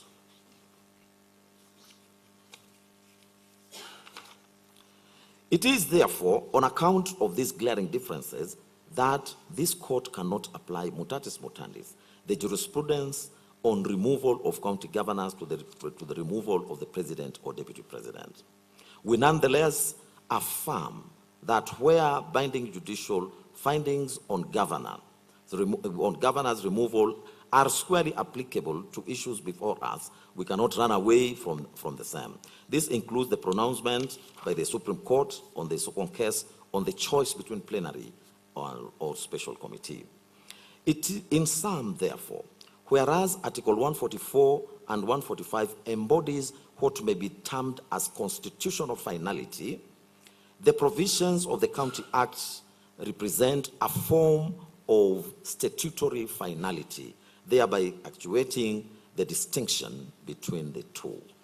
We now turn to His Excellency Gachagua's quest for pension and emoluments under Retirement Benefits Act. The preamble of the Act makes clear that it is an act of Parliament to provide for granting of pension and other emoluments retirement benefits to persons who hold the office of Deputy President and persons who have served as Prime Minister, Vice President, Speaker, Deputy Chief Justice, or Chief Justice after 1st of January 1993 and for connected purposes. Section 7 of the Act provides for the pension and other benefits of a retired Deputy President or a retired Vice President. Section 2 defines a retired President as a person who, having held the office of Deputy President, has ceased to hold office as such in the manner specified in the Constitution. The interpretive question that arises is whether a Deputy President who ceases to hold office by reason of impeachment can be deemed a retired Deputy President within the meaning of the Act. Whether courts can legitimately interpret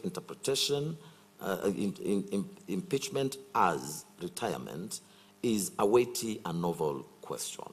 None of the parties address us on this issue. We are therefore of the considered position that it is not properly before us to pronounce ourselves on the same, for that will be presumptuous and will amount to stepping beyond the pleadings and the submissions of the parties. Accordingly, we decline to make any findings on this point. The parties are at liberty to pursue the matter further. An order of mandamus was sought to compel the National Assembly and the Senate to promulgate a constitutionally compliant procedure for removal of the Deputy President by impeachment. We find this prayer to be merited. For clarity, the lack of such legislation per se does not, however, impugn the instant impeachment proceedings. Next, having found that the fair trial rights of His Excellency Gachagua were infringed when the Senate declined to allow the adjournment, that is a vindication of His Excellency Gachagua. We, however, hasten to add that the violation does not have the effect of quashing the Senate's resolution to impeach His Excellency Gachagua for precisely the same reasons we have provided with respect to the finality of the impeachment process. If the Senate's resolution were to be quashed or set aside, then by operation of law, the status quo ante will be restored, thereby effectively creating a scenario where there will be two Deputy Presidents in office at the same time. The impeached Deputy President, reinstated by judicial fiat, and the successor duly appointed under Article 149, Sub-Article 1. We have no doubt that Kenyans did not intend such scenario, and the Constitution does not contemplate dual incumbency in the President. Accordingly, while the infringement of fair trial rights is acknowledged and vindicated, it does not undo the impeachment itself. The appropriate remedy lies in declaratory reliefs and damages to vindicate the Constitution, not in quashing the Senate's resolution. In light of the foregoing, that is not to say that His Excellency Gachagua has no constitutional remedies given the violation of his rights. As we said, we are convinced that this is a case where the infractions on the part of His Excellency's right can be adequately vindicated by way of appropriate declarations and damages. Applying Gitwabu Manyara's case, it is our position that the violation of His Excellency Gachagua's fair trial rights during the impeachment proceedings calls for a remedy that goes beyond mere acknowledgement. Declaratory relief serves to formally recognize the infringement, while damages will provide redress and underscore the seriousness of the violation This amount is not intended to compensate for the loss of office, but rather to vindicate the Constitution, restore the dignity of the affected party, and deter similar infractions in future impeachment proceedings. Lastly, we find that since most of the prayers sought in the consolidated petitions have failed, coupled with the public interest nature of this matter, parties herein ought to bear their respective course. Given that the Gitobu case was resolved a decade ago with Mr. Gitobu receiving damages of 15 million, the lapse of time justifies an upward adjustment of the award. These are now the final orders.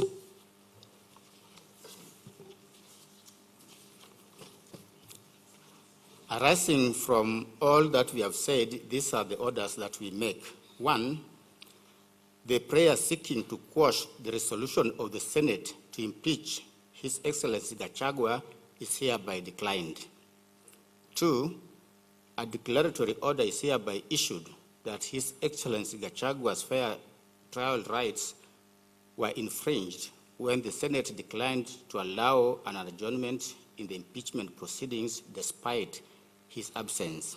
3, a declaratory order is hereby issued affirming the constitutional necessity for Parliament to enact a dedicated statutory framework governing the impeachment of Deputy President under Article 150 of the Constitution. 4, the court makes no findings on pension and emoluments. The first petitioner is at liberty to pursue the matter before an appropriate forum. 5, the court awards constitutional damages of Kenya shillings 50 million to His Excellency Gachagua payable by the Senate to vindicate the Constitution, restore the dignity of the affected party, and deter future violations. 6, parties shall bear their own costs given the public nature of these proceedings. And lastly, for the avoidance of doubt, any prayer not expressly allowed herein is accordingly disallowed.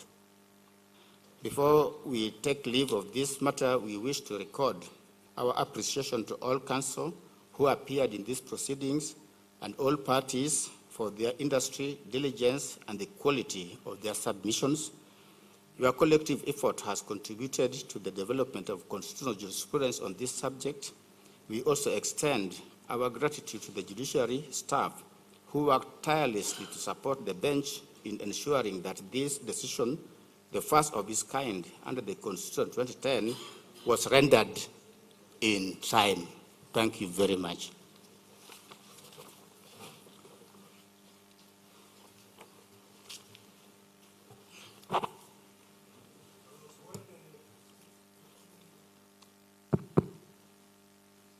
When Her Ladyship, the Justice Dr.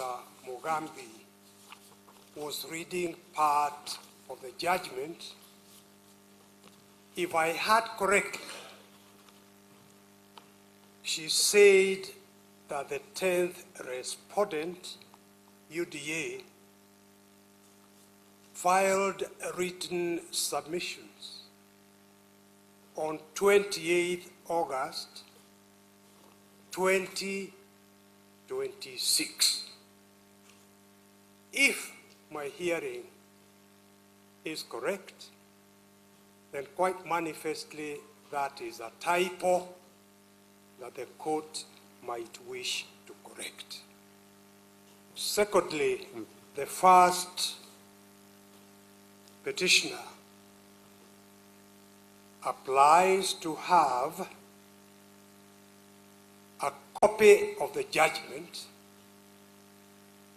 1, and 2, typed copies of the proceedings, and 3,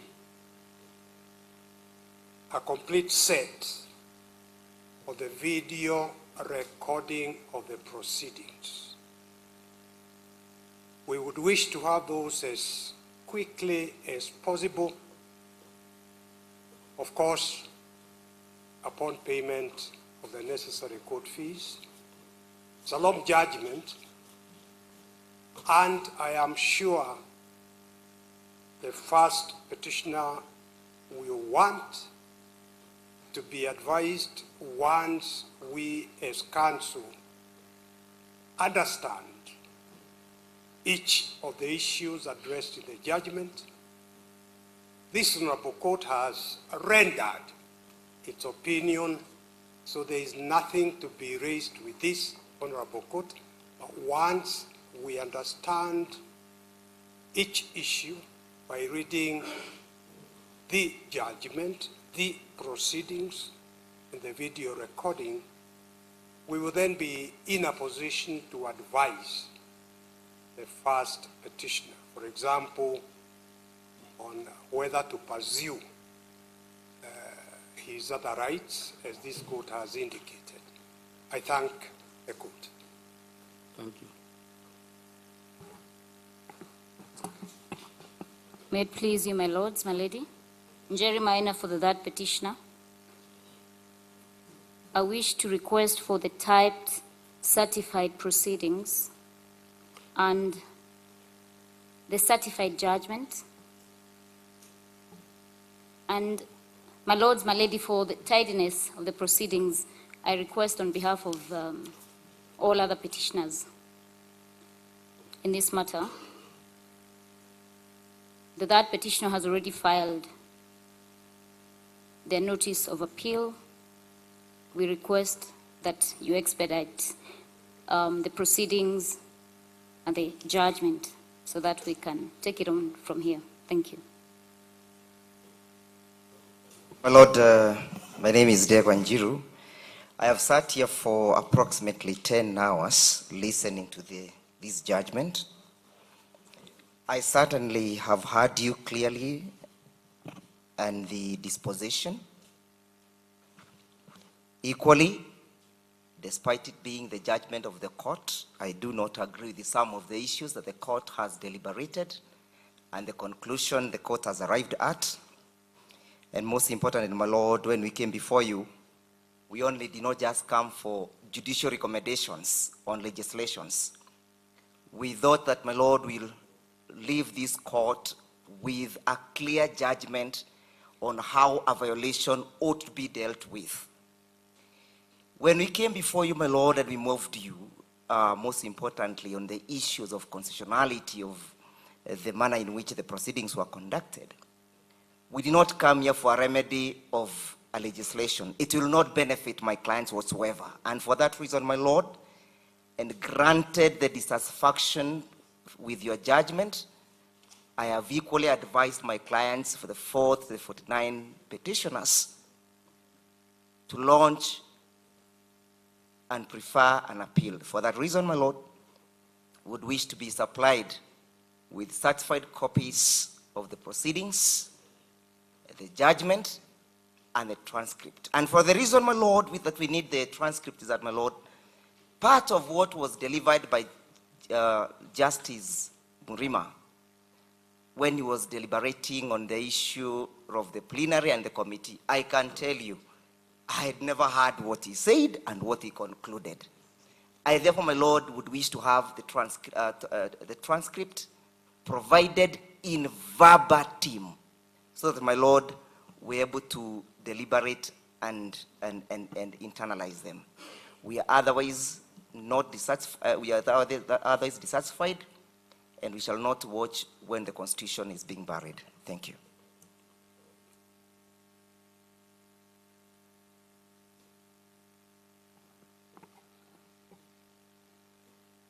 Your Lordships, my lady, my name is Kirago Adhuta for the 10th to 41st petitioners. And my Lord, I would like to request for the same materials that Senior Counsel Paul Mwita has requested for. Thank you, my Lord.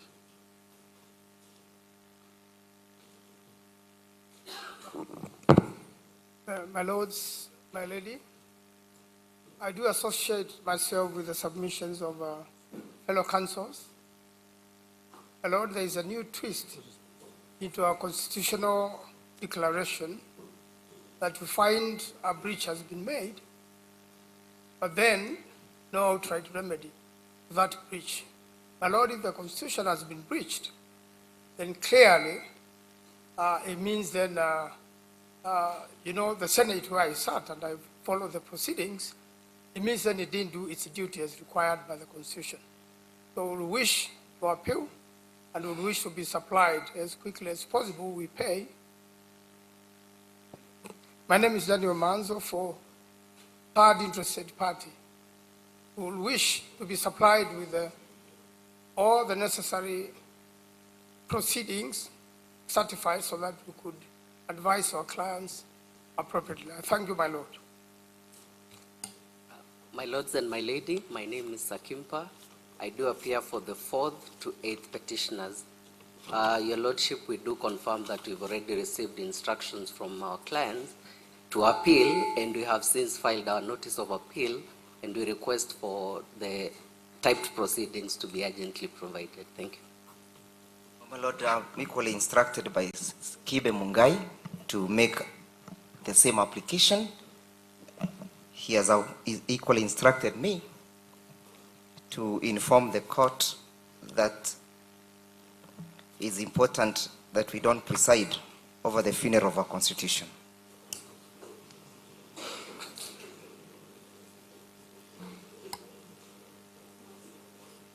My lords and my lady, I'm Phyllis Wangui Kamau, appearing for the 43rd petitioner, and I wish to associate myself with the submissions of Senator Manzo because the decision finds us in a constitutional absurdity.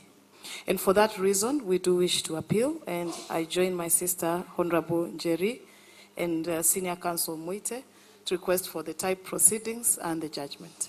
Thank you, my lords and my lady. If it may please you, my lord, my lords and my lady, I'm Omanyi for the 57th petitioner. I think there was also a mistake with regards to the 57th petitioner. As the court was reading the judgment, it said that we had not filed our submissions and did not appear during the hearing, yet we appeared. So I think that is a mistake that the judgment and the court can correct the same. We also intend to file an appeal against this decision, and we request a copy of the judgment and proceedings, certified copies of the proceedings. Much obliged. Lord Maliri, I find myself in a very inauspicious position. I commenced the proceedings, I closed. But my Lord, the reason is... Excuse me, please respect the rights of the parties before the court. You are not before the court. Please sit down. Let's finish this matter or this file. If you have an issue with another file, we'll allow you to talk. Okay, very well.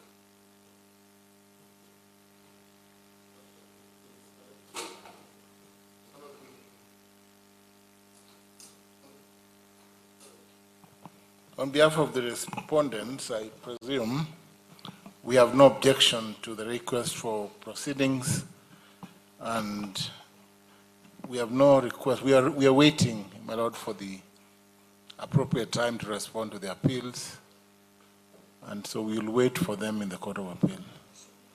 We are happy to do that. Thank you.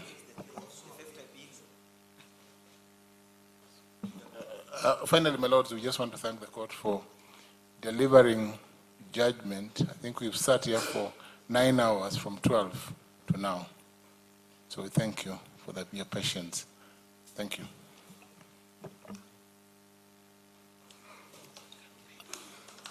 Mr. Kenyanjui. Thank you very much, Your Lordship. My Lord and my Lady, I think I prefer them instead of bending. Are you addressing us on this file or on another file? This file, you are not a party. It's because, my Lord, I addressed you. We cannot mix issues. Yes, we're not mixing. Because in this file, it is implicated in civil application E291. All these petitions are part of E291. So the proceedings that commence these proceedings are relevant to my client. That's why, my Lord, I was making a similar application when I addressed the court. If I could get an audio transcript, if I cannot get the type, that's okay. I can get an audio. That is necessary for me before the Court of Appeal, so that I can show the Court of Appeal I brought to your lordships and my lady dependency of civil application E291 of 2026. That was limited to only that. Beyond that, I don't want to vex you. It's been a long day. So my request is for the transcript of the commencement of the proceedings up to the point that your lordship then directed that I shouldn't address you any further, because it implicates civil application E291 of 2026. I'm much obliged. Thank you.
Thank you very much. The prayers for certified proceedings, certified judgment, copy of judgment, and certified transcripts has been allowed, and you will be given those documents in the shortest time possible. We don't have a problem because all those documents are actually ready. So you should be able to get them within 3 days from now.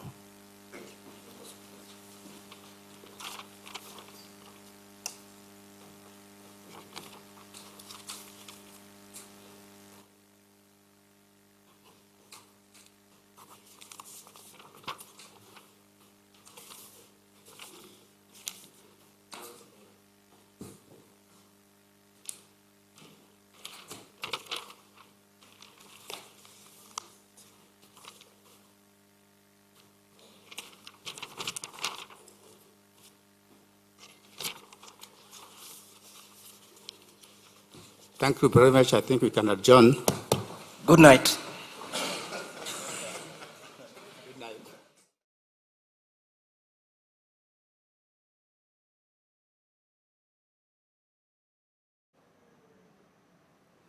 Well, live pictures from the High Court right after that weighty ruling by the three High Court judges, Eric Ogola, Freda Mugambi, and Anthony Mrima, who have upheld the impeachment of the ex-Deputy President Rigathi Gachagua.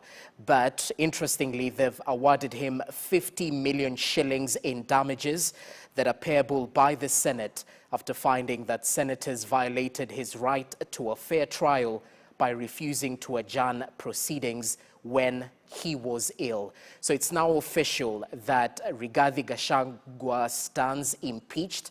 That's according to the ruling delivered by the three-judge bench of the High Court. And they've listed a couple of issues in that over 10-hour ruling that was delivered by the three-judge bench. And I just want to take you through some of the issues that were canvassed by the judges as they came to that particular ruling of upholding the impeachment of the former Deputy President Rigathi Gachagua. A lot was canvassed, so we'll just take you through one by one, even as we continue monitoring the developments happening at the corridors of justice, as we await perhaps comments from the legal representation of either side of the divide. Now, the three-judge bench of the High Court, as I mentioned, have upheld the impeachment, but they equally upheld their jurisdiction to hear and determine former Deputy President Rigathi Gachagua's impeachment case, reaffirming that Parliament is not supreme. The three-judge bench of the High Court equally found that no evidence was there to support claims that legislators or the speakers were biased in the impeachment proceedings against former Deputy President Rigathi Gachagua. Remember, his legal team had argued that there was biasness, especially from the speakers of the National Assembly and the Senate, and that's why the three-judge bench decided that there was no evidence to support the claims. For legislation. That is why we are saying the Constitution has been buried today. The Constitution has yes. Yes. Your plan has actually, because you represent yes. other members here, the court said we cannot have two deputy presidents. No, that's nonsense. That's again judicial nonsense. It's judicial nonsense because the consequences of finding that the impeachment has been quashed is that Kindiki should have vacated. I don't know where they got that from. That's why you're calling it judicial nonsense. But you are not pursuing that in the court. You said we are going to the Court of Appeal. To go back to office. We are going to the Court of Appeal. You have heard how the court has grossed over the other petitions and just dealt with one petition for His Excellency Rigathi and ended up with judicial nonsense and judicial absurdity. We cannot agree to that. Senator Harrison. Yes. Look, we had a bit. You want to finish? Yeah, no. Because, let me finish. No. Go on. You see. Please, just finish. Come in. When a breach has been found and cleared that the proceedings had a problem, when. Okay, those were live pictures outside the High Court, Milimani High Court right there, where the legal representation of Rigathi Gachagua and some of the other respondents have just given their summary in terms of the ruling made by the three-judge bench of the High Court. It's official that the court has upheld the impeachment. That's what we have gotten from that particular ruling that lasted for over 10 hours. And it's clear from the lawyers that Rigathi Gachagua will be heading to the Court of Appeal to appeal the ruling by the High Court. Remember, he still hasn't exhausted the legal mechanisms within Kenya, so he has a right to go to the Court of Appeal to appeal that particular ruling that upheld his impeachment, but equally awarded him 50 million shillings, which is payable by the Senate due to various issues that were canvassed by the three-judge bench. I understand we have an advocate on the line, Elias Mutuma, who is just joining us to give us a little bit of breakdown of what exactly this ruling means legally, politically, even as we try and understand the weighty submissions that were given by that three-judge bench during their ruling. Wakili Mutuma, I hope you can hear me loud and clear. Thanks for making time. It's definitely a weighty ruling right there, which might set precedents for other cases, if any, that might emerge. I'd like to get your take. In layman's language, what exactly does this ruling mean for the former Deputy President Rigathi Gachagua, politically, but most important, legally? We've understood that he's set to appeal that particular ruling. He hasn't exhausted the legal mechanisms, but what does that ruling mean? Thank you very much, Jesse, for the opportunity. Yes, I can hear you loud and clear. And as a lawyer and consumer of justice, I must say that this is a very disappointing judgment, especially with the finding and the final outcome, for the simple reason that when parties move to court. Okay, Mutuma, allow me to cut you short. We'll be coming to you in just but a few. We understand there's some development still happening at the High Court. Let's just cross over and listen in as lawyers give their submissions.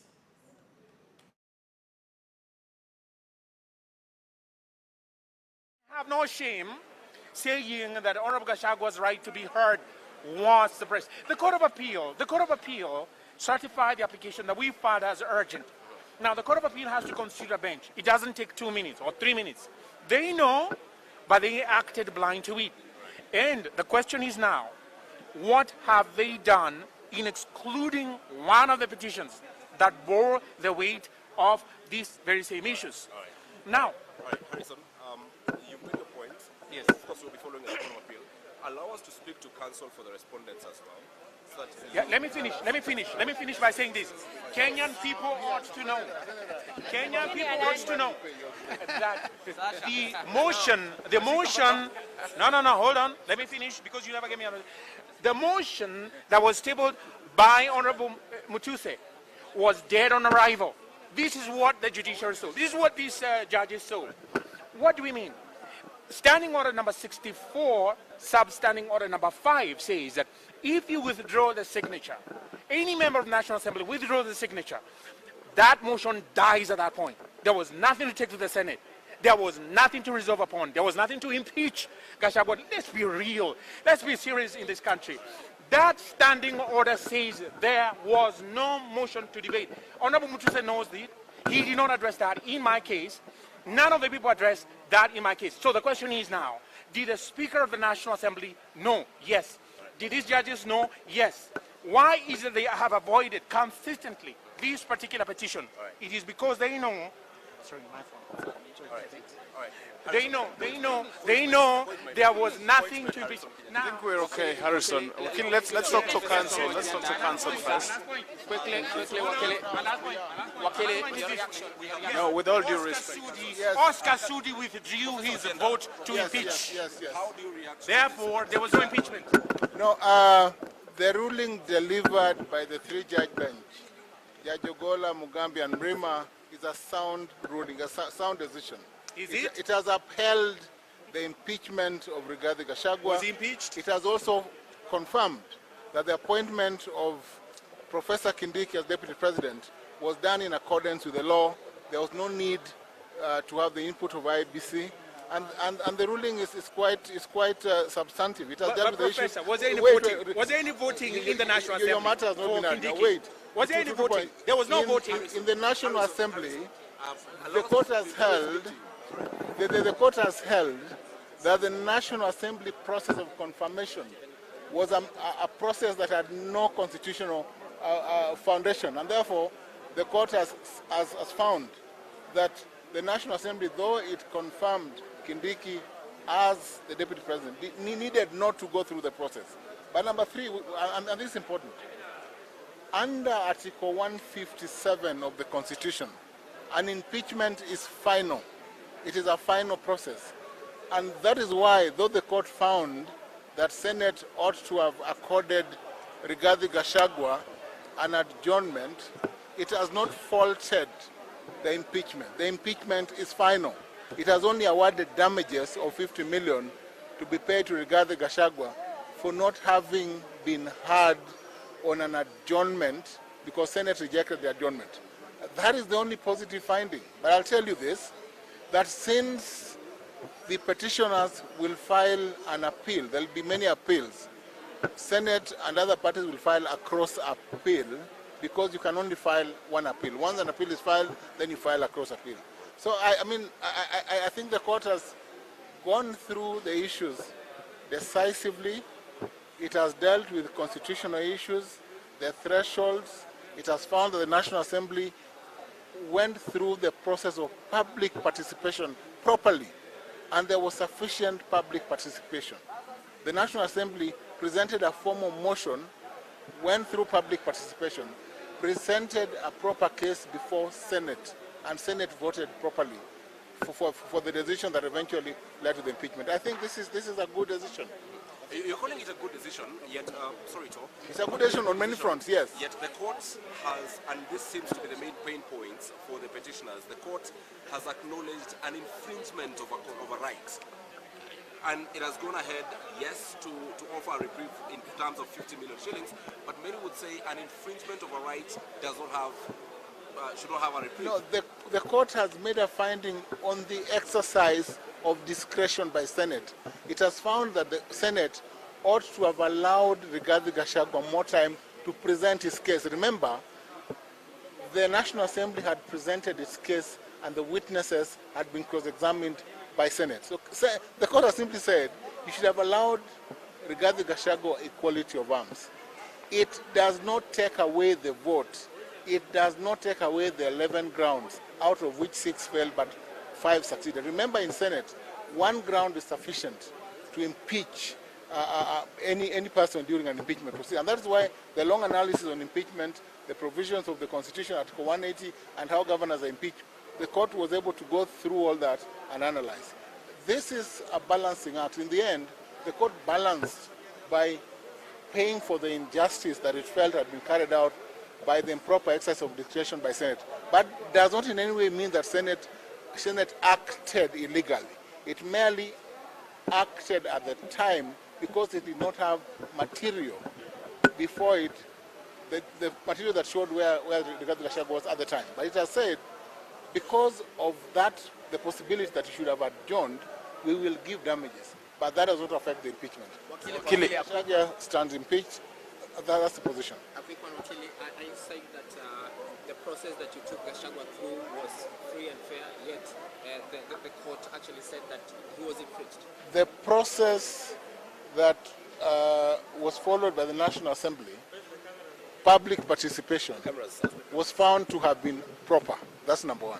Number 2, Senate needed not to undertake public participation. Number 3, the court only faulted Senate for not having allowed the adjournment to the next Monday or Tuesday because there was some time. But has said that because Senate exercises discretion through a vote of senators, that decision or that final decision or outcome cannot be faulted. What are your chances at the Court of Appeal because they filed an appeal? We win our cases. I can assure you that the political question doctrine will be dealt with at that point. The independence of Senate will be dealt with at that point. And I'm sure that the Court of Appeal will not arrive at a different decision on the finality of the impeachment under Article 157 of the Constitution. Thank you. Thank you. Okay. Thank you so much. That is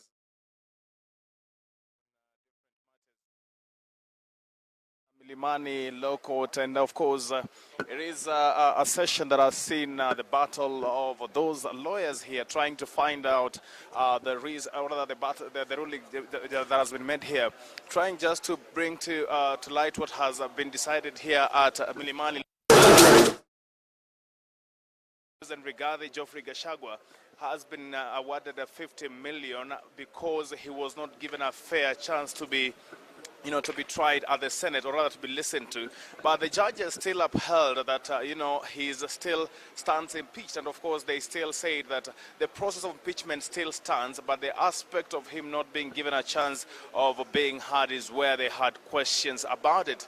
And of course, moving on to some of the issues, Ian Keitani, that has been discussed here, it is very clear that the National Assembly has been given a leeway because the judges clearly said that the National Assembly didn't, and it did his public participation to the allowed standards. And of course, that tells you that, and of course, they're saying because the offices across the country were open and ready to receive those submissions, it is very clear an indication that the National Assembly tried to do all this. And of course, we've got to be talking to other lawyers who will be joining us in a few, but everyone here is exhausted, and the lawyers are actually feeling exhausted because they've been sitting here all the way from 11 a.m. up to this late in the night. And of course, something else that we need also to note, it is very simple that the Deputy President Kithure Kindiki, who is in office according to the laws and according to the legality of this. We're going to be speaking to other lawyers here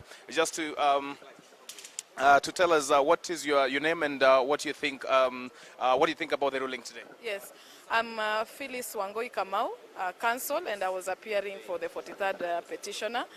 And what I have submitted at the end and what I have said is that this is a constitutional absurdity. And the court has even mentioned that because there is no constitutional, there's no any article of the Constitution that's more superior than the other. And the court has clearly stated that the right to fair hearing for His Excellency Rigathi Gachagua was infringed. That's a constitutional provision. And therefore, it carries the same weight as Article 157 or 145 that the Senate used to impeach him. In that sense, and in all cases where a Bill of Rights or a constitutional provision has been infringed, what usually happens is a clear declaration that then that process was illegal or unconstitutional. And then what follows after that is orders to that effect. Now, the court has held itself back from declaring the impeachment of Rigathi Gachagua illegal and unconstitutional, but then granted him a small right to pay him. And I can give you an example. When you come on an employment case matter, and you then say that your employer did not follow the process or did not have sufficient reasons, under the Employment Act, which is just a statutory act, to have terminated your employment, before the court grants you the reliefs, they must declare that that process was either illegal or unfair. We expected the court to clearly pronounce itself to declare the process unconstitutional and illegal for the violation of His Excellency Rigathi's rights to fair trial. What would have happened if you say it would have declared that it was illegal for his, and now would we have a situation where we're having two deputy presidents because they also did that out of public interest? You see, even in employment matters, an order to reinstate is never automatically given, because the court can assess the requisite orders and grant you the reliefs that are fair in the circumstances. But the fact that it was illegal on a ground cannot be taken away from you. Okay, the reliefs can vary, and we do appreciate, and in fact, His Excellency Rigathi Gachagua had actually withdrawn the prayer to be reinstated because it's overtaken by events. Now with that withdrawal, what were you expecting? We wanted it to be declared illegal because then that removes the constitutional burden that is on His Excellency Rigathi Gachagua, that he is an impeached leader under Article 3 or Article 2 of the Constitution, that then makes it impossible for him to vie for an elective seat. We need that pronouncement because the process did not follow the Constitution, therefore it is illegal. And in that regard, then it allows him. You cannot say, and we always say in the law, and you heard the court say, justice must not only be done, it must be seen to be done. Both the process, the substance of the law must be taken into account. You cannot withdraw someone's right just because another person's right would be interfered. Granted that perhaps the order to reinstate was already overtaken by events, and we did appreciate on our side. But the declaration for illegality and unconstitutionalism should have been made. And that's why in my final submissions I said this is putting us into a constitutional absurdity of the highest order. Okay, thank you so much. Maybe my last question is, what are your expectations as you have promised to do an appeal, and of course you've already filed that appeal, or rather you're in the process of filing that appeal. What are your expectations at the Court of Appeal? So our expectation is to go through the motion. I think it is, at the end of the day, the High Court has pronounced itself, and therefore we have to respect the judgment of the court, and the best we can do is ask for that judgment and go into appeal. And we do expect that we will argue our case strongly as it is required. Remember, one of the things the court has said is that it has tried to distinguish the impeachment of a governor and the impeachment of a deputy president, because one of the cases they are relying on is Sonko versus others, which went all the way to the Supreme Court, but it is in regards to impeachment of a governor whose threshold is lower than the impeachment of a president. And therefore, we will go to the Court of Appeal, and if the Court of Appeal doesn't rule in our favor, we will still go to the Supreme Court, because one of the decisions we must completely distinguish is decisions such as Sonko, and set a clear precedent on the threshold, standard, and constitutional requirements of impeachment of the office of the president or the deputy president. Thank you so much. It is amazing to have a conversation with Wakili here. I'm going to be joined with another one here who can just give us your name and briefly tell us what were your expectations and if they were met, and what do you take from the ruling of today? Thank you. My name is Dr. Peter Mbaye. I'm the Secretary for Planning and Economic Affairs at the DCP party. We have been here all those hours. I want to say from the onset that we respect the court ruling because that's why we have been here, but we don't agree with it. One is that you can give a remedy, you don't give a relief. I want to say that the 50 million shillings is an insult, because we never came here for the money. We came here so that, we respect the law, whatever is contained in our laws and regulations and the Constitution. So you can't say that the laws, and if one part of the law is violated in the Constitution, it should carry equal weight in terms of relief. Okay? So let me say this. The Honorable Rigathi Gachagua remains our presidential candidate in DCP, who we are going to endorse in our NDC, and give him up to the other principals in the united opposition, and he stands an equal chance to fight for the presidency of this land. But that only comes if the appeal, or rather after you get a success at the appeal. If not, that means it's not going to be on the ballot. Listen, we are going to go on with the Court of Appeal. And if whatever happens faster, if the elections come before, we will be in the court until Supreme Court. So we don't manage the diary of the court. If they want to fast track it, fine. We are going to pursue this matter, because let me tell you, the impeachment, the hurried impeachment happened in the public. Everybody could see, right? The public hearings here have been in public, in media, so everybody could follow. Every other Kenyan have an opinion about what should have happened, right? So they have an idea. If you don't have to be a lawyer. So what we are saying here is that there are some critical rights of the Honorable Rigathi Gachagua that were not respected. We simply want this, kindly, the court to come and say, agree with us that yes, there were some issues that were infringed upon, and give a remedy. You cannot come and say, well, some rights were infringed, but then you run away and give 50 million. We are not here for the money. By the way, the 50 million shillings is an insult. Can we say you are here just to get on the ticket? I mean, it's very simple. We are saying we are going to get the Honorable Rigathi Gachagua is our presidential candidate in DCP. And then we are going to give him over, among other principles, and he stands an equal chance to be nominated to be the president of this republic. These issues of the court do not stop us, so long as we have not exhausted their peace up to the highest level. Thank you so much, Jesse Rogers. This is what is happening here. And of course, what we're going to wait is see how the battle is going to turn around in the Court of Appeal. Of course, the respondents are saying they are hopeful they'll win. And of course, the petitioners as well are saying they're hopeful they're going to win this. So we're just waiting to see. And of course, we're going to be getting other reactions. We're going to just tell our listeners and our viewers to keep tuned, because we shall be giving you more details in our subsequent bulletins as we begin even tomorrow, and having more of these interviews. I bring it back to you, Jesse Rogers, live from Milimani. My name is Haman Kamariki.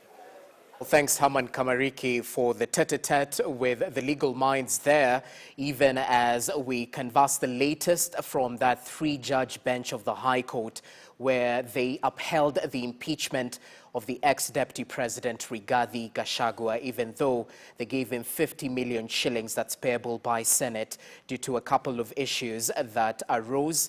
And that's one of the issues that many political and legal minds will be debating about. The High Court found that senators violated Rigathi Gachagua's constitutional right to a fair hearing by refusing to adjourn the impeachment trial, despite acknowledging that he was ill and unable to complete his defense. And they say it created procedural imbalance and breached constitution, and that's why he was awarded 50 million shillings. But questions are arising, especially from legal and political minds, as I mentioned earlier on. There are those who are arguing that, yes, the three-judge bench found that Rigathi Gachagua's right to a fair hearing was violated, yet the bench declined to quash the impeachment and instead awarded damages. So is that 50 million enough of a remedy, since his right to a fair hearing was violated? Should that have quashed the whole process in its entirety? Those are some of the issues that are arising, and I'll be able to pick the mind of Elias Mutuma, who's joining us. He's a constitutional lawyer, and he has been following up on that particular ruling, which has lasted for over 10 hours. So quite a lot to dissect. But Mutuma, thanks for your patience. Let's pick up from that hot topic. So many people are talking about that particular ruling and the right to a fair hearing that was violated when it comes to Rigathi Gachagua. But